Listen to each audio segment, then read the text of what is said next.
Prologue. Bosch looked through the small square of glass and saw that the man was alone in the tank. He took his gun out of its holster and handed it to the watch sergeant. Standard procedure. The steel door was unlocked and slid open. Immediately, the smell of sweat and vomit stung Bosch's nostrils. "How long's he been in here?" "About 3 hours," said the sergeant. Bosch stepped into the holding tank and kept his eyes on the prone form on the floor. "All right, you can close it. Let me know." The door was slid closed with a jarring bang and jolt. The man on the floor groaned and moved only slightly. Bosch walked over and sat down on the bench nearest to him.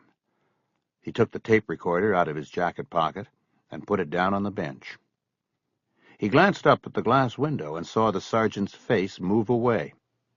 He used the toe of his shoe to probe the man's side. The man groaned again. "Wake up, you piece of shit." The man on the floor of the tank slowly rolled his head and then lifted it. Paint flecked his hair, and vomit had caked on the front of his shirt and neck. He opened his eyes and immediately closed them against the harsh overhead lighting of the holding tank. His voice came out in a hoarse whisper. "You again?" Bosch nodded. "Yeah, me." "Our little dance." A smile cut across the 3-day-old whiskers on the drunk's face. Bosch saw that he was missing a tooth he hadn't been missing the last time. He reached down and put his hand on the recorder, but did not turn it on yet. "Get up. It's time to talk." "Forget it, man. I don't want—" "You're running out of time. Talk to me." "Leave me the fuck alone." Bosch looked up at the window. It was clear. He looked back down at the man on the floor.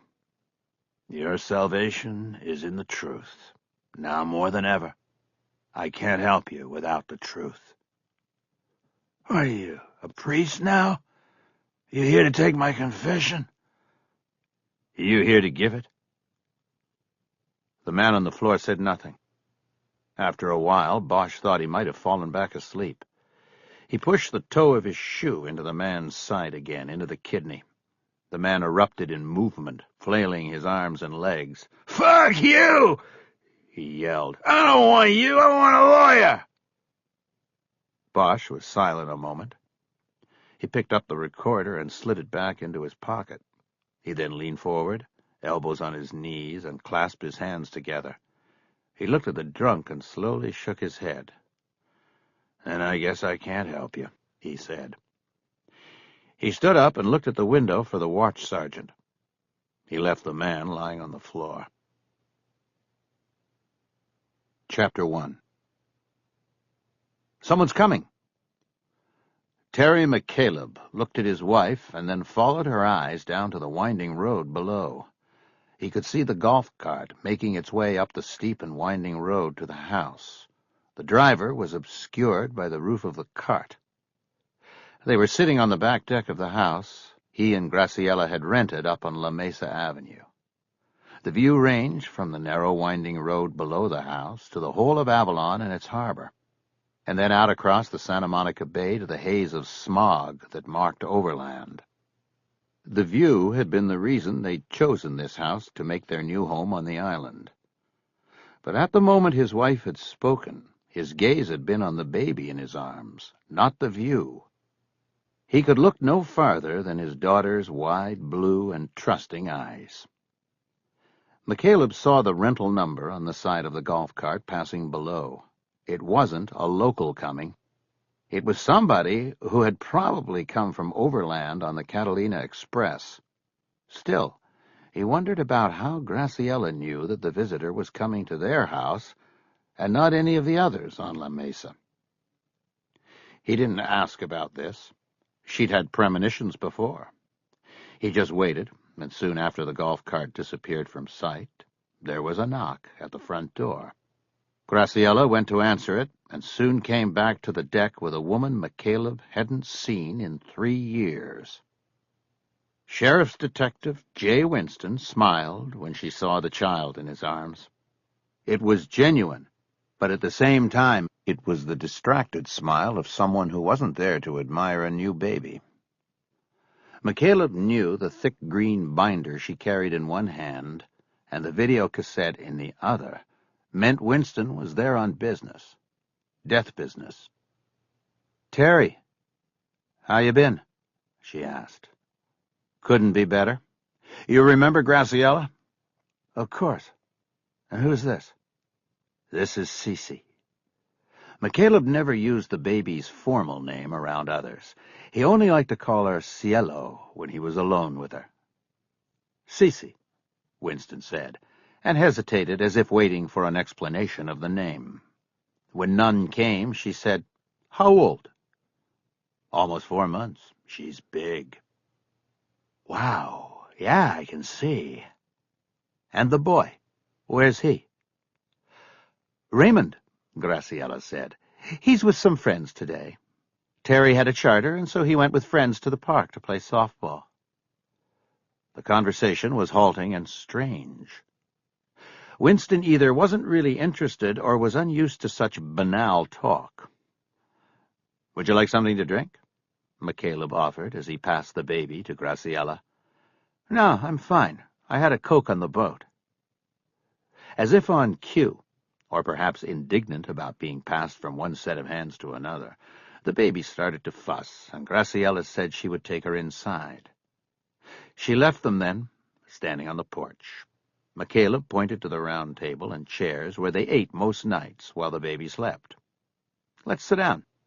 He pointed Winston to the chair that would give her the best view of the harbor. She put the green binder, which McCaleb recognized as a murder book, on the table, and the video on top of it. "Beautiful," she said.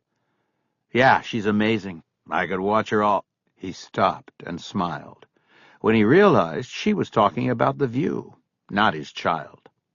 Winston smiled too. "She's beautiful too, Terry. She really is. You look good too, so tan and all. I've been going out on the boat. And your health is good? Can't complain about anything other than all the pills they make me take. But I'm 3 years in now and no problems. I think I'm in the clear, Jay. I just have to keep taking the damn pills, and it should stay that way." He smiled, and he did appear to be the picture of health. As the sun had turned his skin dark, it had worked to the opposite effect on his hair.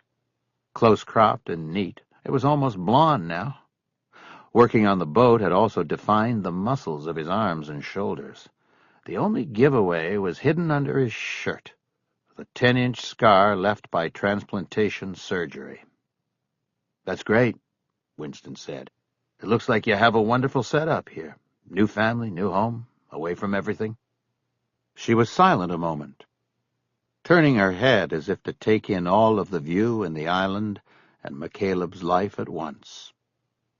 McCaleb always thought Jay Winston was attractive in a tomboyish way. She had loose, sandy blonde hair that she kept at shoulder length. She had never worn makeup back when he worked with her. But she had sharp, knowing eyes and an easy and somewhat sad smile, as if she saw the humor and tragedy in everything at once.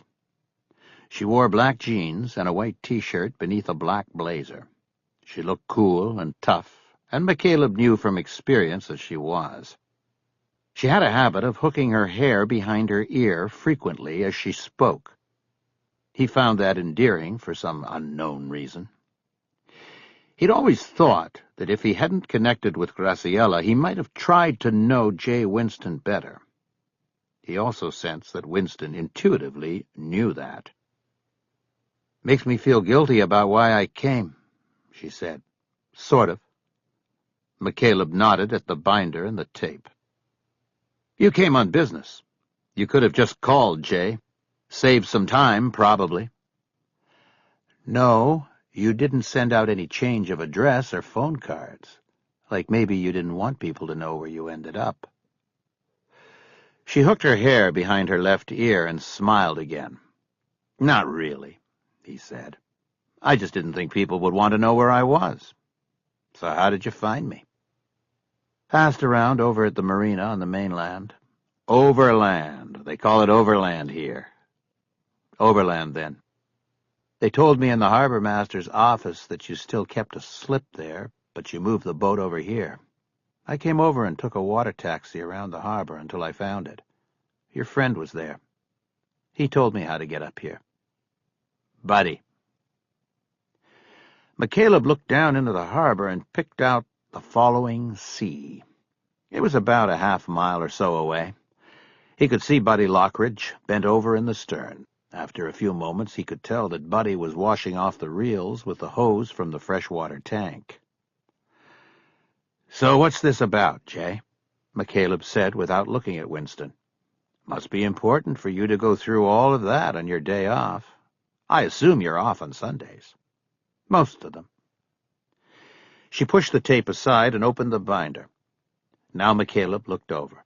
Although it was upside down to him, he could tell the top page was a standard homicide occurrence report, usually the first page in every murder book he'd ever read. It was the starting point. His eyes went to the address box. Even upside down, he could make out that it was a West Hollywood case. "I've got a case here I was hoping you'd take a look at. In your spare time, I mean. I think it might be your sort of thing. I was hoping you'd give me a read, maybe point me someplace I haven't been yet." He had known, as soon as he had seen the binder in her hands, that this was what she was going to ask him. But now that it had been asked, he felt a confusing rush of sensations. He felt a thrill at the possibility of having a part of his old life again.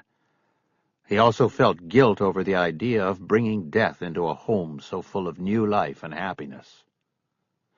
He glanced toward the open slider to see if Graciela was looking out at them. She wasn't. "My sort of thing?" he said. "If it's a serial, you shouldn't waste time. Go to the bureau, call Maggie Griffin. She'll—" "I did all of that, Terry. I still need you." "How old is this thing?" 2 weeks. Her eyes looked up from the binder to his. "New Year's Day?" She nodded. "First murder of the year," she said. "For L.A. County, at least. Some people think the true millennium didn't start until this year." "You think this is a millennium nut?" "Whoever did this was a nut of some order, I think. That's why I'm here." "What did the Bureau say? Did you take this to Maggie?" "You haven't kept up, Terry. Maggie was sent back to Quantico. Things slowed down in the last few years out here, and behavioral sciences pulled her back. No outpost in L.A. anymore. So yes, I talked to her. But over the phone at Quantico. She ran it through the computer and got zilched. As far as a profile goes or anything else, I'm on a waiting list. Do you know that across the country there were 34 millennium-inspired murders on New Year's Eve and New Year's Day? So they have their hands full at the moment, and the bigger departments like us, we're at the end of the line because the Bureau figures the smaller departments with less experience and expertise and manpower need their help more." She waited a moment while letting McCaleb consider all of this. He understood the Bureau's philosophy. It was a form of triage. "I don't mind waiting a month or so until Maggie or somebody else over there can work something up for me. But my gut on this one tells me time is a consideration, Terry. If it is a serial, a month may be too long to wait. That's why I thought of coming to you. I am banging my head on the wall on this one, and you might be our last best hope of coming up with something to move on now. I still remember the cemetery man and the code killer. I know what you can do with a murder book and some crime scene tape." The last few lines were gratuitous, and her only false move so far, McCaleb thought. Otherwise, he believed she was sincere in the expression of her belief that the killer she was looking for might strike again. "It's been a long time for me, Jay," McCaleb began. "Other than that thing with Graciela's sister, I haven't been involved in—" "Come on, Terry, don't bullshit me, okay? You can sit here with a baby in your lap every day of the week, and it still won't erase what you were and what you did. I know you. We haven't seen each other or talked in a long time, but I know you. And I know that not a day goes by that you don't think about cases, not a day." She paused and stared at him. "When they took out your heart, they didn't take out what makes you tick, know what I mean?" McCaleb looked away from her and backed down at his boat. Buddy was now sitting in the main fighting chair, his feet up on the transom. McCaleb assumed he had a beer in his hand, but it was too far to see that. "If you're so good at reading people, what do you need me for?" "I may be good, but you're the best I ever knew. Hell, even if they weren't backed up till Easter in Quantico, I'd take you over any of those profilers. I mean that. You were okay, Jay. We don't need a sales pitch, okay? My ego's doing okay without all the... Then what do you need?" He looked back at her. "Just some time. I need to think about this." "I'm here because my gut says I don't have much time." McCaleb got up and walked to the railing. His gaze was out to the sea. A Catalina express ferry was coming in. He knew it would be almost empty. The winter months brought few visitors. "The boat's coming in," he said. "It's the winter schedule, Jay. You better catch it going back, or you'll be here all night." "I'll have dispatch send a chopper for me if I have to." "Terry, all I need from you is one day at the most, one night even, tonight. You sit down, read the book, look at the tape, and then call me in the morning, tell me what you see. Maybe it's nothing, or at least nothing that's new. But maybe you'll see something we've missed, or you'll get an idea we haven't come up with yet. That's all I'm asking. I don't think it's a lot." McCaleb looked away from the incoming boat and turned so his back leaned against the rail. "It doesn't seem like a lot to you because you're in the life. I'm not. I'm out of it, Jay. Even going back into it for a day is going to change things. I moved out here to start over and to forget all the stuff I was good at. To get good at being something else. At being a father and a husband, for starters." Winston got up and walked to the railing. She stood next to him but looked out at the view while he remained facing his home. She spoke in a low voice. If Graciela was listening from somewhere inside, she couldn't hear this. "Remember with Graciela's sister what you told me? You told me you got a second shot at life, and that there had to be a reason for it. Now you've built this life with her sister and her son, and now even your own child. That's wonderful, Terry. I really think so. But that can't be the reason you were looking for. You might think it is, but it's not. Deep down, you know it. You were good at catching these people. Next to that, what is catching fish?" McCaleb nodded slightly, and was uncomfortable with himself for doing it so readily. "Leave the stuff," he said. "I'll call you when I can." On the way to the door, Winston looked about for Graciela, but didn't see her. "She's probably in with the baby," McCaleb said. "Well, tell her I said goodbye." "I will." There was an awkward silence the rest of the way to the door. Finally, as McCaleb opened it, Winston spoke. "So what's it like, Terry, being a father?" "It's the best of times. It's the worst of times." His stock answer. He then thought a moment and then added something he'd thought about but never said, not even to Graciela. "It's like having a gun to your head all the time." Winston looked confused and maybe even a little concerned. "How so?" "Because I know if anything ever happens to her, anything, then my life is over." She nodded. "I think I can understand that." She went through the door. She looked rather silly as she left, a seasoned homicide detective riding away in a golf cart. Chapter 2. Sunday dinner with Graciela and Raymond was a quiet affair. They ate white sea bass McCaleb had caught with the charter that morning on the back side of the island near the isthmus. His charters always wanted to keep the fish they caught, but then often changed their minds when they got back to the harbor. It was something about the killing instinct in men, McCaleb believed. It wasn't enough just to catch their quarry. They must kill it as well. It meant fish was often served at dinner at the house on La Mesa. McCaleb had grilled the fish along with corn still in the husks on the porch barbecue. Graciela had made a salad and biscuits. They both had a glass of white wine in front of them. Raymond had milk. The meal was good, but the silence wasn't. McCaleb looked over at Raymond and realized the boy had picked up on the vibe passed between the adults and was going along with the tide. McCaleb remembered how he'd done the same thing when he was a boy, and his parents were throwing silence at each other. Raymond was the son of Graciela's sister, Gloria. His father had never been part of the picture. When Glory was murdered 3 years before, Raymond came to live with Graciela. McCaleb met them both when he investigated the case. "How was softball today?" McCaleb finally asked. "He was okay, I guess."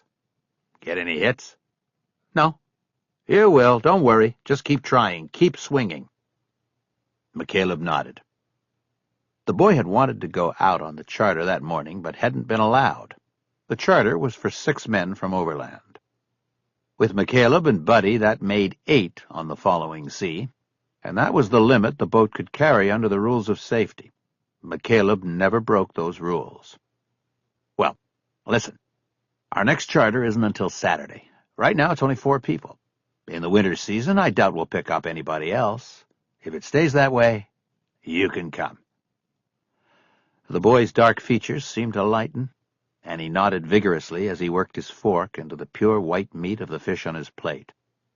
The fork looked big in his hand, and McCaleb felt a momentary sadness for the boy. He was exceedingly small for a boy of 10. This bothered Raymond an awful lot, and he often asked McCaleb when he would grow. McCaleb always told him that it would happen soon, though privately he thought the boy would always be small. He knew that his mother had been of average size, but Graciela had told McCaleb that Raymond's father had been a very small man, in size and integrity. He had disappeared before Raymond was born. Always picked last for the team, too small to be competitive with other boys his age, Raymond had gravitated toward pastimes other than team sports. Fishing was his passion, and on off days McCaleb usually took him out into the bay to fish for halibut. When he had a charter, the boy always begged to go, and when there was room he was allowed to come along as second mate. It was always McCaleb's great pleasure to put a $5 bill into an envelope, seal it, and hand it to the boy at the end of the day. "We'll need you in the tower," McCaleb said. "This party wants to go down south for marlin. It'll be a long day." "Cool." McCaleb smiled. Raymond loved being the lookout in the tower, watching for black marlin sleeping or rolling on the surface, and with a pair of binoculars, he was becoming adept at it. McCaleb looked over at Graciela to share the moment, but she was looking down at her plate. There was no smile on her face. In a few more minutes, Raymond was finished eating and asked to be excused so he could play on the computer in his room. Graciela told him to keep the sound down so as not to wake the baby. The boy took his plate into the kitchen, and then Graciela and McCaleb were alone. He understood why she was silent. She knew she couldn't voice her objection to his getting involved in an investigation because it had been her own request that he investigate her sister's death that had brought them together 3 years before. Her emotions were caught in this irony. "Graciela," McCaleb began, "I know you don't want me to do this, but—" "I didn't say that." "You didn't have to. I know you, and I can tell by the look that's been on your face ever since Jay was here that I just don't want everything to change, that's all." "I understand that. I don't want anything to change either, and it won't. All I'm going to do is look at the file and the tape and tell her what I think. It won't be just that. I know you. I've seen you do this. You'll get hooked. It's what you are good at." "I won't get hooked." I'll just do what she's asked, and that's it. I'm not even going to do it here. I'm going to take what she gave me and go over to the boat, so it won't even be in the house, okay? I don't want it in the house." He knew he was going to do it with or without her approval, but he wanted it from her just the same. Their relationship was still so new that he seemed to always be seeking her approval. He'd thought about this and wondered if it was something to do with his second chance. He'd fought through a lot of guilt in the past 3 years, but it still came up like a roadblock every few miles. Somehow he felt as though if he could just win this one woman's approval for his existence, then it would all be okay. His cardiologist had called it survivor's guilt. He'd lived because someone else had died and must now attain some sense of redemption for it. But McCaleb thought the explanation was not as simple as that. Graciela frowned, but it didn't detract from his view of her as beautiful. She had copper skin and dark brown hair that framed a face with eyes so darkly brown that there was almost no demarcation between iris and pupil. Her beauty was another reason he sought her approval of all things. There was something purifying about the light of her smile when it was cast on him. "Terry, I listened to you two on the porch, after the baby got quiet. I heard what she said about what makes you tick, and how a day doesn't go by that you don't think about it. What you used to do. Just tell me this, was she right?" McCaleb was silent a moment. He looked down at his empty plate and then off across the harbor to the lights in the houses going up the opposite hillside to the inn at the top of Mount Ada. He slowly nodded and then looked back at her. "Yes, she was right." "Then all of this, what we're doing here, the baby, it's all a lie?" "No, of course not. This is everything to me, and I would protect it with everything I've got. But the answer is yes. I think about what I was and what I did. When I was with the Bureau, I saved lives, Graciela, plain and simple. And I took evil out of this world, made it a little less dark out there." He raised his hand and gestured toward the harbor. "Now I have a wonderful life with you and Cielo and Raymond, and I catch fish for rich people with nothing better to do with their money." "So you want both?" "I don't know what I want. But I know that when she was here, I was saying things to her because I knew you were listening. I was saying what I knew you wanted to hear, but I knew in my heart it wasn't what I wanted. What I wanted to do was open that book right then and go to work. She was right about me, Gracie. She hadn't seen me in 3 years, but she had me pegged." Graciela stood up and came around the table to him. She sat on his lap. "I'm just scared for you, that's all," she said. She pulled him close. McCaleb took 2 tall glasses from the cabinet and put them on the counter. He filled the first with bottled water and the second with orange juice. He then began ingesting the 27 pills he had lined up on the counter, intermittently taking swallows of water and orange juice to help them go down. Eating the pills, twice a day, was his ritual, and he hated it. Not because of the taste. He was long past that after 3 years. But because the ritual was a reminder of how dependent he was on exterior concerns for his life. The pills were a leash. He couldn't live long without them. Much of his world now was built around assuring that he would always have them. He planned around them. He hoarded them. Sometimes he even dreamed about taking pills. When he was done, McCaleb went into the living room where Graciela was reading a magazine. She didn't look up at him when he stepped into the room, another sign that she was unhappy with what was suddenly happening in her home. He stood there waiting for a moment, and when things didn't change, he went down the hallway into the baby's room. Cielo was still asleep in her crib. The overhead light was on a dimmer switch, and he raised the illumination just enough so that he could see her clearly. McCaleb went to the crib and leaned down so he could listen to her breathe and see her and smell her baby's scent. Cielo had her mother's coloring, dark skin and hair, except for her eyes, which were ocean blue. Her tiny hands were balled in fists, as if she was showing her readiness to fight for life. McCaleb fell most in love with her when he watched her sleep. He thought about all the preparation they had gone through, the books and classes and advice from Graciella's friends at the hospital who were pediatric nurses. All of it so that they would be ready to care for a fragile life so dependent on them. Nothing had been said or read to prepare him for the opposite. The knowledge that came the first moment he held her, that his own life was now dependent on her. He reached down to her, the spread of his hand covering her back. She didn't stir. He could feel her tiny heart beating. It seemed quick and desperate, like a whispered prayer. Sometimes he pulled the rocking chair over next to the crib and watched over her until late into the night. This night was different.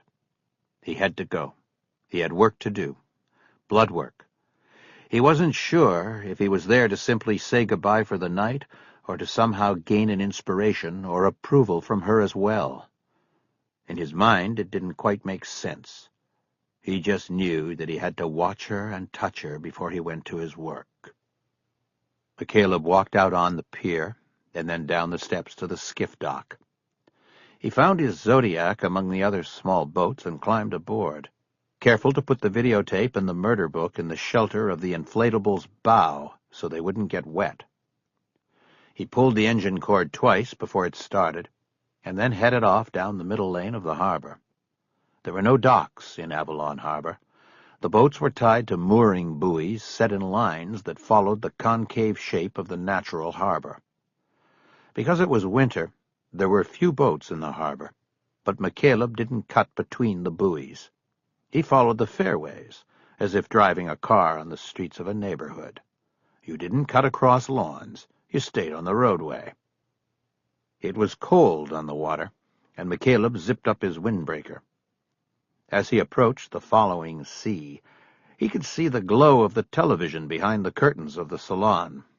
This meant Buddy Lockridge hadn't finished up in time to catch the last ferry and was staying over.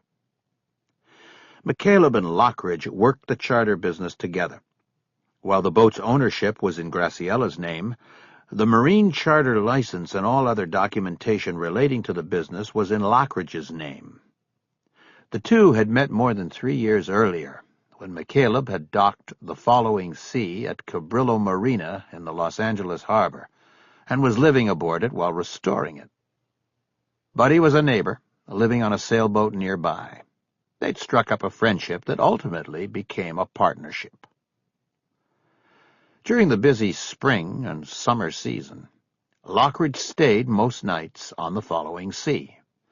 But during the slow times, he usually caught a ferry back overland to his own boat at Cabrillo. He seemed to have greater success finding female companions in the overland bars than the handful of places on the island.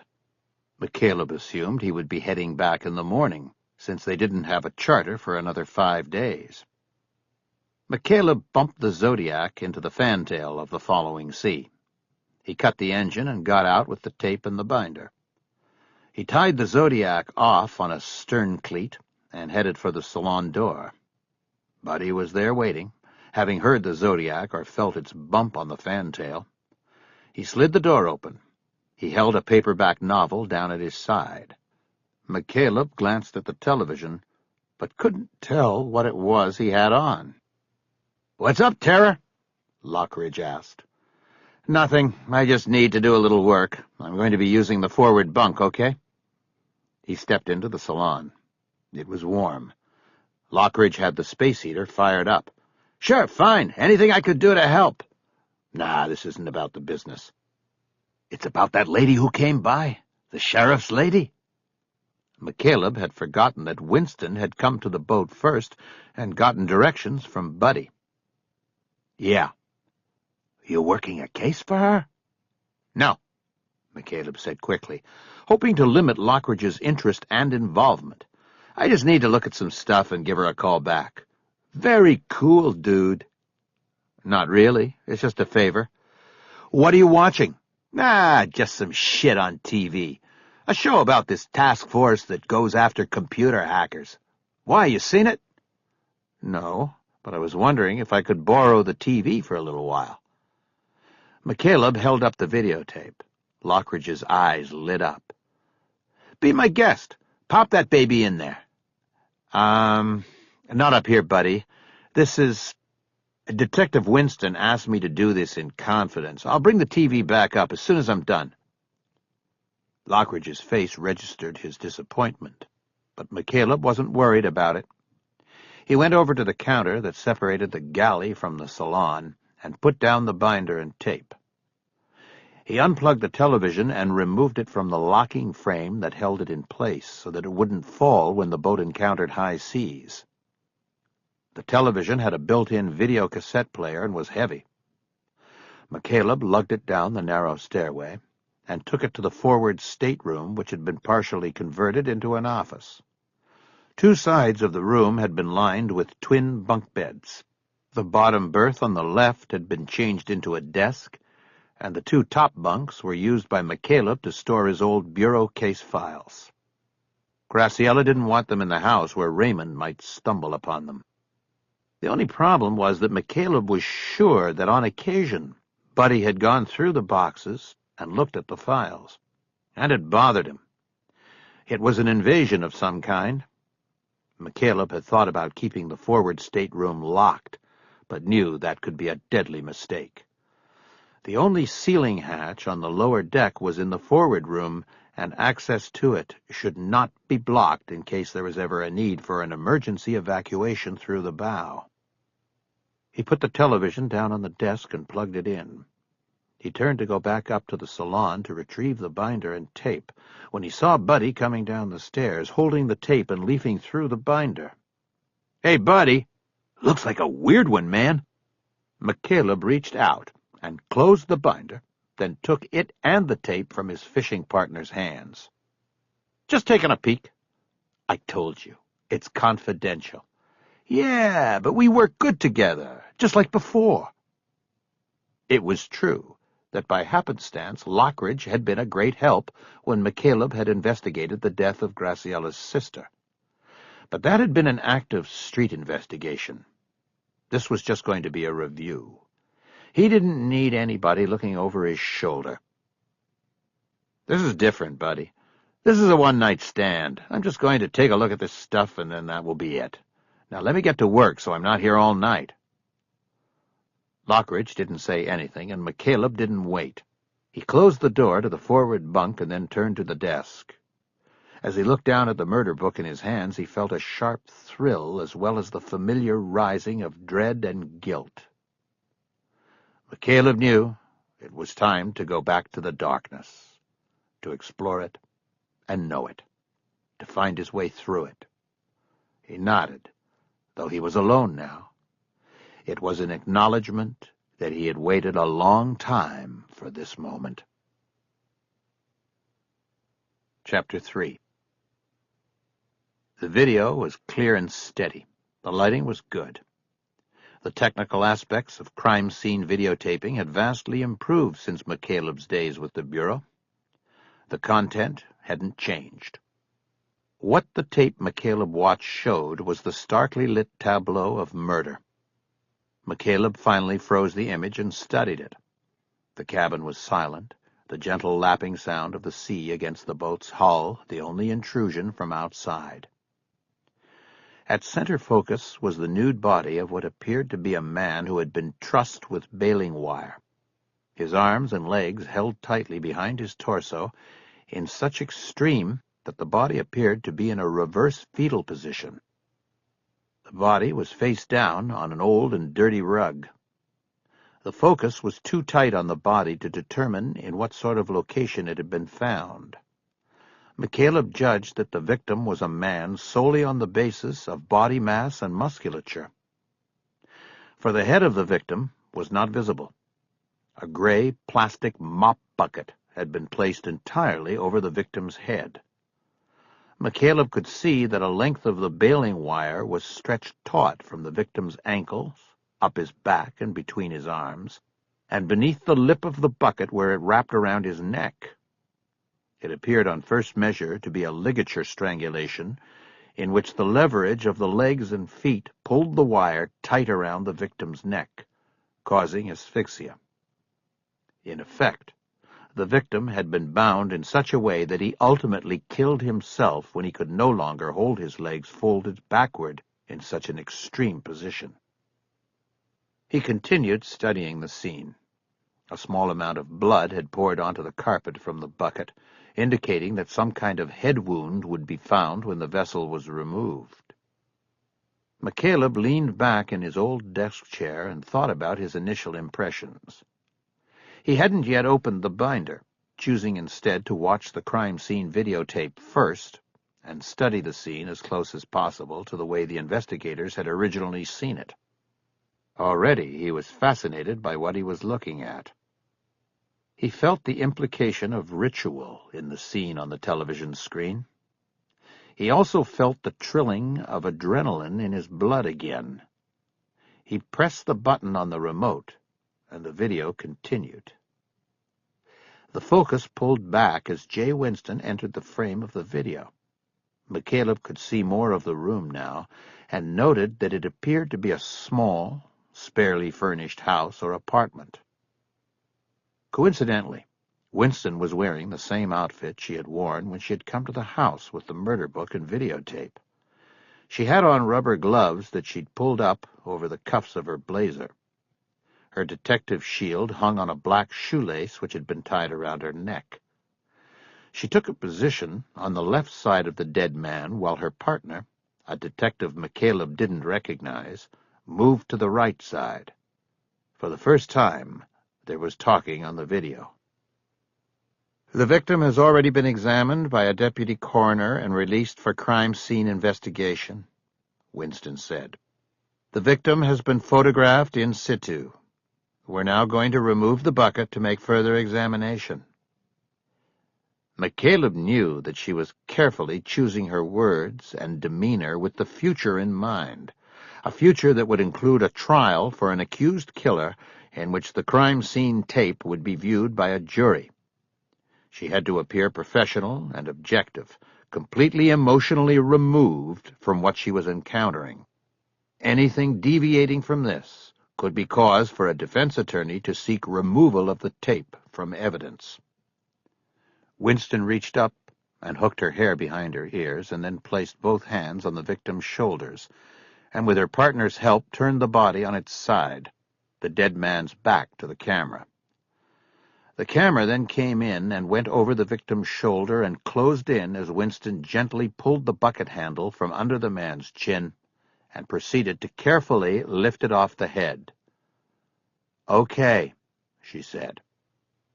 She showed the interior of the bucket to the camera. Blood had coagulated inside it, and then placed it into an open cardboard box used for evidence storage. She then turned back and gazed down at the victim. Gray duct tape had been wrapped around the dead man's head to form a tight gag across the mouth. The eyes were open and distended, bugged. The cornea of each eye was rouged with hemorrhage. So was the skin around the eyes. "CP," the partner said, pointing to the eyes. "Kurt," Winston said, "we're on sound. Sorry."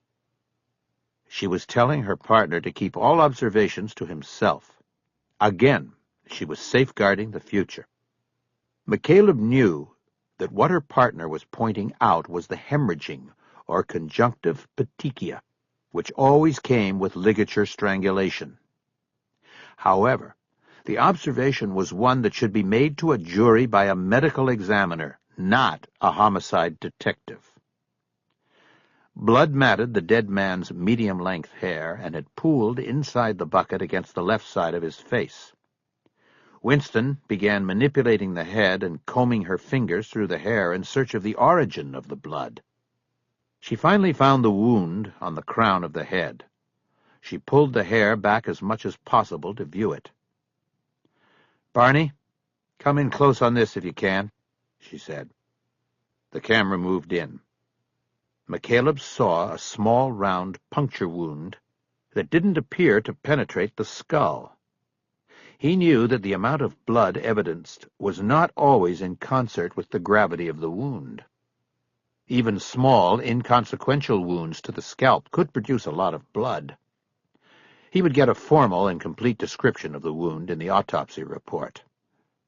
"Barn, get this," Winston said, her voice up a notch from the previous monotone. "We've got writing or something on the tape, on the gag." She had noticed it while manipulating the head.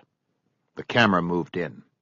McCaleb could make out lightly marked letters on the tape where it crossed the dead man's mouth. The letters appeared to be written in ink, but the message was obliterated by blood. He could make out what appeared to be one word of the message.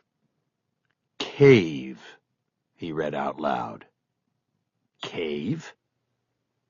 He then thought maybe it was only a partial word, but he couldn't think of any larger word, other than cavern, that contained those letters in that order. McCaleb froze the picture and just looked. He was enthralled. What he was seeing was pulling him backward in time to his days as a profiler, when almost every case he was assigned left him with the same question. What dark, tortured mind did this come from? Words from a killer were always significant and put a case on a higher plane. It most often meant that the killing was a statement, a message transmitted from killer to victim, and then from the investigators to the world as well. He stood up and reached to the upper bunk. He pulled down one of the old file boxes and let it drop heavily to the floor. He quickly lifted the lid and began combing through the files for a notebook with some unused pages in it. It had been McCaleb's ritual with the Bureau to start each case he was assigned with a fresh spiral notebook. He finally came across a file with only a bar form and a notebook in it. With so little paperwork in the file, he knew it was a short case and that the notebook should have a good amount of open pages. He leafed through the notebook and found it largely unused. He then took out the Bureau Assistance Request Form and quickly read the top sheet to see what case it was. He immediately remembered it because he'd handled it with one phone call. The request had come from a detective in the small town of White Elk, Minnesota, almost 10 years before, when McCaleb still worked out of Quantico. The detective's report said 2 men had gotten into a drunken brawl in the house they shared, challenged each other to a duel, and proceeded to kill each other with simultaneous shots from 10 yards apart in the backyard. The detective needed no help with the double homicide case because it was cut and dried, but he was puzzled by something else. In the course of searching the victim's house, investigators came across something strange in the basement freezer. Pushed into a corner of the freezer cabinet were plastic bags containing dozens and dozens of used tampons. They were of various makes and brands, and preliminary tests on a sampling of the tampons had identified the menstrual blood on them as having come from several different women. The case detective didn't know what he had, but feared the worst. What he wanted from the FBI's Behavioral Sciences Unit was an idea about what these bloody tampons could mean and how to proceed. More specifically, he wanted to know if the tampons could possibly be souvenirs kept by a serial killer or killers who had gone undiscovered until they happened to kill each other. McCaleb smiled as he remembered the case. He'd come across tampons in a freezer before. He called the detective and asked him 3 questions. What did the 2 men do for a living? In addition to the firearms used during the duel, were there any long weapons or a hunting license found in the apartment? And lastly, when did bear hunting season begin in the woods of northern Minnesota? The detective's answers quickly solved the tampon mystery. Both men worked at the airport in Minneapolis for a subcontractor that provided cleanout crews that prepared commercial airliners for flights. Several hunting rifles were found in the house, but no hunting license. And lastly, bear season was 3 weeks away. McCaleb told the detective that it appeared that the men were not serial killers, but had probably been collecting the contents from the tampon disposal receptacles in lavatories of the planes they cleaned. They were taking the tampons home and freezing them. When hunting season began, they would most likely thaw the tampons and use them to bait bear, which can pick up the scent of blood at a great distance. Most hunters use garbage as bait, but nothing is better than blood. McCaleb remembered that the detective had actually seemed disappointed that he had no serial killer or killers at hand. He had either been embarrassed that an FBI agent sitting at a desk in Quantico had so quickly solved his mystery, or he was simply annoyed that there would be no national media ride from his case. He abruptly hung up, and McCaleb never heard from him again. McCaleb tore the few pages of notes from the case out of the notebook, put them in the file with the bar form, and returned the file to its spot. He then put the lid on the box and hoisted it back up onto the shelf that had been the top bunk. He shoved the box back into place, and it banged hard on the bulkhead. Sitting back down, McCaleb glanced at the frozen image on the television screen and then considered the blank page of the notebook. Finally, he took the pen out of his shirt pocket and was about to begin writing when the door to the room suddenly opened and Buddy Lockridge stood there. "You okay?" "What?" "I heard all this banging. The whole boat moved." "I'm fine, Buddy. Oh, shit! What the hell is that?" He was staring at the TV screen. McCaleb immediately raised the remote and killed the picture. "Buddy, look, I told you this is confidential and I can't—" Okay, I know. I was just checking to make sure you didn't keel over or something." "Okay, thanks, but I'm fine. I'll be up for a little while if you need something." "I won't, but thanks. You know you're using a lot of juice. You're going to have to run the generator tomorrow after I split." "No problem. I'll do it. I'll see you later, Buddy." Buddy pointed at the now empty television screen. "That's a weird one." "Goodbye, Buddy," McCaleb said impatiently. He got up and closed the door while Lockridge was still standing there. This time he locked it. He returned to the seat and the notebook. He started writing, and in a few moments he had constructed a list. Scene: 1. Ligature. 2. Nude. 3. Head wound. 4. Tape. Gag. Cave. 5. Bucket. He studied the list for a few moments, waiting for an idea, but nothing came through. It was too early. Instinctively, he knew the wording on the tape was a key that he wouldn't be able to turn until he had the complete message. He fought the urge to open the murder book and get to it. Instead, he turned the television back on and began running the tape from the spot he'd left off.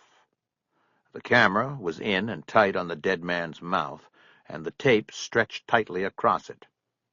"We'll leave this for the coroner," Winston said. "You got what you can of this, Barn?" "I got it," said the unseen videographer. "Okay, let's pull back and look at these bindings." The camera traced the baling wire from the neck to the feet. The wire looped around the neck and passed through a slip knot. It then went down the spine to where it had been wrapped several times around the ankles, which had been pulled so far back that the victim's heels now rested on his buttocks. The wrists were bound with a separate length of wire which had been wrapped 6 times around and then pulled into a knot. The bindings had caused deep furrow marks in the skin of the wrists and ankles, indicating that the victim had struggled for a period before finally succumbing. When the videography of the body was completed, Winston told the unseen man with the camera to make a video inventory of every room in the apartment. The camera panned away from the body and took in the rest of the living room, dining room space. The home seemed to have been furnished out of a second-hand store. There was no uniformity. None of the pieces of furniture matched. The few framed pictures on the walls looked as though they could have come out of a room at a Howard Johnson's 10 years before, all orange and aqua pastels. At the far end of the room was a tall china cabinet with no china in it.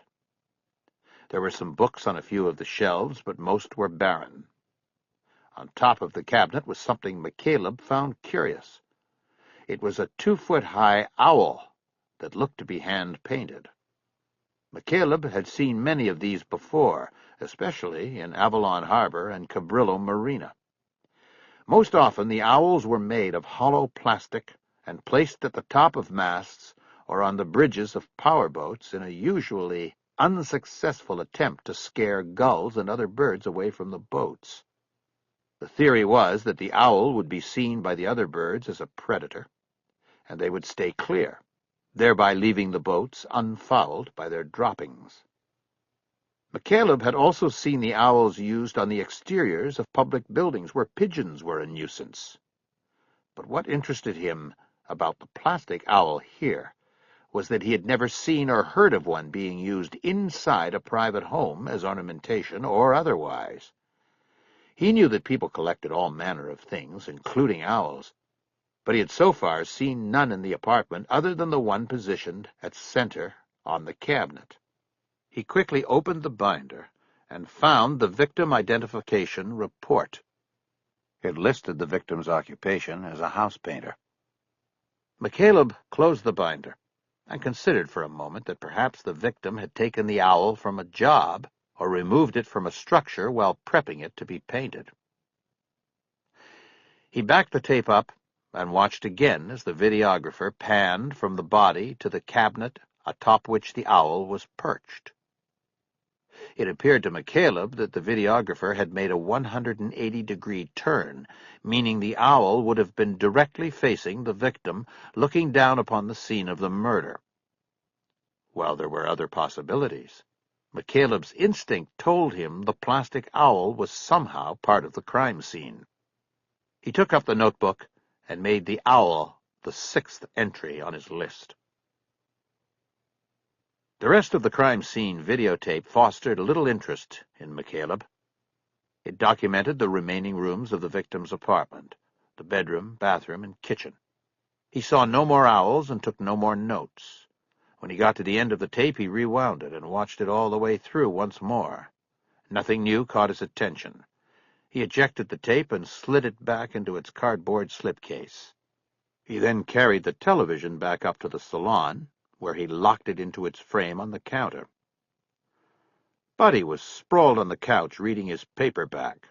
He didn't say anything, and McCaleb could tell he was hurt that McCaleb had closed and locked the door to the office on him. He thought about apologizing, but decided to let it go. Buddy was too nosy about McCaleb, past and present. Maybe this rejection would let him know that. "What are you reading?" he asked instead. "A book," Lockridge answered, without looking up. McCaleb smiled to himself. Now he was sure that he had gotten to Buddy. "Well, there's the TV, if you want to watch the news or something." "The news is over." McCaleb looked at his watch. It was midnight. He hadn't realized how much time had gone by. This had often been the case with him. While at the bureau, it was routine for him to work through lunch or late into night without realizing it when he became fully engaged in a case. He left Buddy to sulk and went back down to the office. He closed the door again loudly and locked it. Chapter 4. After turning to a fresh page in his notebook, McCaleb opened the murder book. He snagged open the rings and pulled the documents out and stacked them neatly on the desk. It was a little quirk, but he never liked reviewing cases by turning pages in a book. He liked to hold the individual reports in his hands. He liked squaring off the corners of the whole stack. He put the binder aside and began carefully reading through the investigative summaries in chronological order. Soon he was fully immersed in the investigation. The homicide report came in anonymously to the front desk of the West Hollywood substation of the Los Angeles County Sheriff's Department at noon on Monday, January 1st. The male caller said there was a dead man in apartment 2B in the Grand Royal Apartments on Sweetser near Melrose. The caller hung up without giving his name or any other message. Because the call came in on one of the non-emergency lines at the front desk, it was not recorded, and there was no caller ID function on the phone. A pair of patrol deputies were dispatched to the apartment and found the front door slightly ajar. After receiving no answer to their knocks and calls, the deputies entered the apartment and quickly determined that the anonymous caller had given correct information. A man was dead inside. The deputies backed out of the apartment, and the homicide squad was called. The case was assigned to partners Jay Winston and Kurt Mintz, with Winston as lead detective. The victim was identified in the reports as Edward Gunn, a 44-year-old itinerant house painter. He'd lived alone in the Sweetser Avenue apartment for 9 years. A computer search for criminal records, or known criminal activity, determined that Gunn had a history of convictions for small-time crimes ranging from soliciting for prostitution and loitering to repeated arrests for public intoxication and drunk driving. He'd been arrested twice for drunk driving in the 3 months prior to his death, including the morning of December 31st. He posted bail and was released. Less than 24 hours later, he was dead. The records also show an arrest for a serious crime without subsequent conviction. 6 years earlier, Gunn had been taken into custody by the Los Angeles Police Department and questioned in a homicide. He was later released, and no charges were ever filed. According to the investigative reports Winston and her partner put into the murder book, there was no apparent robbery of Gunn or his apartment, leaving the motive for his slaying unknown. Other residents in the 8-unit apartment building said that they heard no disturbances in Gunn's apartment on New Year's Eve. Any sounds that might have emanated from the apartment during the murder were likely camouflaged by the sounds of a party being held by one tenant in the apartment directly below Gunn's. The party lasted well into the morning of January 1st. Gunn, according to several partygoers who were interviewed, had not attended the party or been invited. A canvass of the neighborhood, which was primarily lined with small apartment buildings similar to the Grand Royale, found no witnesses who remembered seeing Gunn in the days leading up to his death. All indications were that the murderer had come to Gunn. The lack of damage to doors and windows of the apartment indicated that there'd been no break-in, and that Gunn may have very well known his killer. To that end, Winston and Mintz interviewed all known co-workers and associates, as well as every tenant and every person who attended the party at the complex in an effort to draw out a suspect. They got nothing for their effort. They also checked all of the victim's financial records for a clue to a possible monetary motivation, and found nothing. Gunn had no steady employment. He mostly loitered around a paint and design store on Beverly Boulevard and offered his services to customers on a day-work basis. He lived a hand-to-mouth existence, making just enough to pay for and maintain his apartment, and a small pickup truck in which he carried his painting equipment.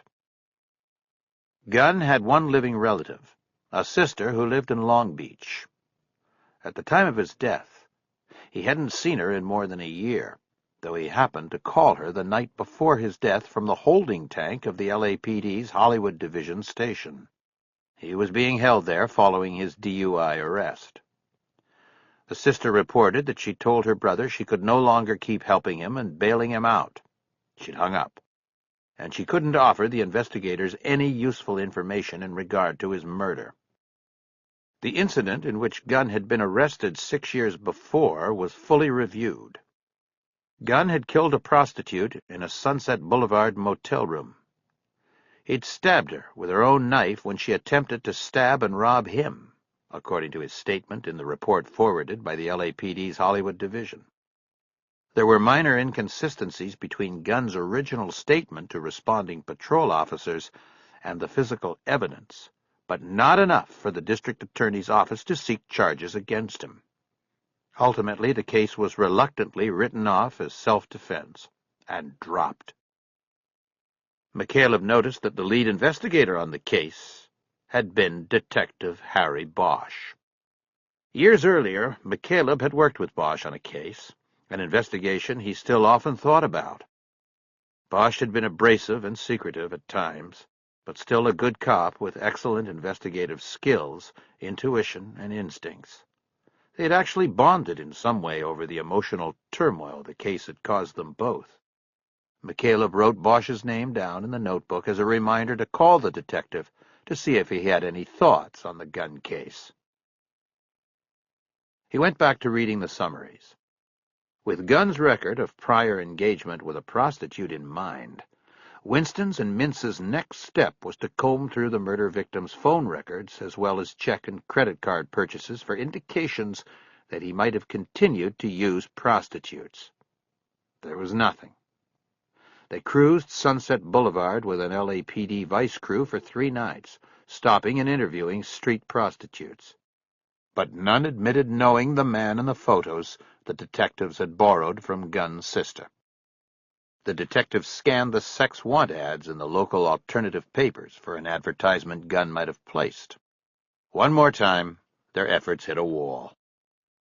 Finally, the detectives took the long shot of tracking the family and associates of the dead prostitute of 6 years before. Although Gunn had never been charged with the killing, there was still a chance someone believed he hadn't acted in self-defense, someone who might have sought retribution. But this, too, was a dead end. The woman's family was from Philadelphia. They'd lost contact years before. No family member had even come out to claim the body before it was cremated at county taxpayers' expense. There was no reason for them to seek vengeance for a killing 6 years old when they hadn't cared much about the killing in the first place. The case had hit one investigative dead end after another. A case not solved in the first 48 hours had a less than 50% chance of being cleared. A case unsolved after 2 weeks was like an unclaimed body in the morgue. It was going to sit there in the cold and the dark for a long, long time. And that was why Winston had finally come to McCaleb. He was the last resort on a hopeless case. Finished with the summaries, McCaleb decided to take a break. He checked his watch and saw it was now almost 2. He opened the cabin door and went up to the salon. The lights were off. But he had apparently gone to bed in the master cabin without making any noise. McCaleb opened the cold box and looked in. There was a 6-pack of beer left over from the charter, but he didn't want that. There was a carton of orange juice and some bottled water. He took the water and went out through the salon door to the cockpit. It was always cool on the water, but this night seemed crisper than usual. He folded his arms across his chest and looked across the harbor and up the hill to the house where he knew his family slept. A single light shone from the back porch. A momentary pang of guilt passed through him. He knew that despite his deep love for the woman and 2 children behind that light, he would rather be on the boat with the murder book than up there in the sleeping house. He tried to push these thoughts and the questions they raised away, but couldn't completely blind himself to the essential conclusion that there was something wrong with him, something missing. It was something that prevented him from fully embracing that which most men seem to long for. He went back inside the boat. He knew that immersing himself in the case reports would shut out the guilt. The autopsy report contained no surprises. The cause of death was, as McCaleb had guessed from the video, cerebral hypoxia due to compression of the carotid arteries by ligature strangulation. The time of death was estimated to have been between midnight and 3 a.m. on January 1st. The deputy medical examiner who conducted the autopsy noted that interior damage to the neck was minimal. Neither the hyoid bone or the thyroid cartilage was broken.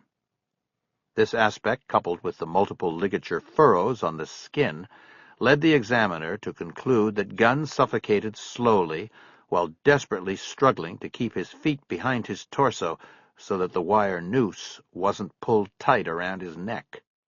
The autopsy summations suggested that the victim could have struggled in this position for as long as 2 hours. McCaleb thought about this and wondered if the killer had been there in the apartment the whole time, watching the dying man struggle. Or had he set the ligature and left before his victim was dead, possibly to set some kind of alibi scheme into motion, perhaps appearing at a New Year's party, so that there would be multiple witnesses able to account for him at the time of the victim's death. He then remembered the bucket and decided that the killer had stayed.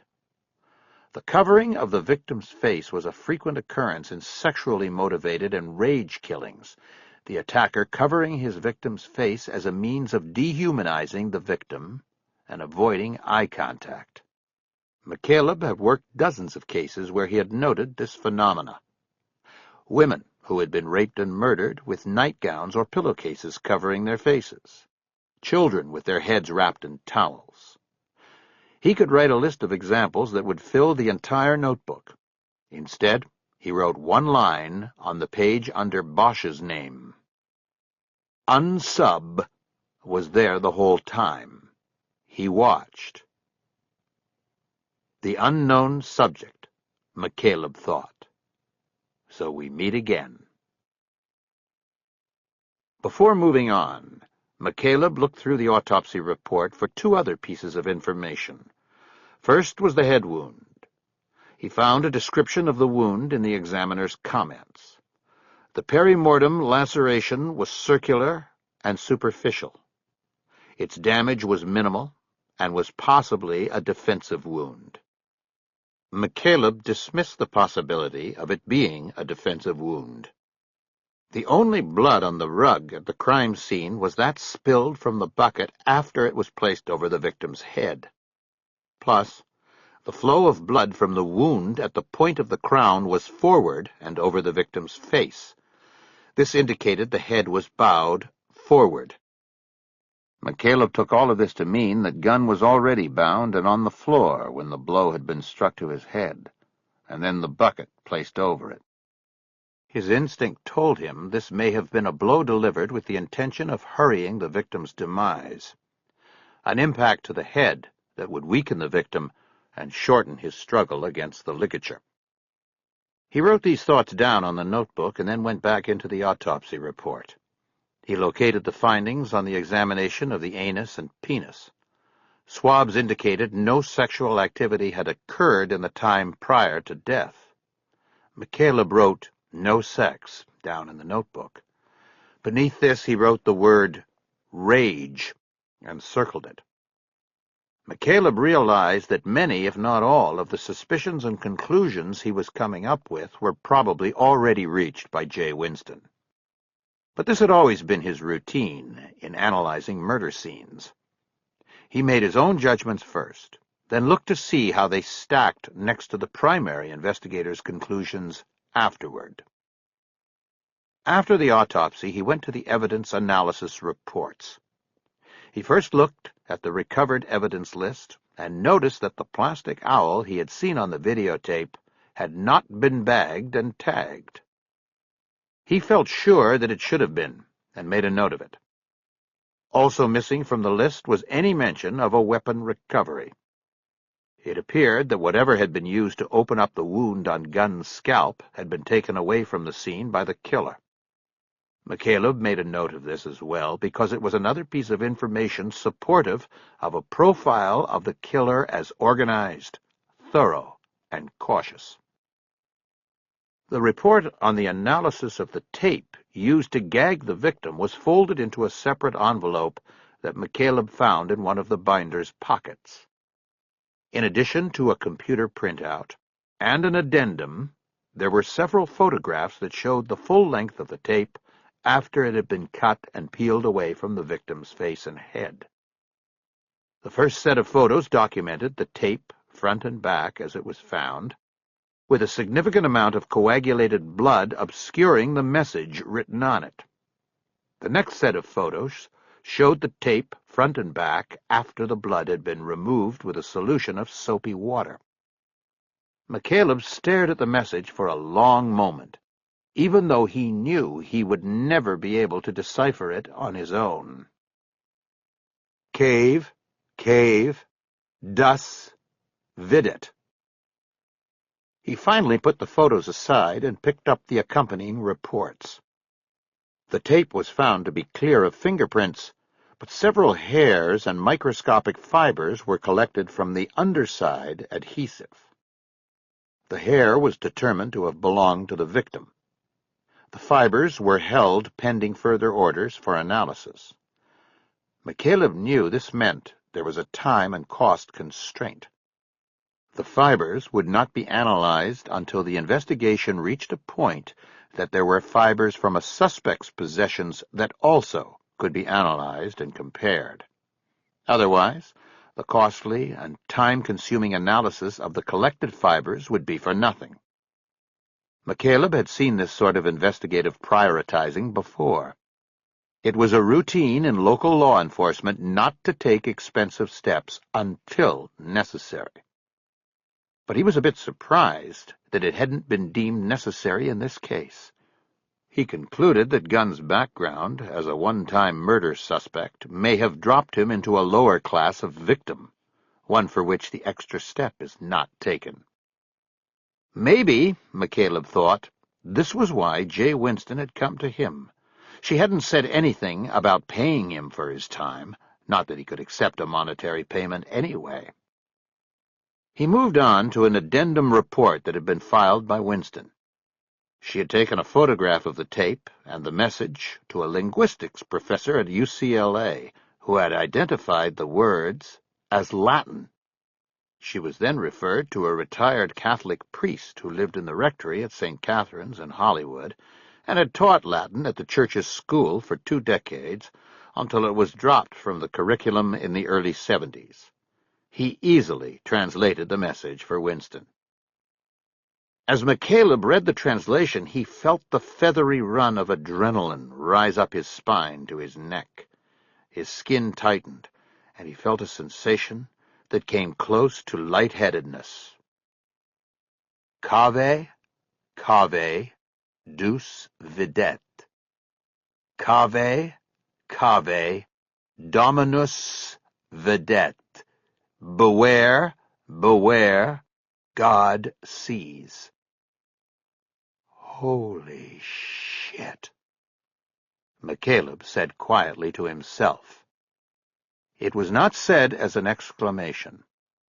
Rather, it was the phrase he and fellow Bureau profilers had used to informally classify cases in which religious overtures were part of the evidence. When God was discovered to be part of the probable motivation for a crime, it became a holy shit case when spoken of in casual conversation. It also changed things significantly, for God's work was never done. When a killer was out there using his name as part of the imprint of his crime, it often meant there would be more crimes. It was said in the Bureau profiling offices that God's killers never stopped of their own volition. They had to be stopped. McCaleb now understood Jay Winston's apprehension about letting this case gather dust. If Edward Gunn was the first known victim, then somebody else was likely in the sights of the killer right now. McCaleb scribbled down a translation of the killer's message and some other thoughts. He wrote, "Victim acquisition," and underlined it twice. He looked back at Winston's report and noticed that at the bottom of the page containing the translation there was a paragraph marked with an asterisk. Asterisk. Father Ryan stated that the word deuce, as seen on the duct tape, was a short form of Deus or Dominus, primarily found in medieval Bibles as well as church carvings and other artwork. McCaleb leaned back in his chair and drank from the water bottle. He found this final paragraph the most interesting of the whole package. The information it contained could be a means by which the killer might be isolated in a small group and then found. Initially, the pool of potential suspects was huge. It would essentially include anyone who had access to Edward Gunn on New Year's Eve. But the information from Father Ryan narrowed it significantly to those who had knowledge of medieval Latin, or had gotten the word Deus and possibly the whole message off of something he had seen. Perhaps something in a church. Chapter 5. McCaleb was too jazzed by what he had read and seen to think about sleep. It was 4:30, and he knew he would complete this night awake and in the office. It was probably too early in Quantico, Virginia, for anyone to be in the behavioral science section, but he decided to make the call anyway. He went up to the salon, got the cell phone out of the charger, and punched in the number from memory. When the general operator answered, he asked to be transferred to Special Agent Brasilia Duran's desk. There were a lot of people he could have asked for, but he decided on Duran because they'd worked well together, and often from long distances, when he'd been in the bureau. Duran also specialized in icon identification and symbology. The call was picked up by a machine, and while listening to Duran's outgoing message, McCaleb quickly tried to decide whether to leave a message or just call back. Initially, he thought it would be better to hang up and try to catch Duran live later, because a personal call is much more difficult to deflect than a taped message. But then he decided to put faith in their former camaraderie, even if he'd been out of the bureau for nearly 5 years. "Brass, it's Terry McCaleb. Long time no see. Listen, I'm calling because I need a favor. Could you call me back as soon as you get a moment? I'd really appreciate it." He gave the number for his cell phone, thanked her, and hung up.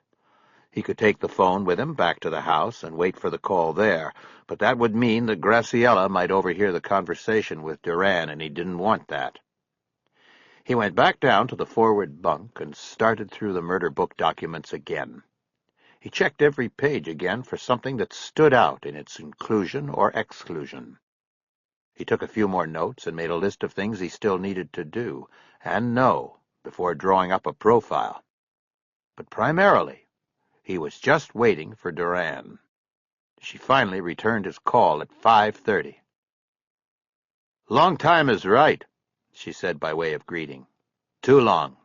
How you doing, Brass?" "Can't complain because nobody listens." "I heard you guys are looking for the Drano over there." "You're right about that. We are clogged and flogged.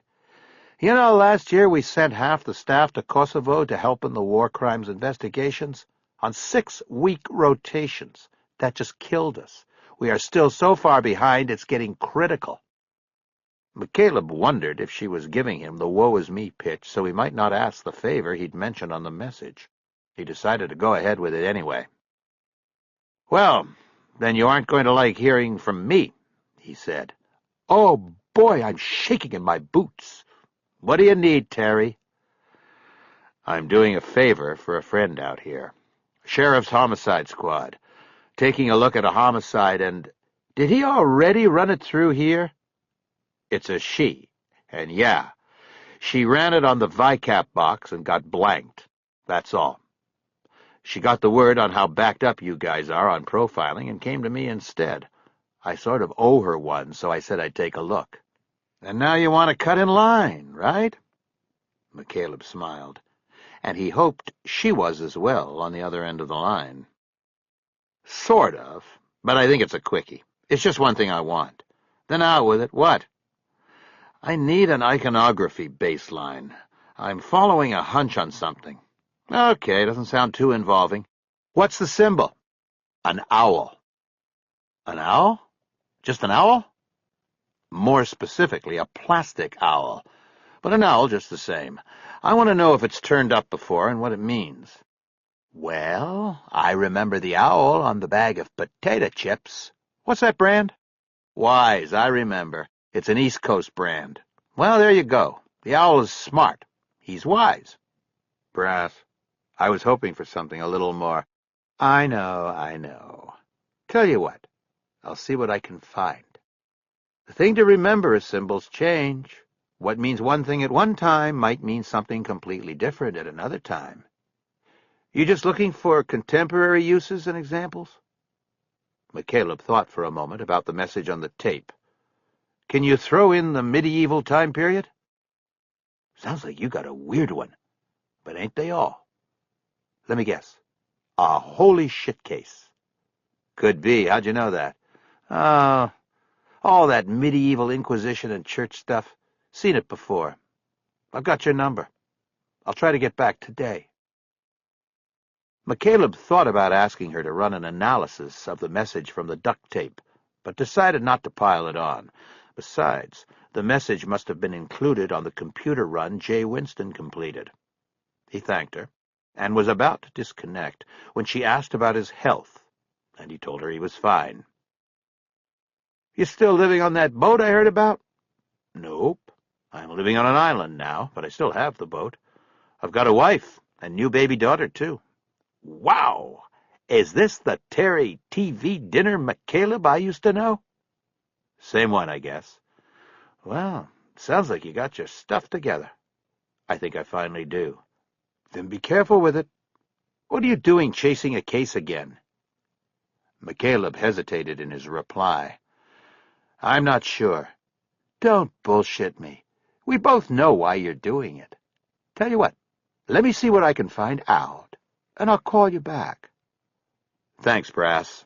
I'll be waiting. McCaleb went into the master cabin and shook Buddy Lockridge awake.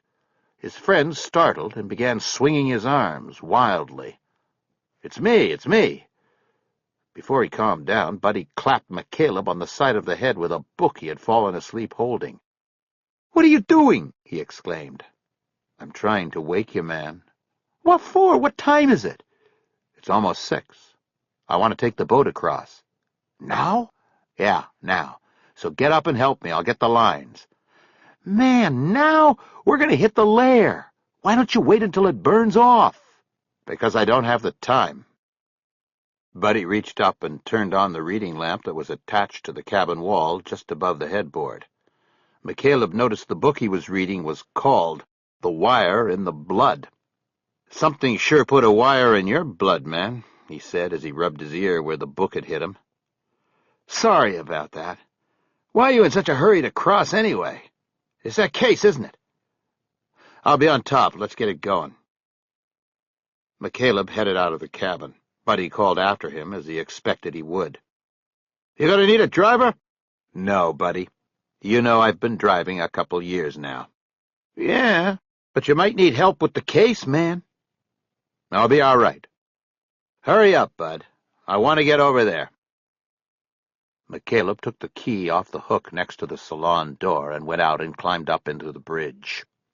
The air was still chilled, and tendrils of dawn light were working their way through the morning mist. He flicked on the Lauren radar and started the engines. They turned over immediately. Buddy had taken the boat over to Marina del Rey the week before to have them overhauled. McCaleb left them idling while he climbed back down and went to the fantail. He untied the stern line, and then the Zodiac, and led it around to the bow. He tied the Zodiac to the line from the mooring buoy after releasing it from the forward cleat.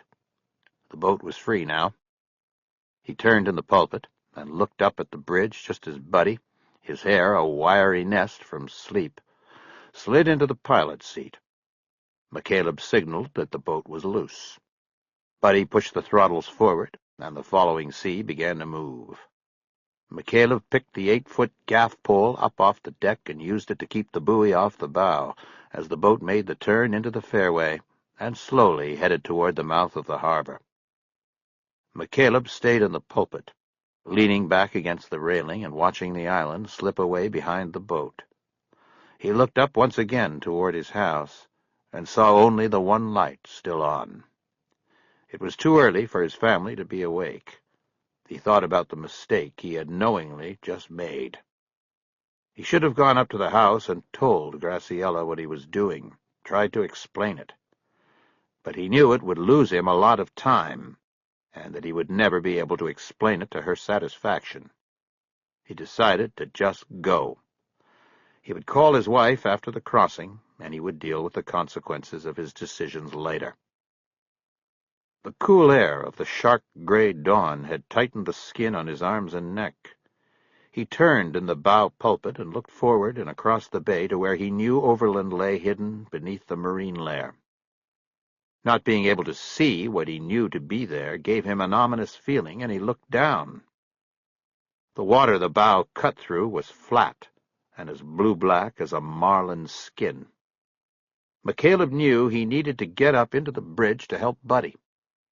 One of them would drive while the other kept an eye on the Lawrence screen to chart a safe course to Los Angeles Harbor. Too bad, he thought, that there would be no radar for him to use once he was on land again, and trying to chart his way through the case that now gripped him. A mist of a different kind awaited him there, and these thoughts of trying to see his way through turned his mind to the thing about the case that had hooked him so deeply. Beware, beware, God sees. The words turned in his head like a new-found mantra. There was someone in the cloaking mist ahead who had written those words, someone who had acted on them in an extreme capacity at least once, and who would likely act on them again. McCaleb was going to find that person, and in doing so he wondered whose words would he be acting on. Was there a true God sending him on this journey?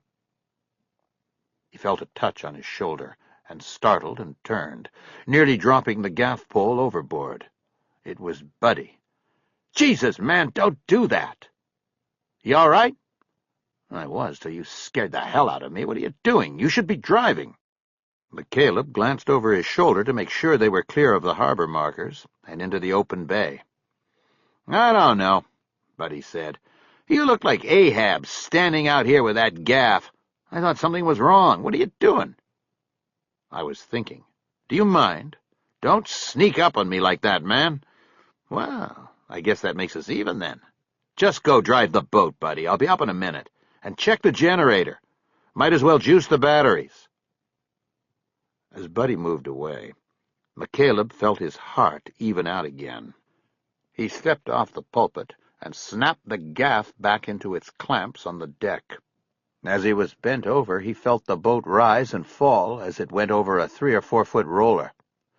He straightened up and looked around for the origin of the wake, but he saw nothing.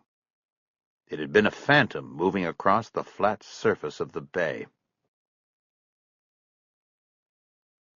Chapter 6. Harry Bosch raised his briefcase like a shield and used it to push his way through the crowd of reporters and cameras gathered outside the doors of the courtroom. "Let me through, please. Let me through." Most of them didn't move until he used the briefcase to lever them out of the way. They were desperately crowding in and reaching tape recorders and cameras toward the center of the human knot where the defense lawyer was holding court. Bosch finally made it to the door where a sheriff's deputy was pressed against the handle. He recognized Bosch and stepped sideways so he could open the door. "You know," Bosch said to the deputy, "this is going to happen every day. This guy has more to say outside court than inside. You might want to think about setting up some rules so people can get in and out." As Bosch went through the door, he heard the deputy tell him to talk to the judge about it. He walked down the center aisle and then through the gate to the prosecution table. He was the first to arrive. He pulled the third chair out and sat down. He opened his briefcase on the table, took out the heavy blue binder, and put it to the side. He then closed and snapped the briefcase and put it down on the floor next to his chair. He was ready. He leaned forward and folded his arms on top of the binder. The courtroom was still, almost empty except for the judge's clerk and a court reporter who were getting ready for the day. Bosch liked these times, the quiet before the storm. And he knew without a doubt that a storm was surely coming. He nodded to himself. He was ready to dance with the devil once more. He realized that his mission in life was all about moments like these, moments that should be savored and remembered, but that always caused a tight fisting of his guts. There was a loud metallic clacking sound, and the door to the side holding cell opened. 2 deputies led a man through the door. He was young and still tanned somehow, despite almost 3 months in lockup. He wore a suit that would easily take the weekly paychecks of the men on either side of him. His hands were cuffed at his sides to a waist chain which looked incongruous with the perfect blue suit. In one hand he clasped an artist's sketch pad. The other held a black felt-tip pen, the only kind of writing instrument allowed in lockdown. The man was led to the defense table and positioned in front of the middle seat. He smiled and looked forward as the cuffs and the chains were removed. A deputy put a hand on the man's shoulder and pushed him down into the seat. The deputies then moved back and took positions in chairs to the man's rear. The man immediately leaned forward and opened the sketch pad and went to work with his pen. Bosch watched. He could hear the point of the pen scratching furiously on the paper. "They don't allow me a charcoal, Bosch. Do you believe that? What threat could a piece of charcoal possibly be?" He hadn't looked at Bosch as he said it. Bosch didn't reply. "It's the little things like that that bother me the most," the man said. "Better get used to it," Bosch said. The man laughed, but still did not look at Bosch. "You know, somehow I knew that was exactly what you were going to say." Bosch was quiet. "You see, you're so predictable, Bosch. All of you are." The rear courtroom door opened, and Bosch turned his eyes away from the defendant. The attorneys were coming in now. They were about to start.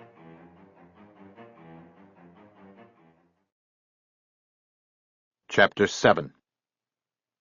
By the time McCaleb got to the farmer's market, he was 30 minutes late for the meeting with J. Winston.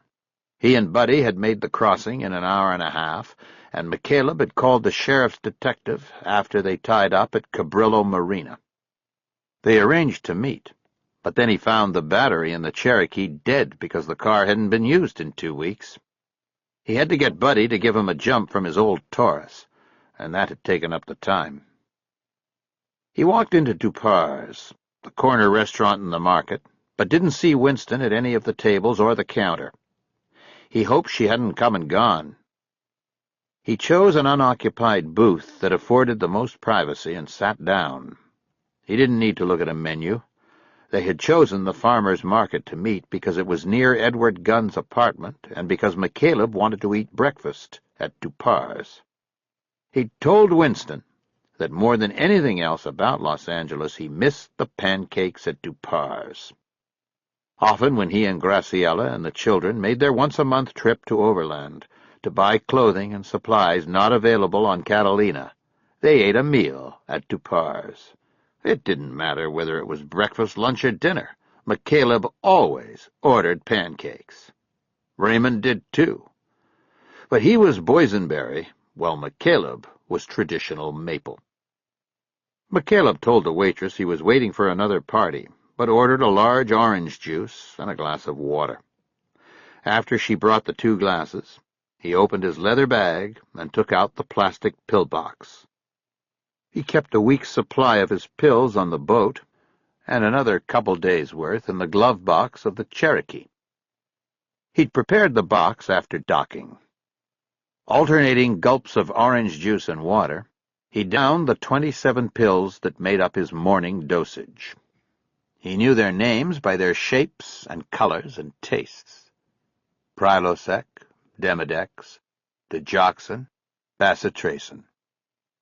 As he methodically went through the lineup, he noticed a woman in a nearby booth watching, Her eyebrows arched in wonder.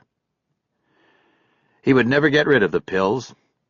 They were as certain for him as the proverbial death and taxes. Over the years, some would be changed, some subtracted, and new ones added. But he knew he would be swallowing pills and washing away their awful tastes with orange juice for the rest of his life. "I see you ordered without me." He looked up from the last 3 cyclosporine pills he was about to take as Jay Winston slid into the opposite side of the booth. "Sorry I'm so late. Traffic on the 10 was a complete bitch." "It's all right, I was late too. Dead battery." "How many of those you take now?" "I'm down to 54 a day." "Unbelievable."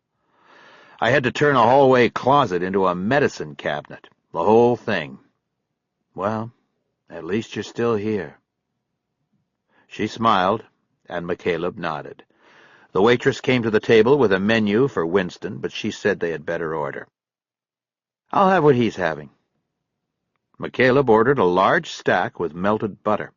He told the waitress they would share one order of well-done bacon. "Coffee?" asked the waitress. She looked as though this might have been the 1,000,000th pancake order she had taken. "Yes, please," said Winston. "Black." McCaleb said he was fine with the orange juice. When they were alone, McCaleb looked across the table at Winston. "So, you get hold of a manager?" "He's going to meet us at 10:30. The place is still vacant, but it has been cleaned. After we released it, the Vic's sister came up and went through his things, took what she wanted." "Yeah, I was afraid of something like that." "The manager didn't think it was very much. The guy didn't have much." "What about the owl?" "He didn't remember the owl. Frankly, I didn't either until you mentioned it this morning." "It's just a hunch. I'd like to take a look at it." "Well, we'll see if it's there. What else do you want to do? I hope you didn't come all the way across just to look at the guy's apartment." "I was thinking about checking out the sister. And maybe Harry Bosch, too." Winston was silent, but he could tell by her demeanor she was waiting for an explanation. In order to profile an unknown subject, it's important to know the victim, his routines, personality, everything. You know the drill. The sister, and to a lesser extent, Bosch can help with that. "I only asked you to look at the book and the tape, Terry. You're going to make me start feeling guilty here." McCaleb paused while the waitress brought Winston's coffee and put down 2 small glass pitchers containing boysenberry and maple syrup. After she went away, he spoke. "You knew I'd get hooked, Jay. Beware, beware, God sees. I mean, come on. You're going to tell me you thought I'd look it all over and phone in the report? Besides, I'm not complaining. I'm here because I want to be. If you feel guilty, you can buy the pancakes." "What did your wife say about it?" "Nothing. She knows it's something I have to do. I called her from the dock after I crossed. It was too late for her to really say anything by then anyway. She just told me to pick up a bag of green corn tamales at El Cholo before I headed back. They sell 'em frozen." The pancakes came. They stopped talking, and McCaleb politely waited for Winston to choose a syrup first. But she was using a fork to move her pancakes around on her plate, and he finally couldn't wait.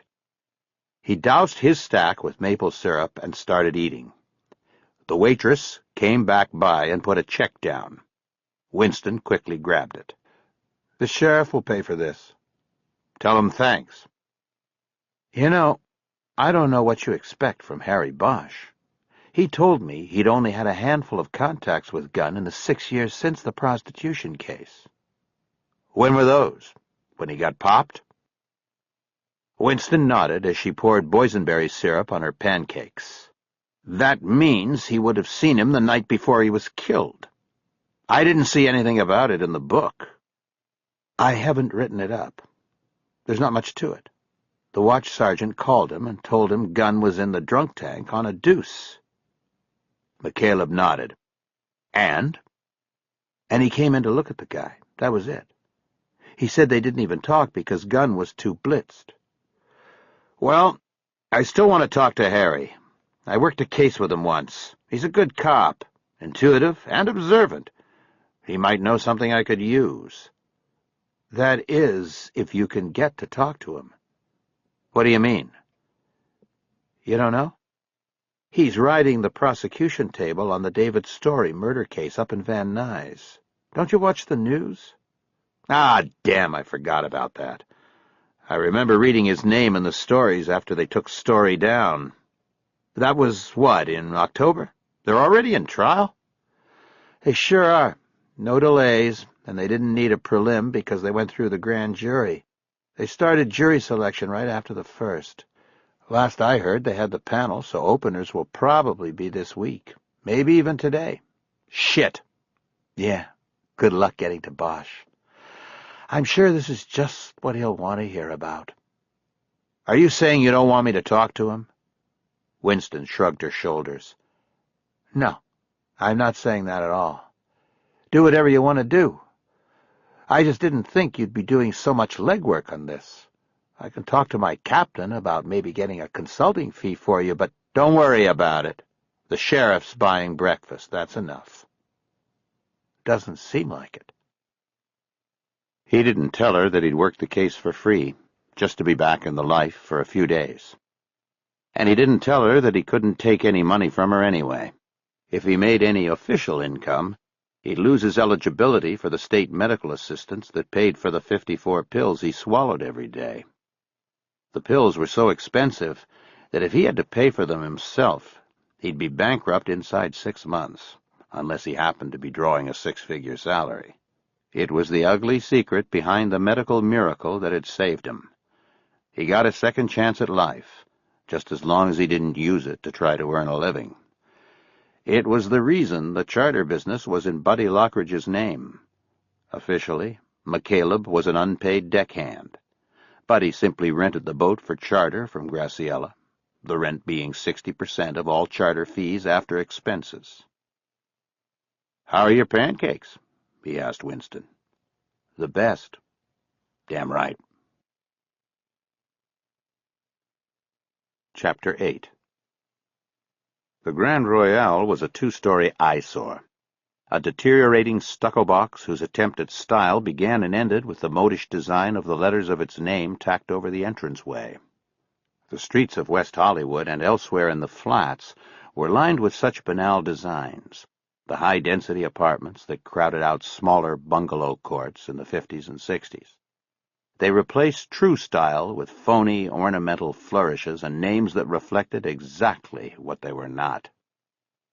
McCaleb and Winston entered the second-floor apartment that had belonged to Edward Gunn with the building manager, a man named Rorschach, like the test, only spelled different. If he hadn't known where to look, McCaleb would have missed what was left of the bloodstain on the carpet where Gunn had died. The carpet had not been replaced. Instead, it had been shampooed, leaving only a small, light brown trace stain that would probably be mistaken by the next renter as the remnant of a soda or coffee spill. The place had been cleaned and readied for renting, but the furnishings were the same. McCaleb recognized them from the crime scene video.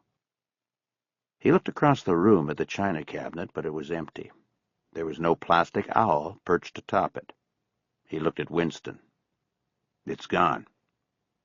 Winston turned to the manager. "Mr. Rorschach, the owl that was on top of that cabinet, we think it was important. Are you sure you don't know what happened to it?" Rorschach spread his arms wide and then dropped them to his side. "No, I don't know. You asked before, and I thought, I don't remember any owl, but if you say so." He shrugged his shoulders and jutted his chin, then nodded as if reluctantly agreeing that there had been an owl on the china cabinet. McCaleb read his body language and words as the classic mannerisms of a liar. Deny the existence of the object you've stolen and you eliminate the theft. He assumed Winston had picked up on it as well. "Jay, you have a phone? Could you call the sister to double-check?"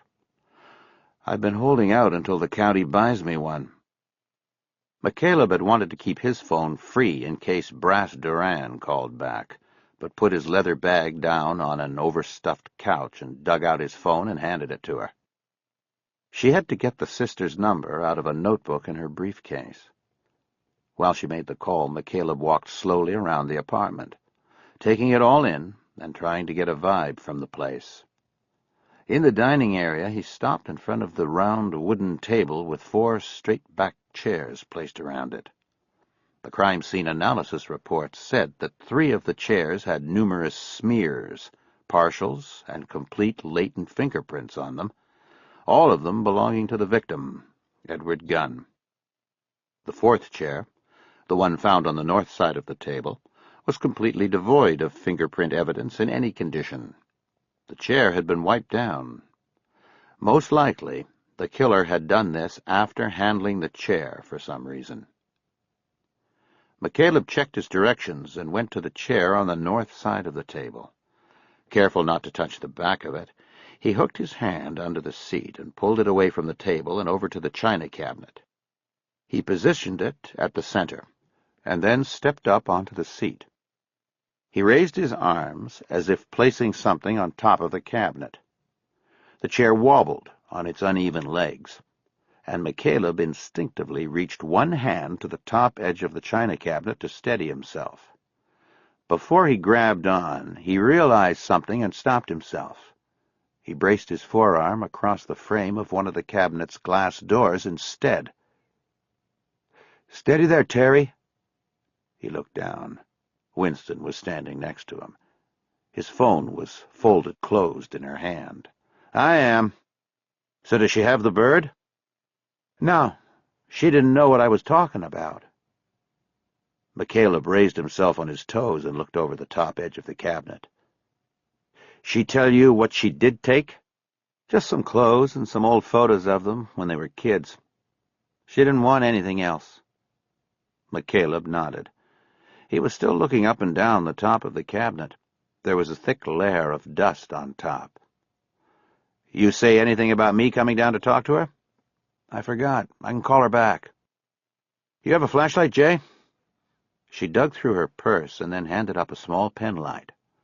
McCaleb flicked it on and held it at a low angle to the top of the cabinet.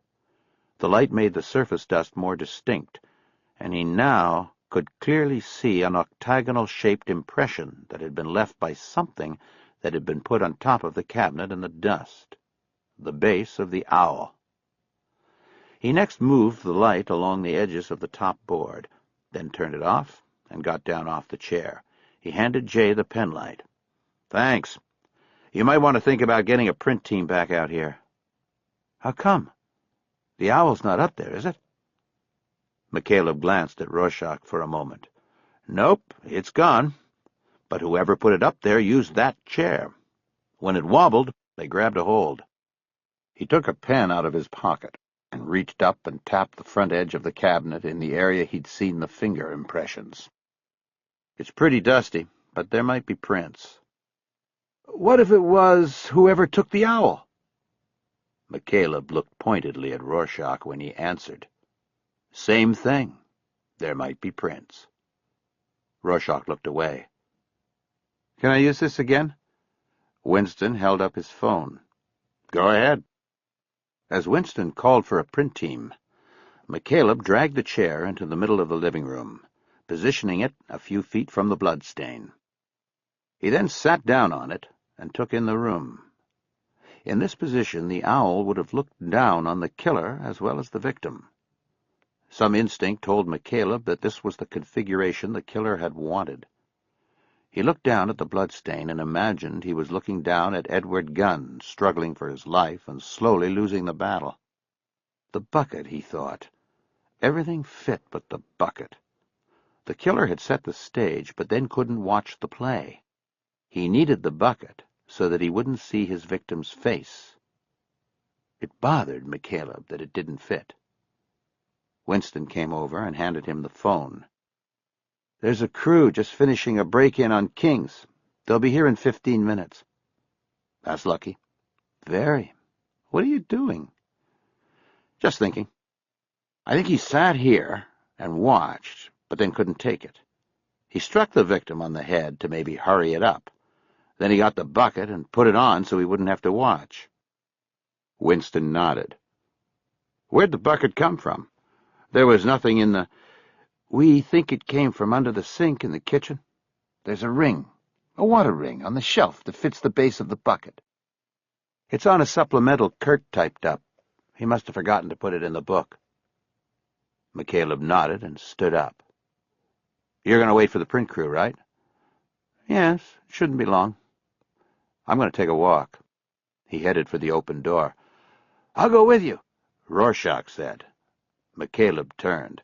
No, Mr. Rorschach, you need to stay here with Detective Winston. We need an independent witness to monitor what we do in the apartment. He glanced over Rorschach's shoulder at Winston. She winked, telling him she understood the phony story and what he was doing. Yes, Mr. Rorschach, please stay here, if you don't mind. Rorschach shrugged his shoulders again and raised his hands. McCaleb went down the stairs to the enclosed courtyard in the center of the apartment building. He turned in a complete circle, and his eyes traveled up the line of the flat roof. He didn't see the owl anywhere, and turned and walked out through the entrance hall to the street. Across Sweetser was the Braxton Arms, a 3-story, L-shaped apartment building with exterior walkways and stairwells. McCaleb crossed and found a 6-foot security gate and fence at the entrance. It was more for show than as a deterrent. He took off his windbreaker, folded it, and pushed it between 2 of the gate's bars. He then brought his foot up onto the gate's handle, tested it with his weight, then hoisted himself up to the top of the gate. He dropped down on the other side and looked around to see if anyone was watching him. He was clear. He grabbed his windbreaker and headed for the stairwell. He walked up to the 3rd level and followed the walkway to the front of the building. His breathing was loud and labored from climbing the gate and then the stairs. When he got to the front, he put his hands on the safety railing and leaned forward until he'd caught his breath. He then looked across Sweetser to the flat roof of the apartment building where Edward Gunn had lived. Again, the plastic owl wasn't there. McCaleb leaned his forearms down on the railing and continued to labor for breath.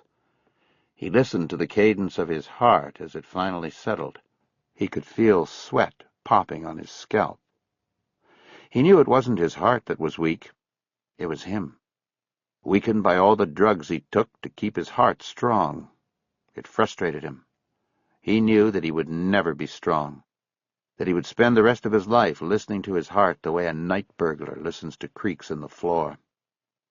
He looked down when he heard a vehicle and saw a white van with the sheriff's seal on the driver's door pull to a stop in front of the apartment building across the street.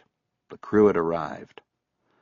McCaleb glanced at the roof across the street once more and then turned to head back down, defeated. He suddenly stopped. There was the owl. It was perched atop a compressor for a central air conditioning system on the roof of the L extension of the building he was in. He quickly went to the stairs and climbed up to the roof landing. He had to work his way around some furniture that was stacked and stored on the landing, but he found the door unlocked. He hurried across the flat, gravel-strewn roof to the air conditioner.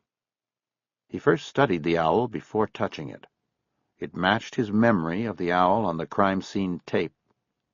Its base was an octagonal stump. He knew it was the missing owl. He removed the wire that had been wrapped around the base and attached to the intake grill of the air conditioner. He noticed that the grill and metal covering of the unit were covered with old bird droppings.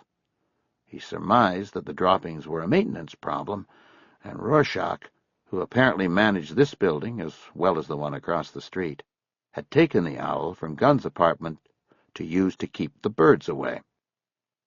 McCaleb took the wire and looped it around the owl's neck so that he could carry it without touching it, though he doubted there would be any usable fingerprint or fiber evidence remaining on it. He lifted it off the air conditioner and headed back to the stairs. When McCaleb stepped back into Edward Gunn's apartment, he saw 2 crime scene techs getting equipment out of a toolbox. A stepladder was folded open and standing in front of the china cabinet. "You might want to start with this," he said. He watched Rorschach's eyes widen as he entered the room and placed the plastic owl down on the table. "You manage the place across the street, don't you, Mr. Rorschach?" It's okay. It's easy enough to find out." "Yes, he does," Winston said, bending down to look at the owl. "He was over there when we needed him on the day of the murder. He lives there." "Any idea how this ended up on the roof?" McCaleb asked. Rorschach still didn't answer. "Guess it just flew over, right?" Rorschach couldn't take his eyes off the owl. "Tell you what, you can go now, Mr. Rorschach, but stay around your place. If we get a print off of the bird or the cabinet, we're going to need to take a set of yours for comparison." Now Rorschach looked at McCaleb, and his eyes grew even wider. "Go on, Mr. Rorschach." The building manager turned and slowly headed out of the apartment. "And shut the door, please," McCaleb called after him. After he was gone and the door was shut, Winston almost burst into laughter. "Terry, you're being so hard on him. He really didn't do anything wrong, you know. We cleared the place, he let the sister take what she wanted, and then what was he supposed to do, try to rent this place with this stupid owl up there?" McCaleb shook his head. "He lied to us. That was wrong. I almost blew a gasket climbing that building across the street. He could have just told us it was up there." "Well, he's probably scared now. I think he learned his lesson." "Whatever." He stepped back so one of the techs could go to work on the owl while the other climbed the ladder to work on the top of the cabinet. McCaleb studied the bird as the tech brushed on black fingerprint powder. It appeared that the owl was hand-painted. It was a dark brown and black on its wings, head and back. Its chest was a lighter brown with some yellow highlighting. Its eyes were a shiny black. "Has this been outside?" the tech asked. "Unfortunately," McCaleb answered, remembering the rains that swept off the mainland and out to Catalina the week before. "Well, I'm not getting anything. Figures." McCaleb looked at Winston, his eyes portraying renewed anger with Rorschach. "Nothing up here either," the other tech said. "Too much dust." Chapter 9. The trial of David Story was being held in the Van Nuys courthouse. The crime the case centered on was not remotely connected to Van Nuys or even the San Fernando Valley, but the courthouse was chosen by schedulers in the district attorney's office because Department N was available, and it was the single largest courtroom in the county. Constructed out of 2 courtrooms several years earlier to comfortably hold the 2 juries as well as the attendant media crush of the Menendez brothers' murder case. The Menendezes' slaying of their parents had been one of several Los Angeles court cases in the previous decade to capture the media's and, therefore, the public's attention. When it was over, the DA's office didn't bother deconstructing the huge courtroom. Somebody there had the foresight to realize that in L.A. there would always be a case that could fill Department N. And at the moment, it was the David Story case. The 38-year-old film director, known for films that push the limits of violence and sexuality within an R rating, was charged with the murder of a young actress he'd taken home from the premiere of his most recent film. The 23-year-old woman's body was found the next morning in the small Nichols Canyon bungalow she shared with another would-be actress. The victim had been strangled, her nude body arranged in her bed in a pose investigators believed to be part of a careful plan by her killer to avoid discovery.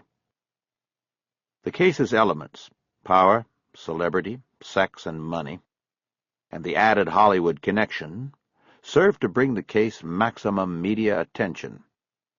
David Story worked on the wrong side of the camera to be a fully realized celebrity himself, but his name was known, and he wielded the awesome power of a man who had delivered 7 box-office hits in as many years. The media was drawn to the Story trial in the way young people are drawn by the dream of Hollywood.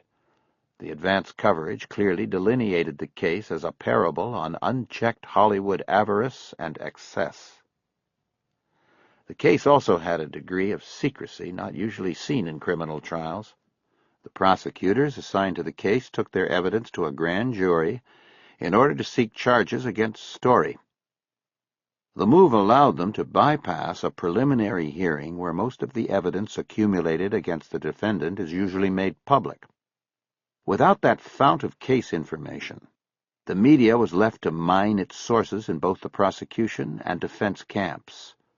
Still, little about the case was leaked to the media other than the generalities. The evidence the prosecution would use to tie Story to the murder remained cloaked, and all the more cause for the media frenzy around the trial. It was just that frenzy that convinced the district attorney to move the trial to the large Department N courtroom in Van Nuys. The second jury box would be used to accommodate more media members in the courtroom, while the unused deliberation room would be converted into a media room where the video feed could be watched by the second and third-tier journalists.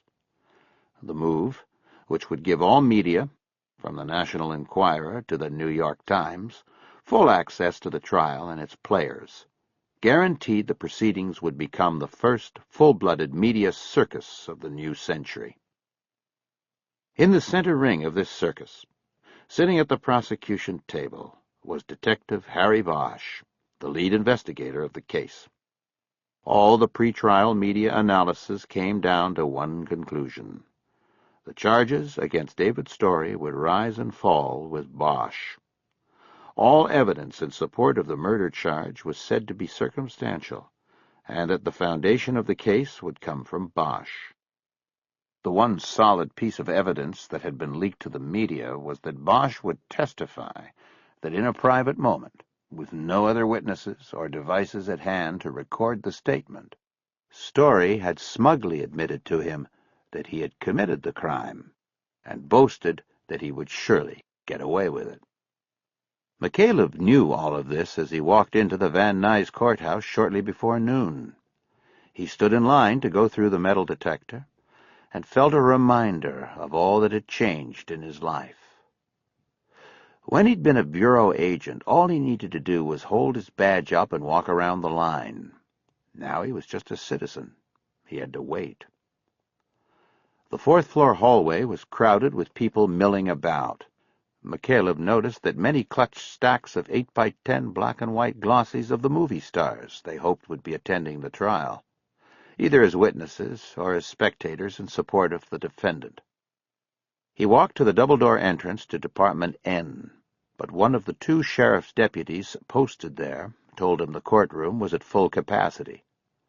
The deputy pointed to a long line of people standing behind a rope. He said it was the line for people waiting to go in. Every time one person left the courtroom, another could go in. McCaleb nodded and stepped away from the doors.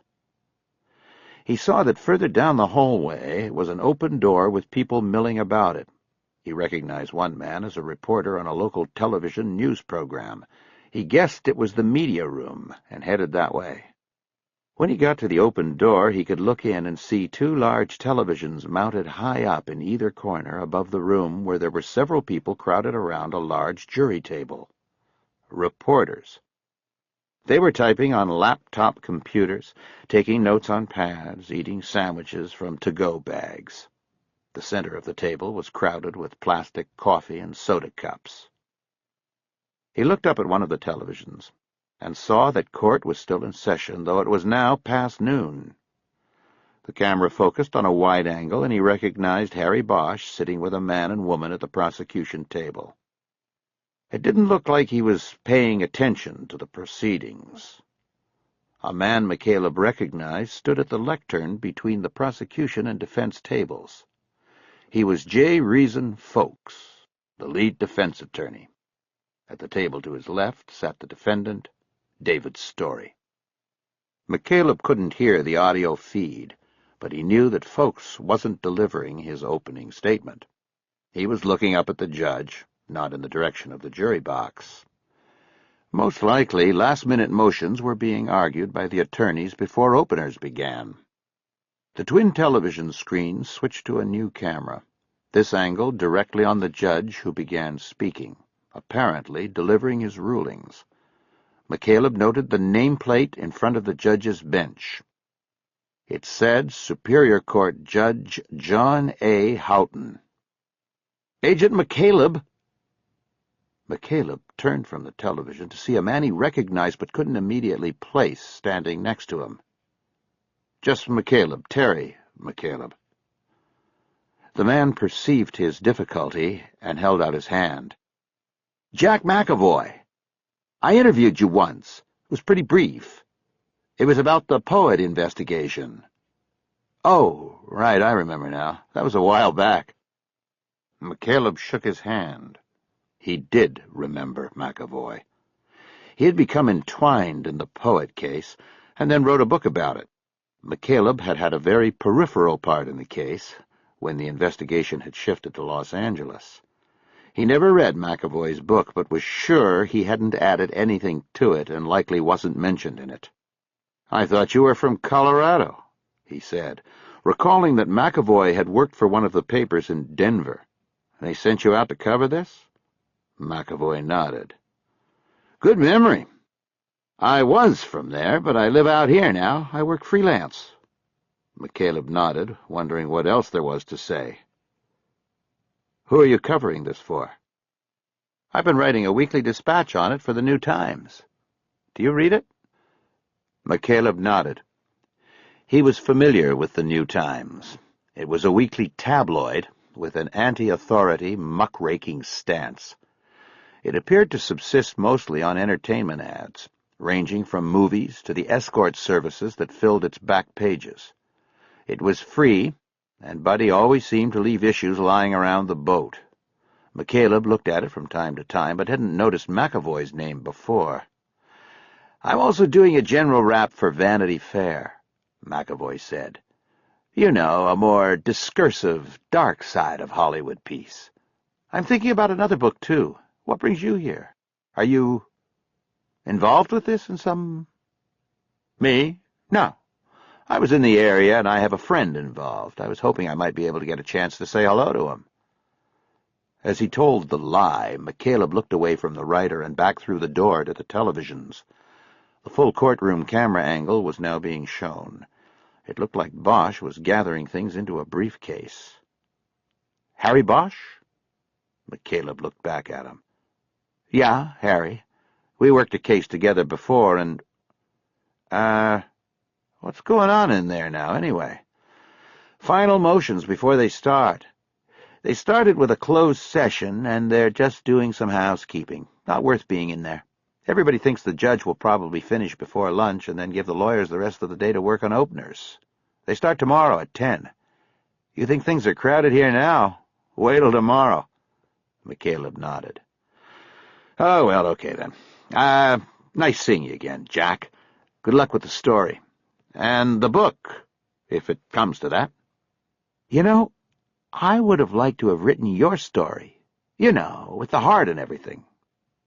McCaleb nodded. "Well, I owed Keisha Russell one, and she did a good job with it."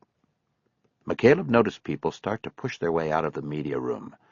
Behind them, he could see on the television screens that the judge had left the bench. Court was out of session. "I'd better go down the hall and see if I can catch Harry. Good to see you again, Jack." McCaleb offered his hand, and McAvoy shook it. He then followed the other reporters down to the courtroom doors. The main doors to Department N were opened by the two deputies, and out flowed the crowd of lucky citizens who had gotten seats during the session that had most likely been mind-numbingly boring. Those who hadn't made it inside pushed up close for a glimpse of a celebrity, but they were disappointed. The celebrities wouldn't start showing until tomorrow. Opening statements were like the opening credits of a film. That's where they would want to be seen. At the tail end of the crowd came the lawyers and staff. Story had been returned to lockup, but his attorney strode right to the semicircle of reporters and began giving his view of what had transpired inside. A tall man with jet-black hair, a deep tan, and ever-shifting green eyes took a position directly behind the lawyer to cover his back. He was striking, and McCaleb thought he recognized him, but he couldn't think of from where. He looked like one of the actors Story normally put in his films. The prosecutors came out and soon had their own knot of reporters to deal with. Their answers were shorter than the defense lawyers. They often declined to comment when asked questions about the evidence they would present. McCaleb watched for Bosch and finally saw him slip out last. He skirted the crowd by staying close to the wall and headed toward the elevators.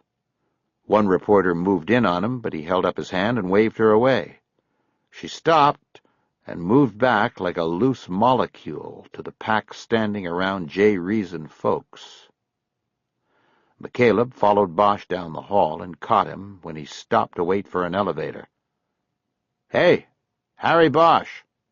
Bosch turned, already putting on his no-comment face. When he saw it was McCaleb. "Hey, McCaleb." He smiled. The men shook hands. "Looks like the world's worst 8x10 case," McCaleb said. "You're telling me? What are you doing here? Don't tell me you're writing a book on this thing." "What? All these ex-bureau guys writing books nowadays. Nah, that's not me. Actually, though, I was hoping I could maybe buy you lunch. There's something I wanted to talk to you about." Bosch looked at his watch and was deciding something. "Edward Gunn." Bosch looked up at him. "J. Winston?" McCaleb nodded. "She asked me to take a look." The elevator came, and they stepped onto it with a crowd of people that had been in the courtroom. They all seemed to be looking at Bosch while trying not to show it. McCaleb decided not to continue until they were off. On the first floor, they headed toward the exit. "I told her I'd profile it, a quick one. To do it, I need to get a handle on Gunn. I thought maybe you could tell me about that old case and about what kind of guy he was." "He was a scumbag. Look, I have about 45 minutes max. I need to get on the road. I'm running down wits today, making sure everybody's ready to go after openers." "I'll take the 45 if you can spare it. Any place to eat around here?" "Forget the cafeteria here. It's awful. There's a Cupid's up on Victory." "You cops always eat at the best." "It's why we do what we do." Chapter 10. They ate their hot dogs at an outdoor table without an umbrella. Though it was a mildly warm winter day, McCaleb found himself sweating. On any given day, the valley could be counted on to be 15 to 20 degrees warmer than Catalina, and he wasn't used to the change. His internal heating and cooling systems had never been normal since the transplant, and he was prone to quick chills and sweats.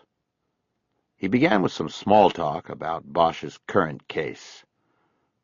"You ready to become Hollywood Harry with this case?" "Yeah, no thanks," Bosch said between bites of what was billed as a Chicago dog.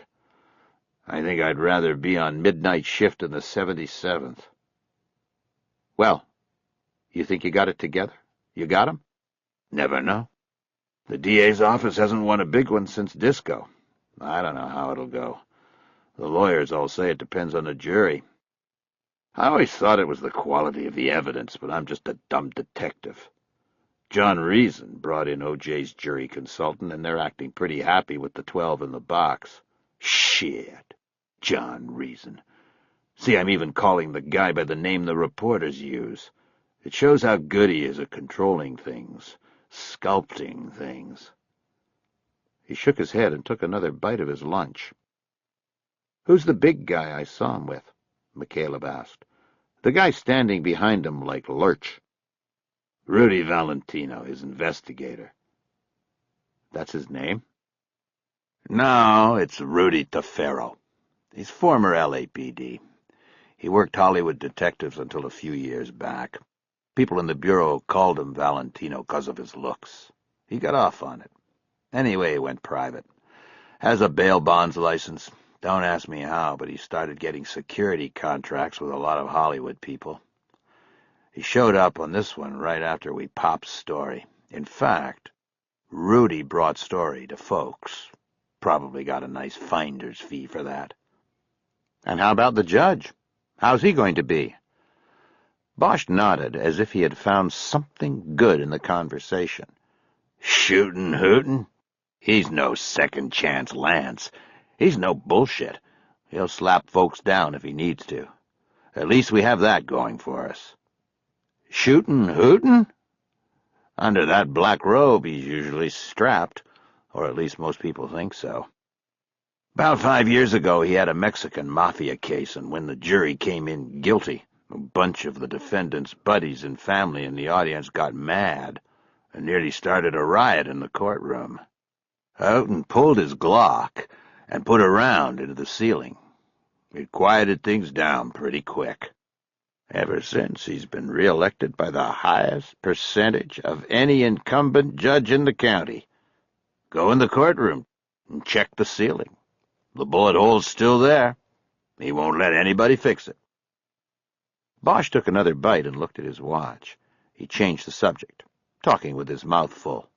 Nothing personal, but I take it they've hit the wall on Gunn if they're going to outside help already. McCaleb nodded.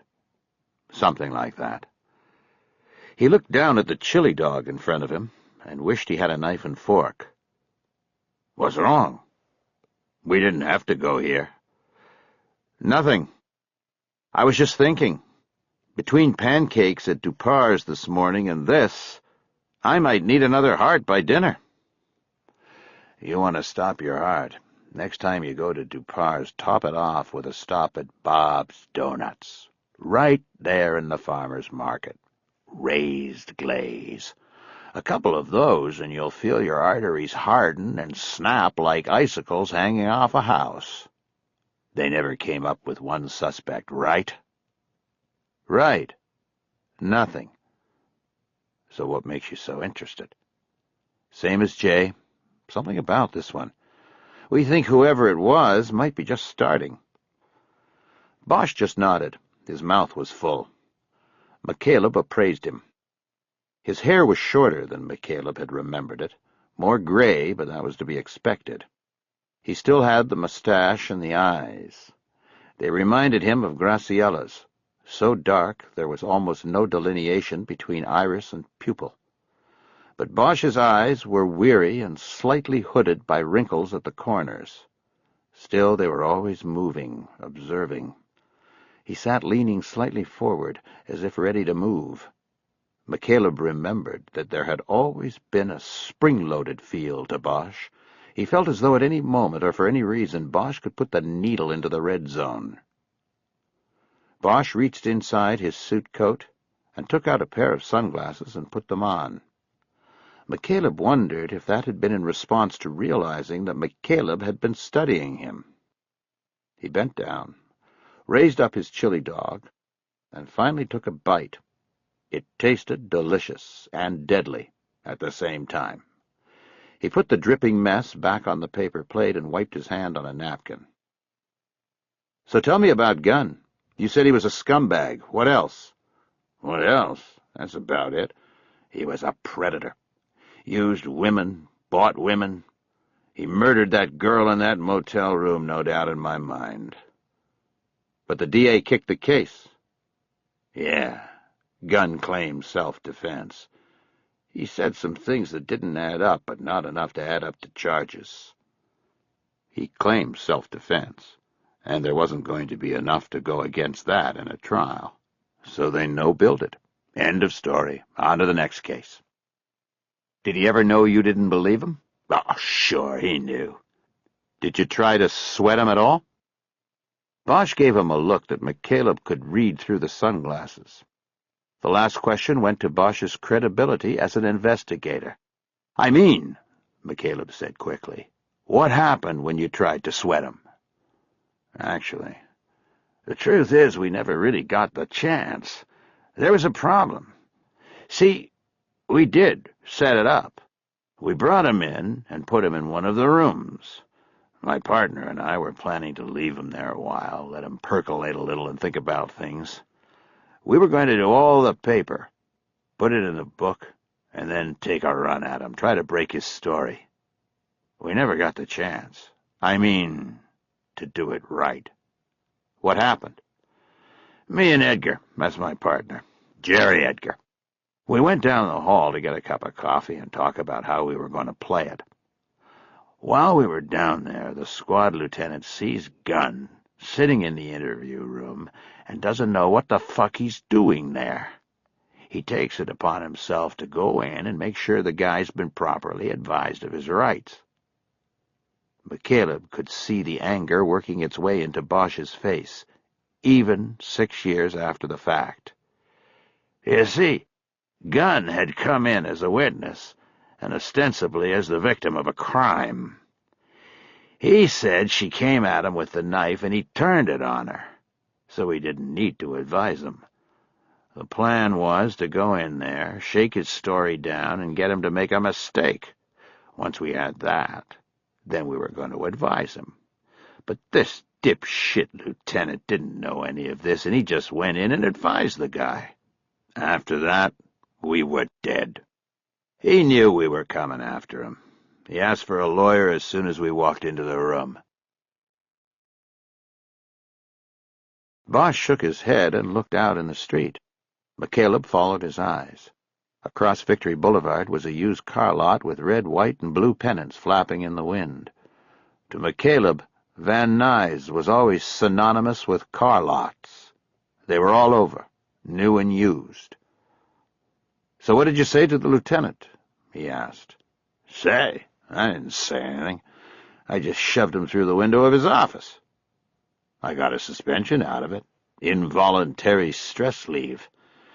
Jerry Edgar eventually took the case into the DA, and they sat on it a while, and then finally kicked it." Bosch nodded. His eyes rested on his empty paper plate.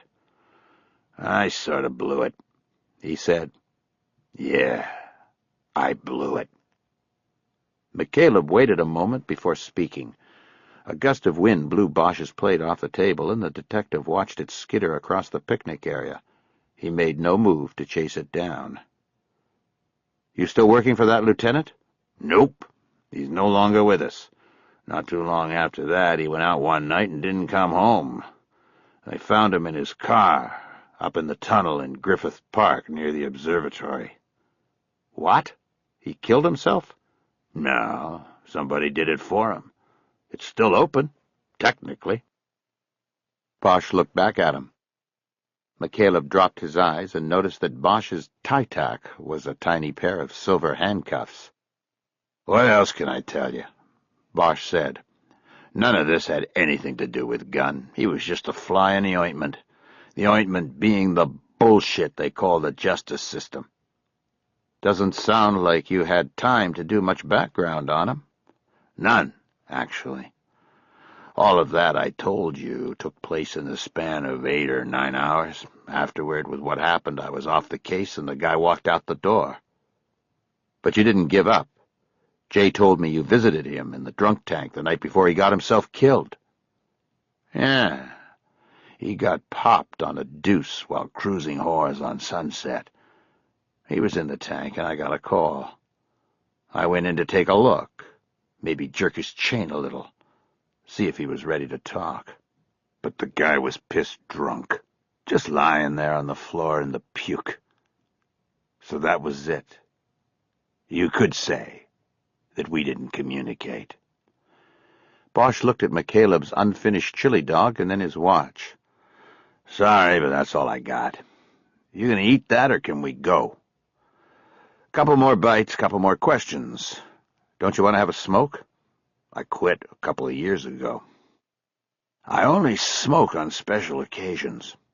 "Don't tell me. It was the Marlboro Man Gone Impotent sign on Sunset." "Nah, my wife wanted us both to quit. We did." "Your wife?" "Harry, you're full of surprises." "Don't get excited. She's come and gone. But at least I don't smoke anymore. I don't know about her." McCaleb just nodded, feeling he had stepped too far into the other man's personal world. He got back to the case. "So any theories on who killed him?" McCaleb took another bite while Bosch answered. "My guess is he probably met up with somebody just like himself, somebody who crossed a line somewhere. Don't get me wrong, I hope you and Jay get the guy.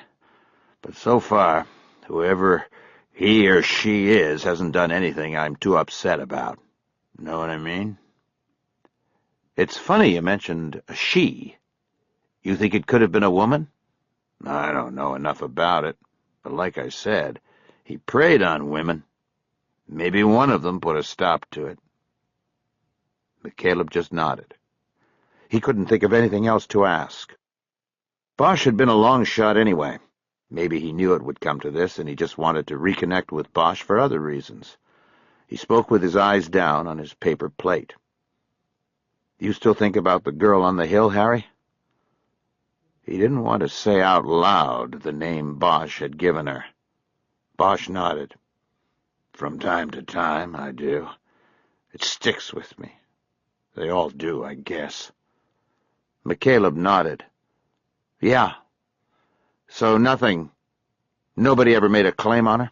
Nope.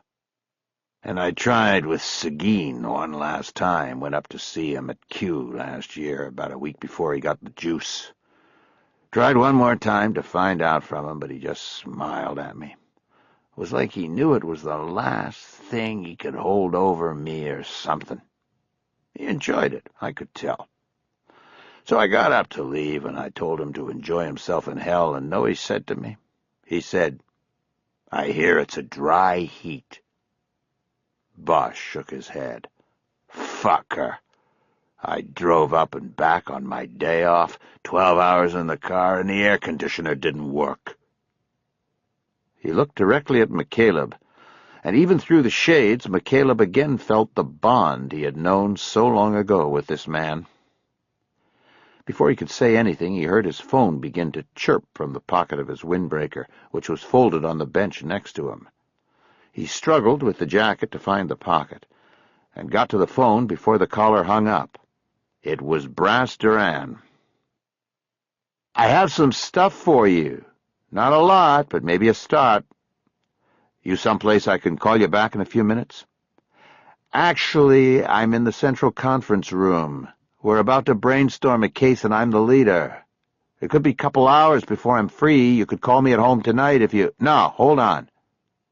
He held the phone down and looked at Bosch. I better take this. I'll talk to you later if anything comes up, okay? Sure. Bosch started getting up. He was going to carry his Coke with him. Thanks, McCaleb said, extending his hand. Good luck with the trial. Bosch shook his hand. Thanks. We'll probably need it. McCaleb watched him walk out of the picnic area and to the sidewalk leading back to the courthouse. He brought the phone back up then. Brass? Here. Okay, you were talking about owls in general, right? You don't know the specific kind or breed, right? Right. It's just a generic owl, I think. What color is it? It's brown, mostly. Like on the back and the wings. As he spoke, he took a couple of folded pages of notebook paper and a pen out of his pockets. He shoved his half-eaten chili dog out of the way and got ready to take notes. Okay, modern iconography is what you expected. The owl is the symbol of wisdom and truth, denotes knowledge, the view of the greater picture as opposed to the small detail. The owl sees in the night. In other words, seeing through the darkness is seeing the truth. It's learning the truth, therefore, knowledge. And from knowledge comes wisdom, okay? McCaleb didn't need to take notes. What Duran had said was obvious, but just to keep his head in it, he wrote down a line. Seeing in the dark equals wisdom. He then underlined the last word. Okay, fine, what else? That's basically what I have as far as contemporary application. But when I go backward, it gets pretty interesting. Our friend the owl has totally rejuvenated his reputation. He used to be a bad guy. Tell me, Brass. Get your pencil out. The owl is seen repeatedly in art and religious iconography from early medieval through late Renaissance periods. It's found often depicted in religious allegorical displays, paintings, church panels, and stations of the cross. The owl was... Okay, Brass. But what did it mean? I'm getting to that. Its meaning could be different from depiction to depiction, and according to species depicted, but essentially, its depiction was the symbol of evil. McCaleb wrote the word down. Evil. Okay. I thought you'd be more excited. You can't see me. I'm standing on my hands here. What else you have? Let me run down the list of hits here. These are taken from the extracts, the critical literature of the art of the period. References to depictions of owls come up as the symbol of, and I quote, doom, the enemy of innocence, the devil himself, heresy, folly, death, and misfortune, the bird of darkness, and finally, the torment of the human soul in its inevitable journey to eternal damnation. Nice, huh? I like that last one. I guess they didn't sell too many bags of potato chips with owls on them back in the 1400s. McCaleb didn't answer.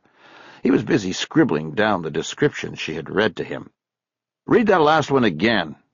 She did, and he wrote it down verbatim. Now, there is more, Durand said. There's also some interpretation of the owl as being the symbol of wrath as well as the punishment of evil. So it obviously was something that meant different things at different times and to different people. The punishment of evil, McCaleb said as he wrote it down. He looked at the list he'd written. Anything else? Isn't that enough? Probably. Was there anything about books showing some of this stuff? Or the names of artists or writers who used the so-called bird of darkness in their work? McCaleb heard some pages turning over the phone, and Durand was silent for a few moments. I don't have a lot here. No books, but I can give you the name of some of the artists mentioned, and you could probably get something over the internet or maybe the library at UCLA. All right. I have to do this quickly. We're about to go here. Give it to me. All right. I have an artist named Bruegel who painted a huge face as the gateway to hell. A brown owl was nesting in the nostril of the face. She started laughing. Don't ask me, she said. I'm just giving you what I found. Fine, McCaleb said, writing the description down. Go on. Okay. Two others noted for using the owl as the symbol of evil were Van Ostenen and Dürer. I don't have specific paintings. He heard more pages turning. He asked for spellings of the artists' names and wrote them down. Okay, here it is. This last guy's work is supposedly replete with owls all over the place. I can't pronounce his first name. It's spelled Hironymus.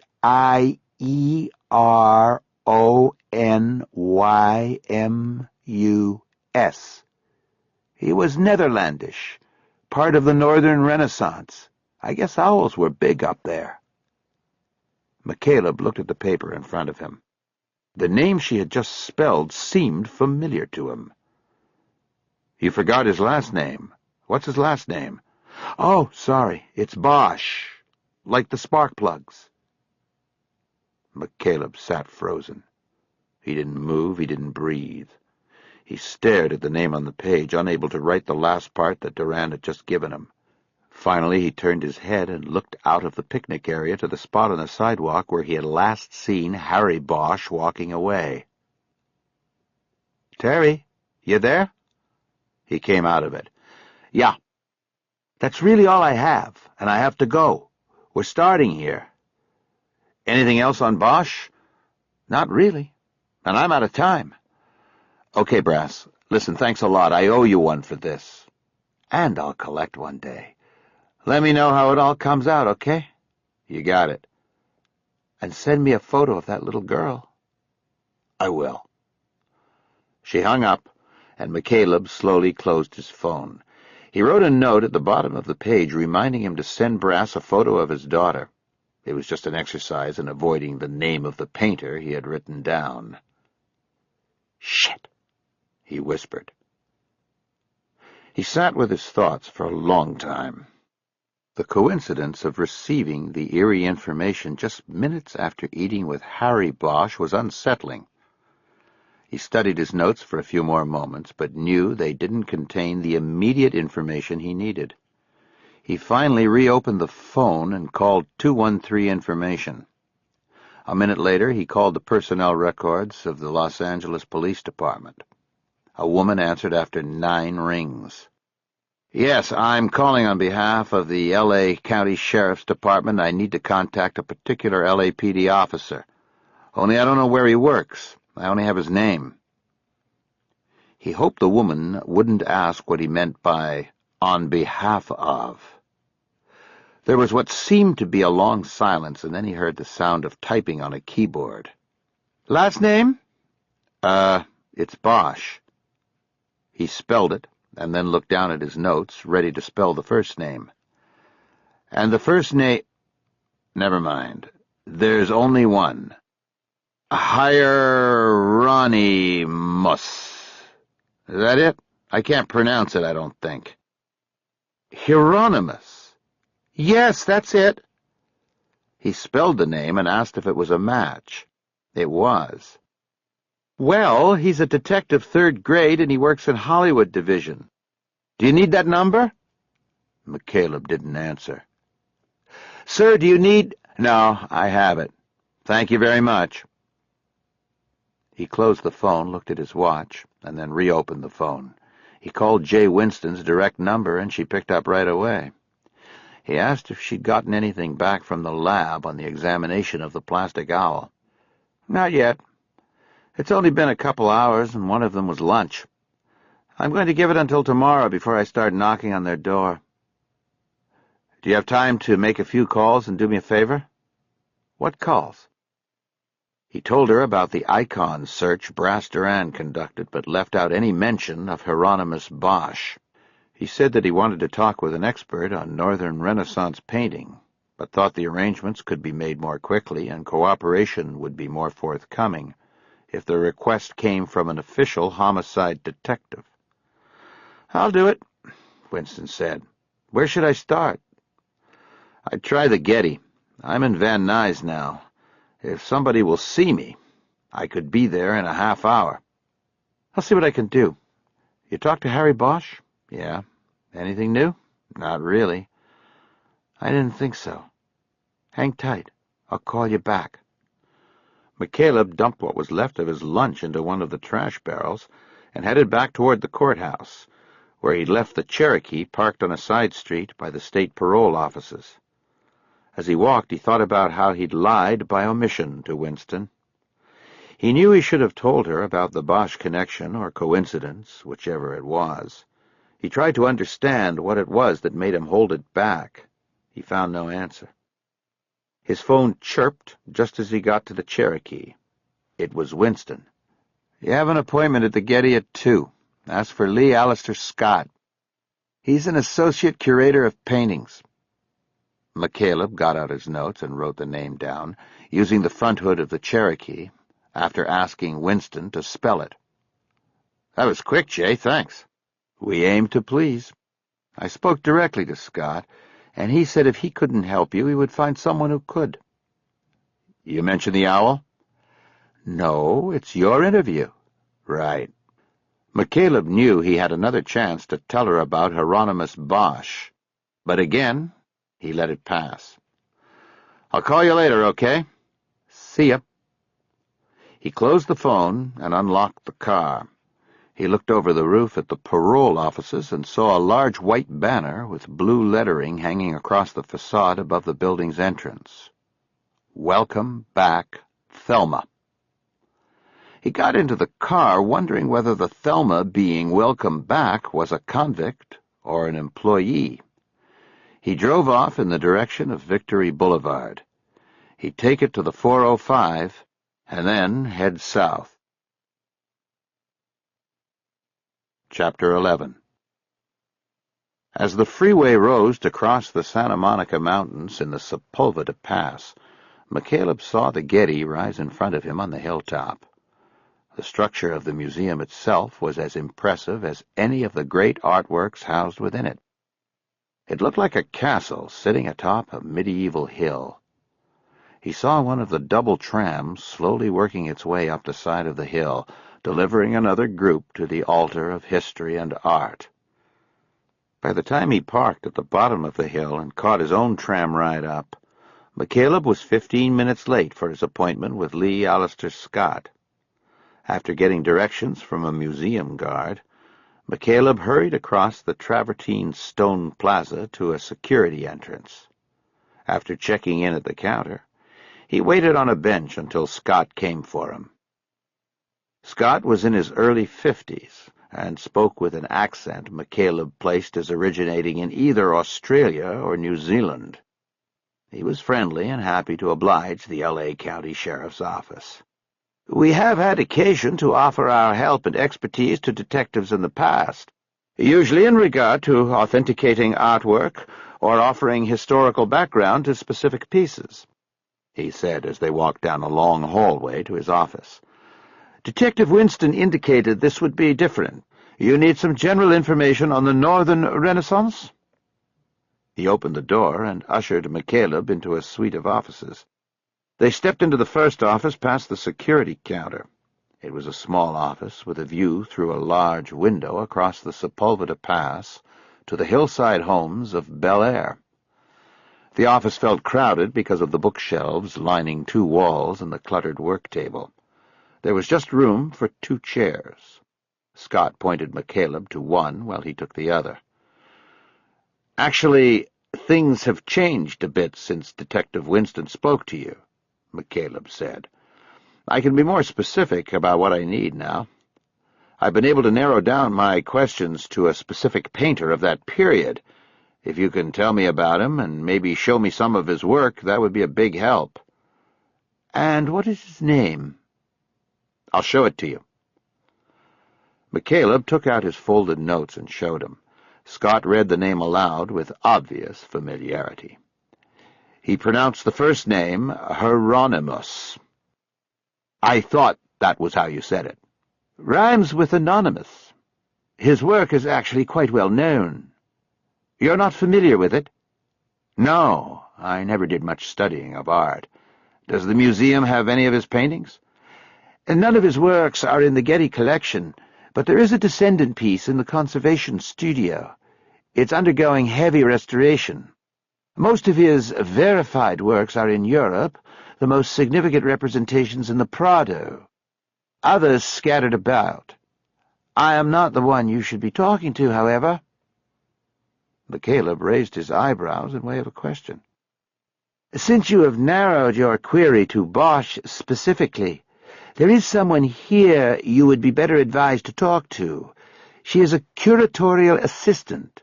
She also happens to be working on a catalogue raisonné on Bosch, a rather long-term project for her, a labor of love, perhaps." "Is she here? Can I speak to her?" Scott reached for his phone and pushed the speaker button. He then consulted an extensions list, taped to the table next to it, and punched in 3 digits. A woman answered after 3 rings. "Lola Walter, can I help you?" "Lola, it's Mr. Scott. Is Penelope available?" "She's working on Hell this morning." "Oh, I see. We'll go to her there." Scott hit the speaker button, disconnecting the call, and headed toward the door. "You're in luck," he said. "Hell?" McCaleb asked. "It's the descendant painting. If you'll come with me, please." Scott led the way to an elevator, and they went down 1 floor. Along the way, Scott explained that the museum had one of the finest conservation studios in the world. Consequently, works of art from other museums and private collections were often shipped to the Getty for repair and restoration. At the moment, a painting believed to have come from a student of Bosch's or a painter from his studio was being restored for a private collector. The painting was called Hell.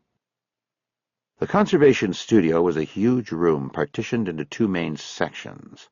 One section was a workshop where frames were restored. The other section was dedicated to the restoration of paintings and was broken into a series of work bays that ran along a glass wall with the same views Scott had in his office. McCaleb was led to the second bay, where there is a woman standing behind a man, seated before a painting attached to a large easel. The man wore an apron over a dress shirt and tie, and a pair of what looked like jeweler's magnifying glasses. He was leaning toward the painting and using a paintbrush with a tiny brush head to apply what looked like silver paint to the surface.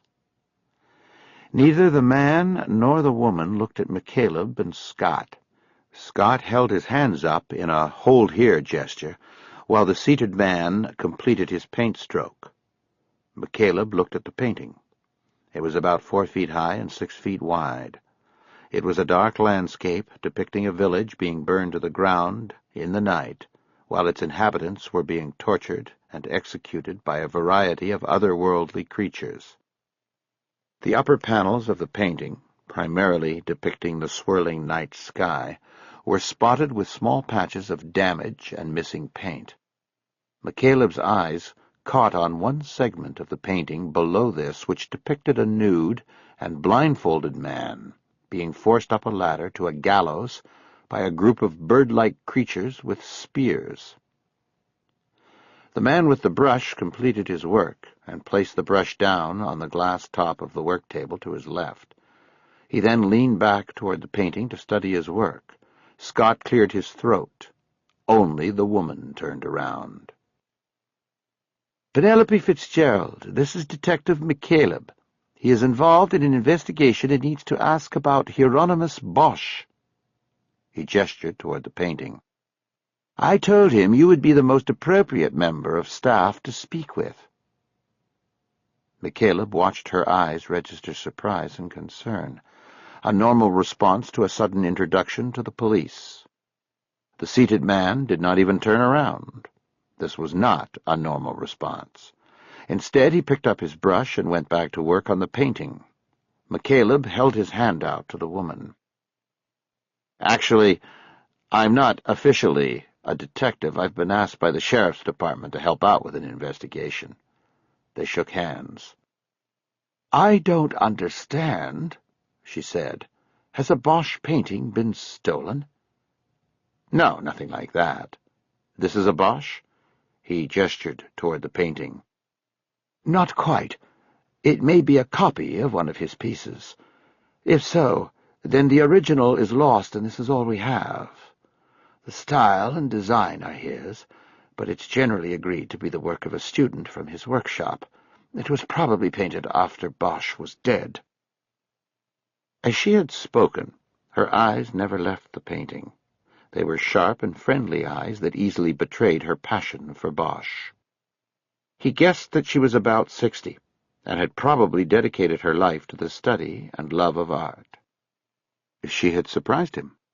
Scott's brief description of her as an assistant working on a catalogue of Bosch's work had made McCaleb think she would be a young art student. He silently chastised himself for making the assumption. The seated man put his brush down again and picked up a clean white cloth off the work table to wipe his hands. He swiveled in his chair and looked up when he noticed McCaleb and Scott. It was then that McCaleb knew he had made a second error of assumption. The man had not been ignoring them. He just hadn't heard them. The man flipped the magnifiers up to the top of his head while reaching beneath the apron to his chest and adjusted a hearing aid control. "I'm sorry," he said. "I didn't know we had visitors." He spoke with a hard German accent. "Dr. Derek Foskuler, this is Mr. McCaleb," Scott said. "He's an investigator, and he needs to steal Mrs. Fitzgerald away from you for a short while." "I understand. This is fine." "Dr. Foskuler is one of our restoration experts," Scott volunteered. Foskuler nodded and looked up at McCaleb and studied him in the way he might study a painting. He made no move to extend his hand. "An investigation? In regard to Hieronymus Bosch, is it?" "In a peripheral way. I just want to learn what I can about him. I'm told Mrs. Fitzgerald is the expert. McCaleb smiled. No one is an expert on Bosch, Foscular said without a smile. Tortured soul, tormented genius. How will we ever know what is truly in a man's heart? McCaleb just nodded. Foscular turned and appraised the painting. What do you see, Mr. McCaleb? McCaleb looked at the painting and didn't answer for a long moment. A lot of pain. Foscular nodded approvingly.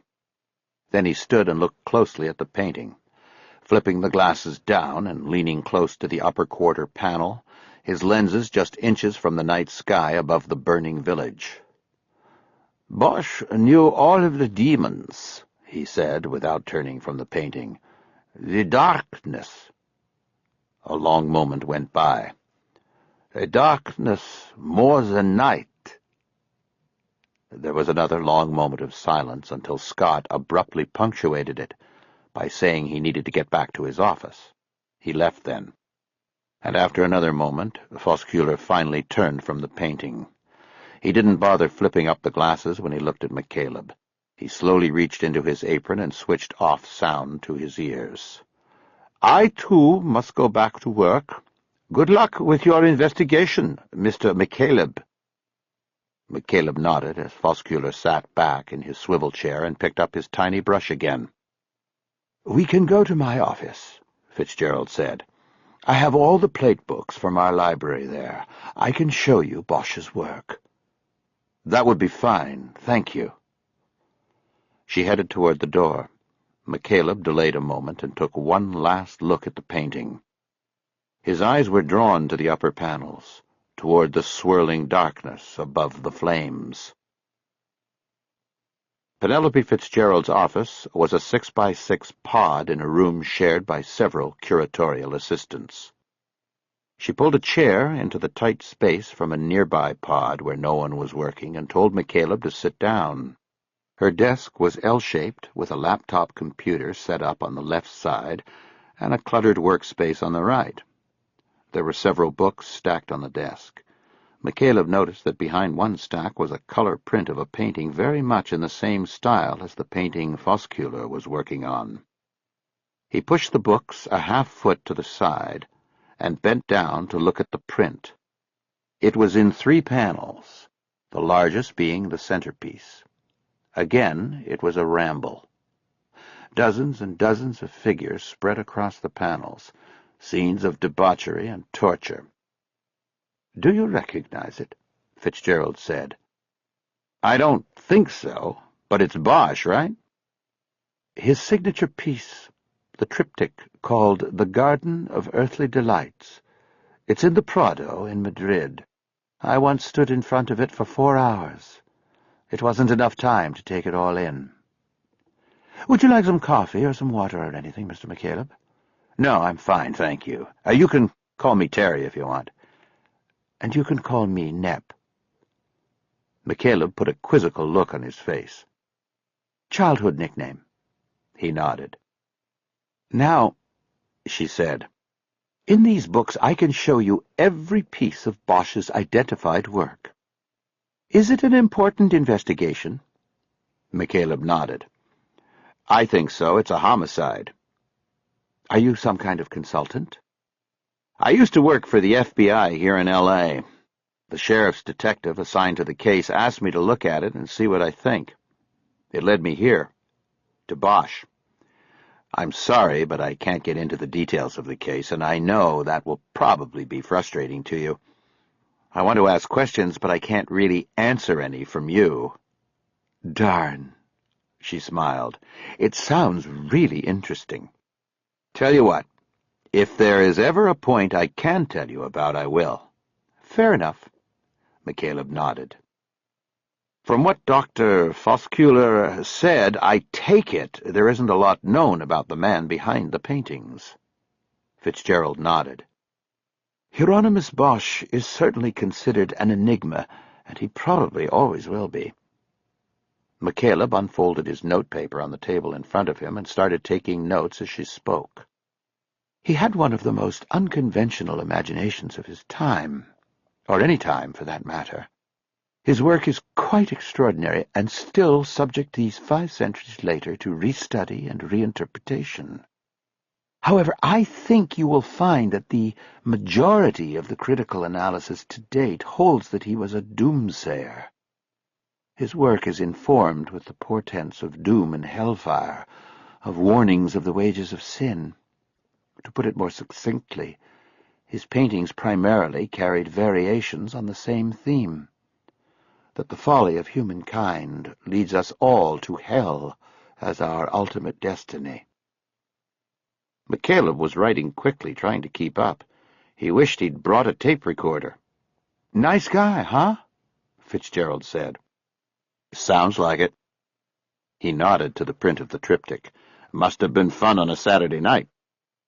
She smiled. "Exactly what I thought when I was in the Prado." "Any redeeming qualities? He took in orphans, was nice to dogs, changed flat tires for old ladies, anything?" You have to remember his time and place to fully understand what he was doing with his art. While his work is punctuated with violent scenes and depictions of torture and anguish, this was a time when those sort of things were not unusual. He lived in a violent time. His work clearly reflects that. The paintings also reflect the medieval belief in the existence of demons everywhere. Evil lurks in all of the paintings. The owl?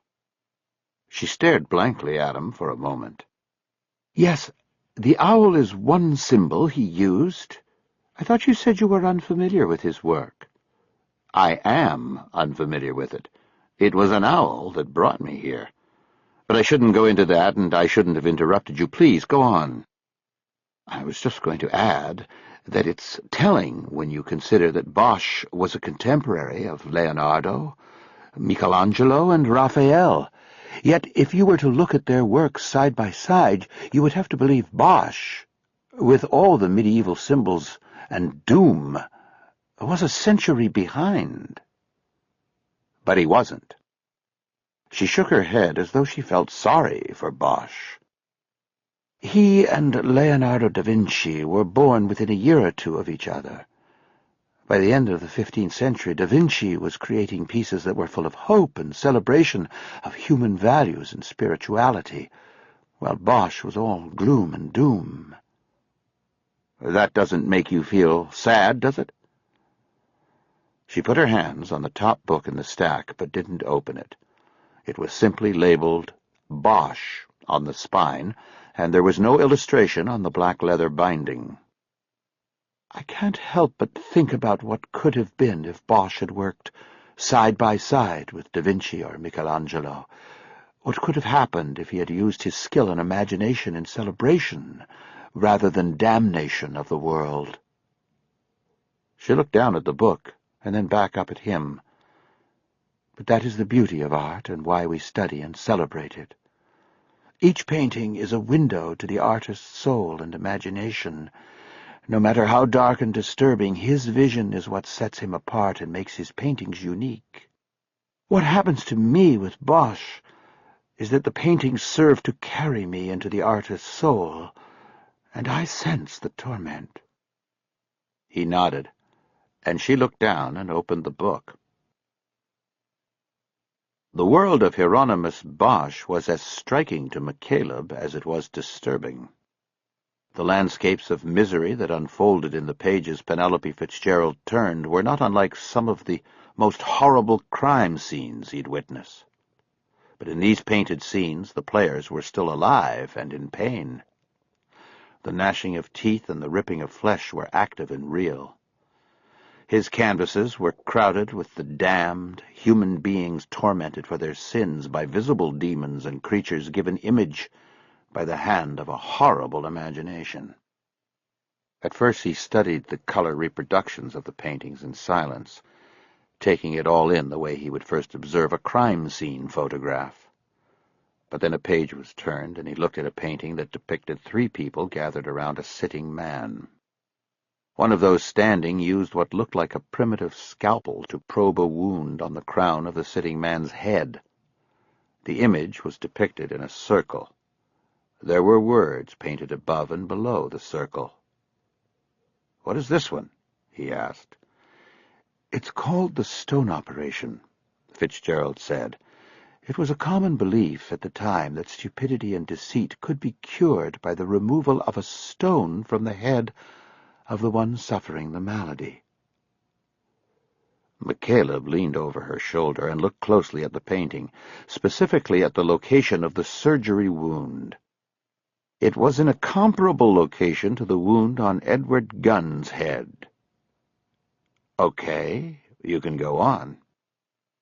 Owls were everywhere. Fitzgerald didn't have to point them out most of the time. Their positions were that obvious. She did explain some of the attendant imagery. Most often in the paintings, when the owl was depicted in a tree, the branch upon which the symbol of evil perched was leafless and gray. Dead. She turned the page to a 3-panel painting. This is called The Last Judgment, with the left panel subtitled The Fall of Mankind, and the right panel simply and obviously called Hell. He liked painting hell. But Nip Fitzgerald didn't smile. Her eyes studied the book. The left panel of the painting was a Garden of Eden scene, with Adam and Eve at center taking the fruit from the serpent in the apple tree. On a dead branch of a nearby tree, an owl watched the transaction. On the opposite panel, hell was depicted as a dark place where bird-like creatures disemboweled the damned, cut their bodies up, and placed them in frying pans to be slid into fiery ovens. "All of this came from this guy's head?" McCaleb said. "I don't—" He didn't finish because he was unsure what he was trying to say. "A tormented soul," Fitzgerald said, and turned the page. The next painting was another circular image with 7 separate scenes depicted along the outer rim, with a portrait of God at center. In a circle of gold surrounding the portrait of God and separating him from the other scenes were 4 Latin words McCaleb immediately recognized. "Beware, beware, God sees." Fitzgerald looked up at him. "You obviously have seen this before, or you just happen to know 15th century Latin. This must be one strange case you're working on." "It's getting that way. But I only know the words, not the painting. What is it?" "It's actually a tabletop, probably created for a church rectory or a holy person's house. It's the Eye of God. He is at center, and what he sees as he looks down are these images, the 7 deadly sins." McCaleb nodded. By looking at the distinct scenes, he could pick out some of the more obvious of the sins: gluttony, lust, and pride. "And now his masterpiece," his tour guide said as she turned the page. She came to the same triptych she had pinned to the wall of the pod, the Garden of Earthly Delights. McCaleb studied it closely now. The left panel was a bucolic scene of Adam and Eve being placed in the garden by the Creator. An apple tree stands nearby. The center panel, the largest, showed dozens of nudes coupling and dancing in uninhibited lust, riding horses and beautiful birds and wholly imagined creatures from the lake in the foreground. And then the last panel, the dark one, was the payoff. Hell, a place of torment and anguish administered by monster birds and other ugly creatures. The painting was so detailed and enthralling that McCaleb understood how someone might stand before it, the original, for 4 hours and still not see everything. "I am sure you are grasping the ideas of Bosch's often repeated themes by now," Fitzgerald said. "But this is considered the most coherent of his works, as well as the most beautifully imagined and realized." McCaleb nodded and pointed to the 3 panels as he spoke. "You have Adam and Eve here, the good life until they eat that apple. Then in the center you have what happens after the fall from grace. Life without rules. Freedom of choice leads to lust and sin. And where does all of this go? Hell. Very good.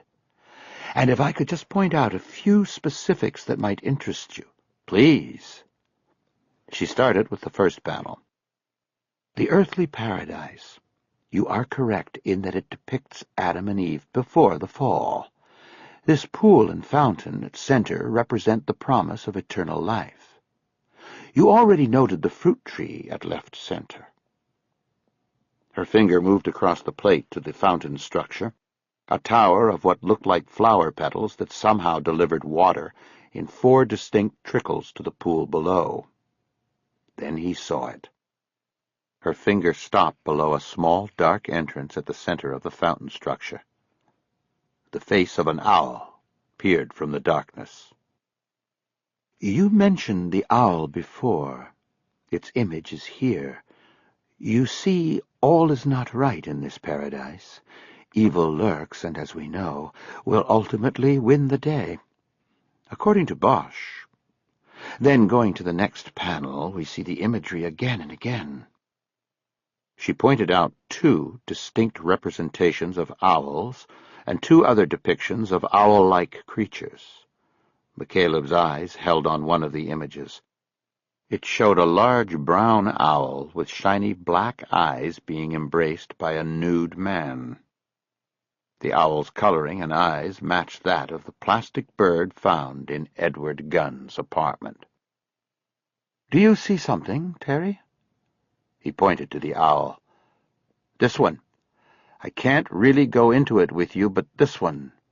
It matches up with the reason I'm here." A lot of symbols are at work in this panel. That is one of the obvious ones. After the fall, man's freedom of choice leads him to debauchery, gluttony, folly, and avarice, the worst sin of all in Bosch's world being lust. Man wraps his arms around the owl.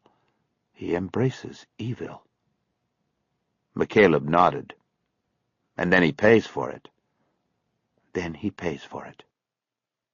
As you notice in the last panel, this is a depiction of hell without fire. Rather, it is a place of myriad torments and endless pain, of darkness. McCaleb stared silently for a long time, his eyes moving across the landscape of the painting. He remembered what Dr. Foscula had said, "A darkness more than night." Chapter 12. Bosch cupped his hands and held them against the window next to the front door of the apartment. He was looking into the kitchen. The counters were spotless, no mess, no coffee maker, not even a toaster. He started to get a bad feeling. He stepped over to the door and knocked once more. He then paced back and forth, waiting. He looked down and saw an outline on the pavement of where a welcome mat had once been. "Damn," he said. He reached into his pocket and took out a small leather pouch. He unzipped it and removed 2 small steel picks he had made from hacksaw blades. He looked around and saw no one. He was in a shielded alcove of a large apartment complex in Westwood. Most residents were probably still at work. He stepped up to the door and went to work with the picks on the deadbolt. 90 seconds later, he had the door open and he went inside. He knew the apartment was vacant as soon as he stepped in, but he covered every room anyway. All of them were empty. Hoping for an empty prescription bottle, he even checked the bathroom medicine cabinet. There was a used razor made of pink plastic on a shelf. Nothing else. He walked back into the living room and took out his cell phone. He had just put Janice Langweiser's cell phone on the speed dial the day before. She was co-prosecutor on the case, and they had worked on Bosch's testimony throughout the weekend. His call found her still in the trial team's temporary office in the Van Nuys courthouse. "Listen, I don't want to rain on the parade, but Annabelle Crowe is gone." "What do you mean, gone?" "I mean gone, baby, gone. I'm standing in what was her apartment is empty." "Shit! We really need her, Harry. When did she move out?" "I don't know. I just discovered she was gone." "Did you talk to the apartment manager?" Not yet, but he's not going to know much more than how long ago she split. If she's running from the trial, she wouldn't be leaving any forwarding addresses with the management. Well, when did you talk to her last? Thursday. I called her here, but that line is disconnected today. No forwarding number. Shit! I know, you said that. She got the subpoena, right? Yeah, she got it Thursday. That's why I called, to make sure. Okay, then maybe she'll be here tomorrow. Bosch looked around the empty apartment. I wouldn't count on it. He looked at his watch. It was after 5. Because he had been so sure about Annabelle Crowe, she had been the last witness he was going to check on. There had been no hint that she was going to split. Now he knew he would be spending the night trying to run her down. What can you do? Langweiser asked. I've got some information on her I can run down. She's got to be in town. She's an actress. Where else is she going to go? New York? That's where real actors go. She's a face. She'll stay here. Find her, Harry. We'll need her by next week. I'll try. There was a moment of silence while they both considered things. You think Story got to her? Langweiser finally asked. I'm wondering. He could have gotten to her with what she needs, a job, a part, a paycheck. When I find her, I'll be asking that. Okay, Harry, good luck. If you get her tonight, let me know. Otherwise, I'll see you in the morning. Right. Bosch closed the phone and put it down on the kitchen counter. From his jacket pocket, he took out a thin stack of 3x5 cards. Each card had the name of one of the witnesses he was responsible for vetting and preparing for trial. Home and work addresses, as well as phone numbers and pager numbers, were noted on the cards. He checked the card assigned to Annabelle Crowe and then punched her pager number into his phone. He got a recorded message that said the pager was no longer in service. He clapped the phone closed and looked at the card again. He had the name and number of Annabelle Crowe's agent listed at the bottom. He decided that the agent might be the one tie she wouldn't sever. He put the phone and cards back into his pockets.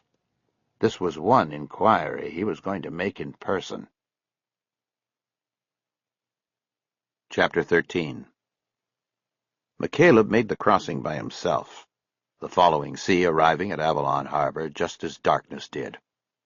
Buddy Lockridge had stayed behind at Cabrillo Marina because no new charters had come up and he wouldn't be needed until Saturday. As he arrived at the island, McCaleb radioed the harbor master's boat on Channel 16 and got help mooring the boat. The added weight of the 2 heavy books he had bought at Dutton's bookstore in Brentwood, plus the smaller cooler filled with frozen tamales, made the walk up the hill to his house exhausting. He had to stop twice on the side of the road to rest. Each time he sat down on the cooler and took one of the books out of his leather bag so that he could once more study the dark work of Hieronymus Bosch, even in the shadows of evening.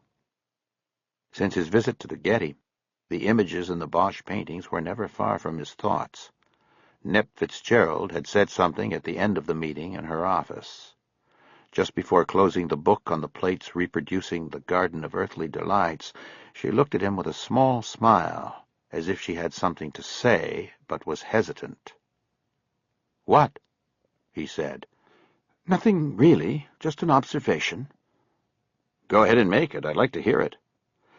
"I was just going to mention that a lot of the critics and scholars who view Bosch's work see corollaries to contemporary times.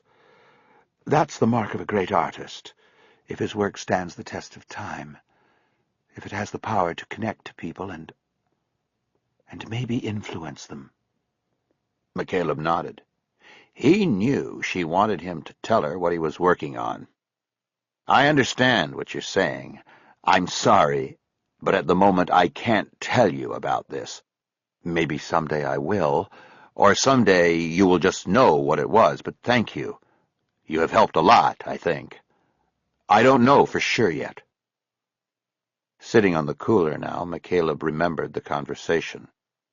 Corollaries to contemporary times, he thought. And crimes. He opened the larger of the 2 books he had bought and opened it to a color illustration of Bosch's masterpiece. He studied the owl with black eyes, and all of his instincts told him he was onto something significant, something very dark and dangerous. When he got home, Graciela took the cooler from him and opened it on the kitchen counter. She took 3 of the green corn tamales out and put them on a plate for defrosting in the microwave. "I'm making chili rellenos, too," she said. "It's a good thing you called from the boat, or we would have gone ahead and eaten without you." McCaleb let her vent. He knew she was angry about what he was doing. He walked over to the table where Cielo was propped in a bouncing chair. She was staring up at the ceiling fan. She was moving her hands in front of her, getting used to them. McCaleb bent down and kissed both of them, and then her forehead. "Where's Raymond?" "In his room, on the computer." "Why did you only get 10? He looked over at her as he slid into a chair next to Cielo. She was putting the other tamales into a plastic Tupperware container for freezing. "I took the cooler in and told them to fill it. That's how many it fit, I guess." She shook her head, annoyed with him. "We'll have 1 extra." "Then throw it out or invite one of Raymond's friends over for dinner next time. Who cares, Graciela? It's a tamale." Graciela turned and looked at him with dark, upset eyes that immediately softened. "You're sweaty." "I just walked up the hill. The shuttle was closed for the night." She opened an overhead cabinet and took out a plastic box holding a thermometer. There was a thermometer in every room in the house. She took this one out and shook it and came over to him. "Open?" "Let's use the electronic." "No, I don't trust them." She put the end of the thermometer under his tongue and then used her hand to gently bring his jaw up and close his mouth. Very professional.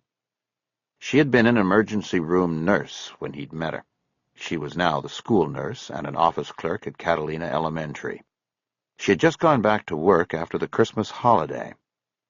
McCaleb sensed that she wanted to be a full-time mother, but they couldn't afford it, so he never brought it up directly. He hoped that in a couple years the charter service would be more established, and they would have the choice then. Sometimes he wished they had kept a share of the money for the book and movie deal, but he also knew that their decision to honor Graciela's sister by not making money off what happened had been the only choice. They gave half the money to the Make-A-Wish Foundation and put the other half in a trust fund for Raymond. It would pay for college if he wanted that. Graciela held his wrist and checked his pulse while he sat silently watching her. "You're high," she said, dropping his wrist. "Open?" He opened his mouth, and she took out the thermometer and read it. She went to the sink and washed it, then returned it to its case in the cabinet. She didn't say anything, and McCaleb knew that meant his temperature was normal. "You wish I had a fever, don't you?" "Are you crazy?" "Yes, you do. That way you could tell me to stop this." "What do you mean, tell you to stop it? Last night you said it was just going to be last night. Then this morning you said it was just going to be today. What are you telling me now, Terry?" He looked over at Cielo and held out a finger for her to grasp. "It's not over." He now looked back at Graciela. "Some things came up today." "Some things? Whatever they are, give them to Detective Winston. It's her job. It's not your job to be doing this." "I can't, not yet. Not until I'm sure." Graciela turned and walked back to the counter. She put the plate with the tamales on it into the microwave and set it for defrost. "Will you take her in and change her? It's been a while, and she'll need a bottle while I make dinner." McCaleb carefully raised his daughter out of the bouncing seat and put her on his shoulder. She made some fussing noises, and he gently patted her back to calm her. He walked over to Graciela's back, put his arm around the front of her, and pulled her backward into him. He kissed the top of her head and held his face in her hair. "It'll all be over soon, and we'll be back to normal." "I hope so." She touched his arm, which crossed her body beneath her breasts. The touch of her fingertips was the approval he sought. It told him this was a rough spot, but they were okay. He held her tighter, kissed the back of her neck, and then let her go. Cielo watched the slowly moving mobile that hung over the changing table as he put a new diaper on her tiny body. Cardboard stars and half-moons hung from threads. Raymond had made it with Graciela as a Christmas present.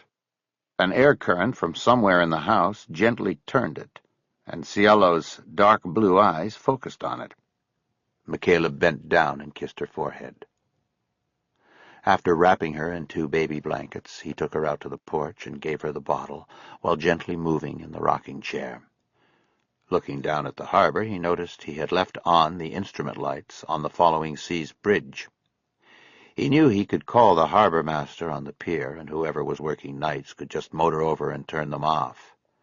But he knew he'd be going back to the boat after dinner. He would get the lights then. He looked down at Cielo. Her eyes were closed, but he knew she was awake. She was working the bottle forcefully. Graciela had stopped full-time breastfeeding when she had gone back to work. Bottle feedings were new, and he found them to be perhaps the single most pleasurable moments of being a new father. He often whispered to his daughter during these times. Promises, mostly. Promises that he would always love her and be with her. He told her never to be afraid or feel alone. Sometimes, when she would suddenly open her eyes and look at him, he sensed that she was communicating the same things back to him, and he felt a kind of love he had never known before. "Terry!" He looked up at Graciela's whisper. "Dinner's ready." He checked the bottle and saw it was almost empty. "I'll be there in a minute," he whispered. After Graciela left them, he looked down at his daughter. The whispering had made her open her eyes. She stared up at him. He kissed her on the forehead and then just held her gaze. "I have to do this, baby," he whispered. The boat was cold inside. McCaleb turned on the salon lights and then positioned the space heater in the center of the room and turned it on low. He wanted to warm up, but not too much, for then he might get sleepy. He was still tired from the exertions of the day. He was down in the front cabin going through his old files when he heard the cell phone start to chirp from his leather bag up in the salon. He closed the file he was studying and took it with him as he bounded up the stairs to the salon and grabbed the phone out of his bag. It was J. Winston. "So how'd it go at the Getty? I thought you were going to call me back." "Oh, well, it ran late, and I wanted to get back to the boat and get across before dark. I forgot to call." "You're back on the island?" She sounded disappointed. "Yeah, I told Graciela this morning I'd be back, but don't worry, I'm still working on a few things." "What happened at the Getty?" "Nothing much," he lied. "I talked to a couple people and looked at some paintings." "You see any owls that match ours?" She laughed as she asked the question. "A couple close ones. I got some books I want to look through tonight. I was going to call you, see if maybe we could get together tomorrow." "When?" "I've got a meeting in the morning at 10 and another at 11. "I was thinking the afternoon, anyway. There's something I have to do in the morning myself." He didn't want to tell her that he wanted to watch the opening statements in the story trial. He knew they'd be carried live on court TV, which he got up at the house with the satellite dish. "Well, I could probably get a chopper to take me out there, but I'll have to check with Arrow first." "No, I'll be coming back over." "You will? Great. You want to come here?" "No, I was thinking about something more quiet and private." "How come?" "I'll tell you tomorrow." "Getting mysterious on me. This isn't a scam to get the sheriffs to pay for pancakes again, is it?" They both laughed. "No scam. Any chance you could come out to Cabrillo and meet me at my boat?" "I'll be there. What time?" He made the appointment for 3 o'clock, thinking that would give him plenty of time to prepare a profile and figure out how he would tell her what he had to say. It would also give him enough time to be ready for what he hoped she would allow him to do that night. "Anything on the owl?" he asked once they had the meeting arranged. "Very little. None of it good. Inside there are manufacturing markings. The plastic mold was made in China. The company ships them to 2 distributors over here, one in Ohio and one in Tennessee. From there, they probably go all over. It's a long shot and a lot of work." "So you're going to drop it?" "No, I didn't say that. It's just not a priority. It's on my partner's plate. He's got calls out. We'll see what he gets from the distributors, evaluate, and decide where to go from there." McCaleb nodded. Prioritizing investigative leads and even investigations themselves was a necessary evil, but it still bothered him. He was sure the owl was a key, and knowing everything about it would be useful. "Okay, so we're all set?" she asked. "About tomorrow? Yeah, we're set." "We'll see you at 3. "We?" "Kurt and I, my partner. You haven't met him yet." Look, tomorrow could it just be me and you? Nothing against your partner, but I'd just like to talk to you tomorrow, Jay." There was a moment of silence before she responded. "Terry, what's going on with you?" "I just want to talk to you about this. You brought me in. I want to give what I have to you. If you want to bring your partner in on it after, that's fine." There was another pause. "I'm getting a bad vibe from all of this, Terry. I'm sorry, but that's the way I want it. I guess you have to take it or leave it." His ultimatum made her go silent even longer this time. He waited for her. "All right, man," she finally said. "It's your show. I'll take it." "Thanks, Jay. I'll see you then." They hung up. He looked at the old case file he'd pulled and still held in his hand. He put the phone down on the coffee table and leaned back on the couch and opened the file. Chapter 14. At first they called it the Little Girl Lost case because the victim had no name.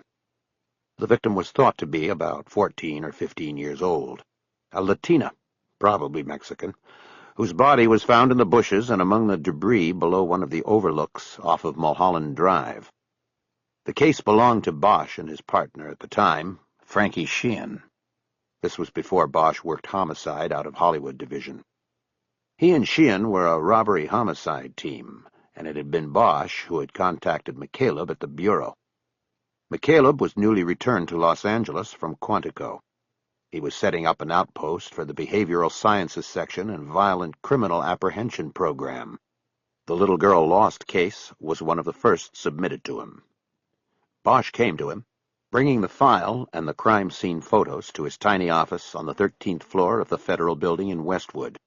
He came without Sheehan because the partners had disagreed on whether to bring the Bureau in on the case. Cross-agency jealousies at work. But Bosch didn't care about all of that. He cared about the case. He had haunted eyes. The case was clearly working on him as much as he worked on it. The body had been found nude and violated in many ways.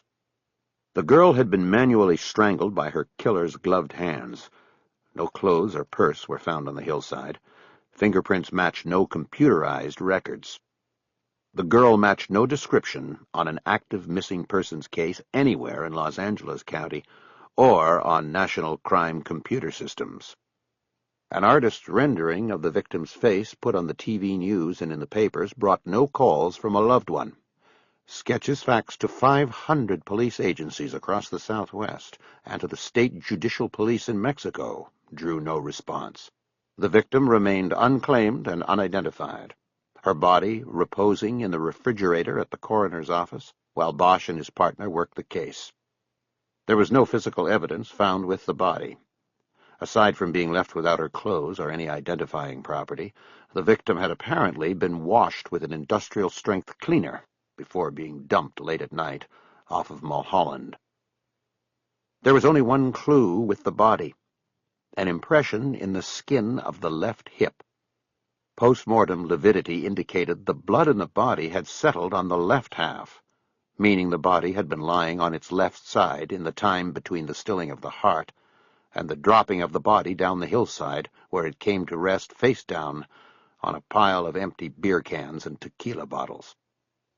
The evidence indicated that during the time that the blood settled, the body had been lying on top of the object that left the impression on the hip. The impression consisted of the number 1, the letter J, and part of a third letter that could have been the upper left stem of an H, a K, or an L. It was a partial reading of a license plate. Bosch formed the theory that whoever had killed the girl with no name had hidden the body in the trunk of a car until it was time to dump it. After carefully cleaning the body, the killer put it into the trunk of his car, mistakenly putting it down on part of a license plate that had been taken off the car and also placed in the trunk. Bosch's theory was that the license plate had been removed and possibly replaced with a stolen plate as one more safety measure that would help the killer avoid detection if his car happened to be spotted by a suspicious passerby at the Mulholland Overlook. Though the skin impression gave no indication of what state issued the license plate, Bosch went with the percentages.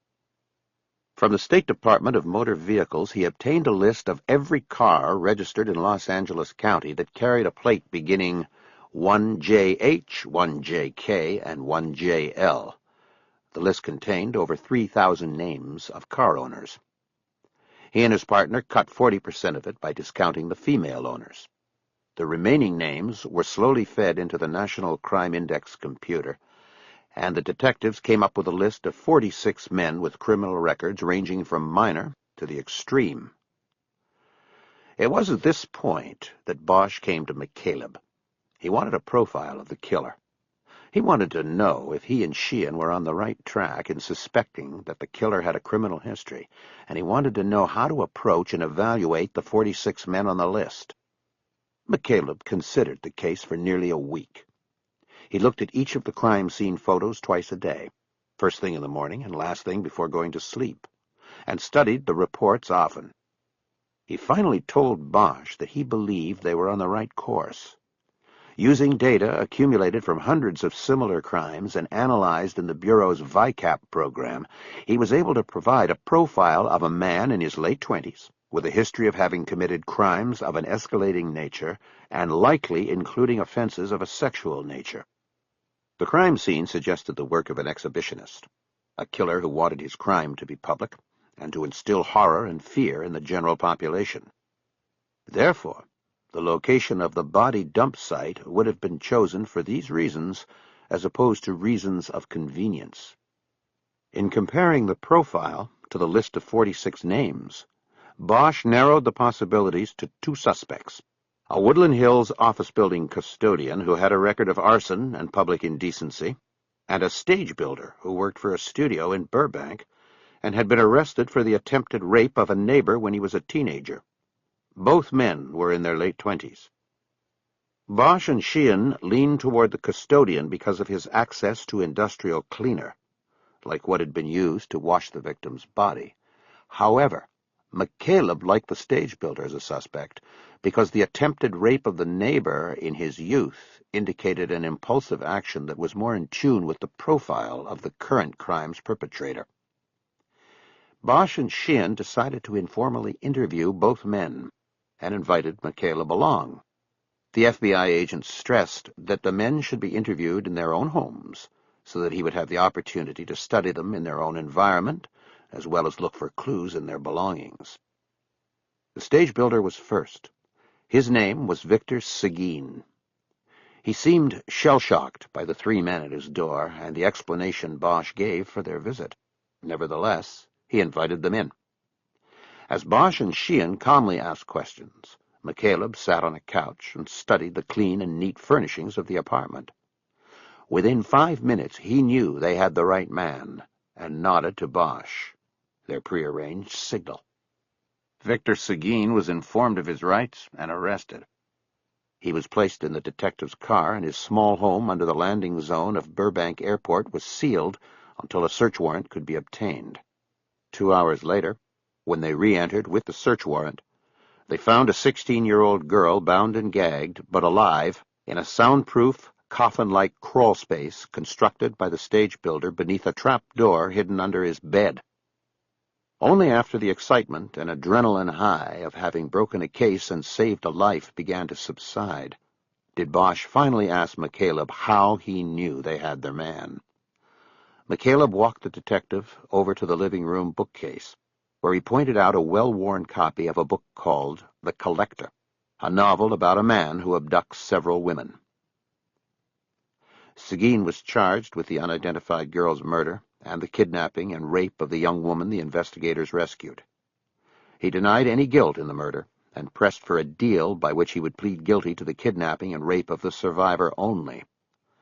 The DA's office declined any deal and proceeded to trial with what they had: the survivor's gut-wrenching testimony and the license plate impression on the dead girl's hip. The jury convicted on all counts after less than 4 hours' deliberation. The DA's office then floated a possible deal to Seguin, a promise not to go for the death penalty during the second phase of the trial if the killer agreed to tell investigators who his first victim was and from where he'd abducted her. To take the deal, Seguin would have to drop his pose of innocence. He passed. The DA went for the death penalty and got it. Bosch never learned who the dead girl was, and McCaleb knew it haunted him that no one apparently cared enough to come forward. It haunted McCaleb, too. On the day he came to the penalty phase of the trial to testify, he had lunch with Bosch and noticed that a name had been written on the tabs of his files on the case. "What's that?" McCaleb asked excitedly. "You ID'd her?" Bosch looked down and saw the name on the tabs and turned the files over. "No ID yet." "Well, what's that?" "Just a name. I sort of gave her a name, I guess." Bosch looked embarrassed. McCaleb reached over and turned the files back over to read the name. "Cielo Azul?" "Yeah. She was Spanish. I gave her a Spanish name." "It means blue sky, right?" "Yeah, blue sky. McCaleb waited. Nothing. "What?" "Well, I'm not that religious, you know what I mean." "Yes." "But I sort of figured if nobody down here wanted to claim her, then hopefully maybe there's somebody up there that will." Bosch shrugged his shoulders and looked away. McCaleb could see his face turning red in the upper cheeks. "It's hard to find God's hand in what we do, what we see." Bosch just nodded, and they didn't speak about the name again. McCaleb lifted the last page of the file marked Cielo Azul and looked at the inside rear flap of the manila folder. It had become his habit over time at the Bureau to jot notes on the back flap, where they wouldn't readily be seen because of the attached file pages. These were notes he made about the investigators who submitted the cases for profiling. McCaleb had come to realize that insights about the investigator were sometimes as important as the information in the case file. For it was through the investigator's eyes that McCaleb first viewed many aspects of the crimes. His case with Bosch had come up more than 10 years earlier, before he began his more extensive profiling of the investigators as well as the cases. On this file, he had written Bosch's name, and just 4 words beneath it: thorough, smart, MMAA. He looked at the last 2 notations now. It had been part of his routine to use abbreviations and shorthand when making notes that needed to be kept confidential. The last 2 notations were his reading on what motivated Bosch. He'd come to believe that homicide detectives, a breed of cop unto themselves, called upon deep inner emotions and motivations to accept and carry out the always difficult task of their job. They were usually of 2 kinds: those who saw their jobs as a skill or a craft, and those who saw it as a mission in life. 10 years ago, he'd put Bosch into the latter class. He was a man on a mission. This motivation in detectives could then be broken down even further as to what gave them this sense of purpose or mission. To some, it was seen as almost a game. They had some inner shortage that caused them to need to prove they were better, smarter, and more cunning than their quarry. Their lives were a constant cycle of validating themselves by, in effect, invalidating the killers they sought by putting them behind bars. Others, while carrying a degree of that same inner shortage, also saw themselves with the additional dimension of being speakers for the dead. There was a sacred bond cast between victim and cop that formed at the crime scene and could not be severed. It was what ultimately pushed them into the chase and enabled them to overcome all obstacles in their path. McCaleb classified these cops as avenging angels. It had been his experience that these cop angels were the best investigators he ever worked with. He also came to believe that they traveled closest to that unseen edge, beneath which lies the abyss. 10 years before, he'd classified Harry Bosch as an avenging angel. He now had to consider whether the detective had stepped too close to that edge.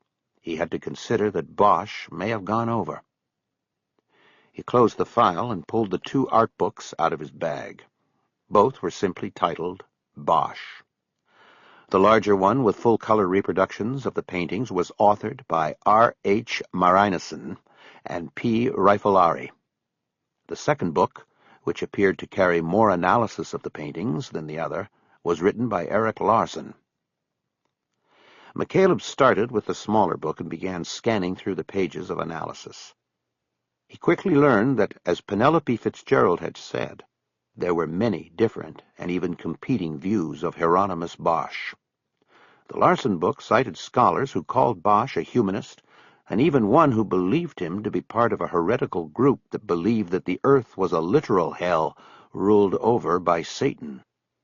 There was dispute among the scholars of the intended meanings of some of the paintings, whether some paintings could actually be attributed to Bosch, whether the painter had ever traveled to Italy and viewed the work of his Renaissance contemporaries. Finally, McCaleb closed the book when he realized that, at least for his purposes, the words about Hieronymus Bosch might not be important. If the painter's work was subject to multiple interpretations, then the only interpretation that mattered would be that of the person who killed Edward Gunn. What mattered was what that person saw and took from the paintings of Hieronymus Bosch. He opened the larger book and began to slowly study the reproductions.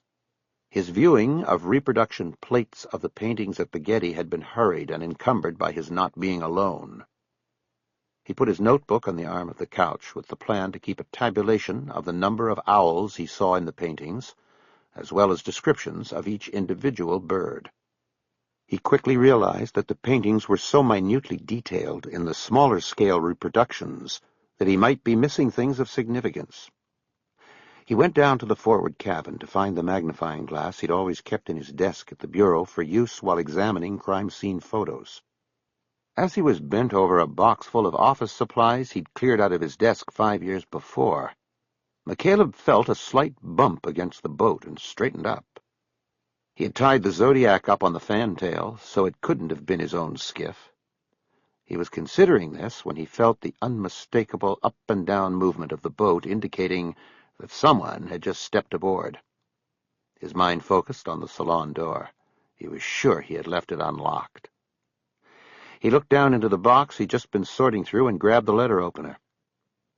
As he came up the steps into the galley, McCaleb surveyed the salon and saw no one and nothing amiss. It was difficult seeing past the interior reflection on the sliding door, but outside in the cockpit, silhouetted by the streetlights on Crescent Street, there was a man. He stood with his back to the salon as if admiring the lights of the town going up the hill. McCaleb moved quickly to the slider and pulled it open. He held the letter opener at his side, but with the point of the blade up. The man standing in the cockpit turned around. McCaleb lowered his weapon as the man stared at it with wide eyes. "Mr. McCaleb, It's all right, Charlie. I just didn't know who it was." Charlie was the night man in the harbor office. McCaleb didn't know his last name, but he knew that he often visited Buddy Lockridge on nights Buddy stayed over. McCaleb guessed that Buddy was a soft touch for a quick beer every now and then on the long nights. That was probably why he'd rowed his skiff over from the pier. "I saw the lights and thought maybe Buddy was here," he said. "I was just paying a visit." "No, Buddy's overland tonight. He probably won't be back till Friday." "Okay, then. I'll just be going, then. Everything all right with you? The missus isn't making you sleep on the boat, is she?" "No, Charlie. Everything's fine. Just doing a little work." He held up the letter opener as if that explained what he was doing. "All right, then. I'll be heading back. Good night, Charlie. Thanks for checking on me." He went back inside and down to the office. He found the magnifying glass with a light attachment at the bottom of the box of office supplies. For the next 2 hours he went through the paintings. The eerie landscapes of phantasmic demons surrounding human prey enthralled him once again. As he studied each work, he marked particular findings, such as the owls, with yellow post-its, so that he could easily return to them. McCaleb had amassed a list of 16 direct depictions of owls in the paintings, and another dozen portrayals of owl-like creatures or structures. The owls were darkly painted and lurking in all the paintings like sentinels of judgment and doom. He looked at them and couldn't help but think of the analogy of the owl as detective. Both creatures of the night, both watchers and hunters, first-hand observers of the evil and pain humans and animals inflict upon each other. The single most significant finding McCaleb made during his study of the paintings was not an owl. Rather, it was the human form. He made the discovery as he used the lighted glass to examine the center panel of a painting called The Last Judgment. Outside the depiction of Hell's oven where sinners are thrown, there were several bound victims waiting to be dismembered and burned. Among this grouping, McCaleb found the image of a nude man bound with his arms and legs behind him. The sinner's extremities had been stretched into a painful reverse fetal position. The image closely reflected what he'd seen at center focus in the crime scene videotape and photos of Edward Gunn. McCaleb marked the finding with a post-it and closed the book. When the cell phone on the couch next to him chirped just then, he bolted upright with a start. He checked his watch before answering and saw it was exactly midnight. The caller was Graciela. "I thought you were coming back tonight." "I am. I just finished and I'm on my way." "You took the cart down, right?" "Yeah, so I'll be fine." "Okay. See you soon." "Yes, you will." McCaleb decided to leave everything on the boat, thinking that he needed to clear his mind of everything before the next day. Carrying the files and the heavy books would only remind him of the heavy thoughts he carried within. He locked the boat and took the Zodiac to the skiff dock. At the end of the pier, he climbed into the golf cart. He rode through the deserted business district and up the hill toward home. Despite his efforts to deflect them, his thoughts were of the abyss, a place where creatures with sharp beaks and claws and knives tormented the fallen in perpetuity. He knew one thing for sure at this point. The painter Bosch would have made a good profiler. He knew his stuff.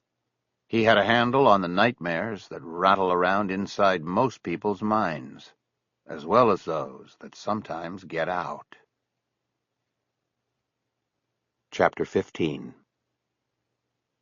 Opening statements in the trial of David's story were delayed while the attorneys argued over final motions behind closed doors with the judge.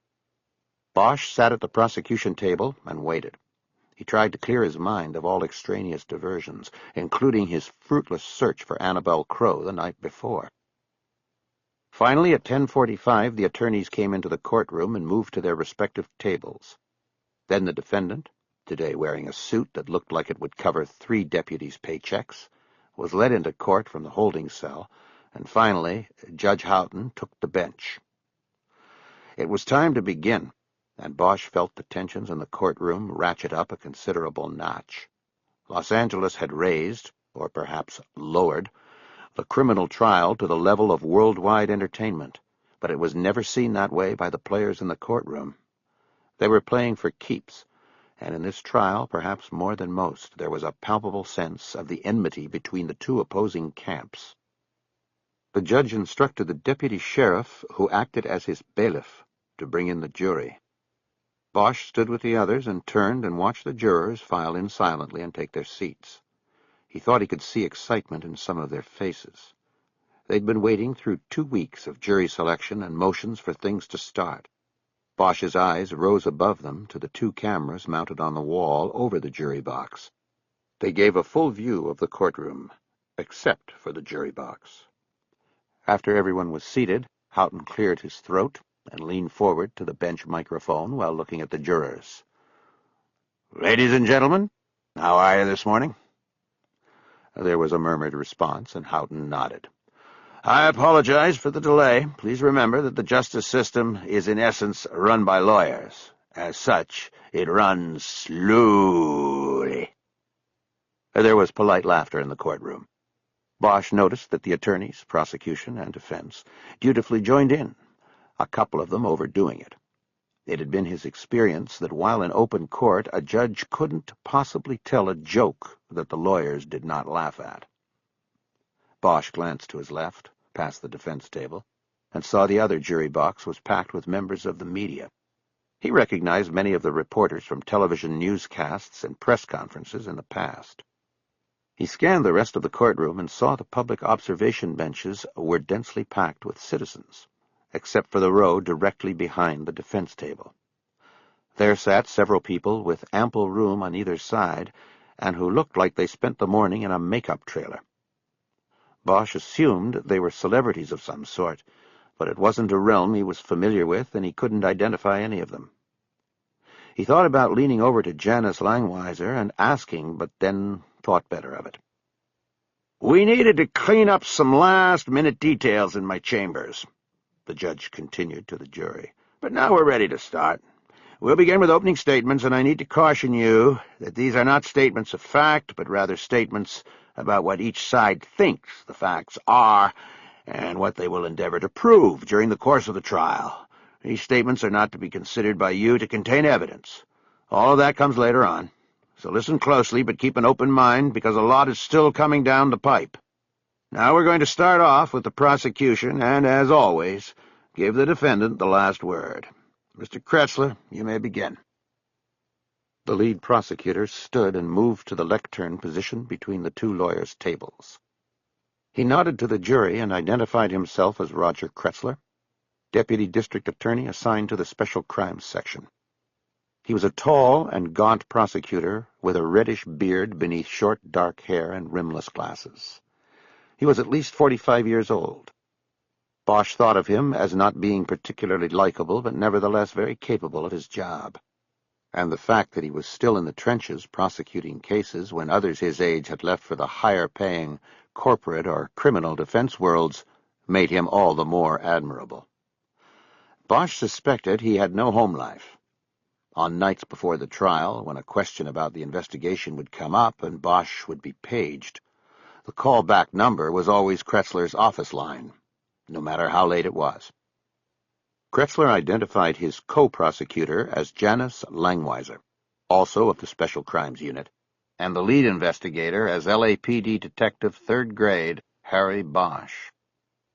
"I am going to make this short and sweet, so all the sooner we will be able to get to the facts, as Judge Houghton has correctly pointed out. Ladies and gentlemen, the case you will hear in this courtroom certainly has the trappings of celebrity. It has event status written all over it. Yes, the defendant, David N. Story, is a man of power and position in this community, in this celebrity-driven age we live in. But if you strip away the trappings of power and glitter from the facts, as I promise we will do over the next few days, what you have here is something as basic as it is all too common in our society, a simple case of murder." Kretzler paused for effect. Bosch checked the jury. All eyes were fastened on the prosecutor.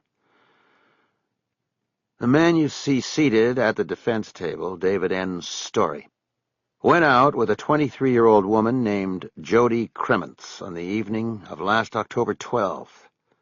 And after an evening that included the premiere of his latest film and a reception, he took her to his home in the Hollywood Hills, where they engaged in consensual sexual intercourse. I don't believe you will find argument from the defense table about any of this. We're not here about that. But what happened during or after the sex is what brings us here today. On the morning of October 13th, the body of Jody Kremens was found strangled and in her own bed in the small home she shared with another actress." Kretzler flipped a page up on the legal pad on the lectern in front of him, even though it seemed clear to Bosch and probably everyone else that his statement was memorized and rehearsed.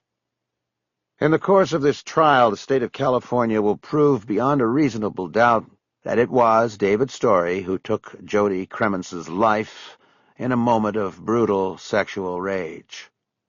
He then moved or caused to be moved the body from his home to the victim's home. He arranged the body in such a way that the death might appear accidental, and following this, he used his power and position in an effort to thwart the investigation of the crime by the Los Angeles Police Department. Mr. Story, who you will learn has a history of abusive behavior toward women, was so sure that he would walk away untouched from his crime that in a moment of— Kretzler chose this moment to turn from the lectern and look down upon the seated defendant with a disdainful look. Story stared straight ahead unflinchingly, and the prosecutor finally turned back to the jury. Shall we say candor? He actually boasted to the lead investigator on the case, Detective Bosch, that he would do just that, walk away from his crime. Kretzler cleared his throat, a sign he was ready to bring it all home. We are here, ladies and gentlemen of the jury, to find justice for Jody Kremens, to make it our business that her murderer not walk away from his crime. The state of California asks, and I personally ask, that you listen carefully during the trial and weigh the evidence fairly. If you do that, we can be sure that justice will be served for Jody Kremens, for all of us. He picked the pad up off the lectern and turned to move back to his seat. But then he stopped, as if a second thought had just occurred to him. Bosch saw it as a well-practiced move. He thought the jury would see it that way as well. I was just thinking that we all know it has been part of our recent history here in Los Angeles to see our police department put on trial in these high-profile cases. If you don't like the message, then by all means shoot the messenger. It's a favorite from the defense bar's bag of tricks. I want you all to promise yourselves that you will remain vigilant and keep your eyes on the prize. That prize being truth and justice. Don't be fooled. Don't be misdirected. Trust yourself on the truth and you'll find the way. He stepped over to his seat and sat down. Bosch noticed Langweiser reaching over and gripping Kretzler's forearm in a congratulatory gesture. It, too, was part of the well-practiced play. The judge told the jurors that in light of the brevity of the prosecution's address, the trial would proceed to the defense statement without a break. But then the break came soon enough anyway, when folks stood and moved to the lectern and proceeded to spend even less time than Kretzler addressing the jury. You know, ladies and gentlemen, all this talk about shoot the messenger, don't shoot the messenger. Well, let me tell you something about that. Those fine words you got from Mr. Kretzler there at the end.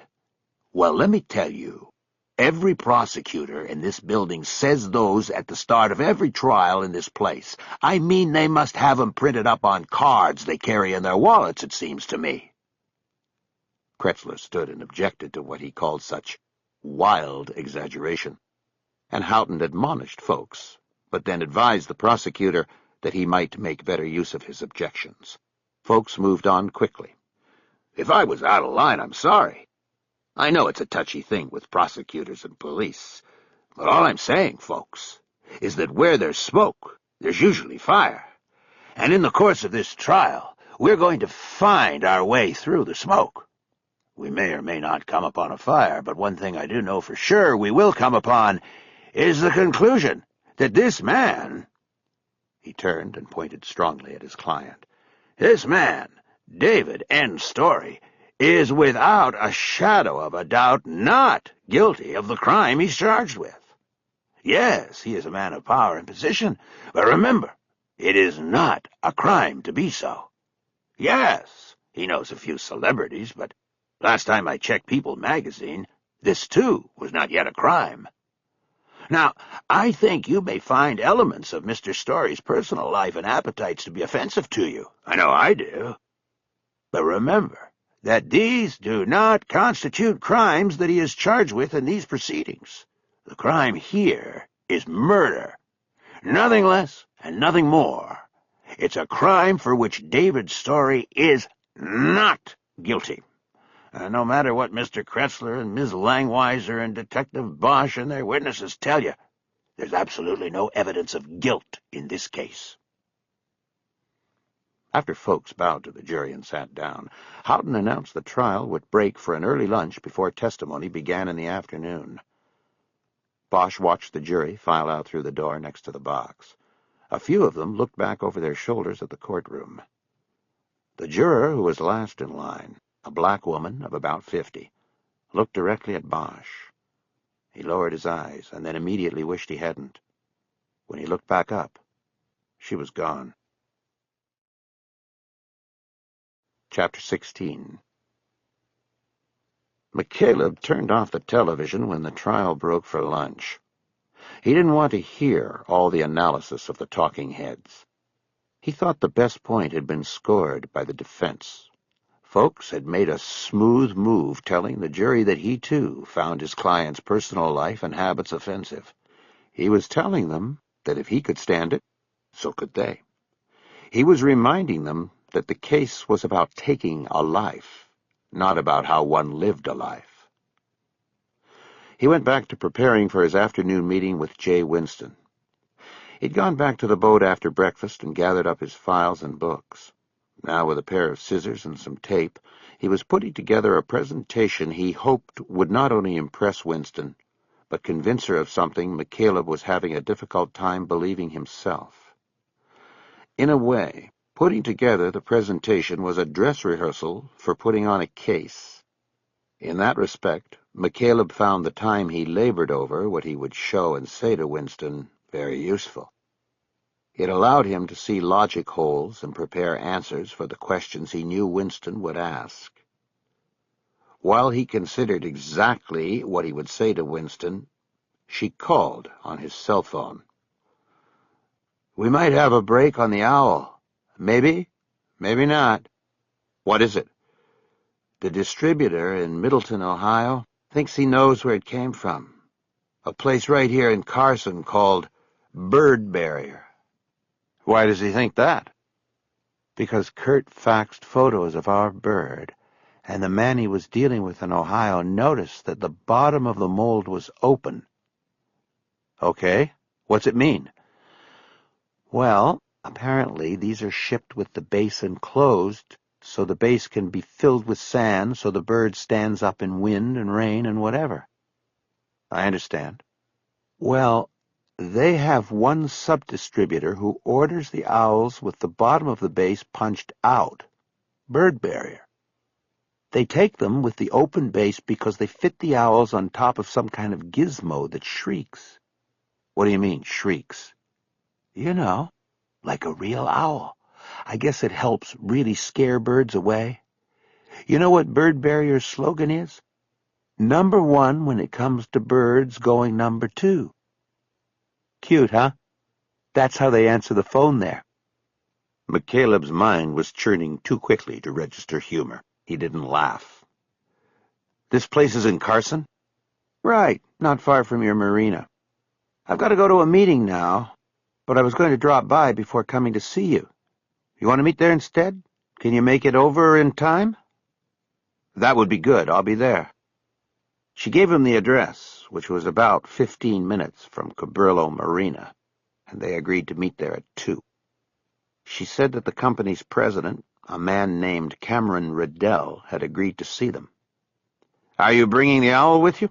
McCaleb asked. "Guess what, Terry?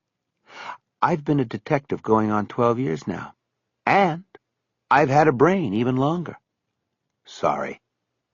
"See you, too." After clicking off the phone, McCaleb took a leftover tamale out of the freezer, cooked it in the microwave, and then wrapped it in foil and put it in his leather bag for eating while crossing the bay. He checked on his daughter, who was in the family room sleeping in the arms of their part-time nanny, Mrs. Perez. He touched the baby's cheek and left. Bird Barrier was located in a commercial and upscale warehouse district that hugged the eastern side of the 405 freeway, just below the airfield where the Goodyear blimp was tethered. The blimp was in its place, and McCaleb could see the leashes that held it, straining against the afternoon wind coming down out of the mountains. When he pulled into the Bird Barrier lot, He noticed an LTD with commercial hubs that he knew had to be Jay Winston's car. He was right. She was sitting in a small waiting room when he came in through a glass door. On the floor next to her chair was a briefcase and a cardboard box sealed at the top with red tape marked Evidence. She immediately got up and went to a reception window through which McCaleb could see a seated young man wearing a telephone headset. "Can you tell Mr. Riddell we're both here?"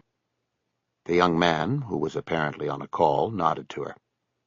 A few minutes later, they were ushered into Cameron Riddell's office. McCaleb carried the box. Winston made the introductions, calling McCaleb her colleague. It was the truth, but it also concealed his badgeless status. Riddell was a pleasant-looking man in his mid-30s who seemed anxious to help in the investigation.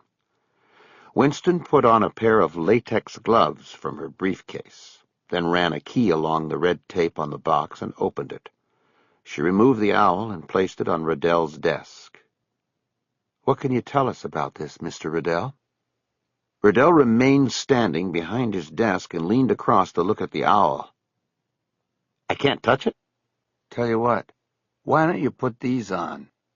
Winston opened her briefcase and took out another pair of gloves from the cardboard dispenser and handed them to Riddell. McCaleb just watched, having decided that he would not jump in unless Winston asked him or she made an obvious omission during the interview. Riddell struggled with the gloves, slowly putting them on. "Sorry," Winston said. "They're medium. You look like a large." Once he had the gloves on, Riddell picked the owl up with both hands and studied the underside of the base. He looked up into the hollow plastic mold and then held the bird directly in front of him, seemingly studying the painted eyes. He then placed it down on the corner of the desk and went back around to his seat. He sat down and pressed a button on an intercom. "Monique, it's Cameron. Can you go to the back and get one of the screeching owls off the line and bring it in to me? I need it now, too." "On my way."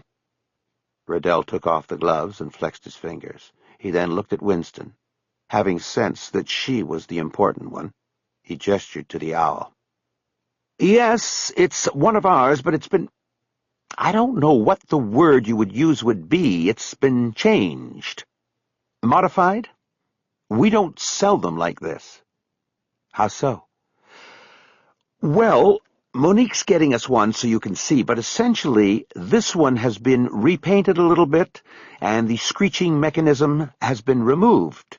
Also, we have a proprietary label we attach here at the base, and that's gone." He pointed to the rear of the base. "Let's start with the painting," Winston said. "What was done?" Before Riddell answered, there was a single knock on the door, and a woman came in carrying another owl which was wrapped in plastic. Riddell told her to put it down on the desk and remove the plastic. McCaleb noticed that she made a face when she saw the painted black eyes of the owl Winston had brought. Riddell thanked her, and she left the office. McCaleb studied the side-by-side owls. The evidence owl had been painted darker. The bird barrier owl had 5 colors on its feathers, including white and light blue, as well as plastic eyes with pupils rimmed in a reflective amber color. Also, the new owl was sitting atop a black plastic base. "As you can see, the owl you brought has been repainted," Riddell said. "Especially the eyes. When you paint over them like that, you lose a lot of the effect. These are called foil reflect eyes. The layer of foil in the plastic catches light and gives the eyes the appearance of movement." "So the birds think it is real?" "Exactly. You lose that when you paint them like this." "We don't think the person that painted this was worried about birds. What else is different?" Riddell just shook his head. "Just that the plumage has been darkened quite a bit. You can see that." "Yes. Now, you said the mechanism has been removed. What mechanism?" We get these from Ohio, and then we paint them and attach one of two mechanisms. What you see here is our standard model. Riddell picked the owl up and showed them the underside. The black plastic base swiveled as he turned it. It made a loud screeching sound. Hear the screech? Yes, that's enough, Mr. Riddell. Sorry, but you see, the owl sits on this base and reacts to the wind. As it turns, it emits the screech and sounds like a predator. Works well, as long as the wind is blowing. We also have a deluxe model with an electronic insert in the base. It contains a speaker that emits recorded sounds of predator birds like the hawk. No reliance on wind. Can you get one without either one of the inserts? Yes, you can purchase a replacement that fits over one of our proprietary bases, in case the owl is damaged or lost. With exposure, particularly in marine settings, the paint lasts 2 to 3 years, and after that the owl might lose some of its effectiveness. You have to repaint or simply get a new owl. The reality is the mold is the least expensive part of the ensemble. Winston looked over at McCaleb. He had nothing to add or ask in the line of questioning she was pursuing. He simply nodded at her, and she turned back to Riddell. Okay, then. I think we want to see if there's a method of tracing this owl from this point to its eventual owner. Riddell looked at the owl for a long moment, as if it might be able to answer the question itself. Well, that could be difficult. It's a commodity item. We sell several thousand a year. We ship to retail outlets as well as sell through mail-order catalogs and an internet website. He snapped his fingers. There is one thing that will cut it down some, though. What's that? They changed the mold last year in China. They did some research and decided the horned owl was considered a higher threat to other birds than the roundhead. They changed to the horns. I'm not quite following you, Mr. Riddell. He held up a finger, as if to tell her, wait a moment. He then opened a desk drawer and dug through some paperwork. He came out with a catalog and quickly started turning pages. McCaleb saw that Bird Barrier's primary business was not plastic owls, but large-scale bird deterrent systems that encompassed netting and wire coils and mesh. Riddell found the page showing the plastic owls and turned the catalog so that Winston and McCaleb could view it. This is last year's catalog, he said. You see the owl has the round head. The manufacturer changed last June, about 7 months ago. Now we have these guys. He pointed to the 2 owls on the table. The feathering turns up into the 2 points or ears on the top of the head. The sales rep said these are called horns and that these types of owls are sometimes called devil owls. Winston glanced at McCaleb, who raised his eyebrows momentarily. So you're saying this owl we have was ordered or bought since June, she said to Riddell. More like since August or maybe September. They changed in June, but we probably didn't start receiving the new mold until late July. We also would have sold off our existing supplies of the roundhead first. Winston then questioned Riddell about sales records and determined that information from mail-order and website purchases were kept complete and current on the company's computer files. But point-of-purchase sales from shipments to major hardware and home and marine products retailers would obviously not be recorded. He turned to the computer on his desk and typed in a few commands. He then pointed to the screen, though McCaleb and Winston were not at angles where they could see it. All right, I asked for sales of those part numbers since August 1, he said. Part numbers? Yes, for the standard and deluxe models, and then the replacement molds. We show we self-shipped 414 total. We also shipped 600 even to retailers. And what you're telling us is that we can only trace, through you at least, The 414. Correct. You have the names of buyers and the addresses the owls were shipped to there? Yes, we do. And are you willing to share this information with us without need of a court order? Riddell frowned as if the question was absurd. You said you're working on a murder, right? Right. We don't require a court order. If we can help, we want to help. That's very refreshing, Mr. Riddell. They sat in Winston's car and reviewed the computer printouts Riddell had given them. The evidence box containing the owl was between them on the seat. There were 3 printouts divided by orders for the deluxe, standard, or replacement owls. McCaleb asked to see the replacement list because his instincts told him the owl in Edward Gunn's apartment had been bought for the express purpose of playing a part in the murder scene, and therefore no attached mechanisms were needed. Additionally, the replacement owl was the least expensive. "We better find something here," Winston said as her eyes scanned the list of purchasers of the standard owl model. "Because chasing down buyers through the Home Depots and other retailers is going to mean court orders and lawyers and—" "Hey, the Getty's on here. They ordered 4. McCaleb looked over at her and thought about that. Finally, he shook his shoulders and went back to his list. Winston moved on as well, continuing her listing of the difficulties they would face if they had to go to the retail outlets where the horned owl was sold. McCaleb tuned her out when he got to the 3rd to the last name on his list. He traced his finger from a name he recognized along a line on the printout, detailing the address the owl was shipped to, method of payment, origin of purchase order, and the name of the person receiving it if different from purchaser. His breath must have caught, because Winston picked up on his vibe. "What?" "I got something here." He held the printout across the seat to her and pointed to the line.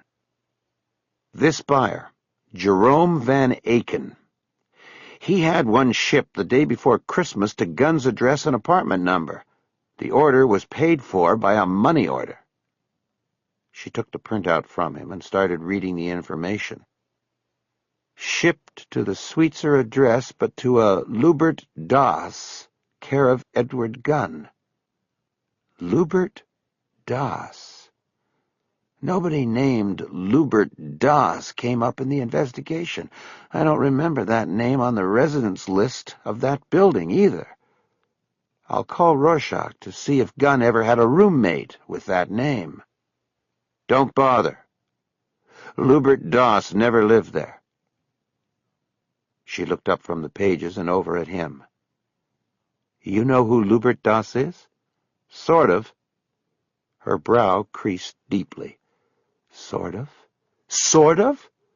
What about Jerome Van Aken?" He nodded. Winston dropped the pages on the box between them. She looked at him with a face that imparted both curiosity and annoyance. "Well, Terry, I think it's about time you started telling me what you know." McCaleb nodded again and put his hand on the door handle. "Why don't we go over to my boat? We can talk there." "Why don't we talk right here, right fucking now?" McCaleb tried a small smile on her. "Because it's what you'd call an audiovisual demonstration." He opened the door and got out, then looked back in at her. "I'll see you over there, okay?" She shook her head. "You better have one hell of a profile worked out for me." Then he shook his head. "I don't have a profile ready for you yet, Jay." "Then what do you have?" "A suspect." He closed the door then, and he could hear her muffled curses as he walked to his car. As he crossed the parking lot, a shadow fell over him and everything else. He looked up to see the Goodyear blimp cross overhead, totally eclipsing the sun. Chapter 17. They reconvened 15 minutes later on the following sea. McCaleb got out some cokes and told Winston to sit on the stuffed chair at the end of the coffee table in the salon. In the parking lot, he had told her to bring the plastic owl with her to the boat. He now used 2 paper towels to remove it from its box and placed it on the table in front of her. Winston watched him, her lips tight with annoyance. McCaleb told her he understood her anger at being manipulated on her own case, but added that she would be back in control of things as soon as he presented his findings. All I can say, Terry, is that this better be fucking good. He remembered that he had once noted on the inside file flap on the first case he ever worked with her that she was prone to using profanity when under stress. He'd also noted that she was smart and intuitive. He hoped now that those observations hadn't changed. He stepped over to the counter where he had his presentation file waiting. He opened it and took the top sheet over to the coffee table.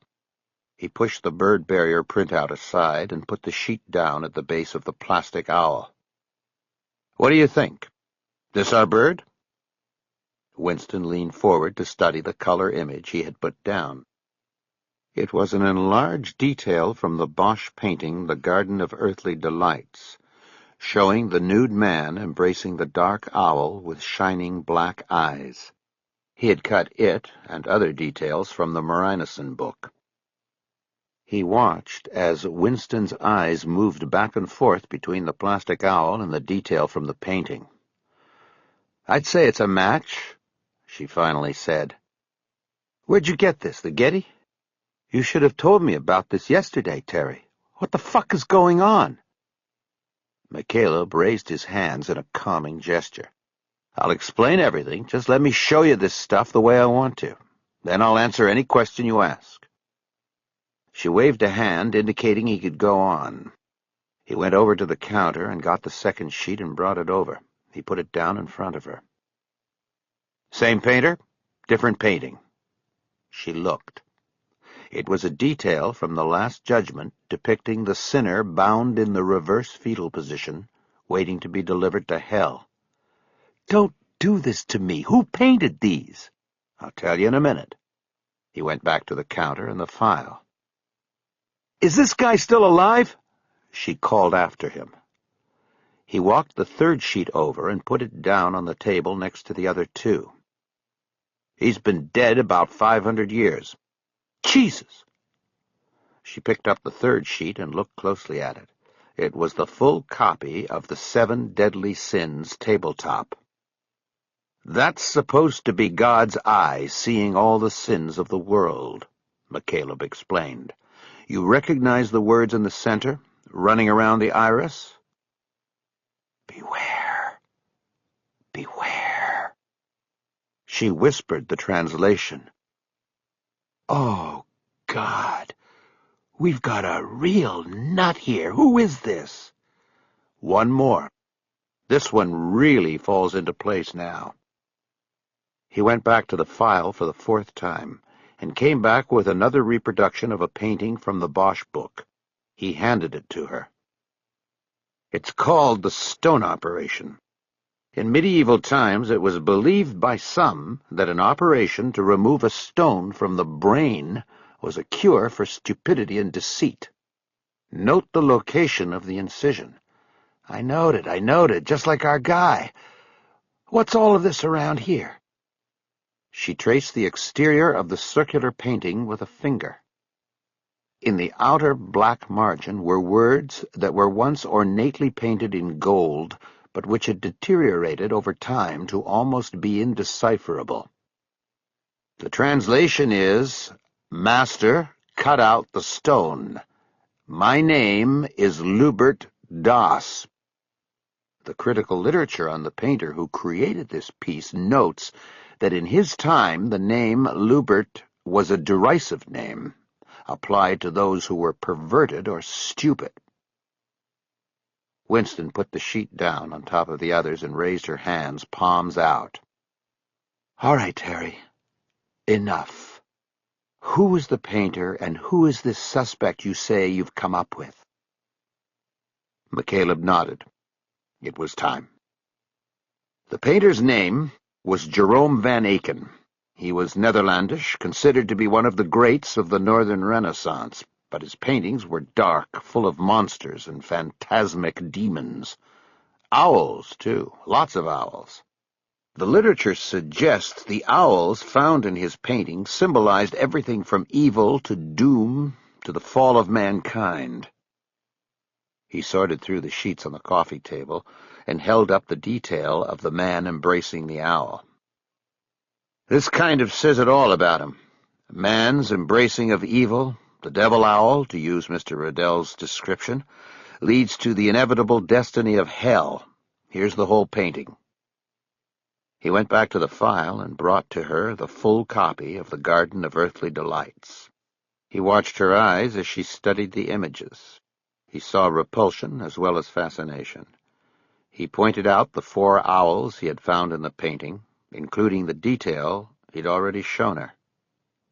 She suddenly pulled the sheet aside and looked at him.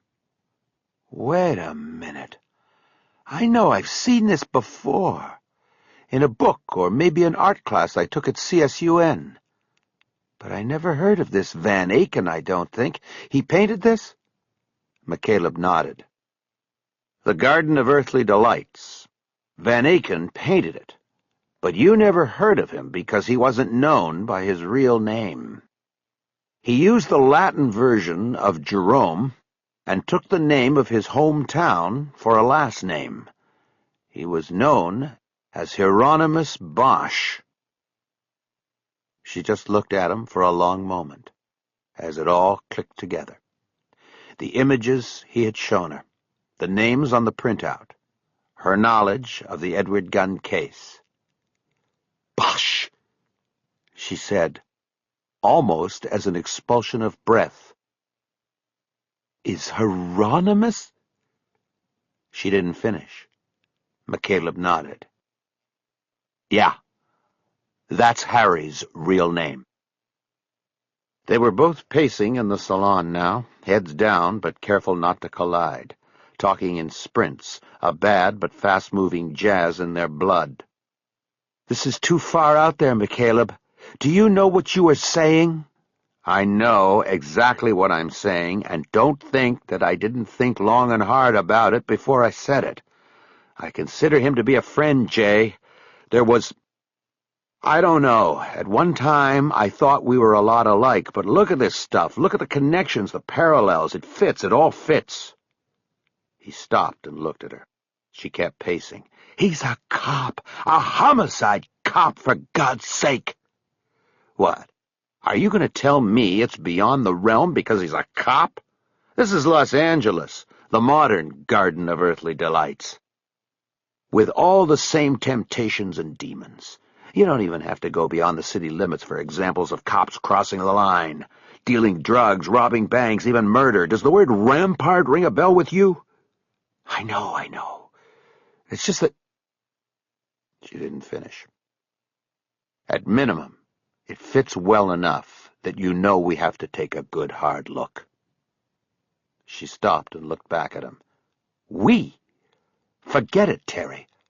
I asked you to take a look at the book, not run down the leads. You're out after this." "Look, if I didn't run some of this down, you'd have nothing. This owl would still be sitting on top of that guy Rorschach's other building. I'll give you that, and thank you very much. But you're a civilian. You're out." "I'm not walking away, Jay.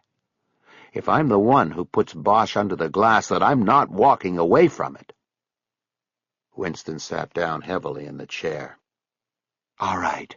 Can we talk about that when and if we come to it? I'm still not sold on this." "Good. I'm not either." "Well, you sure made a nice show of giving me the pictures and building your case." "All I'm saying is that Harry Bosch is connected to this, and that cuts 2 ways. 1, he did it. 2, he's been set up. He's been a cop a long time. 25, 30 years. The list of people he's put in the penitentiary has got to be a yard long, and the ones who have been in and out is probably half the list. It'll take a fucking year to run all of them down." McCaleb nodded. And don't think he didn't know that. She looked up sharply at him. He started pacing again, his head down. After too long a silence, he glanced up and saw her staring at him. "What?"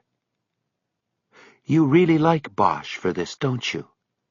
You know something else." "No, I don't.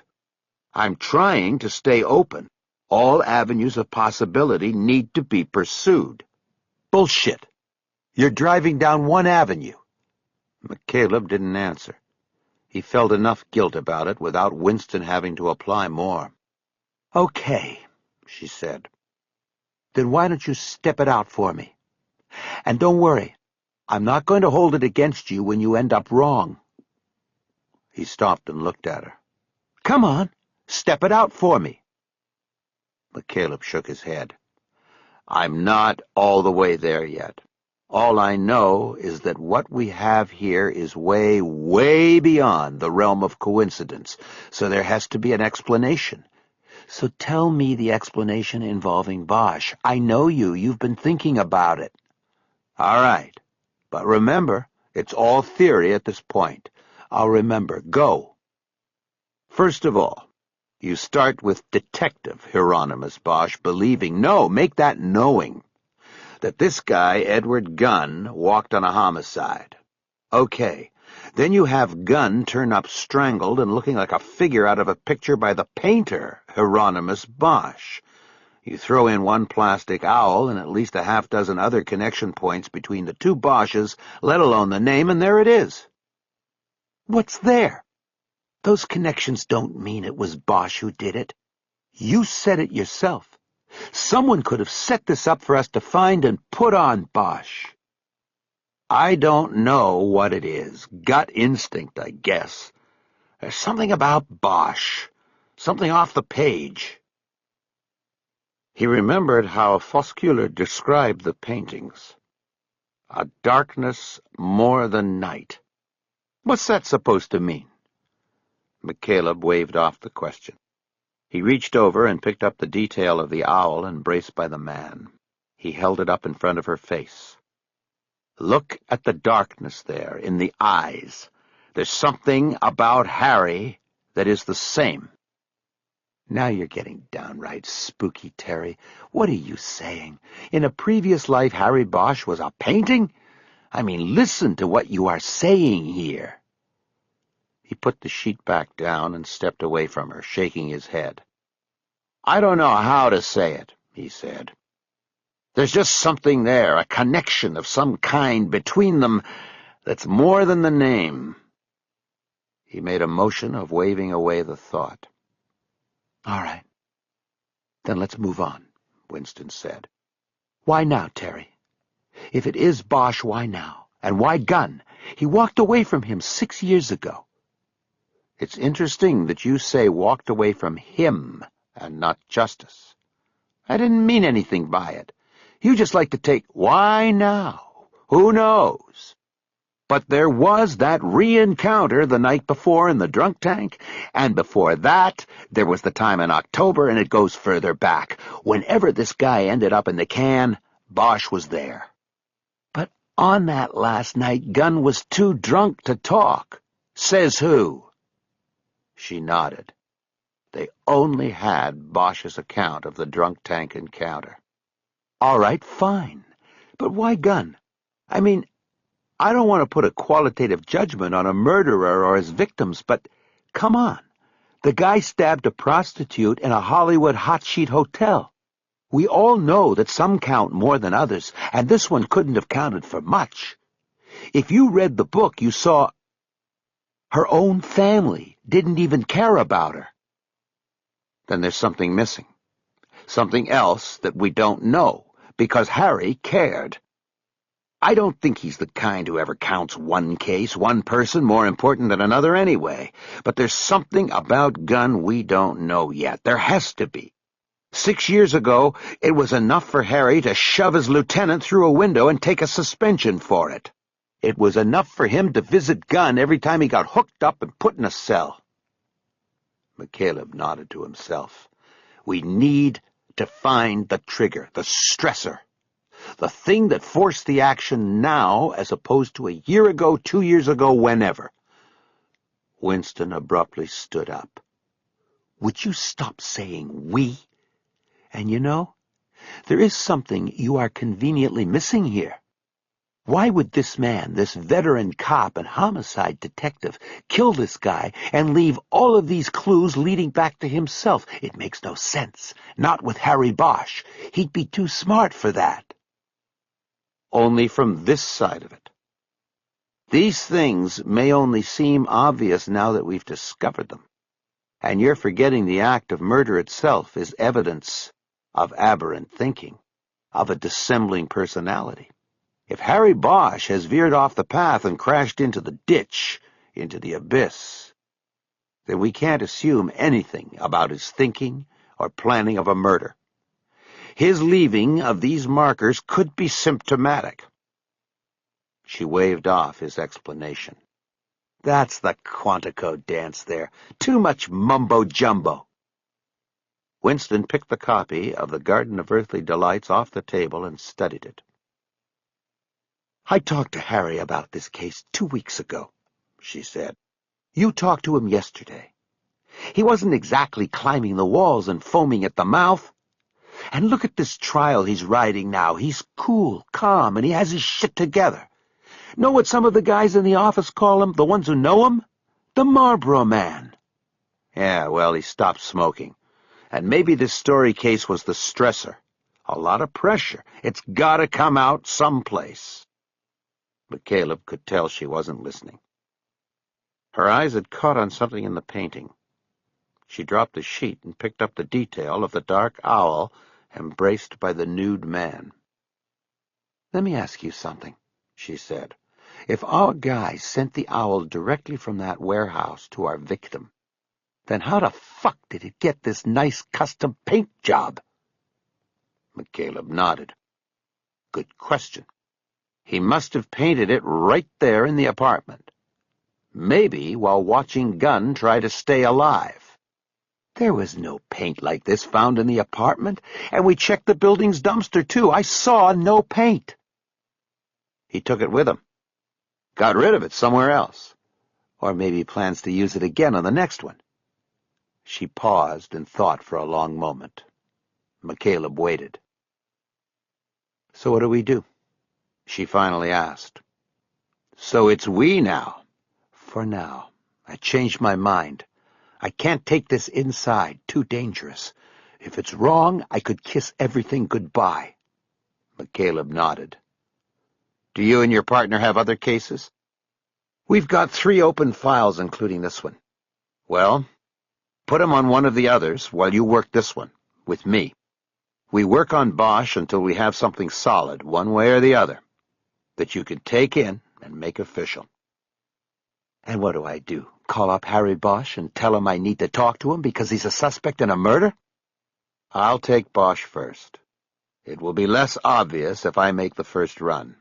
Let me get a feel for him, and who knows? Maybe my current instincts will be wrong. Or maybe I'll find the trigger. That's easier said than done. We move too close, and he'll know. I don't want this blowing up in our faces. My face in particular. That's where I can be an advantage. Yeah, how so? I'm not a cop. I'll be able to get closer to him. I need to get inside his house, see how he lives. Meantime, you... Wait a minute. You're not talking about breaking into his house. I can't be a party to that. No, nothing illegal. Then how are you going to get in? Knock on the door. Good luck. What were you going to say? Meantime, I do what? You work the outside line, the obvious stuff. Trace down the money order for the owl. Find out more about Gunn and the murder 6 years ago. Find out about the incident between Harry and his old lieutenant. And find out about the lieutenant. Harry said the guy went out one night and ended up dead in a tunnel. Damn, I remember that. That was related to Gunn? I don't know. But Bosch made some kind of elliptical reference to it yesterday. I can pull stuff on it, and I can ask questions about the other stuff. But any one of these moves could get back to Bosch. McCaleb nodded. He thought it was a risk that had to be taken. "You know anybody who knows him?" he said. She shook her head in annoyance. "Look, don't you remember? Cops are a paranoid people. The minute I ask one question about Harry Bosch, people are going to know what we are doing." "Not necessarily. Use the story case. It's high profile. Maybe you've been watching the guy on TV and he doesn't look so good. Is he all right? What's going on with him? Like that. Make it like you're gossiping." She didn't look mollified. She stepped over to the sliding door and looked out across the marina. She leaned her forehead against the tinted glass. "I know his former partner," she said. "There's an informal group of women who get together once a month. We all work homicide from all the local departments. About a dozen of us. Harry's old partner, Kiz Ryder, just got moved from Hollywood to robbery homicide, the big time. But I think they were close. He was kind of a mentor. I might be able to hit on her, if I use a little finesse." McCaleb nodded and thought of something. "Harry told me he was divorced. I don't know how long ago, but you could ask Ryder about him, like, you're interested in what's he like, that sort of thing. You ask like that, and she might give you the real lowdown." Winston looked away from the slider and back at McCaleb. "Yeah, that will make us good friends when she finds out it was all bullshit and I was setting up on her ex-partner, her mentor." "If she's a good cop, she'll understand. You had to either clear him or bag him, and either way you wanted to do it as quietly as possible." Winston looked back out the door. "I'm going to need deniability on this." "Meaning?" "Meaning if we do this, and you go in there and it all blows up, I need to be able to walk away." McCaleb nodded. He wished she hadn't said it, but he could see her need to protect herself. "I'm just telling you up front, Terry. If it all goes to hell, it's going to look like you overstepped, that I asked you to take a look at the book and you went off on your own. I'm sorry, but I have to protect myself here." "I understand, Jay. I can live with it. I'll take my chances."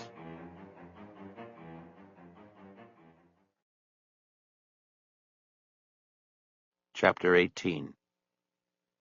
Winston was silent for a long time while she stared out the salon's door. McCaleb sensed that she was building up to something and just waited. "I'll tell you a story about Harry Bosch," she finally said.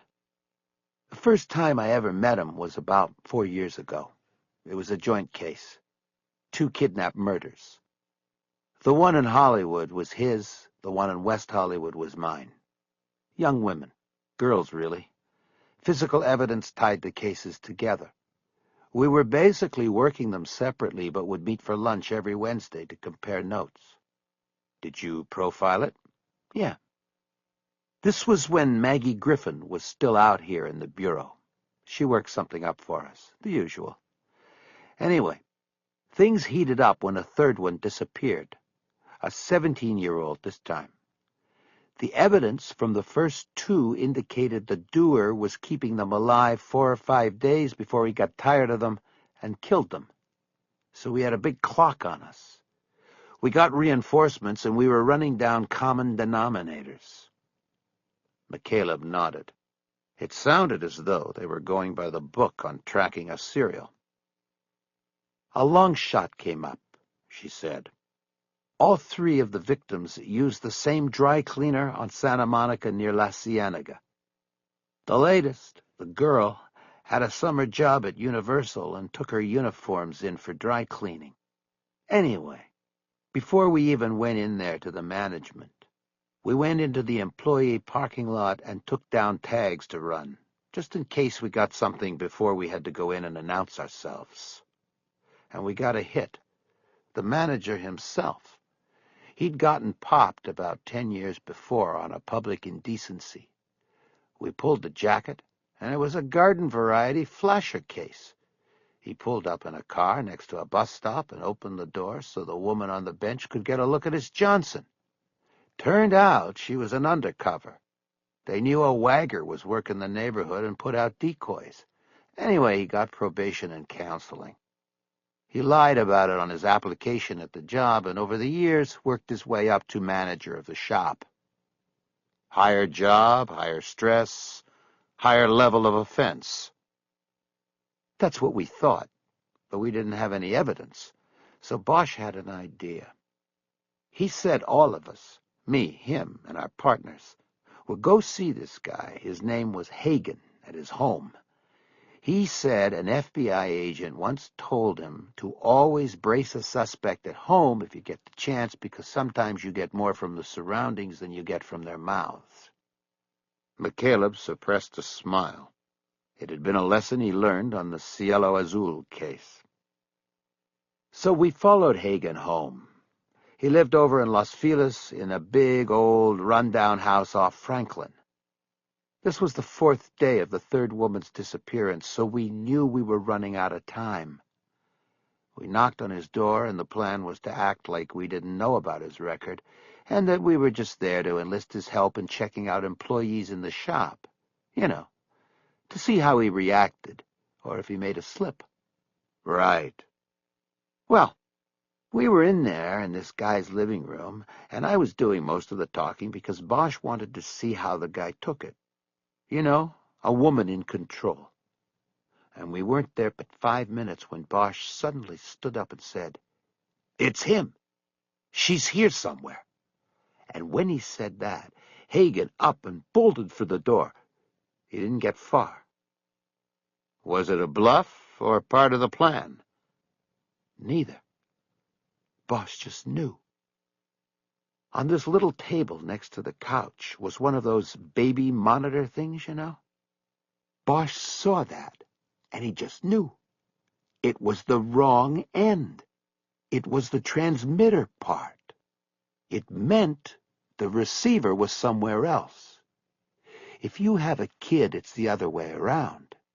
You listen in the living room for noise from the baby room, but this was backwards.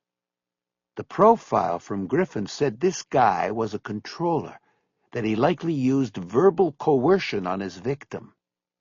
Bosch saw that transmitter and something just clicked. This guy had her somewhere and got off on talking to her.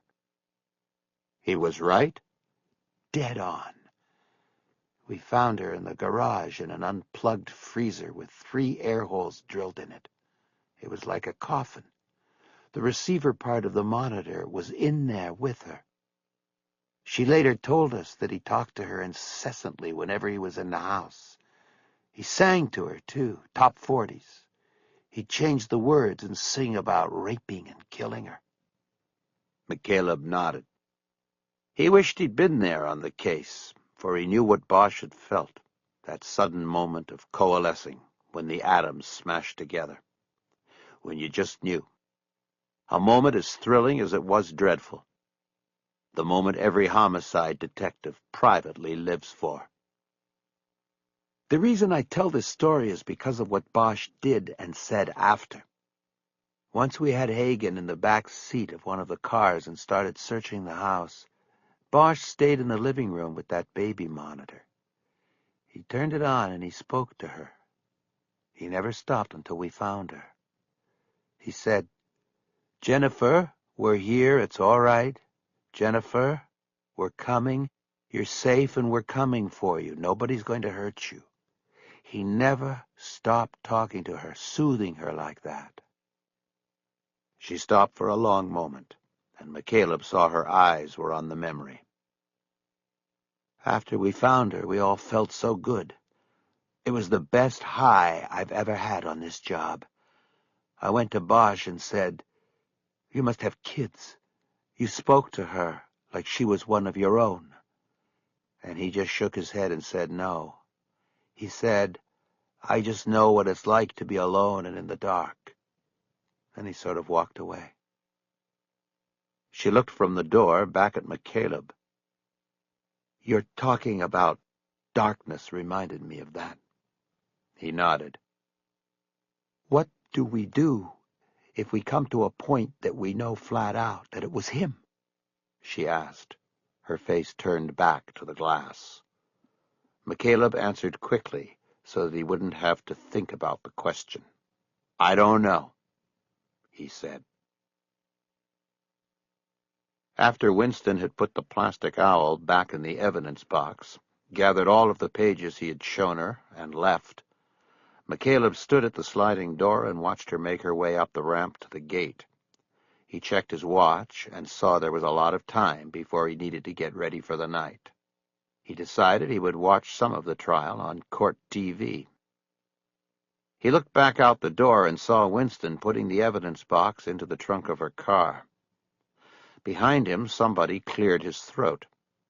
McCaleb abruptly turned, and there was Buddy Lockridge in the stairwell, looking up at him from the lower deck. He had a pile of clothes clasped in his arms. "Buddy, what the hell are you doing?" "Man, that's one weird case you're working on." "I said, what the hell are you doing?" "I was going to do laundry, and I came over here because half my stuff was down in the cabin. Then you two showed up, and when you started talking, I knew I couldn't come up." He held the pile of clothes in his arms up as proof of his story. "So I just sat down there on the bed and waited." "And listened to everything we said." "It's a crazy case, man. What are you going to do? I've seen that Bosch guy on court TV. He kind of looks like he's wound a little too tight." "I know what I'm not going to do. I'm not going to talk about this with you." He pointed to the glass door. "Leave, Buddy, and don't tell a word of this to anybody. You understand me?" "Sure I understand. I was just leaving." "Sorry, man. So am I." McCaleb opened the slider, and Lockridge walked out like a dog with his tail between his legs. McCaleb had to hold himself back from kicking him in the rear. Instead, he angrily slid the door closed, and it banged loudly in its frame. He stood there looking out through the glass until he saw Lockridge make it all the way up the ramp and over to the facilities building where there was a coin laundry. His eavesdropping had compromised the investigation.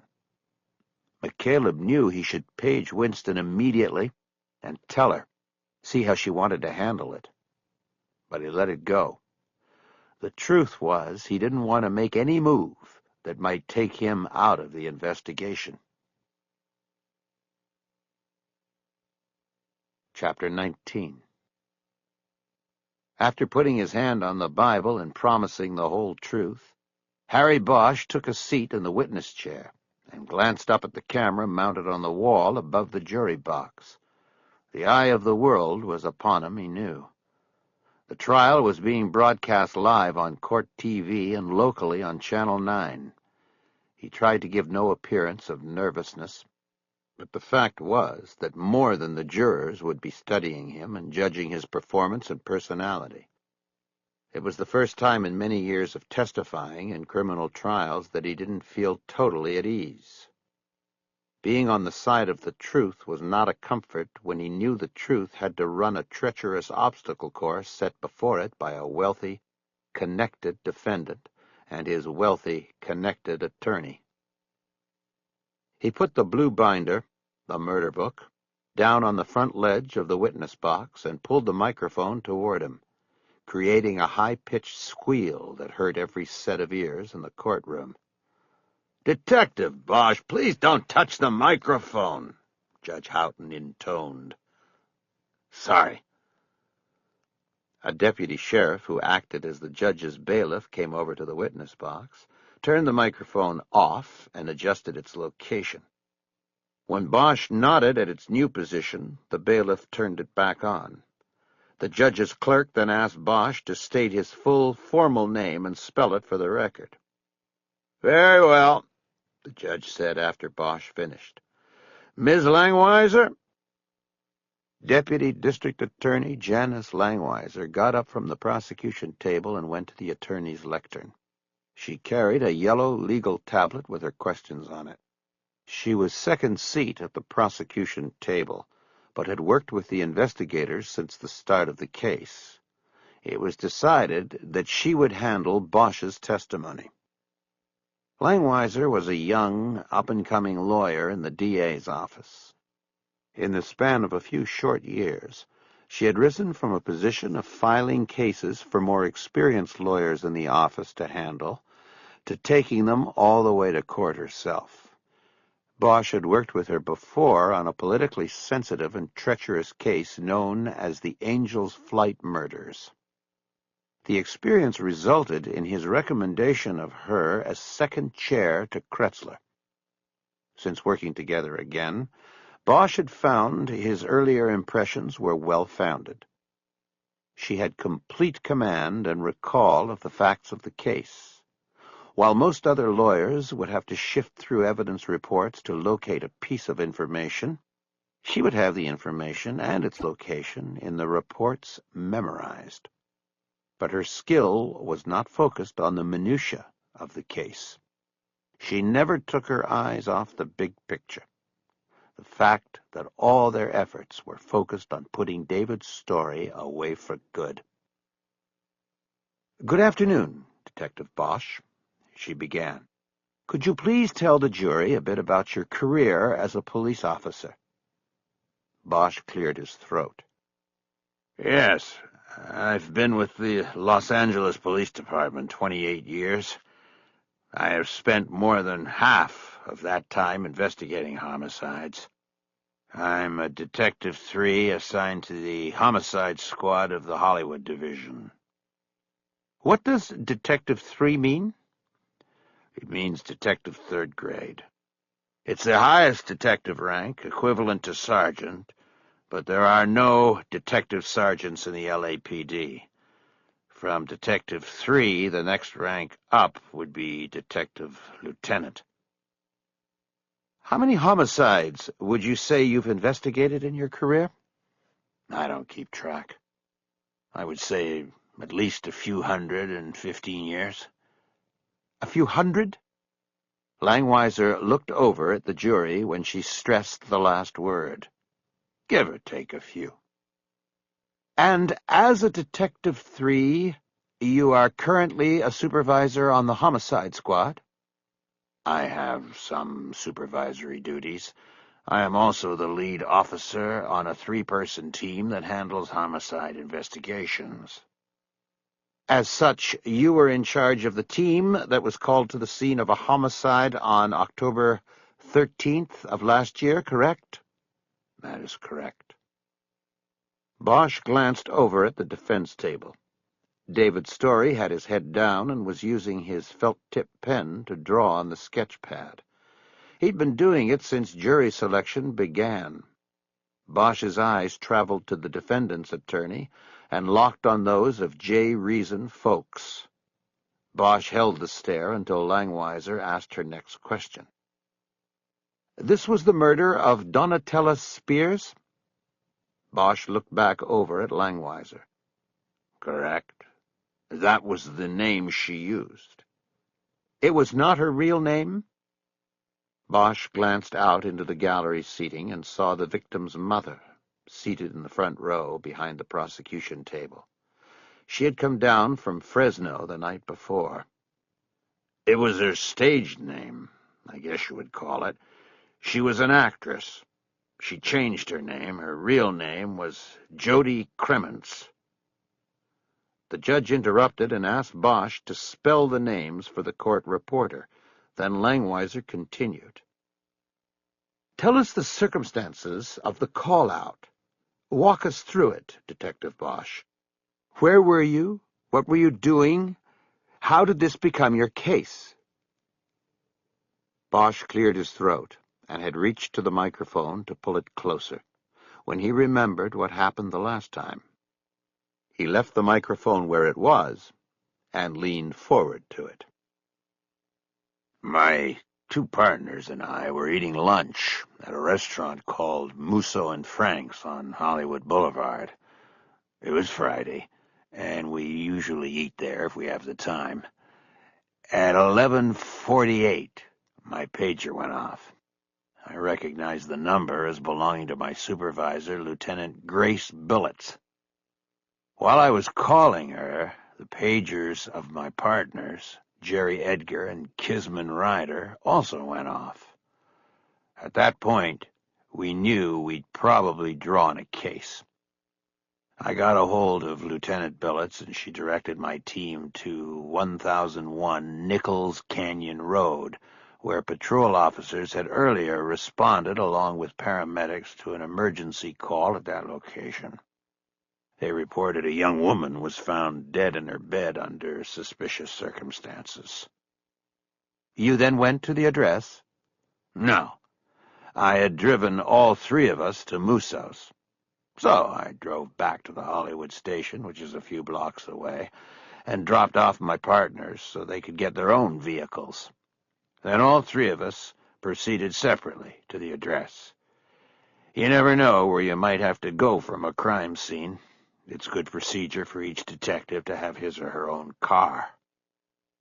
At this time, did you know who the victim was or what the suspicious circumstances of her death were? No, I did not. What did you find when you got there? It was a small two-bedroom house overlooking the canyon. 2 patrol cars were on the scene. The paramedics had already left once it was determined the victim was dead. Inside the house were 2 patrol officers and a patrol sergeant. In the living room there was a woman seated on the couch. She was crying. She was introduced to me as Jane Gilly. She shared the house with Ms. Cremens. Bosch stopped there and waited for a question. Langweiser was bent over the prosecution table, whispering to her co-prosecutor, Roger Kretzler.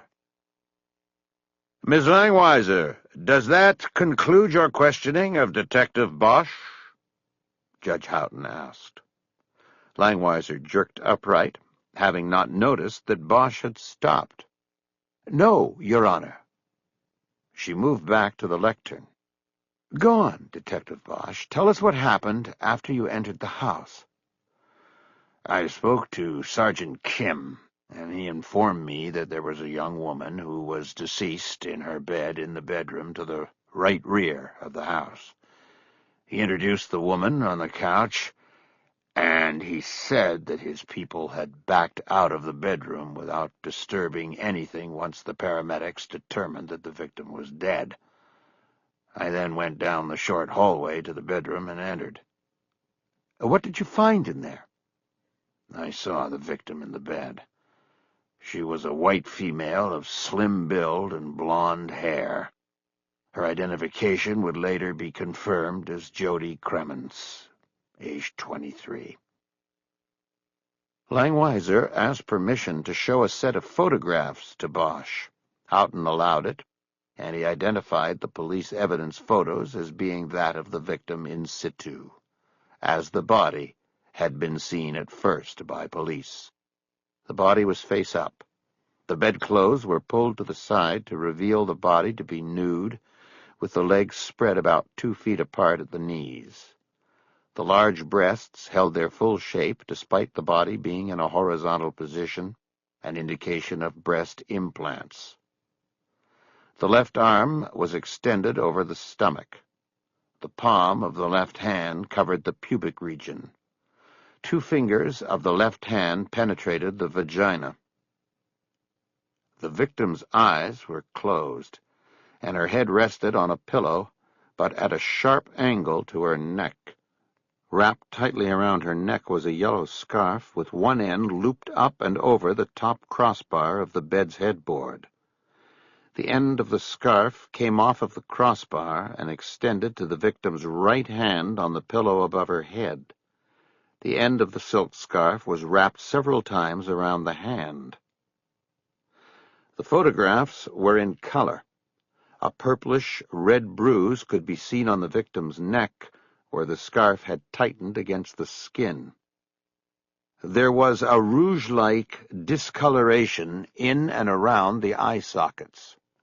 There was also a bluish discoloration running down the complete left side of the body, including the left arm and leg. After Bosch identified the photographs as being that of Jody Kremens in situ, Langweiser asked that they be shown to the jury. J. Reason folks objected, stating that the photos would be highly inflammatory and prejudicial for jurors to see. The judge overruled the objection but told Langweiser to choose just one photo which would be representative of the lot. Langweiser chose the photo taken closest to the victim, and it was handed to a man who sat in the first seat of the jury. While the photo was slowly passed from juror to juror and then to the alternates, Bosch watched their faces tighten with shock and horror. He pushed back on his seat and drank from a paper cup of water. After he drained it, he caught the eye of the sheriff's deputy and signaled for a refill. He then pulled himself back close to the microphone. After the photo made its way through the jury, it was delivered to the clerk. It would be returned to the jurors, along with all other exhibits presented during the trial, during deliberation of a verdict. Bosch watched Langweiser return to the lectern to continue the questioning. He knew she was nervous. They'd had lunch together in the basement cafeteria of the other court building, and she had voiced her concerns. Though she was second seat to Kretzler, it was a big trial with potential career-enhancing or destroying aspects for both of them. She checked her legal pad before going on. "Detective Bosch, did there come a time after you had inspected the body that you declared the death to be subject to a homicide investigation?" "Right away, before my partners even got there." "Why is that? Did it not appear to be an accidental death?" "No, Ms. Langweiser," Judge Houghton interrupted. "One question at a time, please." "Sorry, Your Honor." "Detective, did it not appear to you that the woman may have accidentally killed herself?" "No, it did not. It appeared to me that someone attempted to make it look that way." Langweiser looked down at her pad for a long moment before going on. Bosch was pretty sure the pause was planned, now that the photograph and his testimony had secured the full attention of the jury. "Detective, are you familiar with the term autoerotic asphyxia?" "Yes, I am." "Could you please explain it to the jury?" Folks stood up and objected. "Your Honor, Detective Bosch may be a lot of things, but there has been no proffer made to the court that he is an expert in human sexuality." There was a murmur of quiet laughter in the courtroom. Bosch saw a couple of the jurors suppress smiles.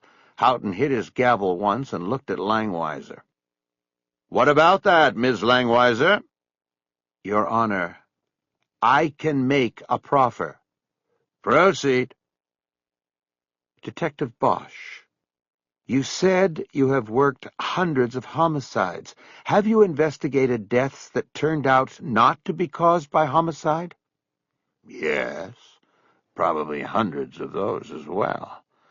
Accidental deaths, suicides, even deaths by natural causes.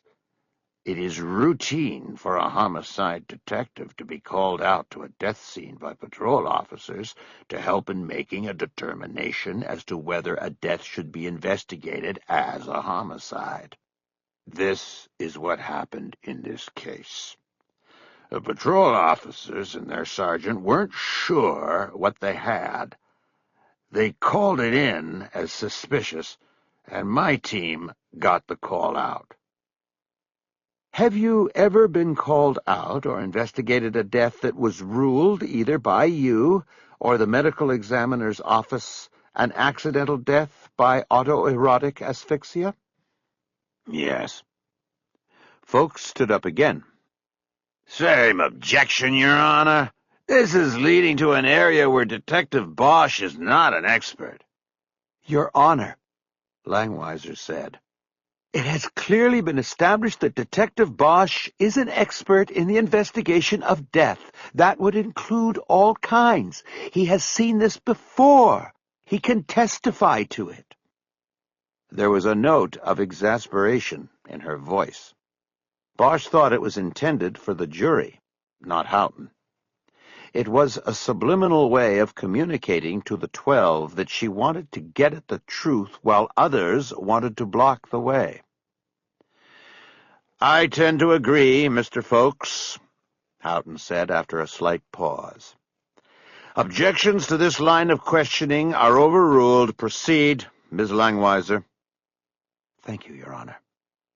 "So then, Detective Bosch, are you familiar with cases of autoerotic asphyxia?" "Yes. I have worked on 3 or 4. I've also studied the literature on the subject. It's referenced in books on homicide investigation techniques. I have also read summaries of in-depth studies conducted by the FBI and others." "Was this before this case occurred?" "Yeah, before." "What is autoerotic asphyxia? How does it occur?" "Ms. Langweiser," the judge began. "Sorry, Your Honor. Restating. What is autoerotic asphyxia, Detective Bosch?" Bosch took a drink of water, using the time to draw his thoughts together. They had gone over these questions during lunch. "It's an accidental death. It occurs when the victim attempts to increase sexual sensations during masturbation by cutting off or disrupting the flow of arterial blood to the brain. This is usually done with a form of ligature around the neck. The tightening of the ligature results in hypoxia, the diminishing of oxygenation of the brain. It's believed by people who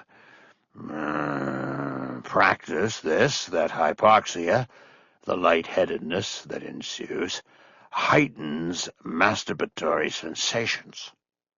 However, it can lead to accidental death if the victim goes too far, to the point where he damages the carotid arteries and/or passes out with the ligature still tightly in place and asphyxiates." "You said he, Detective. But in this case the victim is a woman." "This case does not involve autoerotic asphyxia. The cases I have seen and investigated involving this form of death all involved male victims." "Are you saying that in this case the death was made to look like autoerotic asphyxia?" "Yes, that was my immediate conclusion. It remains so today." Langweiser nodded and paused. Bosch sipped some water. As he brought the cup up to his mouth, he glanced at the jury. Everyone in the box seemed to be paying close attention. "Walk us through it, Detective. What led you to that conclusion?" "Can I refer to my reports?" "Please." Bosch opened the binder in front of him. The first 4 pages were the OIR, the original incident report. He turned to the 4th page, which included the lead officer's summary. The report had actually been typed out by Kiz Ryder, though Bosch was the LO on the case. He quickly scanned the summary to refresh his mind, then looked up at the jury. Several things contradicted the death being an accident caused by autoerotic asphyxia. First off, I was immediately concerned because statistically it's rare that this occurs with female victims. It is not 100% males, but it's close. This knowledge made me pay very close attention to the body and the crime scene. Would it be fair to say you were immediately skeptical of the crime scene? Yes, that would be fair. Okay. Go on. What else concerned you? The ligature. In almost all cases involving this that I have been aware of firsthand or through the literature on the subject, the victim uses some sort of padding around the neck to prevent bruising or the breaking of the skin. Most often a piece of heavy clothing like a sweater or a towel is wrapped around the neck. The ligature is then wrapped around this padding. It prevents the ligature from making a contusion line running around the neck. In this case, there was no padding. And what did that mean to you? Well, it didn't make sense if you looked at it from the victim's viewpoint. I mean, if you were to assume that she had engaged in this activity, then the scene didn't make sense. It would mean that she didn't use any kind of padding because she didn't mind having the bruises on her neck. This, to me, was a contradiction between what we had there at the scene and common sense. Add in that she was an actress, which I knew right away because she had a stack of headshots on the bureau, and the contradiction was even greater. She relied on her physical presence and attributes while seeking acting work. That she would knowingly engage in an activity, sexual or otherwise, that would leave visible bruises on her neck, I just didn't buy it. That and other things led me to conclude the scene was a setup. Bosch looked over at the defense table. Story still had his head down and was working on the sketch pad as though he were sitting on a bench in a park somewhere. Bosch noticed Folks was writing on a legal tablet. Harry wondered if he had said something in his last answer that could somehow be turned against him. He knew Folks was an expert in taking phrases of testimony and giving them new meaning when taken out of context. "What other things added to this conclusion?" Langweiser asked him. Bosch looked at the OIR summary page again. The biggest single thing was the indication from post-mortem lividity that the body had been moved. In layman's terms, Detective, what does post-mortem lividity mean? When the heart ceases to pump blood through the body, the blood then settles in the lower half of the body, depending on the position of the body. Over time, it creates a bruising effect on the skin. If the body is moved, the bruising remains in the original position because the blood has coagulated. Over time, the bruising becomes more apparent. What happened in this case? In this case, there was clear indication that the blood had settled in the left side of the body, meaning the victim's body had been lying on the left side at or shortly after the time of death. However, that was not the way the body was found, correct? That is correct. The body was found in the supine position, lying on the back. What did you conclude from this? That the body had been moved after death. That the woman had been positioned on her back as part of the setup to make her death look like an autoerotic asphyxiation. What did you think was the cause of death? At that point, I wasn't sure. I just didn't think it was as presented.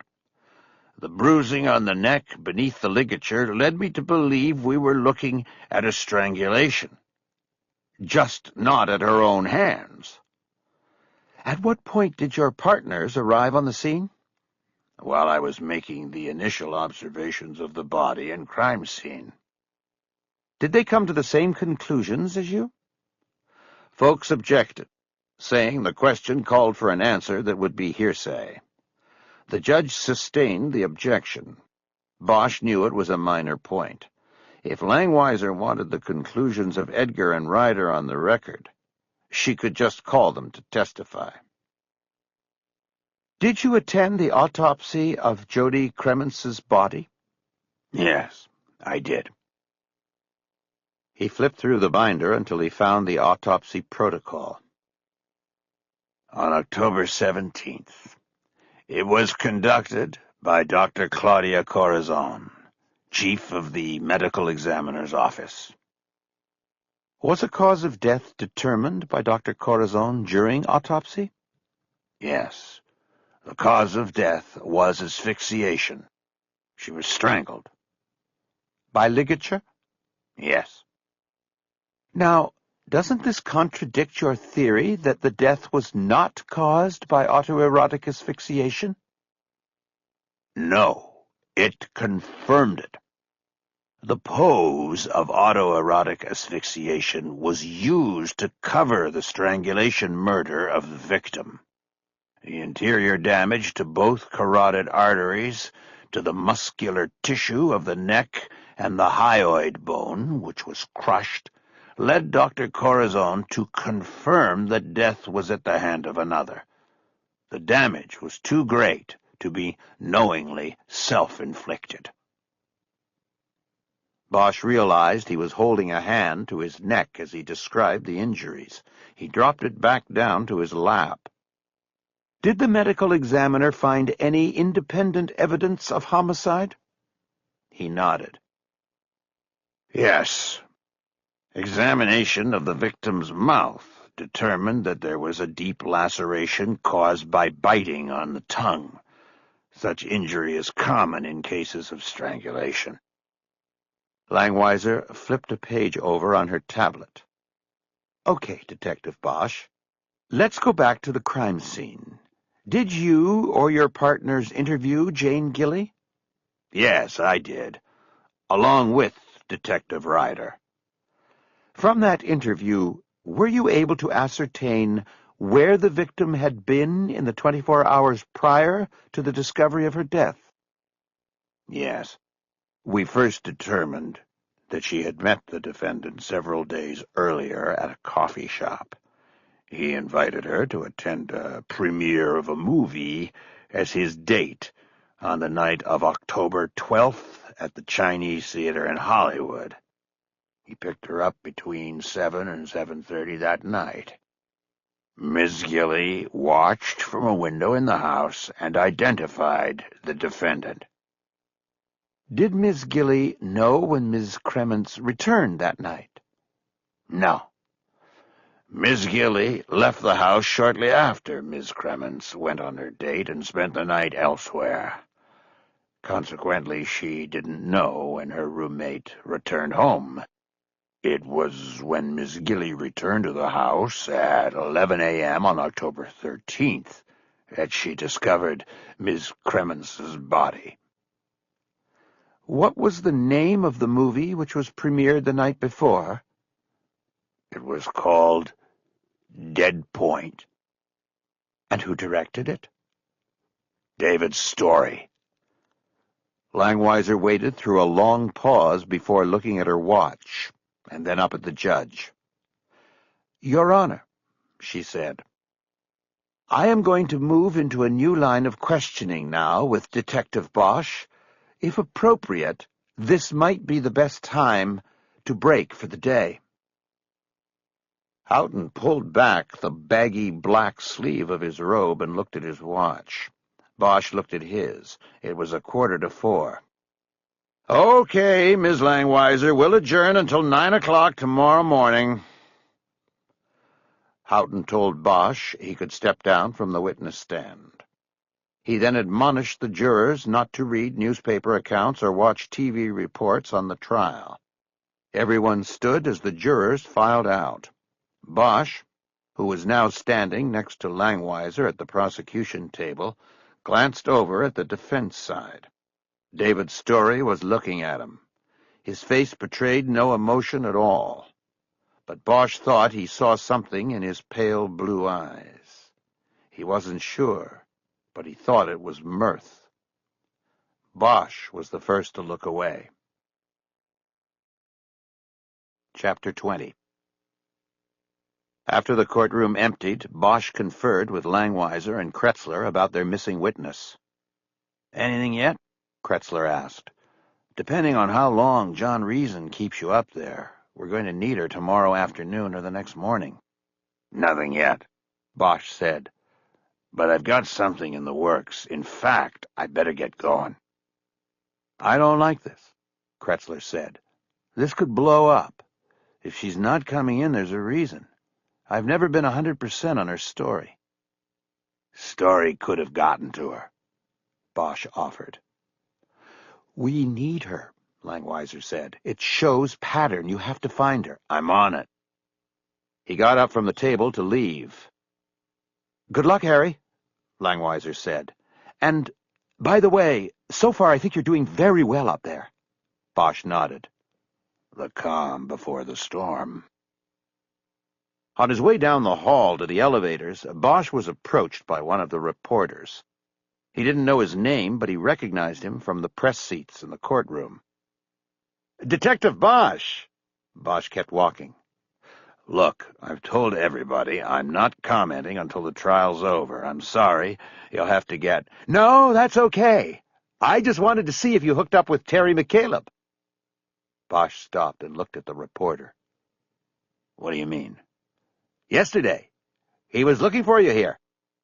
"Oh, yeah, I saw him. You know Terry?" "Yeah, I wrote a book a few years ago about the Bureau. I met him then, before he got the transplant." Bosch nodded and was about to move on when the reporter put out his hand. "Jack McAvoy." Bosch reluctantly shook his hand. He recognized the name. 5 years earlier, the Bureau had tracked a serial cop killer to L.A., where it was believed he was about to strike his next victim, a Hollywood homicide detective named Ed Thomas. The Bureau had used information from McAvoy, a reporter for the Rocky Mountain News in Denver, to track the so-called poet, and Thomas's life was never threatened. He was retired from the force now and running a bookshop down in Orange County. "Hey, I remember you," Bosch said. "Ed Thomas is a friend of mine." Both men appraised each other. "You're covering this thing?" Bosch asked an obvious question. "Yeah, for the New Times and Vanity Fair. I'm thinking about a book, too.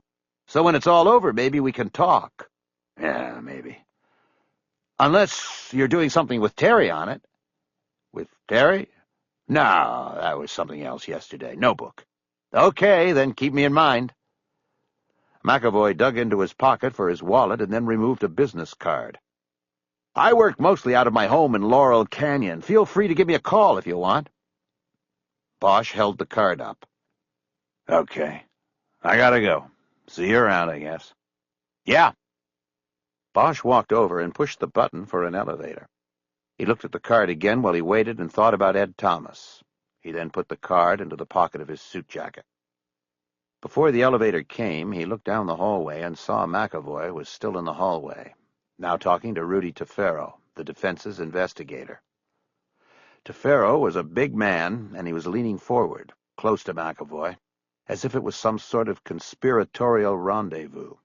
McAvoy was writing in a notebook. The elevator opened and Bosch stepped on. He watched them until the doors closed.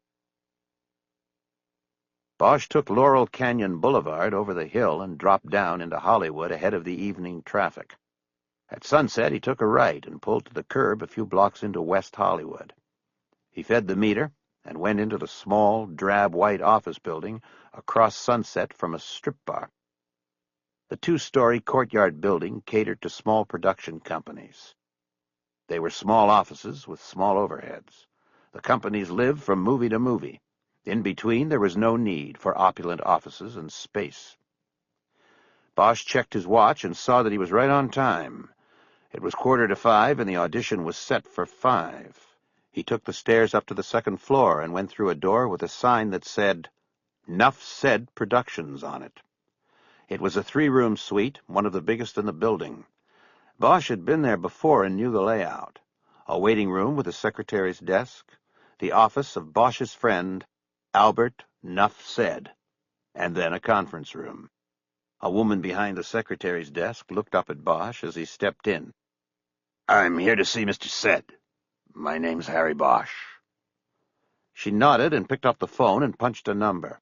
Bosch could hear it beep in the other room and recognize Sed's voice answering.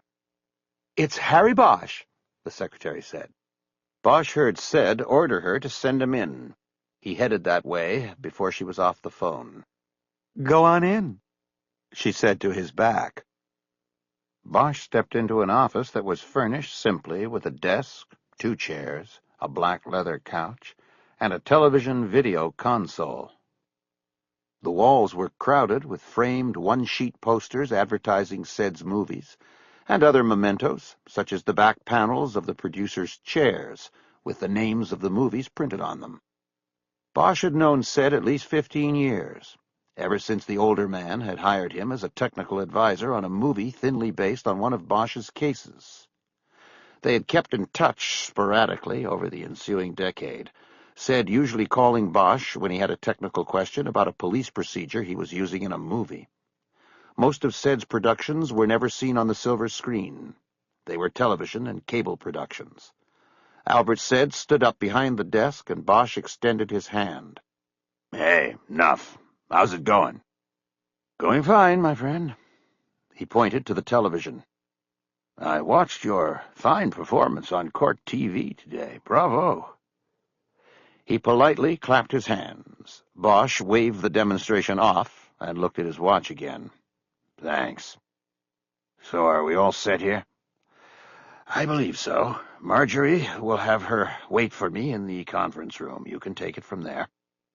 "I appreciate this, Nuff. Let me know what I can do to square it." "You can be in my next movie. You have a real presence, my friend. I watched the whole thing today. I taped it, if you would like to see for yourself." "Nah, I don't think so. I don't think we'll have the time anyway. What have you got going these days?" "No, waiting for the light to turn green. I have a project I think is about to go with overseas financing.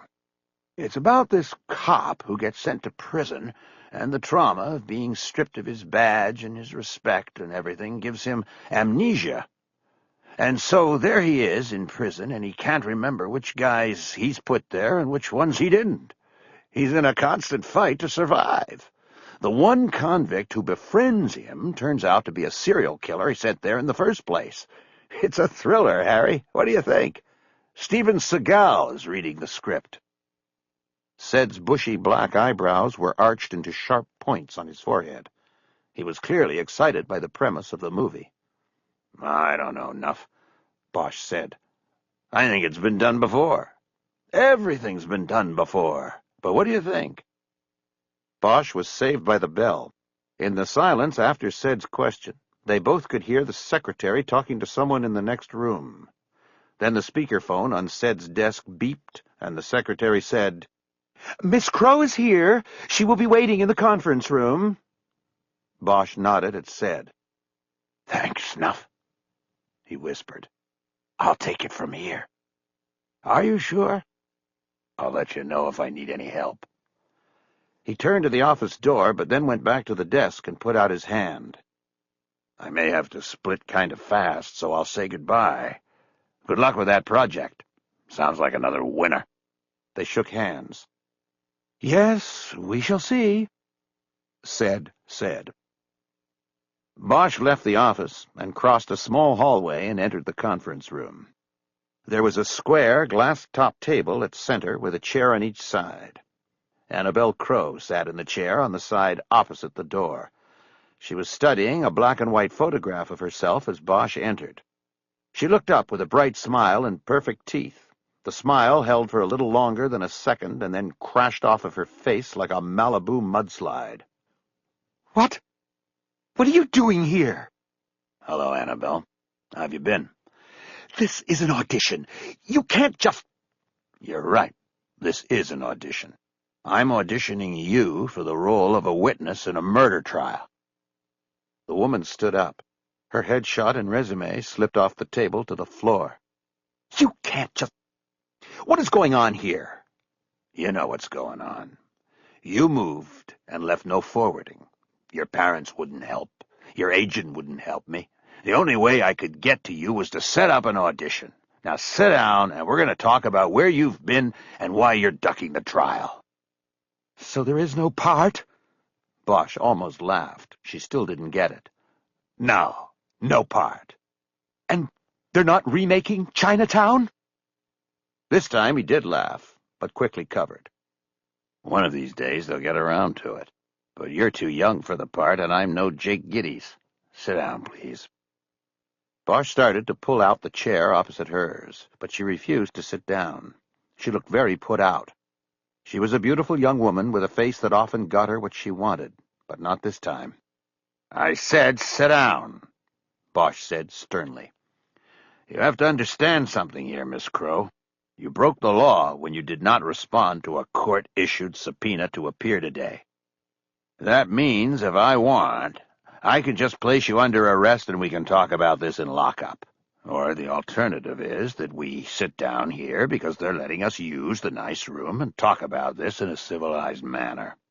Your choice, Annabelle. She dropped back into her chair. Her mouth was a thin, tight line. The lipstick she had carefully painted on for a casting session was already starting to crack and wear. Bosch studied her for a long moment before beginning. Who got to you, Annabelle? She looked at him sharply. Look, She said. I was scared, okay? I still am. David Story is a powerful man. He has some scary people behind him. Bosch leaned across the table. Are you saying you were threatened by him? By them? No, I am not saying that. They didn't need to threaten me. I know the picture. Bosch leaned back away from her and quietly studied her. Her eyes moved everywhere around the room but to him. The traffic noise from out on Sunset filtered through the room's one closed window. Somewhere in the building a toilet was flushed. Finally, she looked at Bosch. What? What do you want? I want you to testify. I want you to make a stand against this guy. For what he tried to do to you. For Jody Cremens and Alicia Lopez. Who is Alicia Lopez? Another one we found. She wasn't lucky like you. Bosch could read the turmoil on her face. She clearly viewed testifying as some sort of danger. If I testify, I'll never work again. And maybe worse. Who told you that? She didn't answer. Come on, who? Did that come from them, your agent? Who? She hesitated, and then shook her head like she couldn't believe she was talking to him. I was working out at Crunch, and I was on a Stairmaster, and this guy got on the machine next to me. He was reading the newspaper. It was folded to the story he was reading, and I was minding my own business when suddenly he just started talking. He never looked at me. He just talked while he was looking down at the newspaper. He said the story he was reading was about the David Story trial and how he'd hate to be a witness who went against him. He said that person would never work in this town again. She stopped, but Bosch waited. He studied her. Her anguish in recounting the story seemed genuine. She was on the verge of tears. And I got so panicked with him right there next to me, I just got off the machine and ran into the locker room. I stayed in there for an hour, and even then I was scared that he might still be out there waiting for me, watching me. She started crying. Bosch got up and left the room and looked into the bathroom in the hallway. There was a box of tissues. He took it back with him to the conference room and handed it to Annabelle Crow. He sat back down. Where is Crunch? Just down the street from here. Sunset and Crescent Heights. Bosch nodded. He knew where it was now. The same shopping and entertainment complex where Jody Cremens had met David Story in a coffee shop. He wondered if there was a connection. Maybe Story belonged to Crunch. Maybe he got a workout pal to threaten Annabelle Crow. Did you get a look at the guy? Yes, but it doesn't matter. I don't know who he was. I never saw him before or since. Bosch thought about Rudy Tefero. Do you know who the defense team's investigator is? A guy named Rudy Tefero? He's tall, black hair, and a nice tan. Good-looking guy? I don't know who that is, but he's not the man who was there that day. This man was short and bald. He had glasses. The description didn't register with Bosch. He decided to let it go for the time being. He'd have to let Langweiser and Kretzler know about the threat. They might want to take it to Judge Houghton. They might want to have Bosch go to Crunch and start asking questions, see if he could confirm anything. "So what are you going to do?" she asked. "Are you going to make me testify?" "It's not up to me. The prosecutors will decide after I tell them your story." "Do you believe it?" Bosch hesitated and then nodded. "You still have to show up. You're under subpoena. Be there between 12 and 1 tomorrow, and they'll let you know what they want to do." Bosch knew that they would make her testify. They wouldn't care if the threat was real or not. They had the case to worry about. Annabelle Crowe would be sacrificed to get David's story. A small fish to get a big fish, the name of the game. Bosch made her empty her purse. He looked through her things and found an address and phone number written down. It was a temp apartment in Burbank. She admitted that she had put her belongings in storage and was living in the temp, waiting for the trial to be over. "I'm going to give you a break, Annabelle, and not hold you in lockup overnight. But I found you this time, and I can find you again. You don't show up tomorrow, and I'll come looking for you. And you'll go right to lockup at Sybil Brand. You understand that?" She nodded her head. "You're going to be there?" She nodded again. "I should have never come to you people." Bosch nodded. She was right. "It's too late for that," he said. "You did the right thing. Now you have to live with it. That's the funny thing about the courts. You decide to be brave and stick your neck out, and they don't let you back down from it." Chapter 21. Art Pepper was on the stereo and Bosch was on the telephone with Janice Langweiser when there was a knock on his screen door. He stepped into the hallway from the kitchen and saw a figure looking in through the mesh. Annoyed by the intrusion of a solicitor, he walked to the door and was about to simply close it without a word when he recognized the visitor as Terry McCaleb. Still on the phone and listening to Langweiser fume about possible witness tampering, he flicked on the outside light, opened the screen door, and signaled McCaleb in. McCaleb made a signal that he would be quiet until Bosch was off the call. Bosch watched him walk through the living room and step out onto the rear deck to look down at the lights of the Cahuenga Pass. He tried to concentrate on what Langweiser was saying, but he was curious as to why McCaleb would drive all the way up into the hills to see him. "Harry, are you listening?" "Yeah, what was that last part?" "I said, do you think Shootin' Hootin' will delay the trial if we open up an investigation?" Bosch didn't have to think long to answer that. "No way. The show must go on." "Yeah, that's what I figure. I'm going to call Roger and see what he wants to do. Anyway, it's the least of our worries. As soon as you mention Alicia Lopez on the stand, there's going to be a brutal fight." "I thought we already won that. Houghton ruled." "It doesn't mean folks won't try a new attack. We're not clear yet." There was a pause. There hadn't been much confidence in her voice. "I guess I'll see you tomorrow, Harry." "All right, Janice, I'll see you." Bosch clicked the phone off and put it back in its cradle in the kitchen. When he stepped back out, McCaleb was standing in the living room, looking at the shelves over the stereo, at a framed photograph of Bosch's wife in particular. "Terry, what's up?" "Hey, Harry, sorry to drop in unannounced like this. I didn't have your home number to call first." "How'd you find the place? You want a beer or something?" Bosch pointed to his chest. "Can you have a beer?" "I can now. Just got clearance, in fact. I can drink again, with moderation. A beer sounds good." Bosch went into the kitchen. McCaleb continued talking from the living room. "I've been here before. You don't remember?" Bosch came out with 2 open bottles of Anchor Steam. He handed one to McCaleb. "You need a glass? When were you here?" McCaleb took the bottle. "Cielo Azul." He took a long pull from the bottle, answering Bosch's question about the glass. Cielo Azul, Bosch thought, and then he remembered. They had gotten drunk on the back porch once, both of them dulling the edges of a case that was too terrible to think deeply about with a sober mind. He remembered being embarrassed about it the next day, about how he had lost control and kept rhetorically asking in an alcohol-slowed voice, "Where is God's hand? Where is God's hand?" "Oh, yeah," Bosch said. "One of my finer existential moments." "Yeah, except the place is different now. The old one slide down the hill in the quake?"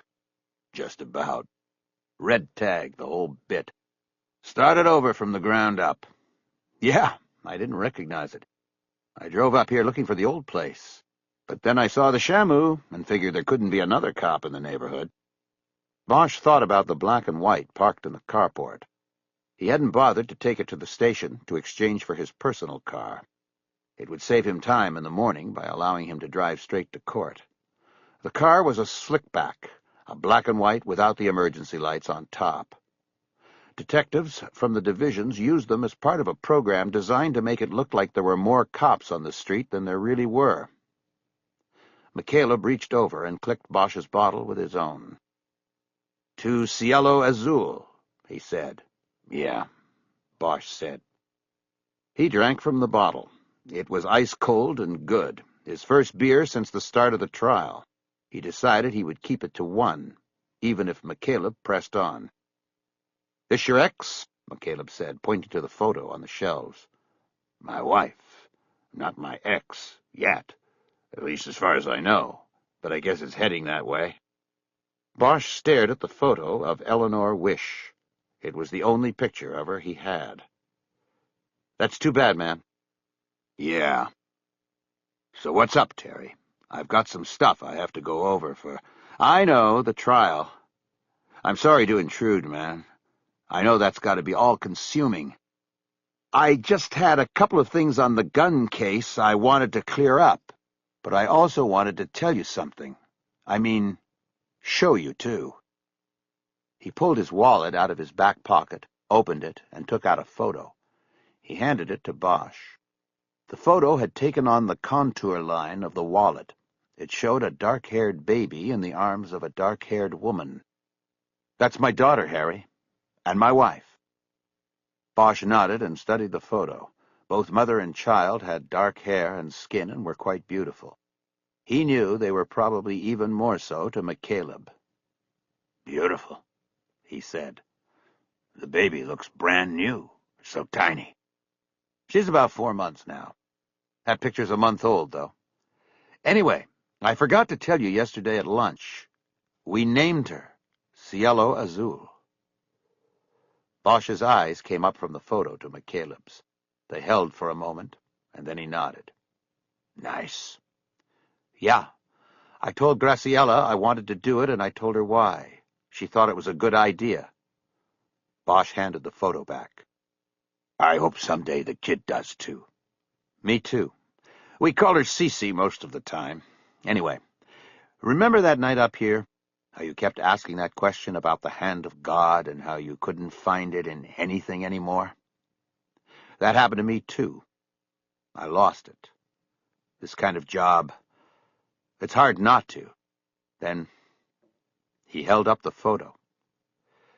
"Here it is, right here. I found it again. The hand of God. I see it in her eyes." Bosch looked at him for a long moment and then nodded. "Good for you, Terry.